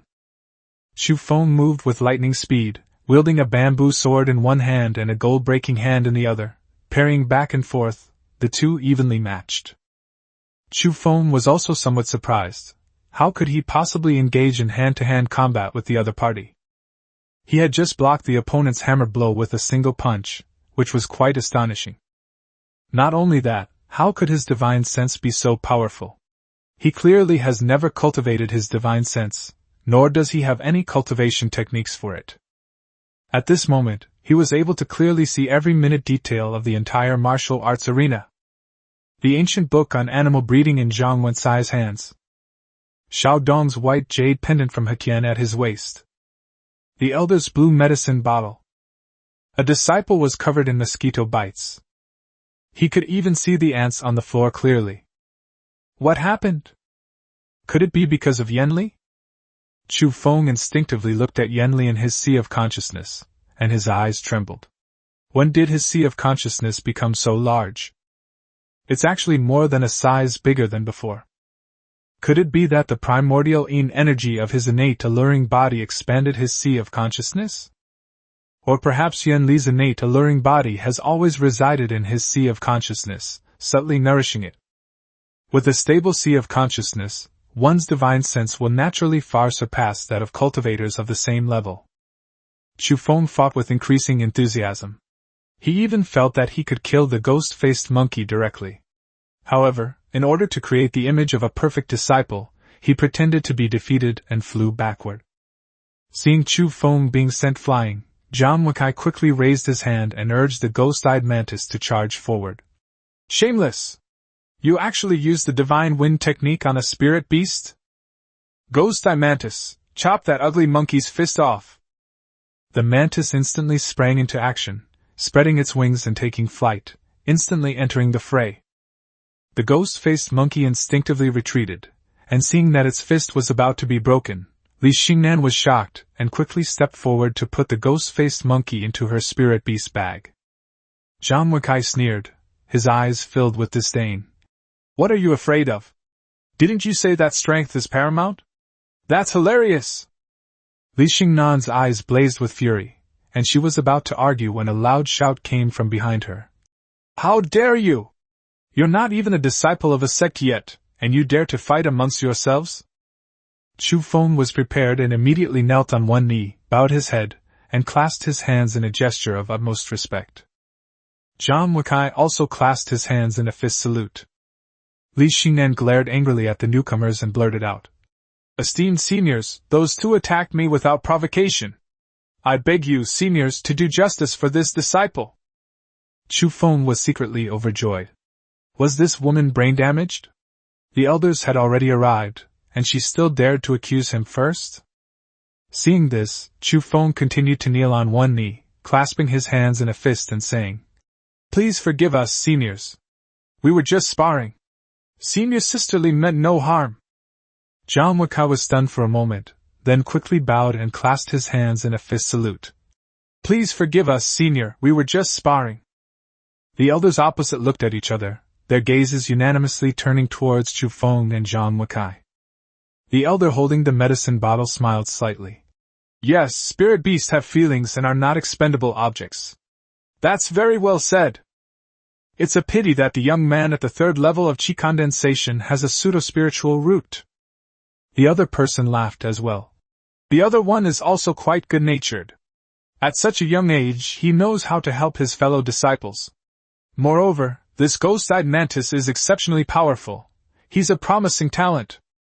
At this moment, an old Taoist priest said with a friendly expression, Zhang Wencai and Xiao Dong, you two come with me.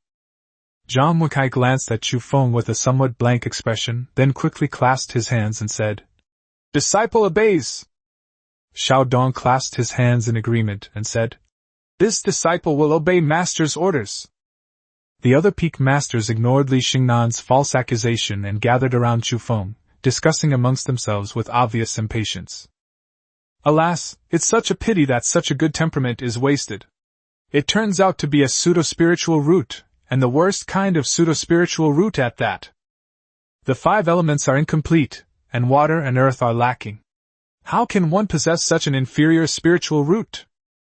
Forget it, even if we accept it, we're unlikely to achieve anything. Chapter 65 The 10 Peaks of Beast Taming.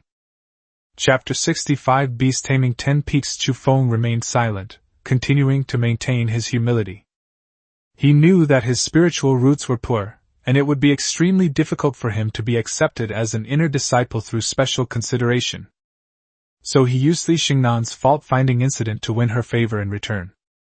Yanli was increasingly delighted as she looked at it. This move was brilliant, killing 2 birds with 1 stone. Before Li Xingnan even entered the sect, she was already listed on the list of wicked women, and the surrounding disciples were all talking badly about her and even hurling insults at her. Even the peak masters ignored her. "You little handyman, how can you be so cunning? Look at that wicked woman, she's hilarious." Chu Feng ignored her and continued to clasp his hands in a fist salute. "Although I am not very talented, I have dreamed of eliminating demons and protecting the righteous path since I was a child. I humbly request that you seniors have mercy on me." The peak master of Lingyao Peak glanced at Chu Feng twice, then left with a helpless expression. The master of Raptor Peak has also left. Even the peak masters of 10,000 Snake Peak and Iron Insect Peak have left. Only the peak master of the Miscellaneous Servant Peak remains. Chu Feng glanced at the peak master of the Miscellaneous Servants Peak with a look of disgust, his heart pounding. "Don't come any closer." Ah dash! He could smell the familiar scent of soapberry, and the smell of the kitchen from a distance. It was definitely from the servants' quarters. A second before the peak master of the Miscellaneous Service Peak walked towards him, a man with a full beard walked over. The man had been observing Chu Feng for a long time.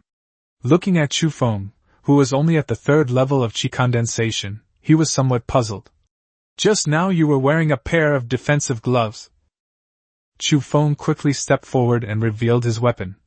"This is the breaking gold hand, please take a look, senior."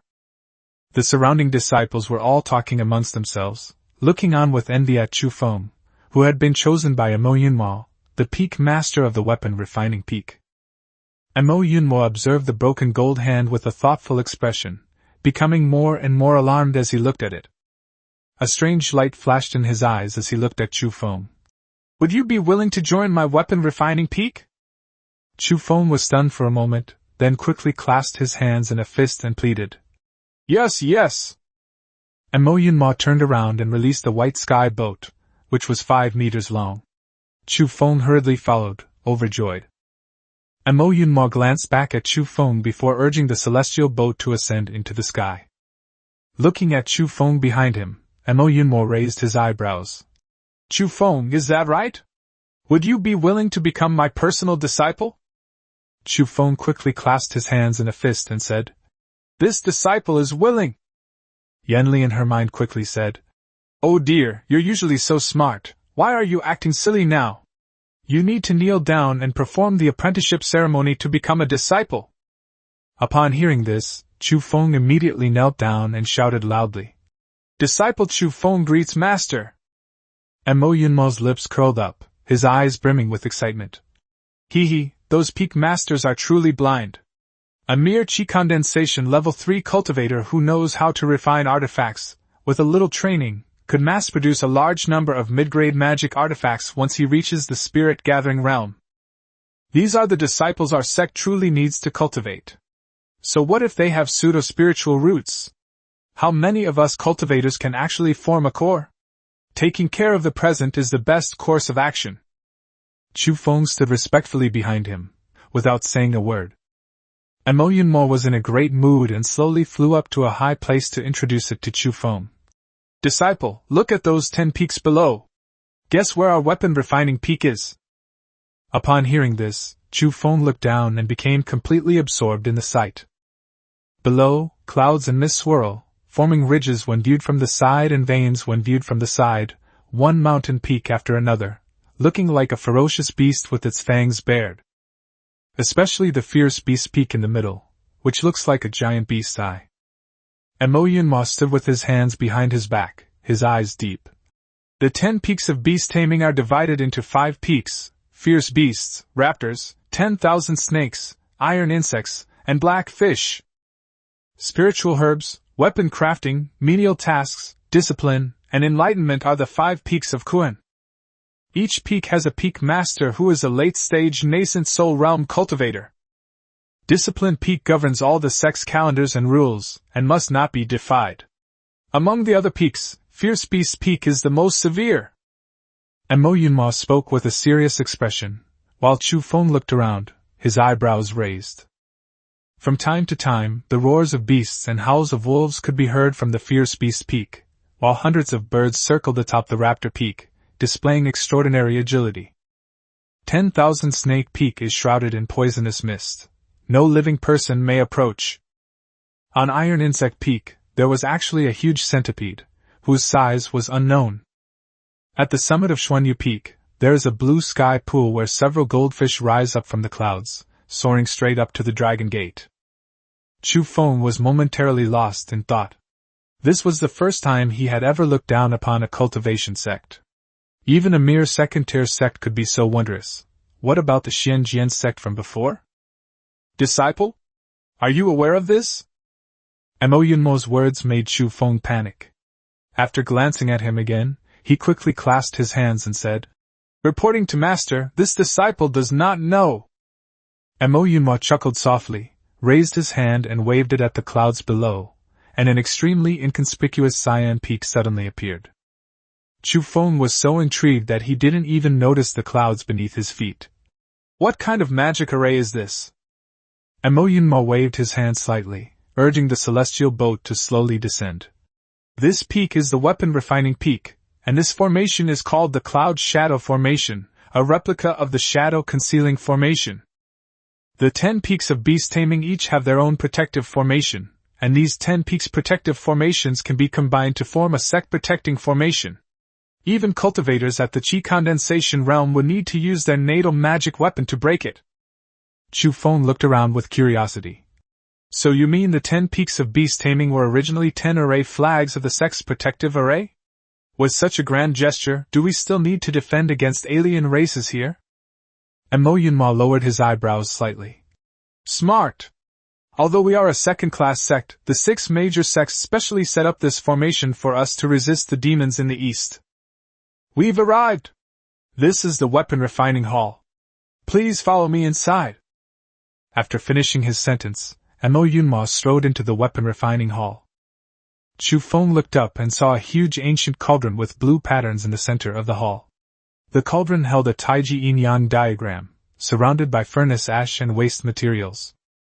A blacksmith's workbench, a wooden chopping board, a water pool, and an ore pit are displayed on the side, along with some blacksmithing tools.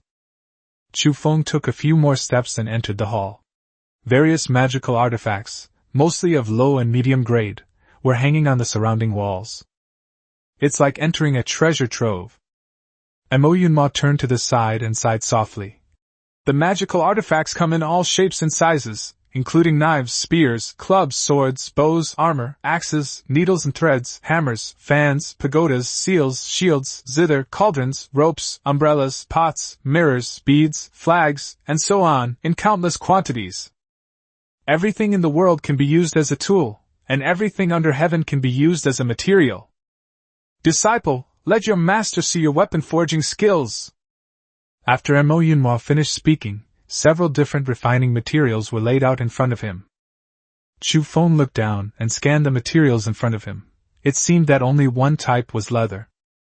Your disciple has only just learned how to forge artifacts, and currently can only forge leather-based magical artifacts. He has not yet studied metal, stone, or animal bone artifacts. Mo Yunma casually handed the snow deer hide to him. Chu Feng clasped his hands in a fist salute, and then set fire to his palm to begin refining it. Yenli, now in the sea of consciousness, began to speak. I will teach you how to arrange Dao patterns and spells into a magic artifact. Remember this carefully. Before Chu Feng could even begin refining, Mo Yunma's eyes widened in disbelief. Refining from thin air? You can actually refine from thin air? Chapter 66 Is I the only disciple of the weapon refining peak? Chapter 66 Is I the only disciple of the weapon refining peak? Chu Feng smiled awkwardly, glanced up at the other person, and then the other person gestured for him to continue. Chu Feng started roasting the snowed deer hide again. This beast hide was very large, and Chu Feng didn't know how to refine it for a while. Yanli quickly explained. Advanced weapon forging methods are based on the properties of the materials. You can't just forge any magical artifact you want. You have to first determine what kind of magical artifact the material is suitable for. During the weapon forging process, we also need to amplify the advantages of this material. This hide comes from a first-tier demon beast, the snowed deer. Its skin can withstand the severe cold, and it covers a very large area. You can definitely craft a cold-proof cloak or a cold-proof coat.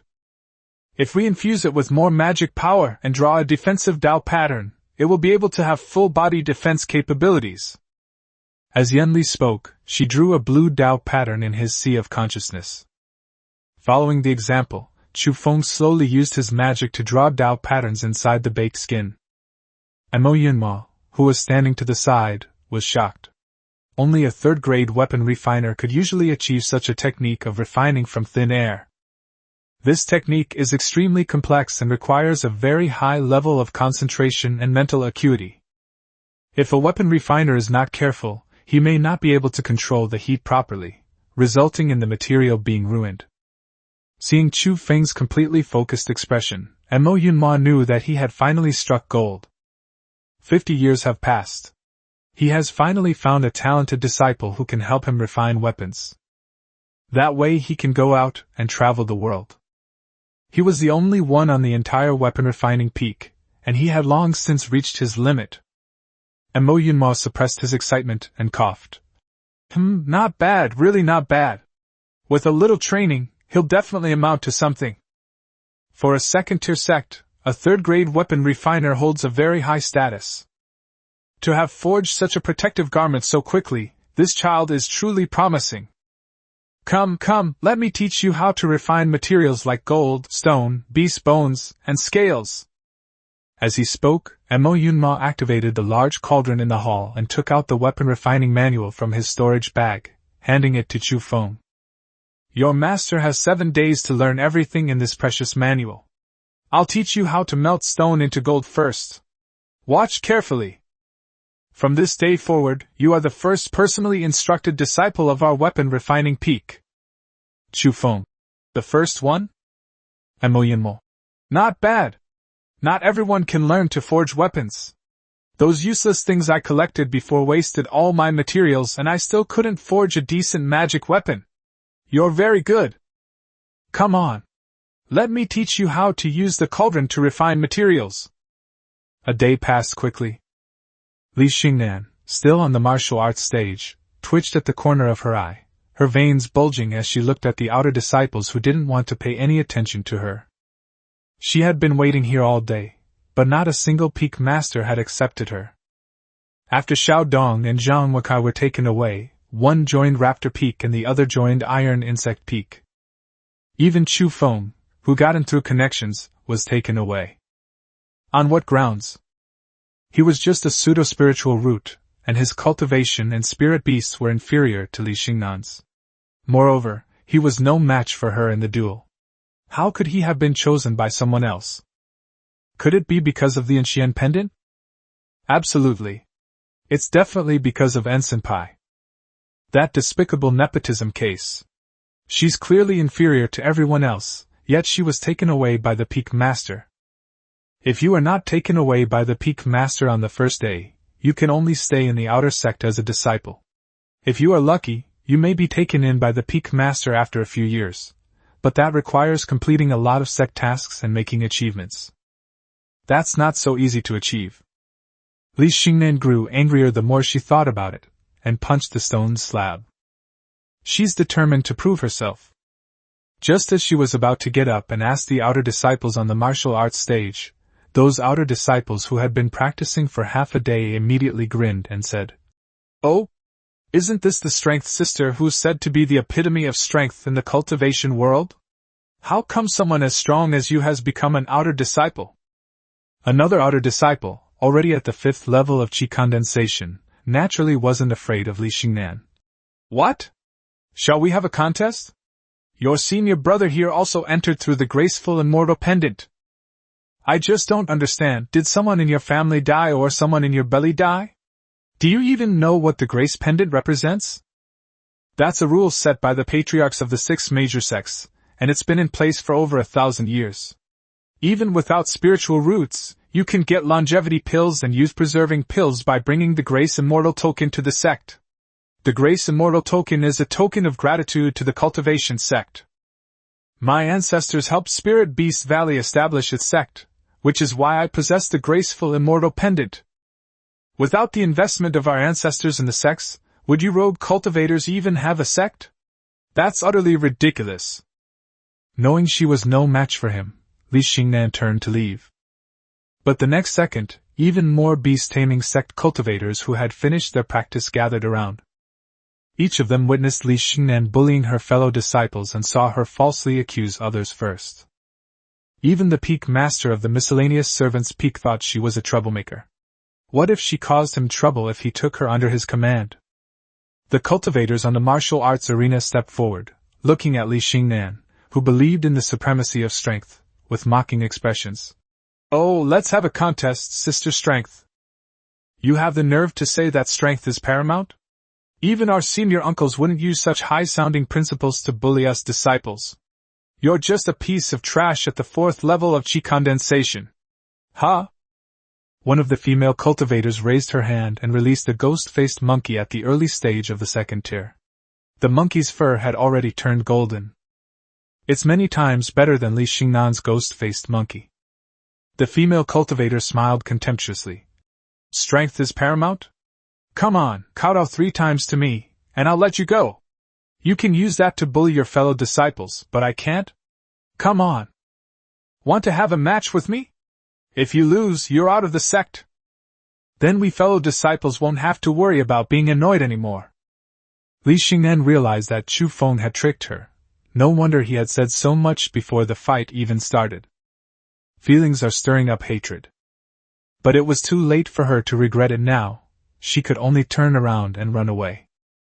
As soon as she released her magical artifact, the golden-haired, ghost-faced monkey rushed up and shattered her flying artifact with a powerful punch. Li Xingnan glared at them angrily. As fellow disciples, don't be so aggressive. Aren't you afraid of the sect leader's wrath? The woman opposite her laughed immediately. Oh my! You've scared me. My name is Zhao Yang, and you call yourself the sect leader? What kind of wild woman are you? The surrounding disciples burst into laughter. Haha, that's hilarious! How dare she mention the sect leader? Everyone knows that senior sister Zhao is the sect leader's granddaughter. Is this woman stupid? Hilarious! You call yourselves fellow disciples? Don't be so aggressive. Weren't you quite impressive during the day? Zhao Yang coldly shouted. I'll count to 3. If you don't kneel down and kowtow 3 times to us, I'll definitely have you thrown into solitary confinement at Discipline Peak. 1 dash! Chapter 67 Li Xingnan is the one who got in through connections. Chapter 67 Li Xingnan is the one who got in through connections. Li Xingnan was extremely flustered and turned to run away. However, due to the lack of a flying artifact, he was unable to break through the encirclement. Then, he was punched to the ground by Zhao Yahong's ghost-faced monkey, unable to move and bleeding profusely. Zhao Yang did not let her masked monkey stop, and kept pressing down on the other's head. Li Xingnan, the sect leader accepted you into the sect, yet you show no gratitude? This is a crime. Oppressing fellow disciples and bullying the weak are 2 crimes. To provoke trouble and engage in malicious private fights on the martial arts arena are 3 crimes. Turning black into white, confusing the public, and the wicked accusing others first, this is the 4th crime. Multiple offenses will be punished together, and the offender will be sent to the Discipline Peak for 1 year. If there is a second offense, the offender's cultivation will be abolished and the offender will be expelled from the sect. After Zhao Yang finished speaking, the law enforcement officers from the Discipline Peak quickly surrounded her. Li Xingnan looked annoyed and wanted to argue. I won't join any sects anymore, don't touch me. Zhao Yang sneered, her eyes filled with murderous intent. Do you think the sect is your own, that you can come and go as you please? The sect leader is doing you a favor by accepting you, and you're already so ruthless on your first day. Once you have the strength, who knows what kind of mess you'll make of our beast-taming sect? There's only one way to leave a sect, by having your cultivation abolished and being expelled. In the cultivation world, strength is respected, but not people like you. Those who are respected are ordained by heaven, and we all hold them in our hearts. How can we just talk about them? Take him away! Keep a close watch on him! All the disciples on the training platform praised the exhilarating scene. Zhao Yang, dressed in a fairy robe and silver armor, possessed an extraordinary air. She stood out from the crowd, and the surrounding disciples all stepped aside to the sides, showing the utmost respect. At this moment, an enforcement officer rode a sword from the horizon and quickly landed beside Zhao Yang, clasping his hands in a fist salute. Reporting to Senior Sister Zhao, the origins of these 4 people have been ascertained. Zhao Yang stood tall with her head held high, and led the disciplined peak enforcement team away from the martial arts arena. Looking at the 4 letters the man brought, Zhao Yang was the first to open Li Xingnan's identity information. Li Xingnan, 25 years old, is a local Li family member from Qishan Prefecture. Her Taoist partner recently abandoned her, and had a bad temper. Huh! She actually knows Senior Sister Li Shuiwei from Xuanyu Peak? So she's the one with connections? Wow! Zhao Yang turned and flew towards Xuanyu Peak, then picked up Chang Wakai and Xiao Dong's information and started reading. These 2 are true independent cultivators with no background whatsoever. Although Zhang Wakai is the youngest of the 4, his spirit beast is the strongest. As for Chu Feng, Zhao Yahong's expression grew increasingly thoughtful as she read the information in the letter. Luoshan City, Luohua Prefecture? He followed a group of merchants to the Qinshan Dao discussion venue, and was the only one who passed the 1,000 Flowers and Myriad Beauties formation. Afterwards he was taken to the refining peak by Uncle Mo? Uncle Mo actually took on a disciple. My God! When Zhao Yang said this, the law enforcement officers behind her all widened their eyes in unison. The once desolate refining peak has finally accepted a disciple. All the people he had previously recruited were driven out by Mo Yunma, and none of them knew how to refine weapons. A low-level rogue cultivator doesn't even have a cultivation technique, yet he's trying to refine weapons? Unless the descendants of powerful families have extra funds to refine artifacts, ordinary cultivators simply cannot withstand the depletion of refining materials. If a weapon refiner has only a 20% success rate with 10 pieces of Xian iron, then 8 pieces of Xian iron will be scrapped. It would be more profitable to sell the 10 pieces of Xian Tai directly. Unless one has a very strong spiritual sense, but those are almost all seniors in the core formation realm, they would disdain using any lowly magical artifacts. At their level, most people directly buy top-grade magic artifacts or cultivate their own natal magic treasures, so they don't have much time to refine low-grade magic artifacts.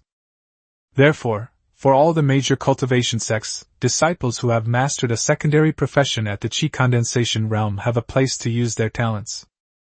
With secondary professions like alchemy, weapon crafting, and magic array creation, mastering just one guarantees a stable job. Zhao Yahong's eyes lit up. Don't underestimate Mo Yunma just because he is only a late-stage nascent soul cultivator. He is a genuine 4th-grade weapon refiner, capable of refining mid-grade magic weapons on average, and occasionally even high-grade magic weapons. The sect leaders and peak masters all treated him with great respect, and no one wanted to antagonize him. Uncle Mo actually took on a disciple. He really did. That means Chu Feng's talent for weapon crafting is extremely high. You all better be smart from now on and protect this future peak master of the weapon crafting peak. The law enforcement officers behind him had their eyes shining. Everyone knew that Mo Yunmo's lifespan was running out. If he couldn't break through, he would only have 20 more years left. The next peak master of the weapon refining peak. Li Xingnan, who was being held back, secretly thought she had chosen the wrong path. That kid actually had a side job? Why didn't he say so sooner? Knowing he could refine weapons, she wouldn't dare to ostracize him. For low-level cultivators, alchemists and weapon refiners are people they cannot afford to offend. As time goes on, and more cultivators seek their help in refining weapons, their connections and background will grow. As long as the weapon refiner gives the order, everyone will respond immediately. Even if their cultivation level is low, they are definitely not beings that Li Xingnan can afford to offend. Just then, Zhao Yang stepped forward and led everyone on the flying boat to slowly land on the summit of Xuanyu Peak. Once they reached the mountaintop, Zhao Yang became lively, running up to a group of female cultivators and saying, "Where's Senior Sister Li? I need to talk to her." As soon as he finished speaking, waves surged in the azure waters of Tianqi Lake. A cool and aloof female cultivator riding a lantern-shaped dragonfish emerged from the water with a smile. "Sister Yahong, what brings you here?" Zhao Yang was overjoyed upon hearing this and quickly stepped forward. "Senior Sister Shuiwe, I brought you a relative. I didn't know this girl was your cousin, so I mistakenly arrested her." Li Shuiwe breathed softly, her expression amiable. "I know my sister. You should still arrest her if necessary. After all, it's the duty of the disciplined peak." Zhao Yang hugged her with a fawning expression. The two women smiled at each other like sisters. "Senior Sister Shuiwe, it's nothing serious anyway. It's her first day in the sect, so she doesn't know the rules. I've brought her here, but I have other things to do. I'll be going now." As Zhao Yang spoke, she flew into the sky, pried open her right eyelid, stuck out her tongue playfully, and flew away. Li Shuiwe glanced at Li Xingnan, her face displeased. "How am I supposed to say anything to you? I can't exactly come out and defend you in front of all these senior uncles, can I? You really are a handful." Li Xingnan pouted, looking aggrieved. "But I really can't hold it in, because that guy named Chu Feng looks so much like him. I get annoyed just looking at him, and who knew he'd be taken in by the weapon refining peak?" Upon hearing this, Li Shiyue's eyes twitched, and she abruptly stood up, her voice shrill. "What? You're saying he was taken away by the weapon refining peak?" Li Xingnan trembled with fright. Yes, what's wrong?" Chapter 68 Gathering at the Weapon Refining Hall. Chapter 68 Gathering at the Weapon Refining Hall. Li Shiyue's eyes twitched, and her body trembled violently.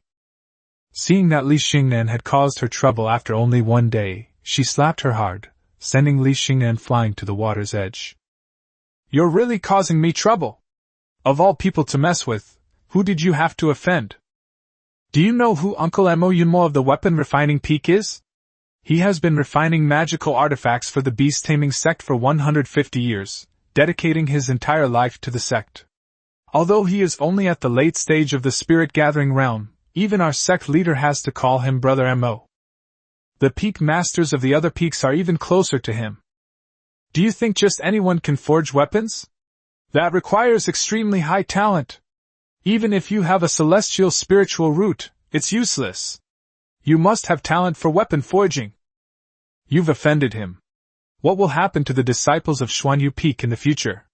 What if he refuses to help us refine weapons? You tell me yourself." Li Xingnan lay on the ground, head tilted to the side, crying with a wronged expression. She had no idea that guy would be noticed by someone from the weapon refining peak. Her journey had already been arduous enough, and then her Taoist partner of 3 years was snatched away by a female cultivator from the Xuanjian Sect. It was because she wanted to preserve her virginity, and didn't want to lose her virginity during the core formation stage. That man actually kissed the shameless woman from the Xuanjian Sect right in front of her, and along the way she encountered Xiao Dong, who was lustful at first sight. She gets annoyed whenever she sees a man, feeling that men only approach women in order to seduce them. That's why she got so angry when she saw Chu Feng. Whoever is more handsome than her cultivation partner, that kind of harmful male cultivator should die far away and interfere with her cultivation. Li Xingnan stood there crying, her voice filled with grief and indignation. "I was wrong, okay, sister? How was I supposed to know he could forge weapons? I was really just in a bad mood back then." Li Shuiwe glared at her and shouted angrily. "You still have the nerve to cry? If my master finds out, I'll be punished along with him. Hurry up and get yourself ready, then come with me to the weapon forging peak to kowtow and admit your mistake. Li Xingnan panicked immediately. Kowtowing? Sister, if I kowtow, how can I stay in the sect? I'll lose all face. Stop talking nonsense. Cultivators who want to succeed must be flexible and adaptable, and the same applies to women. Only in this way can they win against those male cultivators. Male cultivators work very hard, but we women must work even harder. Otherwise, we'll just be trampled underfoot by those men. Li Xingnan wanted to say something, but the other party had already released the flying magic weapon. The two sisters went to the weapon refining peak one after the other. Before she had flown very far, Li Shuihua saw many cultivators riding various flying magical artifacts to the refining peak. She immediately realized something was wrong. The news had spread too quickly. Those people were probably there to give Chu Feng a gift as a token of their greeting. Li Xingnan also realized the direction those people were heading, and her face turned deathly pale with fright. Sister, how could this happen? How could so many people go to the weapon refining peak? I really didn't know things would turn out like this. Sister, what should we do? Li Shuihua took a deep breath, her face contorted with unbearable discomfort, and slumped weakly onto the magical artifact. Sister, you may not know what a weapon refiner represents to a small sect. Our sect is unlike those big sections. Although their powerful seniors may not know how to forge artifacts, they can easily obtain some magical artifacts from secret realms, which are enough for their disciples to use. Moreover, they can also refine talismans and true treasures for their disciples and followers, which are far more powerful than magic weapons. We're different. If we go to a secret realm without sufficient resources, we might not even be able to come out alive. That's why weapon refiners are an essential profession for us. But this secondary profession requires extremely high talent. Many sects are willing to waste a lot of resources to train a weapon refiner, even if the success rate is only 50%. He will still be respected. Geniuses like Chu Feng, who can forge weapons without being taught, not only save on the cost of nurturing them, but also shorten the learning period. Naturally, all the peak masters want to befriend them. If this person can reach the spirit gathering realm, he will surely become the next peak master of the weapon refining peak. Li Xingnan felt more and more regretful as she listened, her eyes welling up with tears. She felt like dying. Her flying artifact had been broken by Zhao Yang, and the disciples in the sect all regarded her as an evil woman. Even if she knew that Chu Feng had plotted against her, she didn't dare tell anyone. If this really implicates her sister, she would rather die. Anyway, there's no point in living anymore, and my lover has run away. Looking at the cultivators in front of the weapon refining hall, Li Xingnan followed Li Shuihua to the back of the crowd with a wronged expression.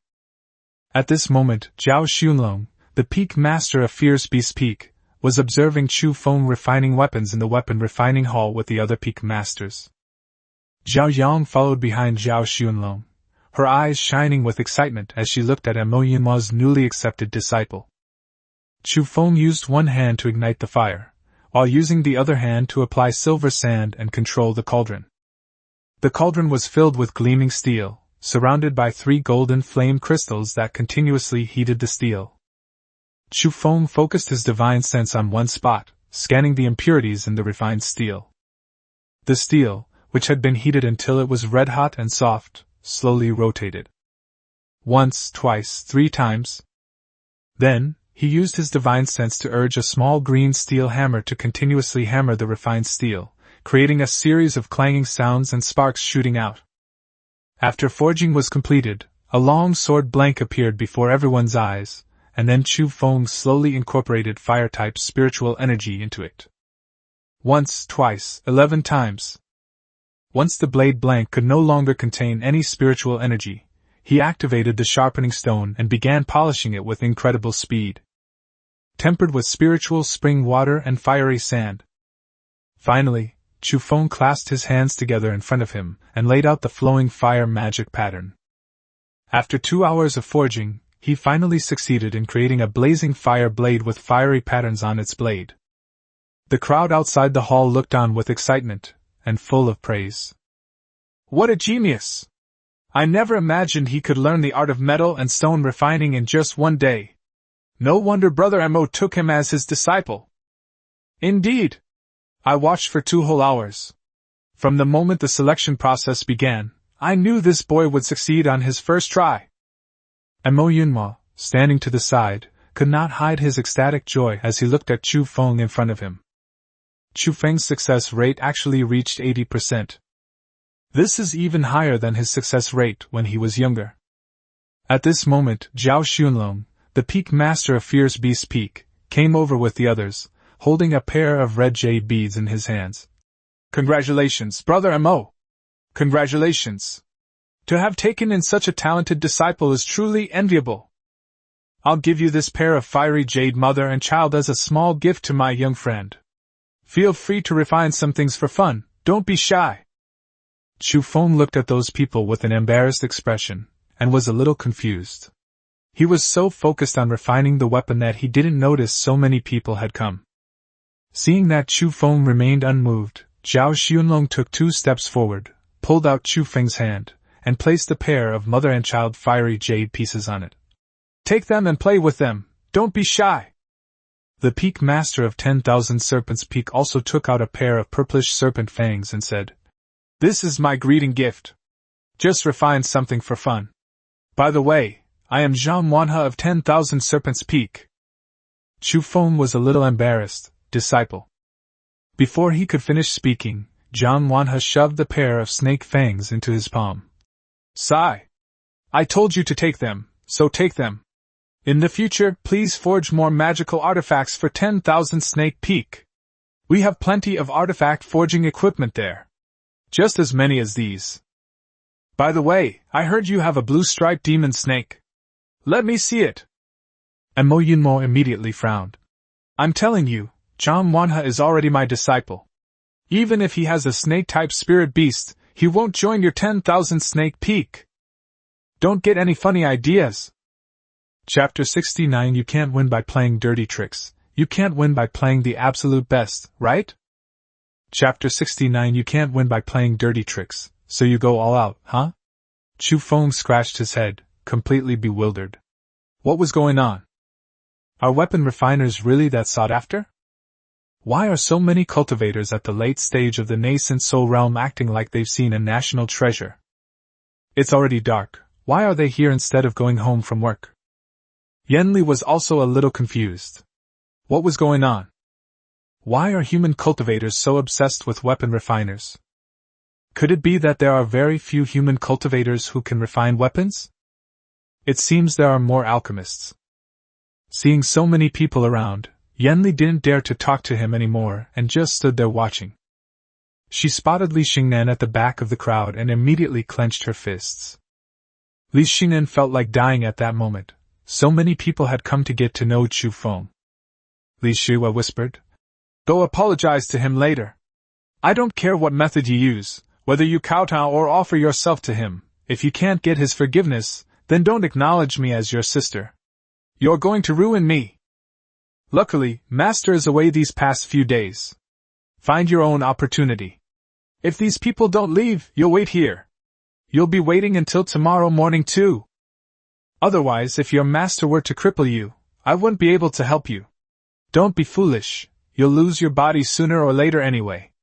Go talk to him and tell him that if you can find him to be your Taoist partner, the disciples in the sect will definitely not dare to bully you anymore. Understand? Li Xingnan wiped away her tears with a wronged expression. Just then, Xiao Dong and Zhang Wakai arrived. Xiao Dong spotted Li Xingnan at a glance, a slight smile playing on his lips. Before he could approach her, he noticed the woman beside her. I was immediately awestruck. The woman's face was as beautiful as a poem or a painting.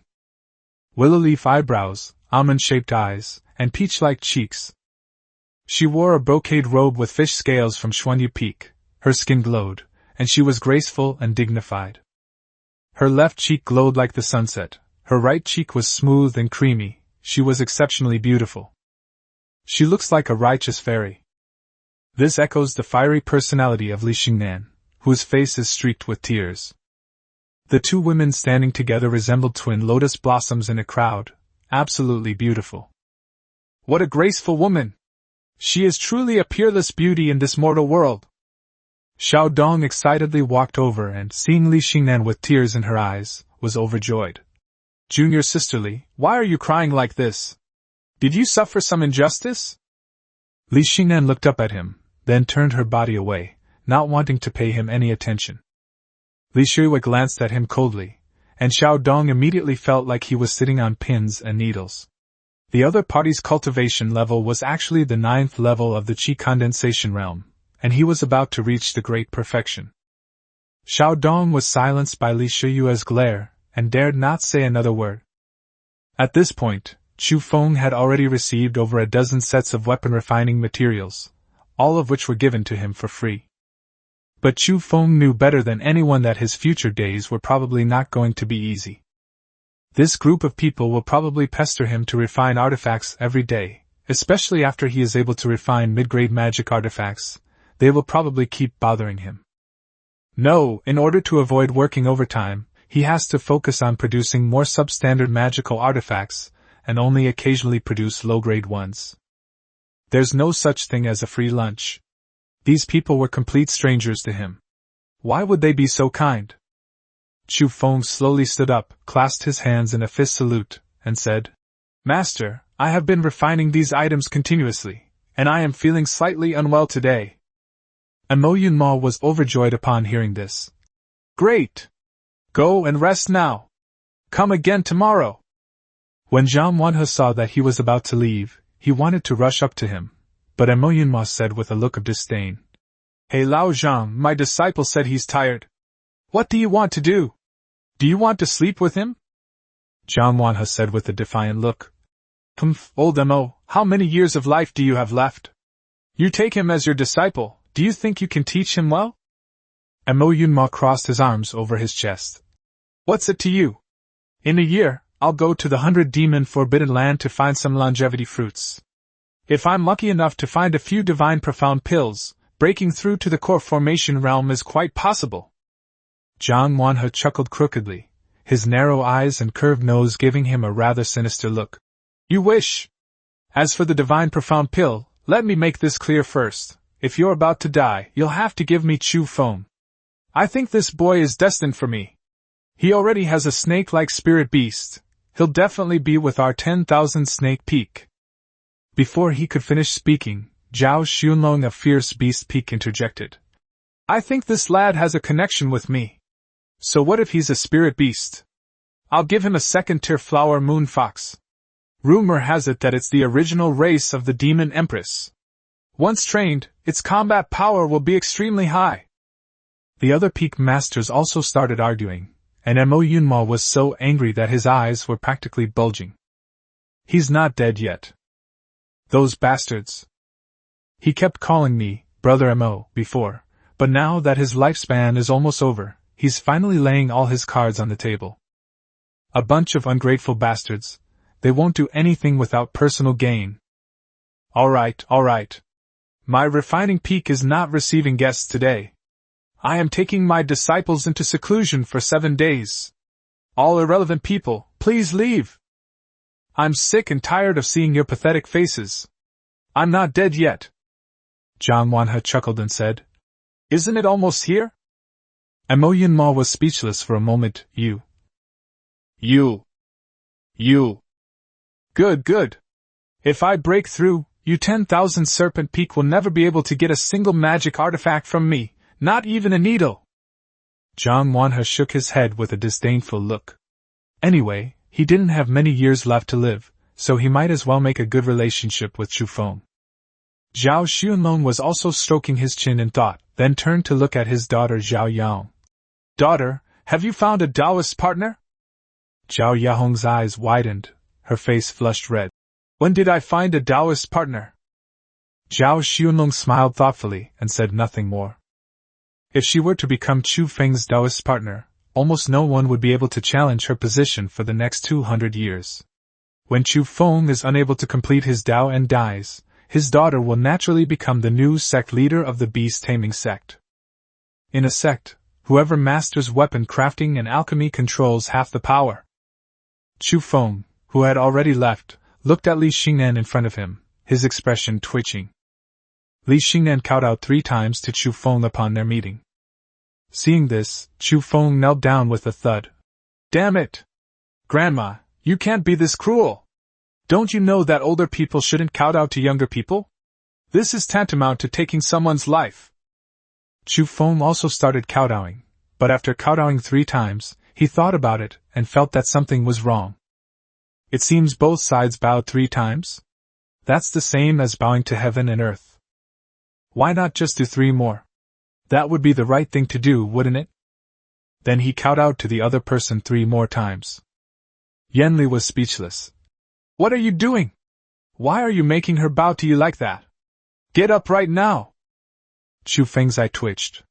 Now that everyone's cultivating immortality, what's the point of talking about getting closer to science? He's starting to believe in some metaphysical things. He had previously heard from older generations that some elderly people who didn't want to die would borrow the life of their sons or younger generations. The act of an older person kowtowing to a younger person is considered as borrowing life force, which is why people say it shortens one's lifespan. Chu Feng was always shameless and willing to risk his life. Seeing the other party kowtow to him, he kowtowed back. "Damn it! Don't force me to fight! I don't play these games! You can't win by playing dirty tricks, so you resort to ruthless tactics, huh?" Li Xingnan looked at Chu Feng as if he were a lunatic. Was this guy out of his mind? Why did he start kowtowing to her? When Li Xingnan saw the 2 of them start fighting, her CPU immediately started smoking. After thinking for a moment, Li Xingnan finally spoke up. "Senior brother Chu, can you forgive me? If you don't mind, I'm willing to spend the night with you."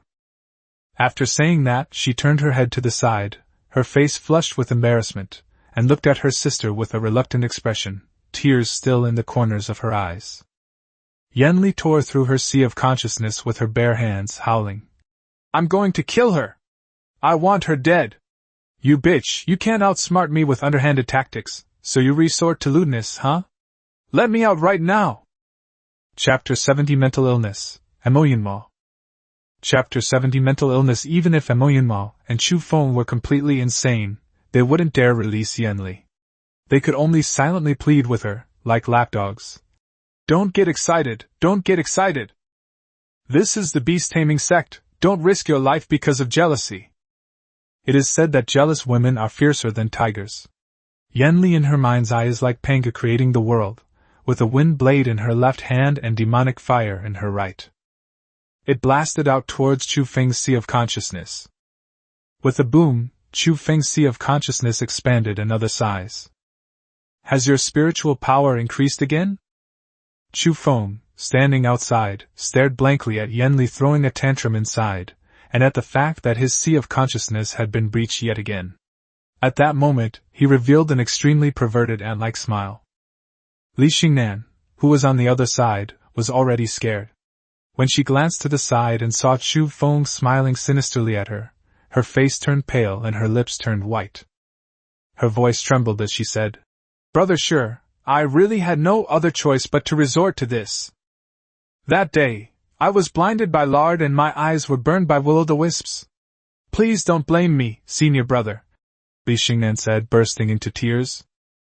Like pearls falling onto a jade plate, pear blossoms, wet with rain and sorrow, sobbed incessantly. He looked so pitiful.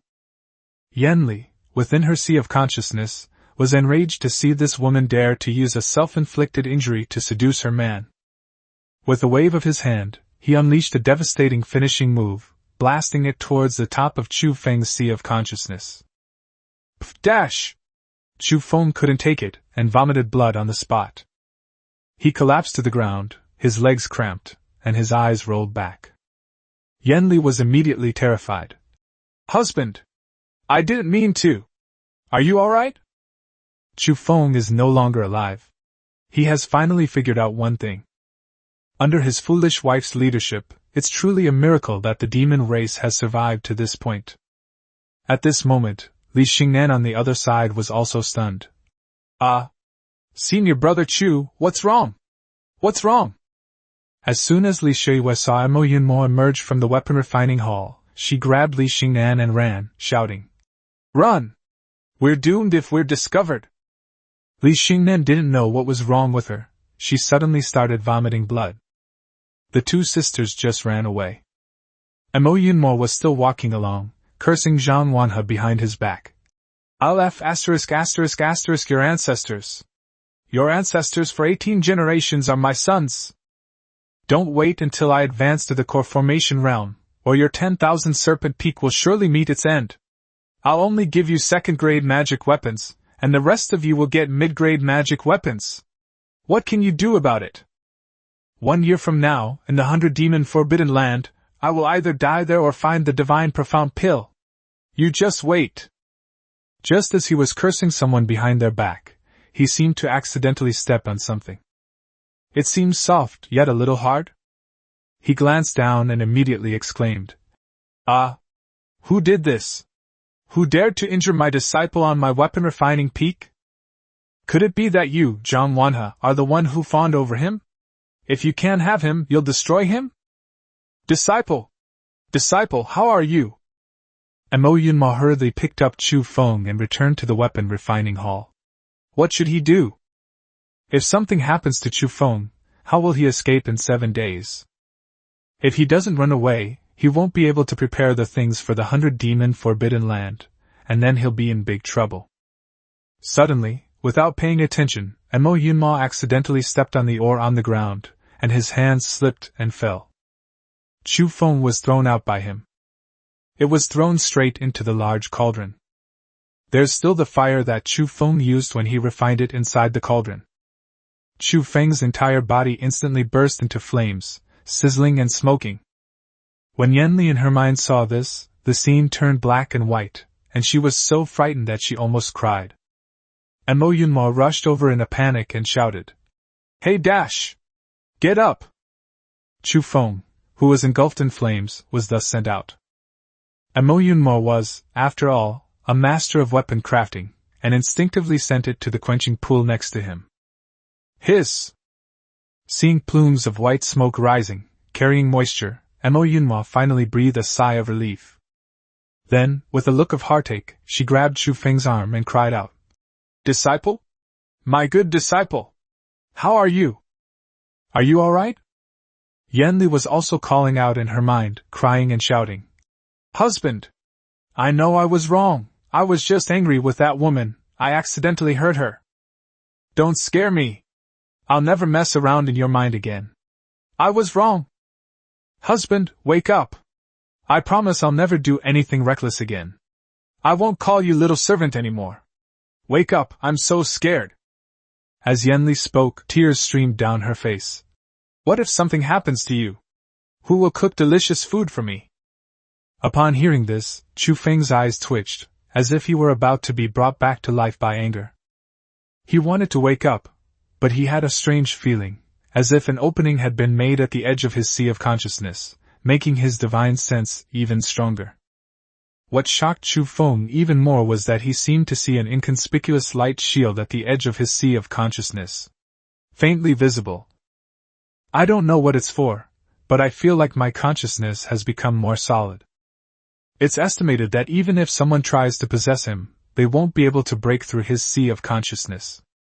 The next second he suddenly opened his eyes and looked at Mo Yunma, who was feeding him the leg-stretching and eye-staring pill.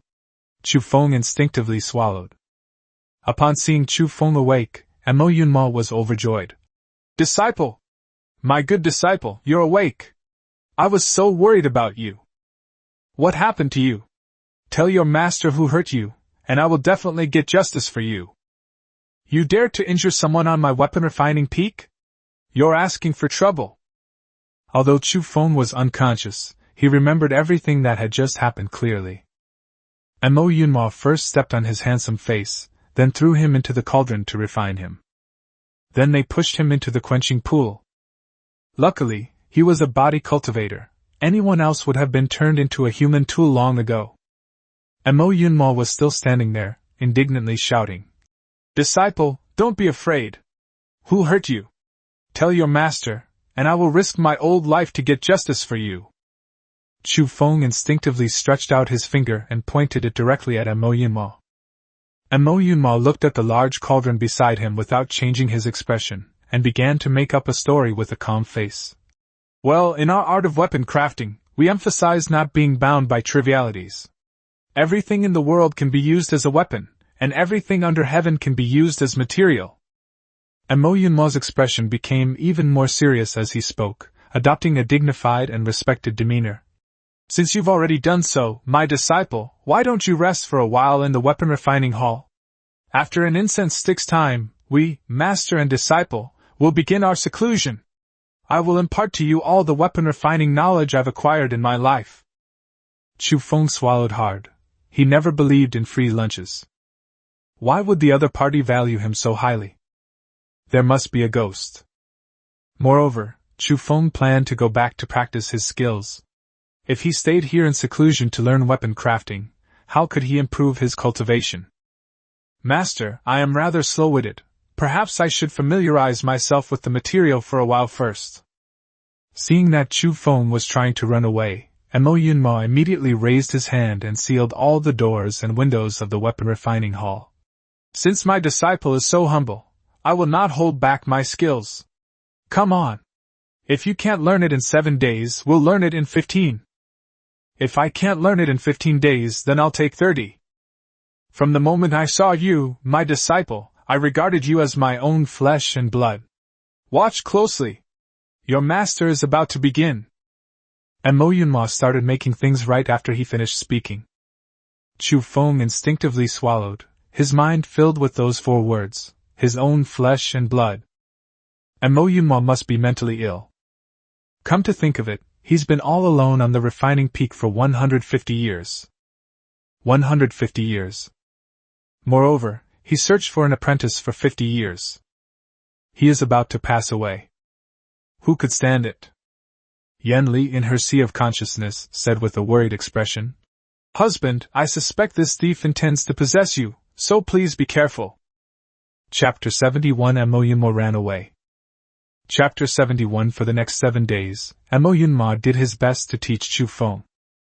In early autumn, flocks of wild geese from Raptor Peak fly south across the vast sky. The lush green leaves on both sides of the training ground, which had been growing in summer, had unknowingly turned yellow. The colorful fish in the azure blue pond were also a bit quieter than before. The autumn wind always carries a refreshing feel, and fallen leaves drift onto the eaves of the weapon refining hall. Every now and then, you can hear the sounds of teaching, quenching, and forging coming from under the eaves. Chu Feng has not slept for 7 days. He had never imagined that cultivators could go for days without sleep or rest. In these days, he not only learned how to refine magical artifacts using materials such as scales, animal claws, animal bones, steel, and crystals, but also learned how to arrange the Tao patterns of various magical artifacts. Mo Yunmo was very open and honest, just like a kind elder. Not only did they teach him various weapon refining techniques, but they also gave him many weapon refining secrets and books on refining materials. Disciple, remember this. Only our weapon refining peak has the right to mine in the eastern part of the beast taming sect. If anyone dares to mine illegally, you should tell the discipline peak. Also, starting today, you need to refine 5 low-grade magic artifacts every day. This is the minimum requirement. Every 5 days, inner disciples from other peaks will send over requests. You must accept them all. By the way, the offerings for disciples of our weapon refining peak are 100 low-grade spirit stones per month, which is 5 times higher than that for disciples of other peaks. Remember to collect them. This is our refining peaks token, as well as the array plate for our refining peaks cloud shielding array, and also the restriction key to the warehouse, and the defensive array plate for the cave. From now on, you will live in my cave.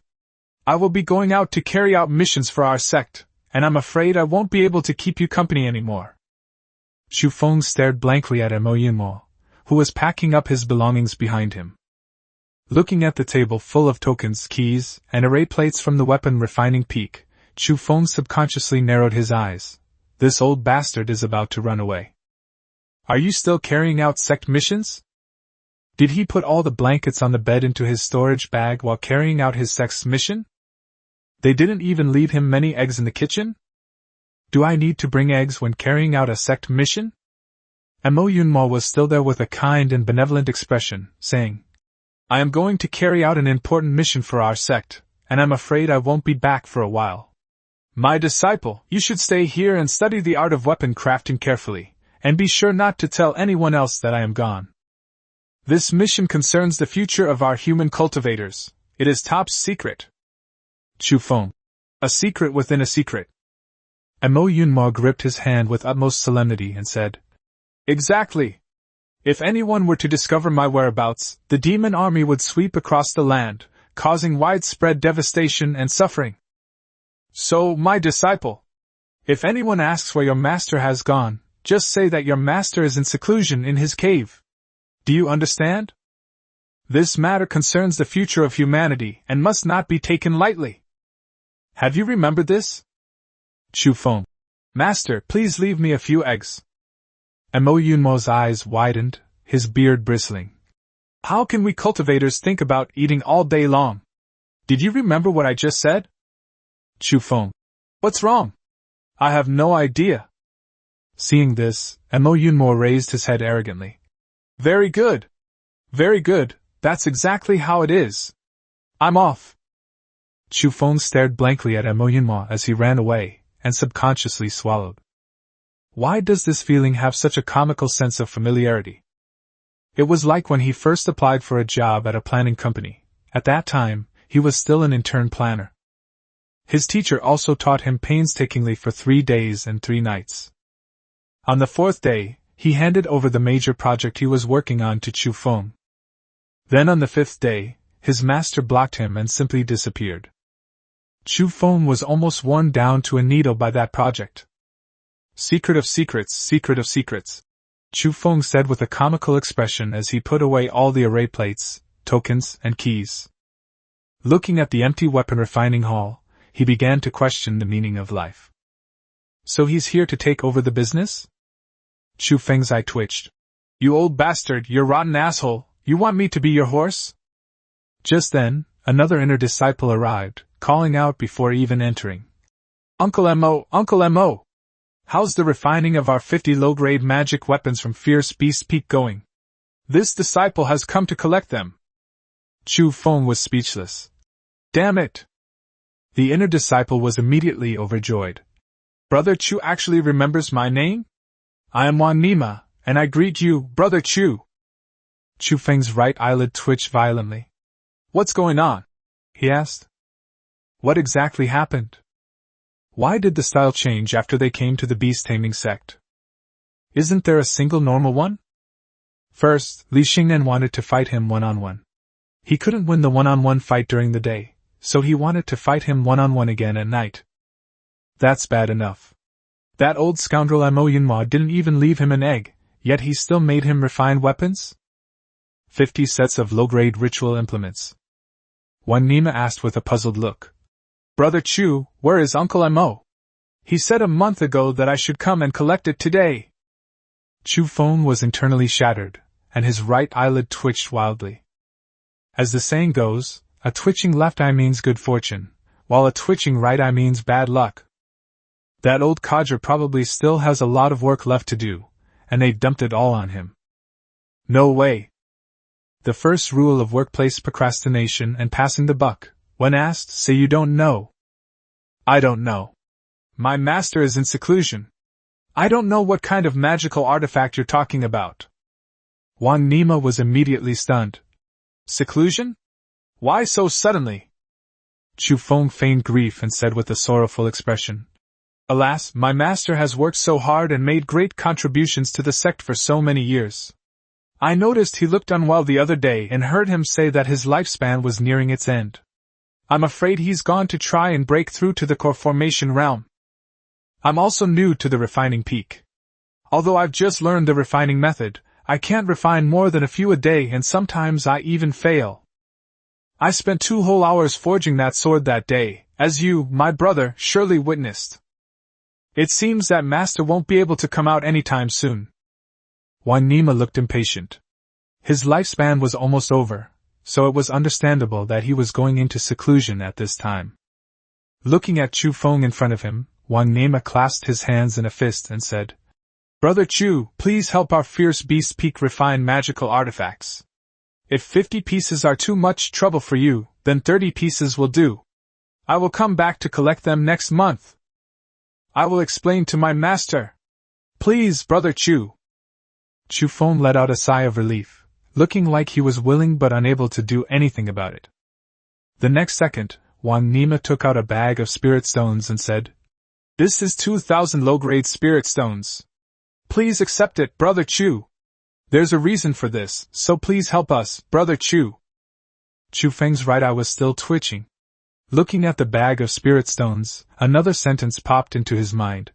Left eye twitching means wealth, right eye twitching means superstition. Seeing that Chu Feng was still somewhat hesitant, Wang Nima took out another bottle of pills. "Brother Chu, these are extra grade 2 spirit feeding pills for you. Take them and feed them to your snake pet." Chu Feng waved his hands repeatedly, feigning refusal. "No, no! Brother, what are you doing?" The next second he grabbed the bag of spirit stones.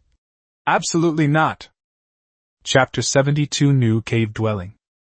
Chapter 72 New Cave Dwelling. Wang Nima was a shrewd man. Seeing that Chu Feng had taken the spirit stone bag, he quickly clasped his hands and said, "Please trouble yourself, Brother Chu. A year from now, when the 100-demon Forbidden Land opens, disciples from all peaks will be seeking protective magic artifacts. We only need defensive magic artifacts for these 30 sets of magical artifacts, so we'll have to trouble you, Brother Chu." Chu Feng stroked his chin with a puzzled look, his other hand, which was holding a bag of spirit stones, already tucked into his sleeve. "Oh? The 100-demon Forbidden Land? What kind of place is that? I've heard my master mention it before." Wang Nima smiled slightly, raising his eyebrows. "Brother Chu, you've come to the right person. The 100-demon Forbidden Land is a secret realm shared by our beast-taming sect and Joyful Union sect, and it opens once every 50 years. There are countless spiritual herbs and demonic beasts inside, and all cultivators below the nascent soul realm can go there. Due to the restrictions, cultivators above the core formation realm cannot enter. Among them are not only 1,000-year-old spiritual herbs, but also high-grade and top-grade magic artifacts. There are even ancient treasures. Our sect leader obtained an ancient treasure from it when he was young. It is extremely powerful, and few of his peers can rival him. Among them are many spiritual herbs and treasures that are beneficial to spirit beast cultivators. 1,000-year-old demon accompanying grass, divine profound pill that increases the chance of core formation, and rumor has it that there is also the nourishing spirit wood, a treasure for repairing the soul. Unlike spiritual herbs, the divine wood can nourish the physical body and repair the soul when placed on the body. If it is used to refine a natal magic weapon, its power will be even more heaven-defying." Chu Feng's eyes widened with excitement. "Divine profound pill? Nourishing spirit wood?" Upon hearing this, Yan Li's eyes gleamed with excitement. "Husband, the nourishing spirit wood is an excellent treasure for repairing the soul, which will greatly benefit me. Shall we go to this place? The divine profound pill can also help you with the later stages of core formation." Chu Feng remained calm, then turned and sighed. "Brother Wang, since there are so many treasures here, it must be extremely dangerous, right? I definitely can't go." Wang Nima smiled and said, "Brother Chu, you should not take the risk. Most of the monsters inside are only 2nd or 3rd tier. Only cultivators at the 8th level of the Qi condensation realm, or above, are qualified to enter. Without further ado, I thank Brother Chu in advance. I'll come again in a month. Farewell." After saying this, he stepped on his sword and flew into the sky, disappearing into the horizon. No sooner had Wang Nima left than Chu Feng closed the door to the weapon refining hall. There was also a sign hanging above. "Refining weapons in progress, please do not disturb." Where had Chu Feng ever seen so many spirit stones before? That's 2,000 spirit stones. Did they become instantly rich? Yan Li, overjoyed, spoke into his mind. "Husband, I think you should first take stock of the supplies, and then go check Mo Yunmo's cave. What if he left you some treasures? Isn't the weapon refining peak ours? Chu Feng's eyes widened upon hearing this. He had been curious before about what kind of family would use spiritual spring water as the water in their quenching pool. He ran out in 2 steps. He extended his divine sense to continuously patrol the mountain, and soon he found the cave with a medium-sized shadow-concealing array set up through the array plate in his hand. Without saying a word, he rushed in. As soon as he arrived at the cave entrance, he smelled an extremely rich spiritual energy, much richer than that under the purple willow tree in Xuanjian City. He turned the array plate, walked several dozen steps closer, and his eyes lit up immediately. Inside, there was a hidden world, with lush vines on the walls, shimmering with a verdant light. The cave was very large, fully furnished with all kinds of furniture, and there was also a weapon-refining platform and a small bronze cauldron. Listening into the cave, it sounded like there was a rushing stream. Chu Feng hurriedly went inside, and was immediately overjoyed. Such a huge area? Looking at the spiritual spring pool inside the cave, Chu Feng's eyes lit up. This place was much better than his previous cave dwelling. Cultivating here will definitely yield twice the results with half the effort. Moreover, there were some spiritual herbs next to that spiritual spring pool, which Mo Yunma probably kept to prolong his life. Just then, Yanli suddenly cried out, "Husband, please let me out. There's a shadow-concealing array here, it's all right. I think I saw something." Chu Feng paused for a moment, then raised his hand and released Yanli. Yanli strode forward, her eyes gleaming with excitement as she looked at the several magical artifacts on the display case.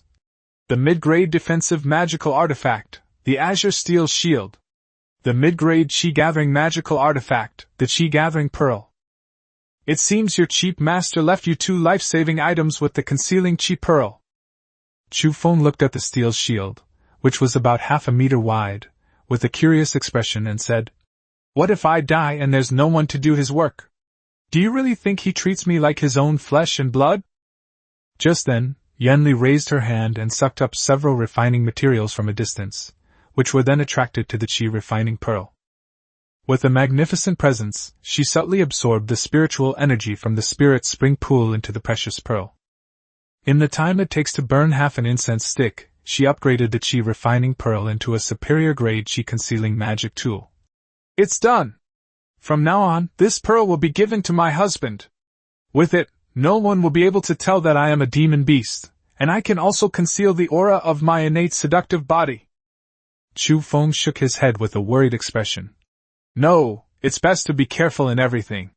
What if we encounter an old monster at the Chi condensation realm?" Yanli smiled confidently. "There is a cloud-concealing array around this mountain, and a shadow-concealing array in the cave. I also have this Chi-concealing pearl. Even he, a cultivator at the Chi condensation realm, would have difficulty recognizing it, unless he is at the great perfection of the Chi condensation realm. Besides, I'm not going out, I'll just stay here and it'll be fine." Chu Feng lowered his head subconsciously, as if there wasn't much of a problem.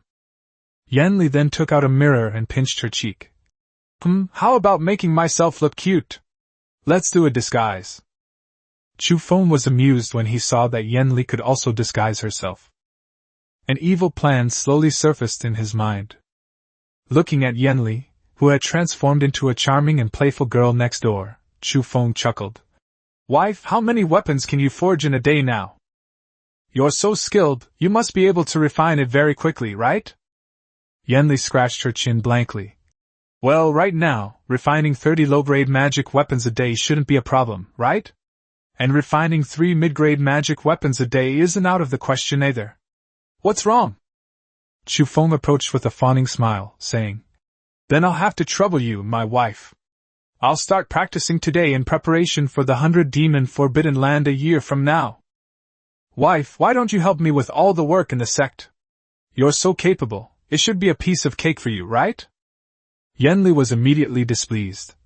"You wish. I don't want to." Chu Feng was prepared and immediately started making empty promises. "Wife, think about it, if I waste time refining weapons and my cultivation doesn't reach the 8th level of Chi condensation, then when the forbidden area opens, we won't be able to enter." I'm only at the 3rd level of chi condensation now, so advancing 5 levels in a year is absolutely impossible. Did you create this for me? You did it for our future. If you help me with the work, I'll be grateful and my cultivation will definitely be twice as effective. I'll give you a spirit-nourishing tree and a bottle of divine profound pills. To grow bigger and stronger. To create new glories. What do you think? Chapter 73 Beast Taming Sect 100 Demon Forbidden Land Weapon Refining Festival. Chapter 73 Beast Taming Sect 100 Demon Forbidden Land Weapon Refining Festival. Yanli was thinking seriously. It seemed to make sense. Chu Feng continued. My wife, your soul still needs to be strengthened. I will definitely find you this spirit-nourishing wood. The sooner you recover from your injuries, the sooner we can go and save your sister. I promise you, as long as you help me refine the weapon, we can kill 3 birds with 1 stone. I will diligently cultivate for you, and a year from now, I will participate in the forbidden land of 100 demons. I will find precious medicines and hidden treasures. With me here, I guarantee we'll make a fortune every day by earning spirit stones. You haven't seen my special skills yet. 3 birds are here to gather intelligence. As long as you work hard, many cultivators will come here seeking magical artifacts. Then we can find out where your little sister is without even leaving the house. Towards rejuvenation, towards glory, towards the future.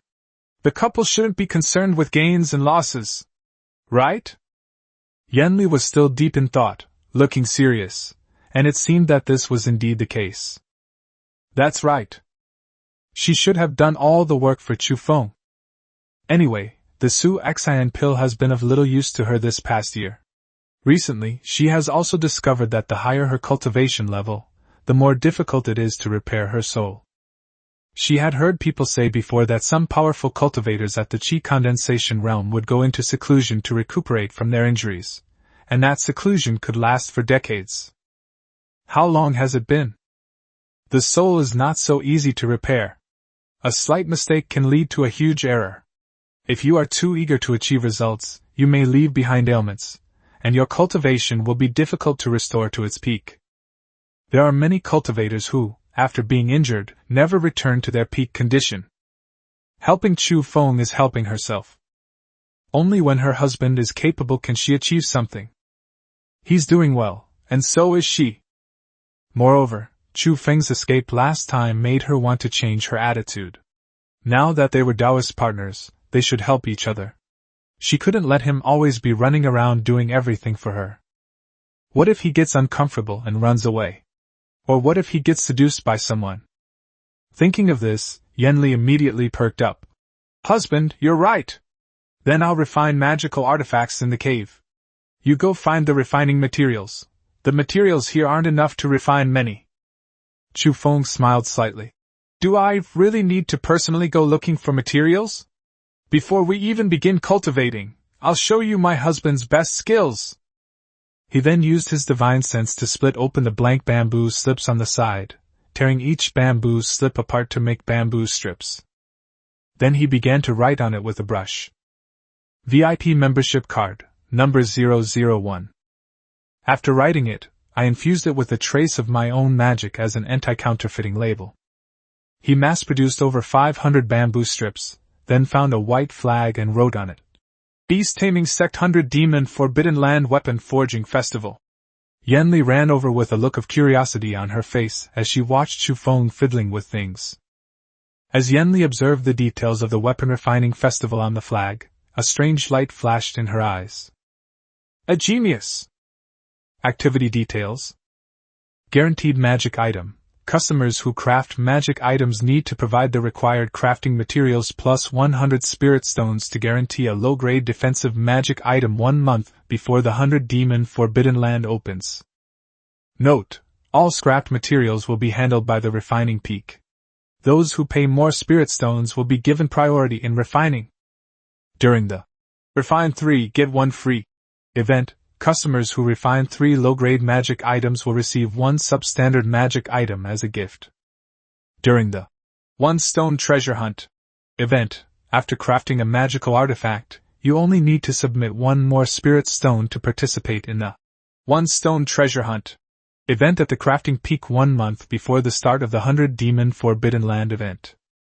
First prize, medium-grade defensive magic weapon. Tier 2, low-grade defensive magic weapon. Third prize, substandard defensive artifact. Consolation prizes, Fireball Talisman, Water Repellent Talisman, Windblade Talisman, etc. Note: this event only accepts low-grade magic weapons. If you need mid-grade magic weapons, please wait until the peak master of the weapon refining peak comes out of seclusion before participating. Event location: Refining Hall, Refining Peak, Beast Taming Sect. Registration for weapon crafting opens once a month on the last day of the month. The ritual implements can be collected on the last day of each month using a VIP card. VIP cards cannot be collected on behalf of others or given away. Yenli excitedly pulled the flag and looked at it. Husband, aren't you lying? A treasure hunt with 1 stone? The first prize is a mid-grade magic weapon. You dare to write that out? Chu Feng laughed arrogantly. You don't understand. Everyone likes to take advantage, and cultivators are no exception. I'll just find a shill. Find Li Xingnan, who has a grudge against me. Everyone knows we have a grudge, and then I'll make her return the magic weapon to me. Or I could secretly give that mid-grade magic artifact to Zhang Wakai. He helped me last time, so I'll give it to him. There are plenty of ways. Planning is all about adapting to circumstances and going with the flow. Yenli was still a little confused. But the first rule of this event is that whoever pays the most spirit stones will refine first.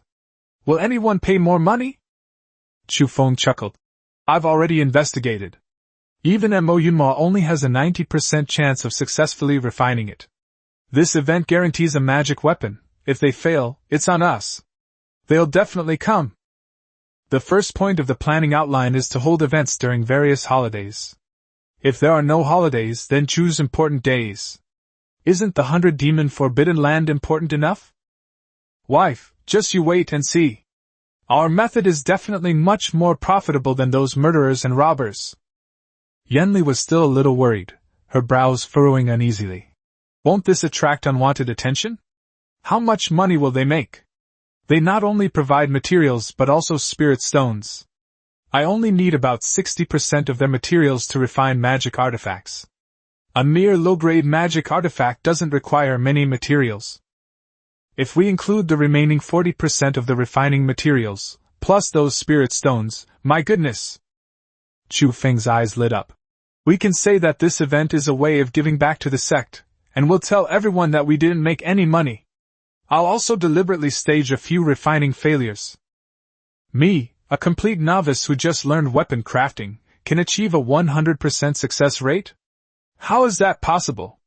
It's only because my wife is here that this event can be completed so easily by anyone else. I did a rough calculation. With so many people in the sect, if 1,000 people come, and each person pays an average of 100 spirit stones, that's over 100,000 spirit stones. This is just an average. Some people won't come, and some people will refine several at once, so let's say they make 1,000 portions. If we add the refining materials we have left over from refining, making 200,000 or 300,000 spirit stones from this event shouldn't be a problem. Yan Li's eyes widened immediately, her black hair flying in the wind. How much? Chu Feng stroked his chin. 200,000 or 300,000 in cash, maybe 100,000 in spirit stones. I'll need to buy a bigger storage bag or exchange it all for mid-grade spirit stones. Yan Li's eyes twitched, and her face twitched along with them. He stammered. 200,000 spirit stones. Do you know what that number means in the cultivation world, husband? My God, many cultivators in the core formation stage don't even have that many spirit stones. This is just one event.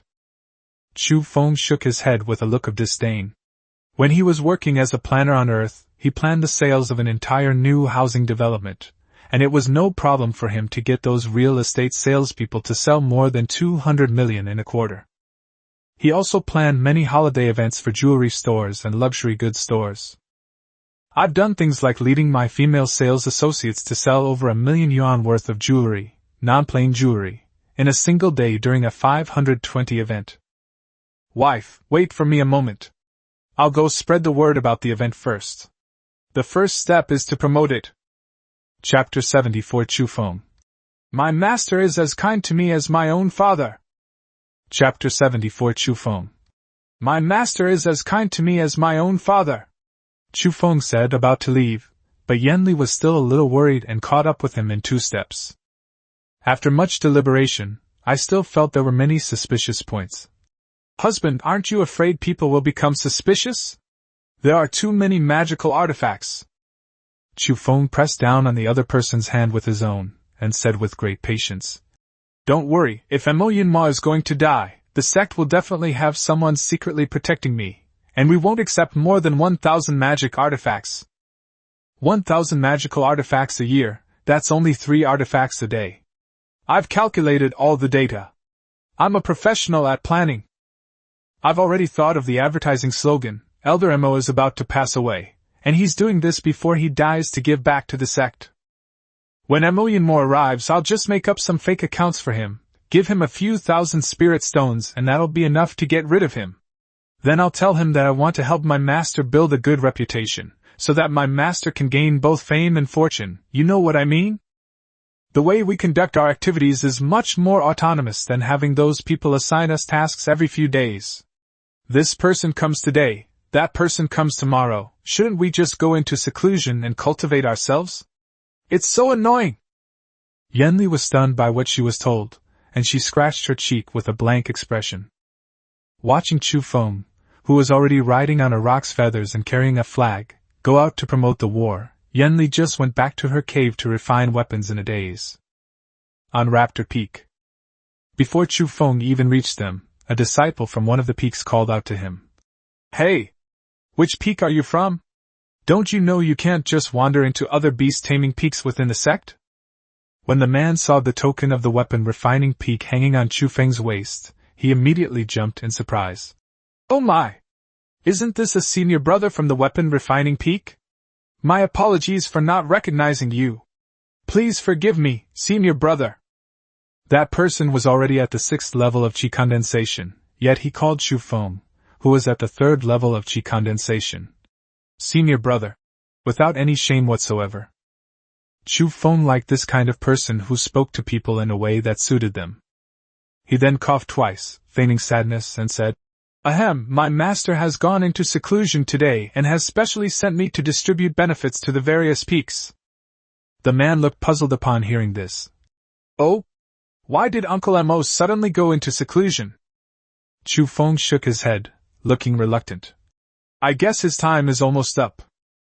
Upon hearing this, the person opposite him tactfully clasped his hands in a fist salute. Senior brother, please don't be too pitiful. May I ask what kind of benefits Uncle Mo has provided? Chu Feng simply planted the flag, and the disciple's eyes widened immediately. Guaranteed magic weapon? 3 for 1 free? 1 stone to seize treasure? The disciples behind them also gathered around, crowding together in a lively throng. Looking at the activity details above, everyone was talking non-stop.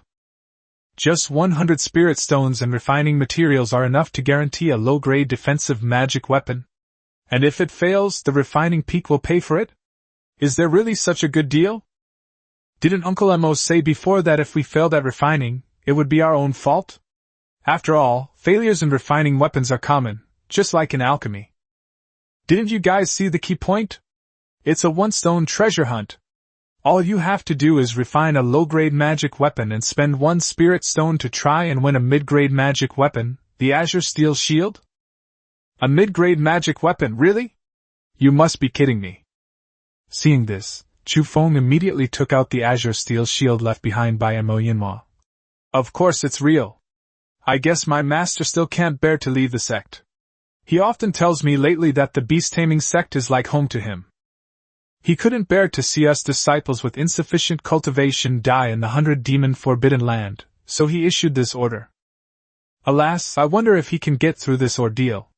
My master was as kind to me as my own father. What a pity, what a tragedy! Upon hearing this, the disciples also became saddened.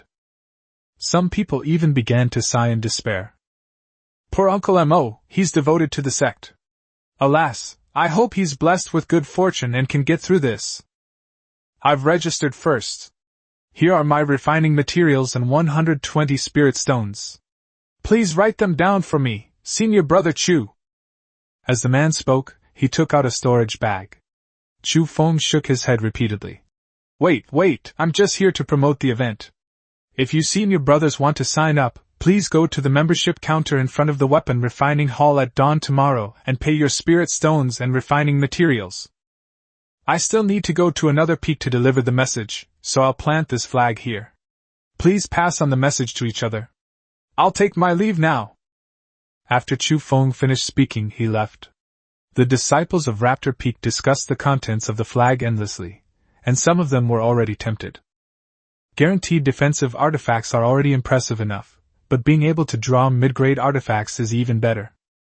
And it even says on it that you're guaranteed to win. Where else can you find such a good thing? Next, Chu Feng planted a flag on each mountain peak he visited, even on the miscellaneous service peak, discipline peak, spirit medicine peak, and enlightenment peak. Upon hearing the news of Manhwa's seclusion, Manhwa of 10,000 Snake Peak grinned disdainfully. But upon hearing that it was Chu Feng who planted the flag, his expression immediately changed. Not bad. Not bad. Looking at the swarm of snakes outside and his disciple Manhwa, he suddenly felt sad for some reason. Slowly walking outside and looking towards the direction of the weapon refining peak, Manhwa stroked his beard with a melancholy expression. Old codger, I never thought that you, nearing the end of your lifespan, would still be thinking about the disciples of our sect? You're such a stingy person, am I really wrong about you? After all these years, you've finally done something decent. At this point, Manhwa walked up to the disciples with a cold expression and said, Take a look at this banner for the Beast-Taming Sect's 100-Demon Weapon Refining Festival. Those who want to participate in refining it, register at dawn tomorrow. After Chu Feng had run through the area, Yanli had already crafted 10 low-grade defensive magic weapons. Chu Feng didn't rest either. He sat down on the ground and began to meditate. Thank you for your hard work in refining the weapon, my wife. I'm going to practice my skills now. Remind me at cockcrow tomorrow, Chu Feng said before getting into his practice. First, circulate your internal energy through the body several times. Then he began to train his body by finding heavy objects. It was clearly faster than his previous cultivation speed. With each breath, he could feel the immense spiritual energy around him. That cool and refreshing feeling was like a sudden awakening. Practicing martial arts has become much easier. Seeing this, Yanli forged 2 iron blocks weighing 500 caddies each for him. Husband, the 10,000 demons body refining technique has 9 levels. Your current first level still needs to be consolidated.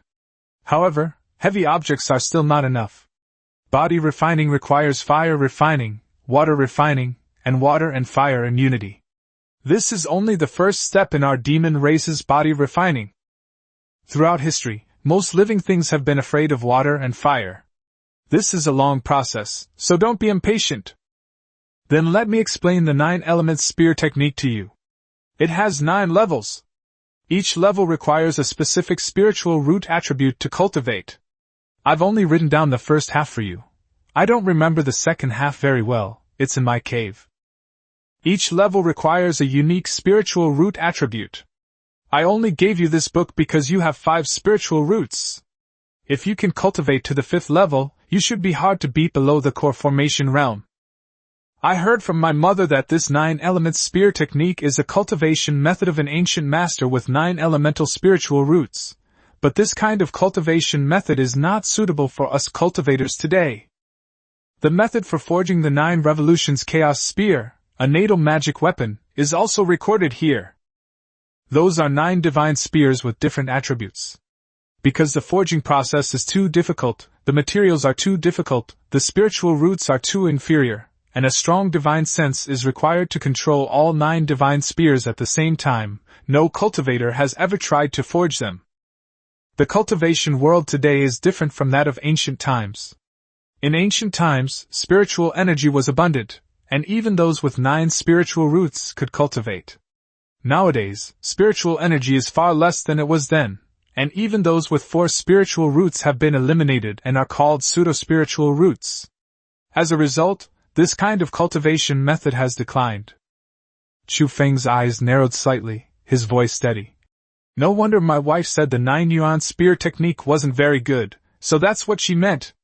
It's alright, with me here, I can get any amount of materials or spirit stones I need. I'll practice this one.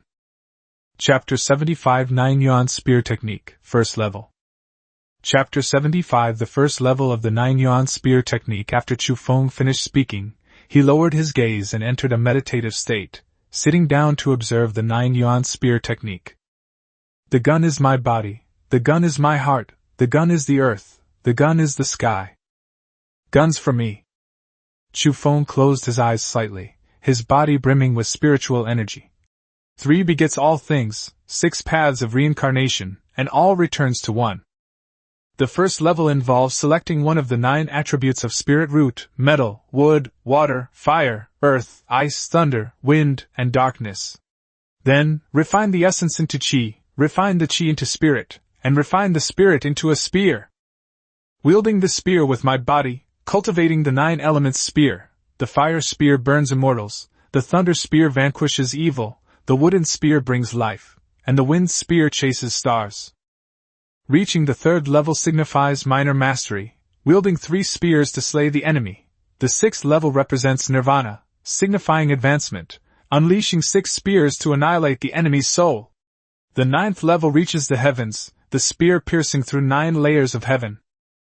Each of the 9 spear techniques has 9 forms. Once mastered, they are unstoppable by any attack.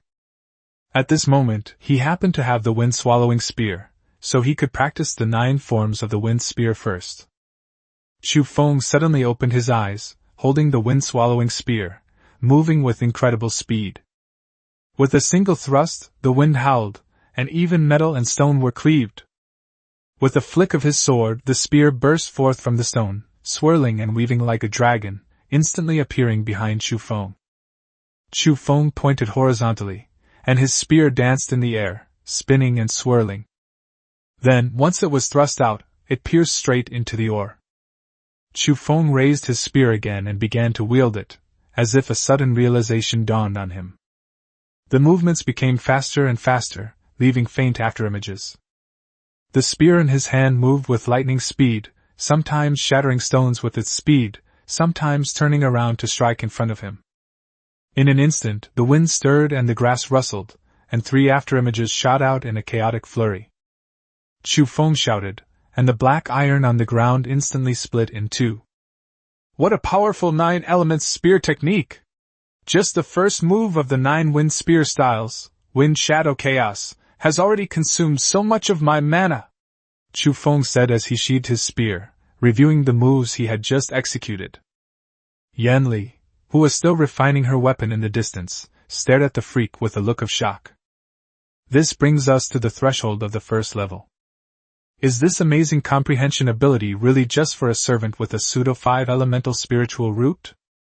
If he had this comprehension ability before, why was he still working as a servant on the miscellaneous service peak? Who exactly is he?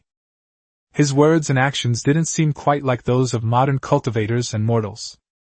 Chu Feng slowly inhaled, walked slowly to the spirit spring, manipulated the wind-swallowing spear, and sat down with the spear. The 9 elements spear technique kept repeating in his mind. Unlike martial arts manuals like the wind-shadowed deadly spear, which emphasize techniques, the 9-yuan spear technique focuses more on refining essence into chi and controlling the spear with the body. With a single thought, the spear would move as freely as his arm, bending, thrusting, slashing, and twirling with incredible power. Moreover, it contains unique spiritual energy. At this moment, he felt the exhilaration of a battle mage, able to withstand attacks and deal damage. As he entered meditation again, absorbing spiritual energy, and using the 9-yuan spear technique to regulate his breathing, he felt an incredibly swift fluctuation of spiritual energy appear in his heart the next second.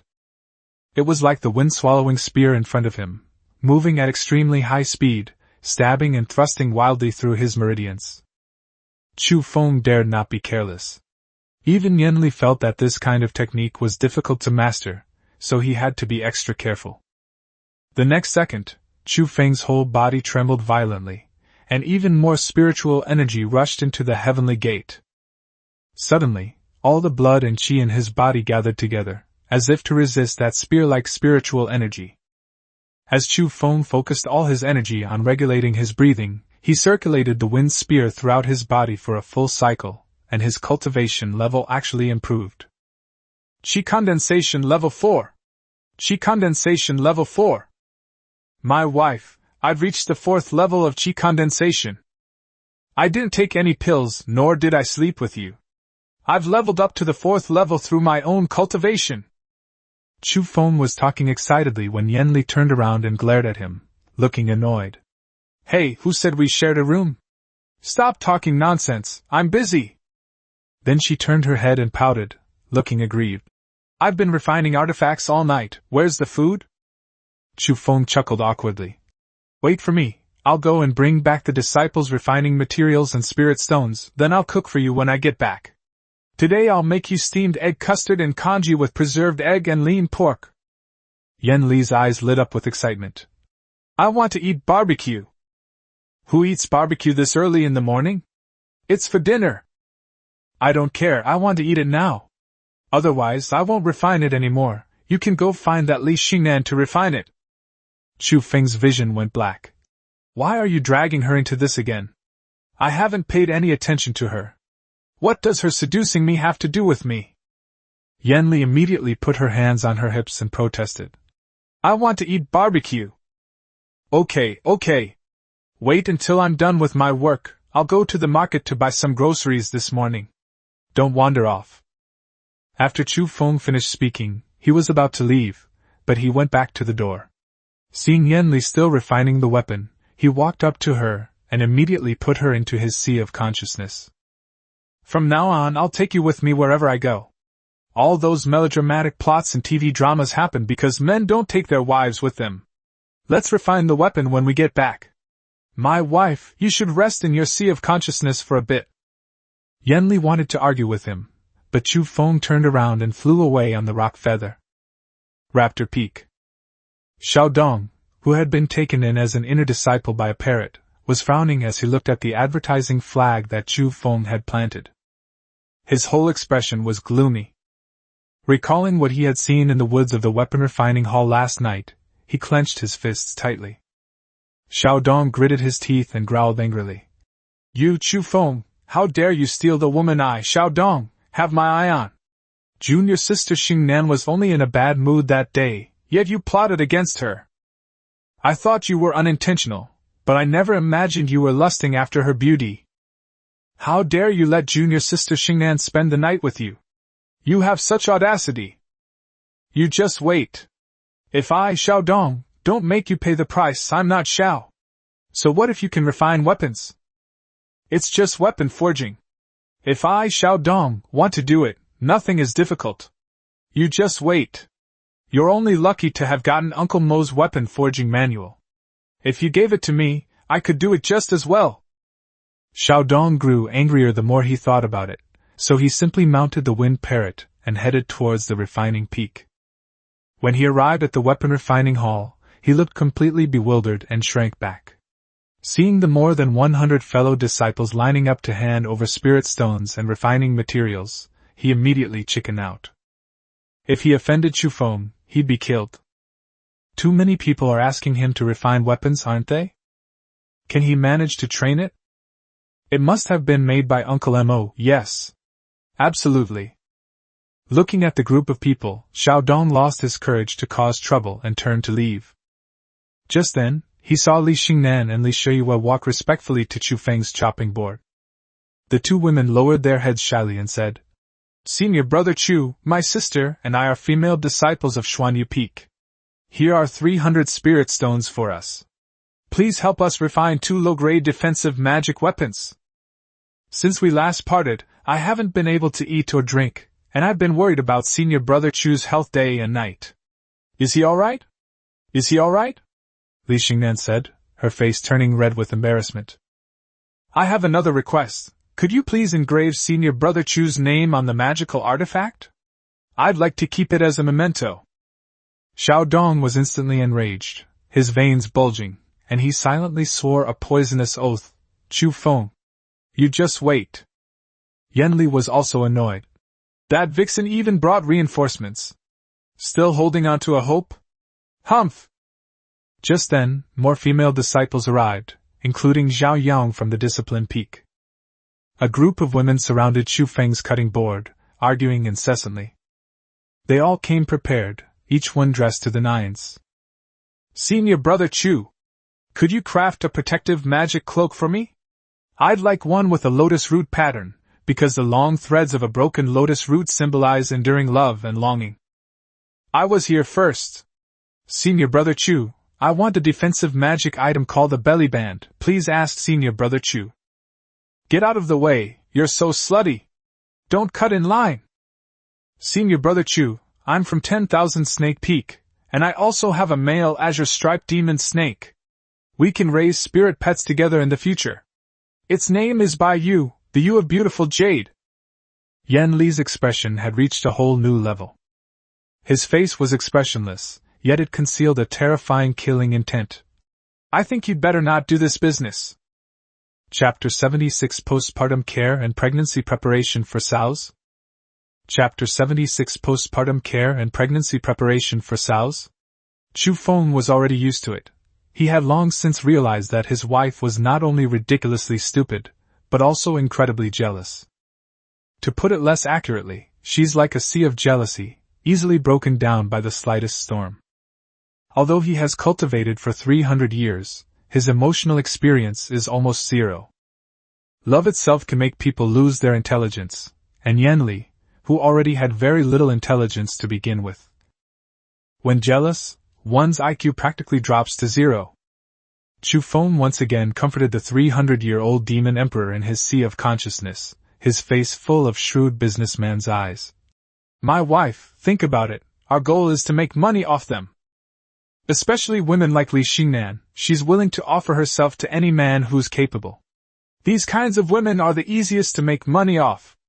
I'm not stupid, how could I possibly be seduced by those frivolous women? The cultivation world isn't just about strength, everyone's after profit. We need to make money so I can buy you more rare and precious materials to repair your soul. Why are you angry that I used another woman's spirit stones to buy you things? Yanli understood all the principles. She had taught Chu Feng these things back in Luoxian City, such as that killing was not the goal and that one should know how to be patient. She didn't know that much, it was all what her mother told her when she was teaching her. She then repeated the words to Chu Feng. Who knew that Chu Feng was just unfamiliar with the rules of the cultivation world? After getting to know them for a while, his thoughts would definitely be worthy of the title. Treacherous and wicked cultivator. Every time Yanli saw him playing tricks, she could think of those old monsters who had lived for thousands of years and were at the condensation realm. Those guys had an extraordinary number of tricks up their sleeves. The longer they lived, the more cunning they became. But I'm just not happy. Now, if I see a female within 6 feet of you, even if it's a frog, I want to chase it away. Look at those women, they just want to become your Taoist partners. They have no good intentions. What can I do? I just want to go out and stand openly by your side and drive them all away. Yanli spoke with a wrong expression, her voice trembling with a hint of anger and tears. Seeing that the queue was about to burst down the mountain, Chu Feng quickly said in his mind, I love you. My wife, be good. I'm off to do my work. Yanli. Huh! Seeing Chu Feng already registering the customer list, Yanli's cheeks instantly turned red. Her black hair fluttered, obscuring her eyebrows and eyes, her heart pounded deep within. She wanted to say 1,000 words, but then lowered her head and smiled. Her mind was filled with his words. Her face flushed with shyness, bathed in the warm spring sunshine. What love or whatever? Seriously? Is that really true? This is utter nonsense and blatant lies. Pure empty rhetoric. Do you think I'm a 3-year-old child? No one would believe you. Outside, Chu Feng was already busy. Everyone who handed over spirit stones and refining materials needed to use their divine sense to write their information in the register. Seeing this, Li Xingnan also hurriedly started writing, glancing at Chu Feng in front of her and sending him flirtatious glances. Name, Li Xingnan. Peak, Xuanyu Peak. Submitted materials, 1 snow deer hide. 150 spirit stones to be submitted. Required artifact, low-grade defensive artifact, must be able to withstand cold. After seeing that the other party had finished writing, Chu Feng hurriedly called out. After registering and receiving your VIP card, please give up your spot to the other fellow disciples. Thank you for your cooperation. Please ask all my fellow disciples to tell others when you get back that this registration period only lasts for 3 days. If you want to register again, you will have to wait until the 30th. During the event, my peak will no longer accept any weapon refining commissions from any other peak individually. Those of you registering later, please hurry up. While Chu Feng was busy registering, Xiao Dong, hiding in the distance, was secretly plotting and watching the weapon refining hall behind him. Seeing the female disciples surrounding Chu Feng and unwilling to leave, Xiao Dong's expression was furious, and jealousy made him unrecognizable. He was no longer as composed as he was when he first met Chu Feng. Back then, he instinctively felt that he was stronger than Chu Feng and even treated Chu Feng as his junior brother, pretending to take care of him all the way. Actually, he was just putting on an act, just to get Li Xingnan to look at him more. Things are different now. Chu Feng has entered the Dragon Gate and is shining brightly. He became a direct disciple of the weapon refining peak. Xiao Dongkai is just an inner disciple of the Raptor Peak, so what makes him so special? So what if he knows how to forge weapons? Is Xiao Dong really inferior to that useless person with 5 spiritual roots? After glancing once more at Li Xingnan and Li Shiyue, whom he had been longing for, Xiao Dong looked at the other female disciples and secretly made up his mind. He sneaked up to the back window of the weapon refining hall. After glancing around to make sure no one was watching, he smiled slightly, his eyes sparkling with excitement. If he could steal the weapon refining manual, he would definitely be revered, and all the senior and junior sisters would flock to him. Left hand, Xingnan, right hand, Shuiyu. Wouldn't that be carefree and joyful? With an excited expression, Xiao Dong slowly pushed open the back window of the weapon refining hall and carefully stuck his head inside. Inside the window, a blue-striped demon snake slowly raised its head and made eye contact with Xiao Dong. Xiao Dong was covered in cold sweat. Looking at those eerie snake eyes, he whispered, "I'm Chu Feng's senior brother. We're good brothers. Don't move! Don't move!" Xiaoqing tilted her head with a suspicious look and flicked out her forked tongue. Startled, Xiao Dong quickly held out 3 grade 1 spirit-feeding pills, intending to bribe the other. "Good snake, don't make a sound, I'll give them all to you." Xiaoqing smiled wickedly, stretched out her head and swallowed it, then slowly moved her body to the side. Xiao Dong's eyes lit up with elation, and he quickly climbed inside. Xiaoqing was still tilting its head, staring intently at the other person's storage bag. It vaguely remembered that its father had taught it this way. When fighting a Qi condensation realm cultivator, as long as you bite off their storage pouch, they're done for. This is because most Qi condensation realm cultivators don't have cave dwellings. They carry all their possessions with them. If you can't win, you must learn to act. A snake's life is like a play, all about acting skills. Xiao Dong looked left and right, his attention entirely focused on Chu Feng outside the door. Once he was sure that the other party hadn't noticed him, he immediately spotted the bamboo slips on the bookshelf. He ran over and started rummaging through everything. The more I flipped through them, the more uneasy I felt. Why did all those bamboo slips look brand new? They all seem to have been written recently. The bamboo slips still have a fresh bamboo scent. What are all these things? Homestyle recipes. Cantonese cuisine recipes. What is this? The process of making potato chips? A summary of math, physics, and chemistry? Ants climbing a tree? What are these 10 uses for cucumbers? Postpartum care and pregnancy preparation for sows? Just as he was flipping through the weapon refining manual, suddenly, he felt a chill on his waist, and when he looked down, his eyes widened in shock. He was stunned when he saw the storage bag that the snake had bitten off. Good snake, don't move! Listen to me, your master and I are as close as brothers. Shao Qing immediately remembered what Chu Feng had taught it. If anyone says they are my brother, deal with them. The next second, Shao Qing rushed forward. Xiao Dong cried out in alarm. Ah dash! Chapter 77 Another Love at First Sight? Chapter 77 Another Love at First Sight? Although the strength of a first-tier demon beast is equivalent to that of a Qi condensation realm cultivator, the Qi condensation realm cultivator has no storage bag, so he can only cast spells manually. Manually casting spells requires chanting incantations and mobilizing magical power. Some large-scale spells also require the protection of other cultivators before they can be cast. Small spells also require a cooldown period, but they are effective at long range. At such close proximity, Xiao Dong hadn't even finished reciting half of the fireball technique when Shao Qing entangled him, making it hard for him to breathe. Seeing the azure-patterned serpent already harboring murderous intent, Xiao Dong dared not be careless any longer and abandoned his storage bag. He unleashed his full magical power, using his aura to protect himself, and repelled the demonic snake. Break the window and run! Shao Qing didn't chase after them.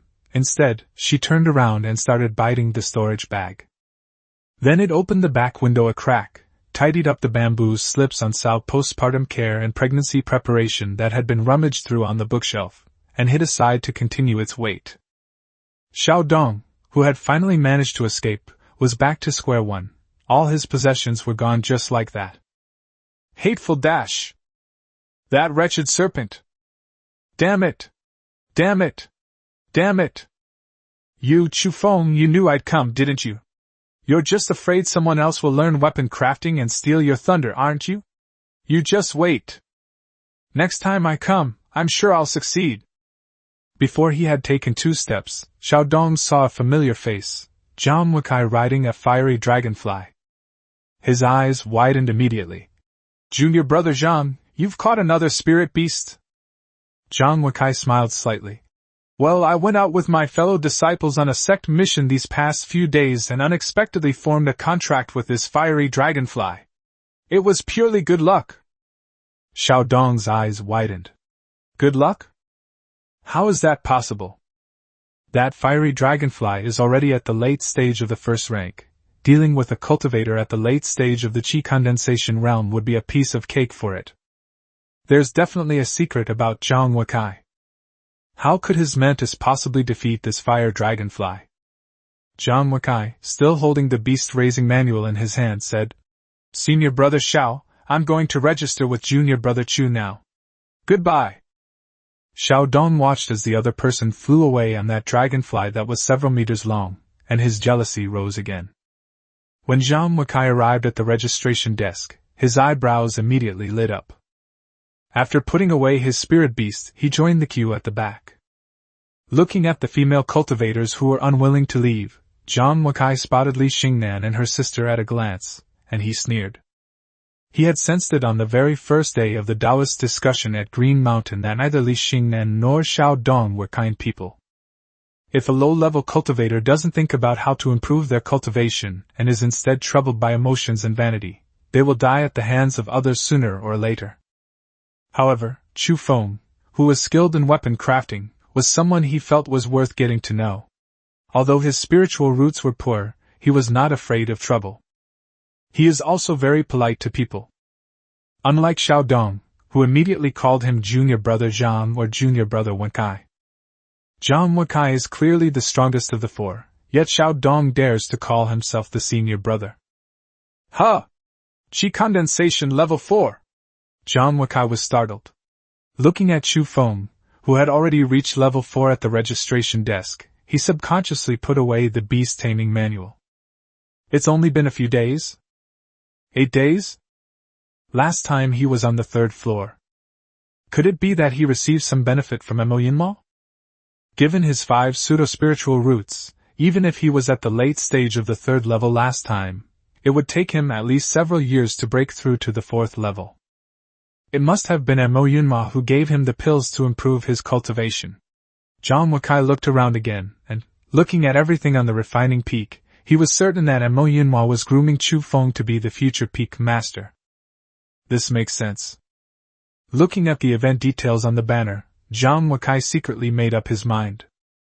When he went to register, he immediately took out a bunch of monster materials and ores. "Brother Chu, how have you been?" Upon seeing Zhang Wekai, Chu Feng's eyes immediately curved into a smile. "Senior Brother Zhang!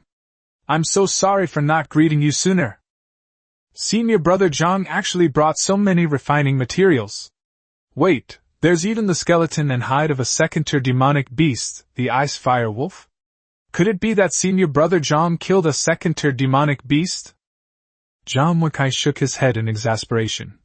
"What nonsense! I don't have that kind of ability.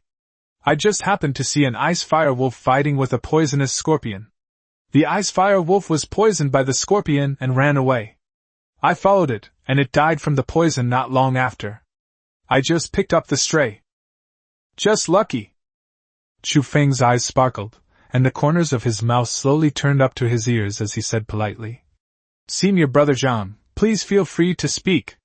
Tell me what kind of magical artifact you wish to refine." Zhang Wekai glanced around out of the corner of his eye, and then wrote a few lines of text in the register. Not only are there defensive magical artifacts, but also offensive and flying magical artifacts. Then he took out 500 spirit stones and said, "I'll leave these 4 magic artifacts to Brother Chu. I have other important matters to attend to, so I'll take my leave now." Chu Feng clasped his hands in a respectful farewell gesture, and after watching the last few scattered people register, he packed up his stall. "Registration is over for today. Please come back tomorrow or the day after. Please pass this message on to each other. If you are unable to register this time, you will have to wait until next month." After Chu Feng finished speaking, he hung up a sign in front of the weapon refining hall. As everyone began to leave, some female cultivators, reluctant to depart, kept calling out from the entrance. At this moment, Zhao Yang, the law enforcement officer from the discipline peak, strode over. "Who dares to be so insolent here? Don't you know that the weapon forging hall is not for making noise? Why don't you leave at once?" Upon seeing that they were from Discipline Peak, the women scattered in terror. After seeing those people leave, Zhao Yang hurriedly dismissed all the law enforcement disciples of the Discipline Peak, while she herself walked cautiously to the entrance of the weapon refining hall. He withdrew his hand before even knocking. Recalling what her father, Zhao Xuanlong, had told her, she still felt that it had gone against her original intentions. Cultivators pursue the Great Tao.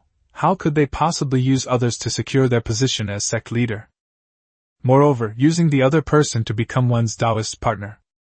How is this sordid act any different from selling women in brothels? Should we fawn over someone just because they are valuable? Bao Yang shook her head, feeling a little impatient, and decided she didn't really want to invite Chu Feng to visit her father. Just as she was about to leave, the doors of the weapon refining hall opened. Chu Feng, who was about to go out to buy groceries to make barbecue for his wife, said in a friendly manner, "Senior sister, registration for today has ended. Please come again tomorrow." Zhao Yang looked up and her heart skipped a beat. This person is so handsome and radiant. Those bright eyes and delicate eyebrows made him look like a figure in a painting. Who is this young man? His smile and glance are unparalleled in the world. What a handsome man! Chu Feng's eyebrows twitched immediately upon seeing this. Why was she looking so infatuated? Holy crap, you're coming again? Another love at first sight? This woman is far more terrifying than Li Xingnan, so Chu Feng dared not be careless. To avoid making the other person like him, he suddenly sneezed. Achoo! His saliva sprayed all over Zhao Yahong's face. Chu Feng hurriedly grabbed Zhao Yahong's sleeve and wiped his mouth with it. Then, he pretended to pinch his nose with the other person's sleeve, as if he was about to blow his nose. Zhao Yang felt a chill run down her spine, her expression exploding with rage. So filthy! So unkempt! It's disgusting! She ran off with a look of disgust on her face, screaming in despair as she wiped her face with a handkerchief, ripping off her sleeves and throwing them away. Chu Feng's heart, which had been hanging in suspense, finally relaxed. He, trying to fight me? Chapter 78 Yan Zhoutian and Yan Rui. Chapter 78 Yan Zhoutian and Yan Rui. Yanli frowned in disgust, a chill running down her spine. Ugh, you're so filthy!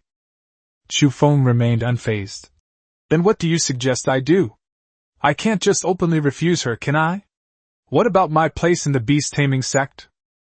I can't afford to offend either her father or her grandfather, so I can only let her discuss me. That way, I'll be safe. Yanli was speechless for a moment, scratching her head in confusion.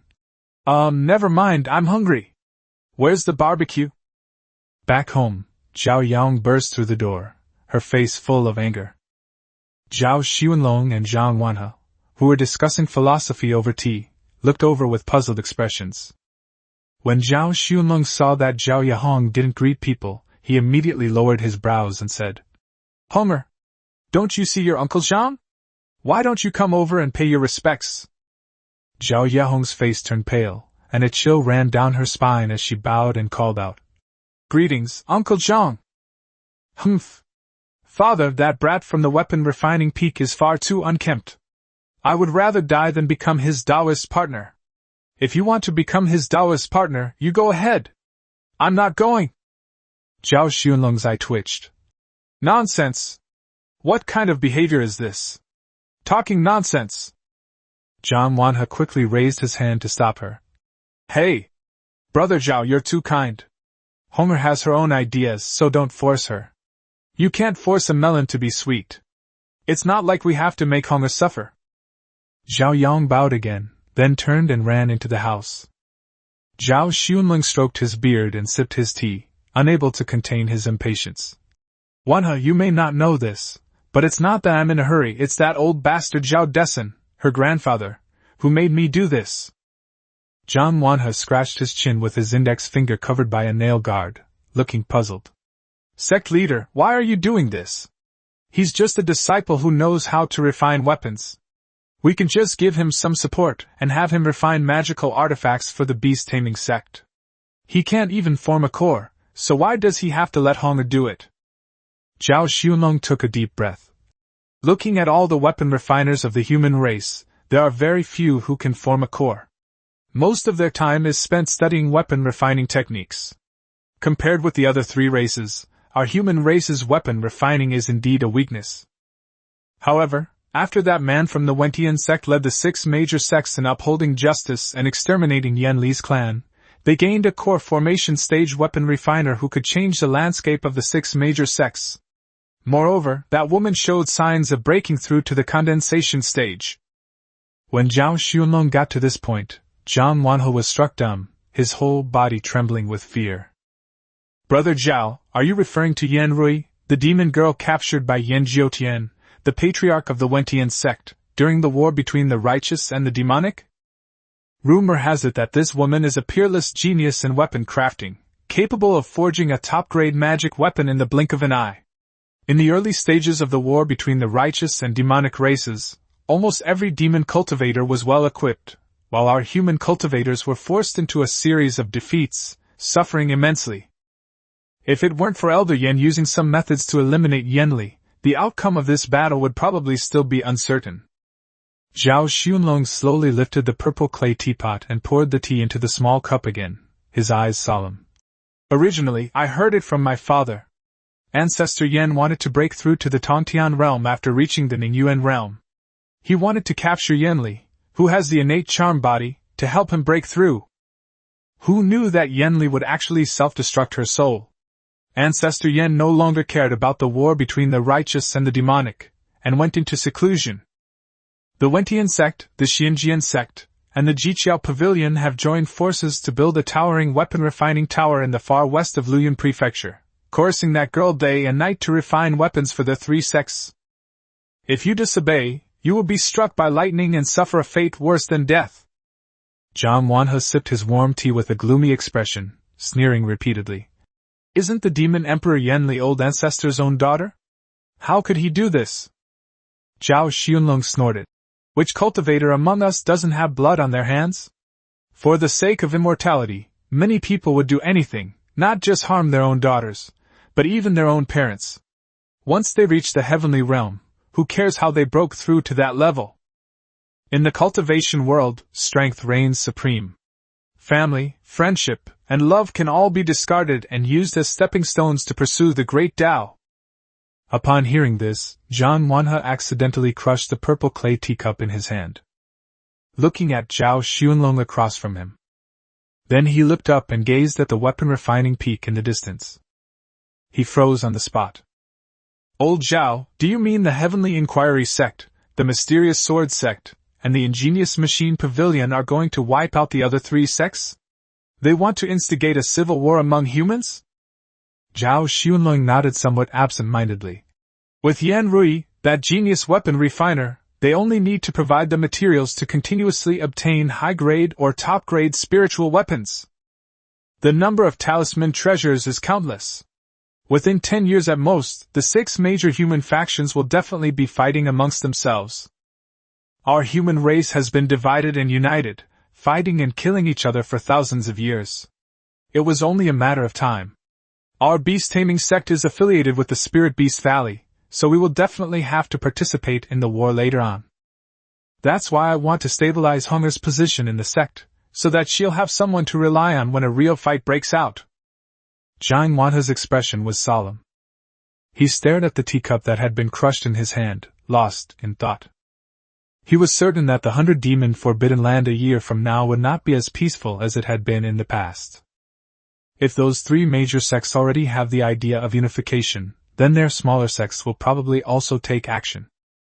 Thinking of this, Zhang Wanhe immediately got up and flew towards the entrance of the 100-demon Forbidden Land. Sure enough, as soon as he got nearby, he saw several cultivators from Fire Dragon Island looking around furtively, as if they had been there for some time. What are you doing here? You're from Fire Dragon Island? Upon seeing that they were from the beast-taming sect, the cultivators below quickly laughed and said, Reporting to Senior, we came here to track down sea monsters and demonic beasts, but we accidentally wandered into your sect's territory. Please forgive us if we have offended you. We juniors will take our leave now. As they spoke, the group flew off toward the northern sea. Zhang Wanhe's expression was somber. Fire Dragon Island in the northern sea area belonged to the Xuanjian Sect. Those guys. Eastern minds of the beast-taming sect. Chu Feng was carrying a huge rock weighing over 1,000 pounds, mining or on the mountain. Every step he took left a dent in the ground. Chu Feng's eye twitched. This was far too heavy. Yanli chuckled softly in her mind's eye. Add another 500 gene. I told you body training isn't easy. Some demonic beasts can move mountains and split seas from a young age. Husband, hang in there. Chu Feng convulsed for a moment, then found another large rock and used his divine sense to send it to the top of the boulder on his shoulder. My legs suddenly started shaking, and I felt unsteady on my feet. Chu Feng shook his head violently, quickly adjusted his breathing, and continued to carry the boulder while digging for ore with one hand. Just then, Yanli seemed to use her divine sense to see a golden crystal on the top of the mine above, and her eyes lit up. Gold essence stone, husband, this thing will be very useful to Xiao Jin. It can help him improve his cultivation. Go and dig it up. Chu Feng's legs went weak. Looking up at the golden essence stone above him, he instinctively wanted to throw the boulder off his body. After thinking about it, I decided against it, and decided to just practice my physical training and walk up. Suddenly dash. 3 fireball talismans shot out, but Chu Feng instantly dodged, and the boulder below was blasted apart. Chu Feng raised the bamboo sword with one hand and coldly shouted, Who goes there? A masked man in a red robe emerged from the mountaintop, his eyes lighting up at the sight of Chu Feng's attire. From the weapon refining peak? Ha ha ha, this is a big fish. Chapter 79 He was careless and didn't dodge. Chapter 79 He was careless and didn't dodge. Chu Feng looked at the man's attire with a nervous expression. This person wasn't from the beast-taming sect. The opponent's cultivation level is at the 5th level of Qi condensation, but their background is currently unknown.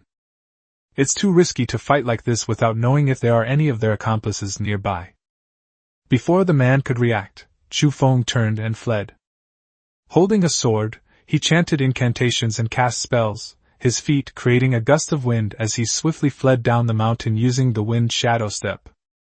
The man raised an eyebrow and quickly transmitted his voice to his accomplice in the shadows. Leave this guy to me. Most weapon refiners are not good at fighting. I'll capture him and bring him back to our Fire Dragon Island.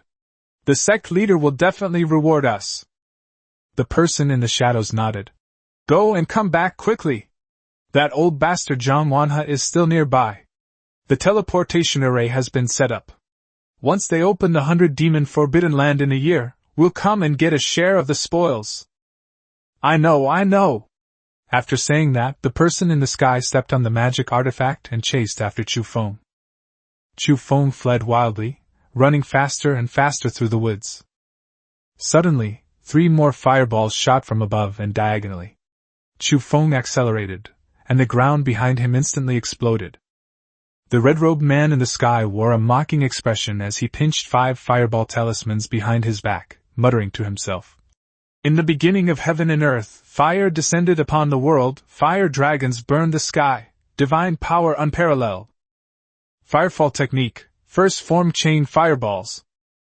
The next second, the 5 fireball talismans instantly hovered in the sky. 5 becomes 10. 10 becomes 20. 20 fireball talismans shot out towards Chu Feng, who was fleeing below. Chu Feng leaped left and right, dodging back and forth.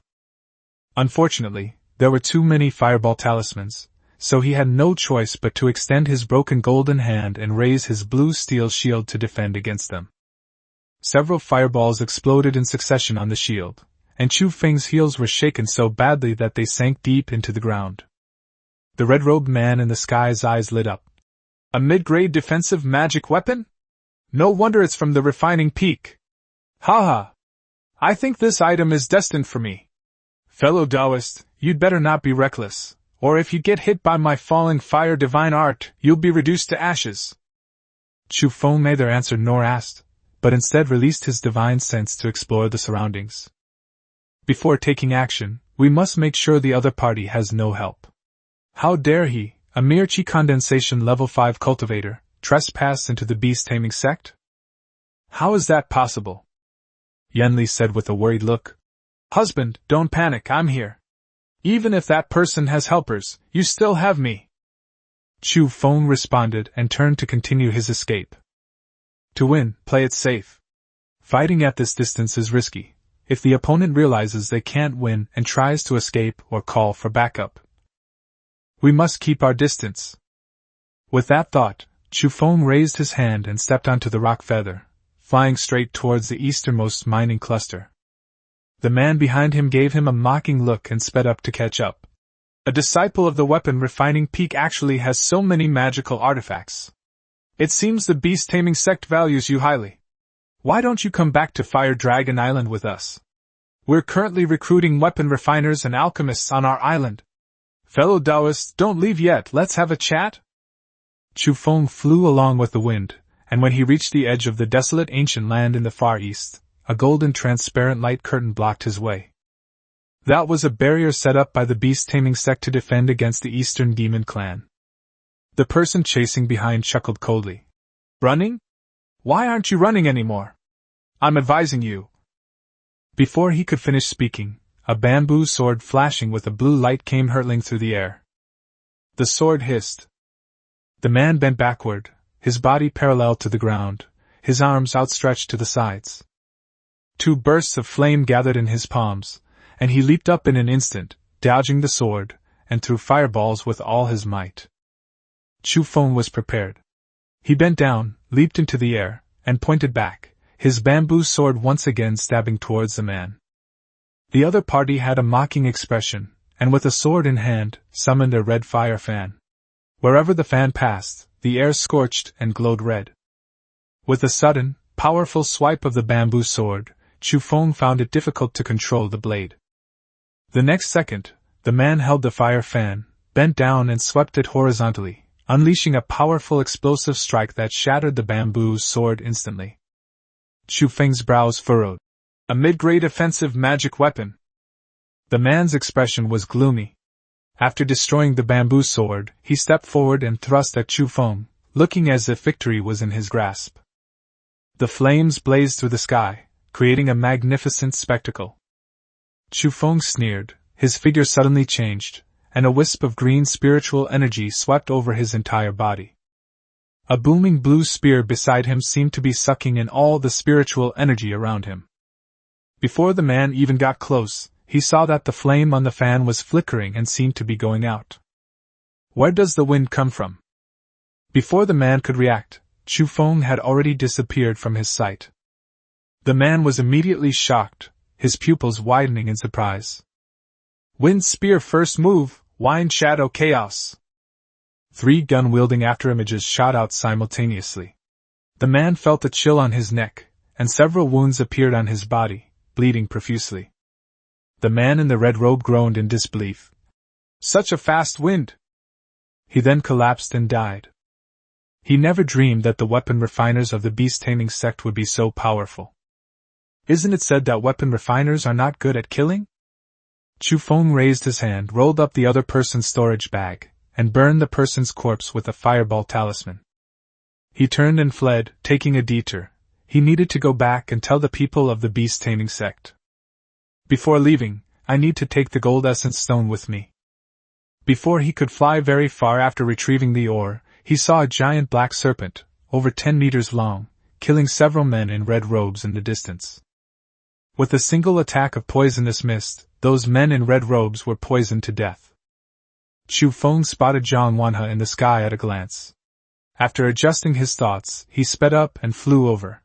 Disciple Chu Feng of the Weapon Refining Peak greets Marshal Uncle Zhang. Zhang Wanhe glanced at Chu Feng with some surprise, then looked at the 3 or 4 people below and said, Were you running away just now? What about that spy from Fire Dragon Island? Without the slightest hesitation, Chu Feng clasped his hands and said, That spy has been killed by my disciple. I heard fighting here and came to help. Zhang Wanhe was immediately shocked. That guy should be at the 5th level of Qi condensation. How did you, who just reached the 4th level of Qi condensation, manage to do this? Chu Feng clasped his hands in a fist salute again. Thanks to Uncle Mo for leaving me a few mid-grade magic weapons. That person didn't expect me to have so many magic weapons. After destroying one of my low-grade bamboo light swords, he became careless and didn't dodge. Zhang Wanhe nodded, feigning deep thought. I see. Zhang Wanhe couldn't help but glance at Chu Feng a few more times, a sinister smile spreading across his face. Chu Feng also grinned somewhat awkwardly. The 4th rule of the workplace: when your boss smiles at you, you'd better smile back. Zhang Wanhe liked it more and more as he looked at it. Not bad, he can forge weapons and is also good at killing. He knows when to advance and retreat, and is very thoughtful. If he reaches the spirit-gathering realm, his future will be limitless. You guessed that the man had accomplices, which is why you ran away. Your thinking is so meticulous, just like mine when I was young. Oh, by the way, you'll be coming with me to 10,000 Serpent Peak later. I have a little daughter. Chu Feng's face darkened upon hearing this. Damn it, you're coming again? Zhang Wanhe was still saying. Don't look down on me just because I look neither human nor ghost. My daughter is as beautiful as a lotus emerging from the water, pure and lovely. She is at the 4th level of Qi condensation realm, just like you. Upon hearing this, Chu Feng immediately apologized awkwardly, saying, Uncle Zhang, I have important matters to attend to. The weapon forging festival requires us to work day and night to forge weapons, otherwise it will be difficult to finish later. Zhang Wanhe's face suddenly darkened, and he slowly tilted his head to look at Chu Feng. Chu Feng quickly backed down. Even though I have a heavy responsibility, my uncle master has treated me well. Even if master scolds me, I will still go to 10,000 Snake Peak with Uncle Master Zhang. Let's go! Chapter 80 Spirit Profound Pill. Chapter 80 Spirit Profound Pill. Zhang Wanhe grinned crookedly and politely released his mount, the flying horned python. Chu Feng instinctively swallowed as he looked at the long and thick spirit beast. Zhang Wanhe, on the snake's head, smiled sinisterly and beckoned to Chu Feng with his index finger, which was covered by a thin nail guard, signaling the other party to come up. Chu Feng gave a professional, fake smile. He needed to think of a solution. The flying horned python carried the two of them into the sky. Zhang Wanha's expression was kind, so kind that it was almost eerie. His mouth stretched from the corners of his mouth all the way to his ears, his eyes were squinted into slits, and he couldn't stop laughing. When Chu Feng saw him laughing, he also started laughing behind him. When Zhang Wanha saw Chu Feng smile, he laughed even harder. Seeing this, Chu Feng laughed along, but as he laughed, he almost cried. Zhang Wanha glanced back at the mine and said with feigned concern, "Xiao Feng, your master is in seclusion, so don't go to the mine alone anymore. Those bastards from Fire Dragon Island might come looking for trouble. From now on, if you need to mine ores, let the other disciples do it." Chu Feng assumed it was just a routine skirmish between the two factions and didn't ask any further questions. Zhang Wanha continued, "Your master Lao Mo and I are as close as brothers, and his disciples are my disciples. It's really too dangerous for you to be alone on the refining peak. If you were harmed by spies who have infiltrated, I would never be able to sleep at night. All right. From now on, I'll send my daughter Inine to the weapon forging peak to help you with weapon forging. That way, you'll have someone to look after you. What do you think?" Chu Feng instinctively shook his head, and Zhang Wanha's expression darkened again. Chu Feng then reached out and rubbed the back of his neck, pretending that his neck was a little sore, and pretended that shaking his head was just to move his neck. "Yes, that's very good." Zhang Wanha grinned again. "We're here. This is our 10,000 serpent peak." The two of them stepped down from the snake's head. Chu Feng's eyes twitched as he looked at the venomous snakes and monstrous pythons covering the mountains and fields. Zhang Washi raised his hand and shouted, "Inine! Come out quickly! Your father has brought you a friend." Chu Feng swallowed hard, looking utterly dejected. He had to think of a solution. Just as he was thinking, he suddenly noticed that the pebbles on the ground seemed to be trembling. Moreover, the amplitude of the tremors is getting larger and larger. The next second he heard the sound of something heavy hitting the ground. Looking up in the direction of the sound, they saw a spherical creature, neither human nor ghost, emerge from the opposite house. It was so large that it couldn't fit into a stew pot. Facial muscles, elephant back, and pig kidney. It looks like a ball whether you look at it horizontally or vertically. Every step felt like the earth was shaking. Weight, unbelievable. Volume, absolutely incredible. Chu Feng instinctively raised his sword finger, his eyes wide with disbelief. At first glance, he thought the woman was a demon beast. Zhang Wanha's eyes were full of affection as he said happily, "Inine, your father has found you a senior brother who specializes in weapon crafting. From now on, you two will be friends. Go with your senior brother to the weapon crafting peak." Zhang Inine looked at Chu Feng with a shy smile and said, "Inine greets junior brother, welcome to visit our 10,000 snake peak." Chu Feng gave a bitter laugh, his face filled with despair. "I've met senior sister Zhang." Zhang Wanha quickly grabbed his arm. "Hey! Just call her junior sister. My little girl will be relying on you a lot from now on." Before Zhang Wanha could finish speaking, he suddenly jolted awake. She grabbed Chu Feng and ran into the house. Before Chu Feng could even react, he was pulled inside by the other party. Before they even reached the door, a furious shout came from above. "You bastard Zhang Wanha! I treated you like a brother and told you so much, and you dare to steal it?" Zhao Xuanlong released his natal spirit beast with a look of rage and murderous intent. Zhang Wanha feigned embarrassment and laughed. "Oh? Isn't this brother Zhao? I was just about to look for you. You wouldn't believe it, if I hadn't been quick, Chu Feng would have been captured by Fire Dragon Island. His cultivation level is too weak. I just wanted to give him some treasures to raise his snake pet." Upon hearing this, Zhao Xunlong looked at Chu Feng with some surprise. Chu Feng quickly clasped his hands in greeting and said, "That's right. Just now, Uncle Zhang and I returned from the mine. If it weren't for Uncle Zhang saving me, I'm afraid I would have been captured by the spies from Fire Dragon Island. Zhao Xunlong's eyes narrowed, and Zhang Wanhe quickly took out an earth and wood bead, saying, "This earth and wood crystal you gave to the azure pattern demon serpent will definitely allow it to reach the late stage of the first rank within a year. Don't be shy with me." Chu Feng really didn't want to take this old guy's things. The items are good, but this old guy has some ill intentions. Forget it, his cultivation level is low right now, and he can't afford to offend anyone. He should just bear with it. Chu Feng accepted the earth and wood crystal and clasped his hands in thanks. "Thank you, Uncle Zhang. I'll head back to the weapon refining peak now. Uncle Master Zhao, this disciple will take his leave now. Thank you for your concern." After Chu Feng finished speaking, he flew away. Seeing this, Zhang Wanhe hurriedly said to Zhao Xunlong, "Brother Zhao, Fire Dragon Island is going too far. We'd better send some disciples to guard the vicinity of the 100-demon Forbidden Land. I suspect they're after the 100-demon Forbidden Land a year from now." Zhao Xunlong nodded impatiently. "All right, I'll make the arrangements." Having narrowly escaped death and finally returned to the refining peak, Chu Feng immediately activated the mountain protecting array, the cloud shielding array. Then activate the shadow concealing array of the cave.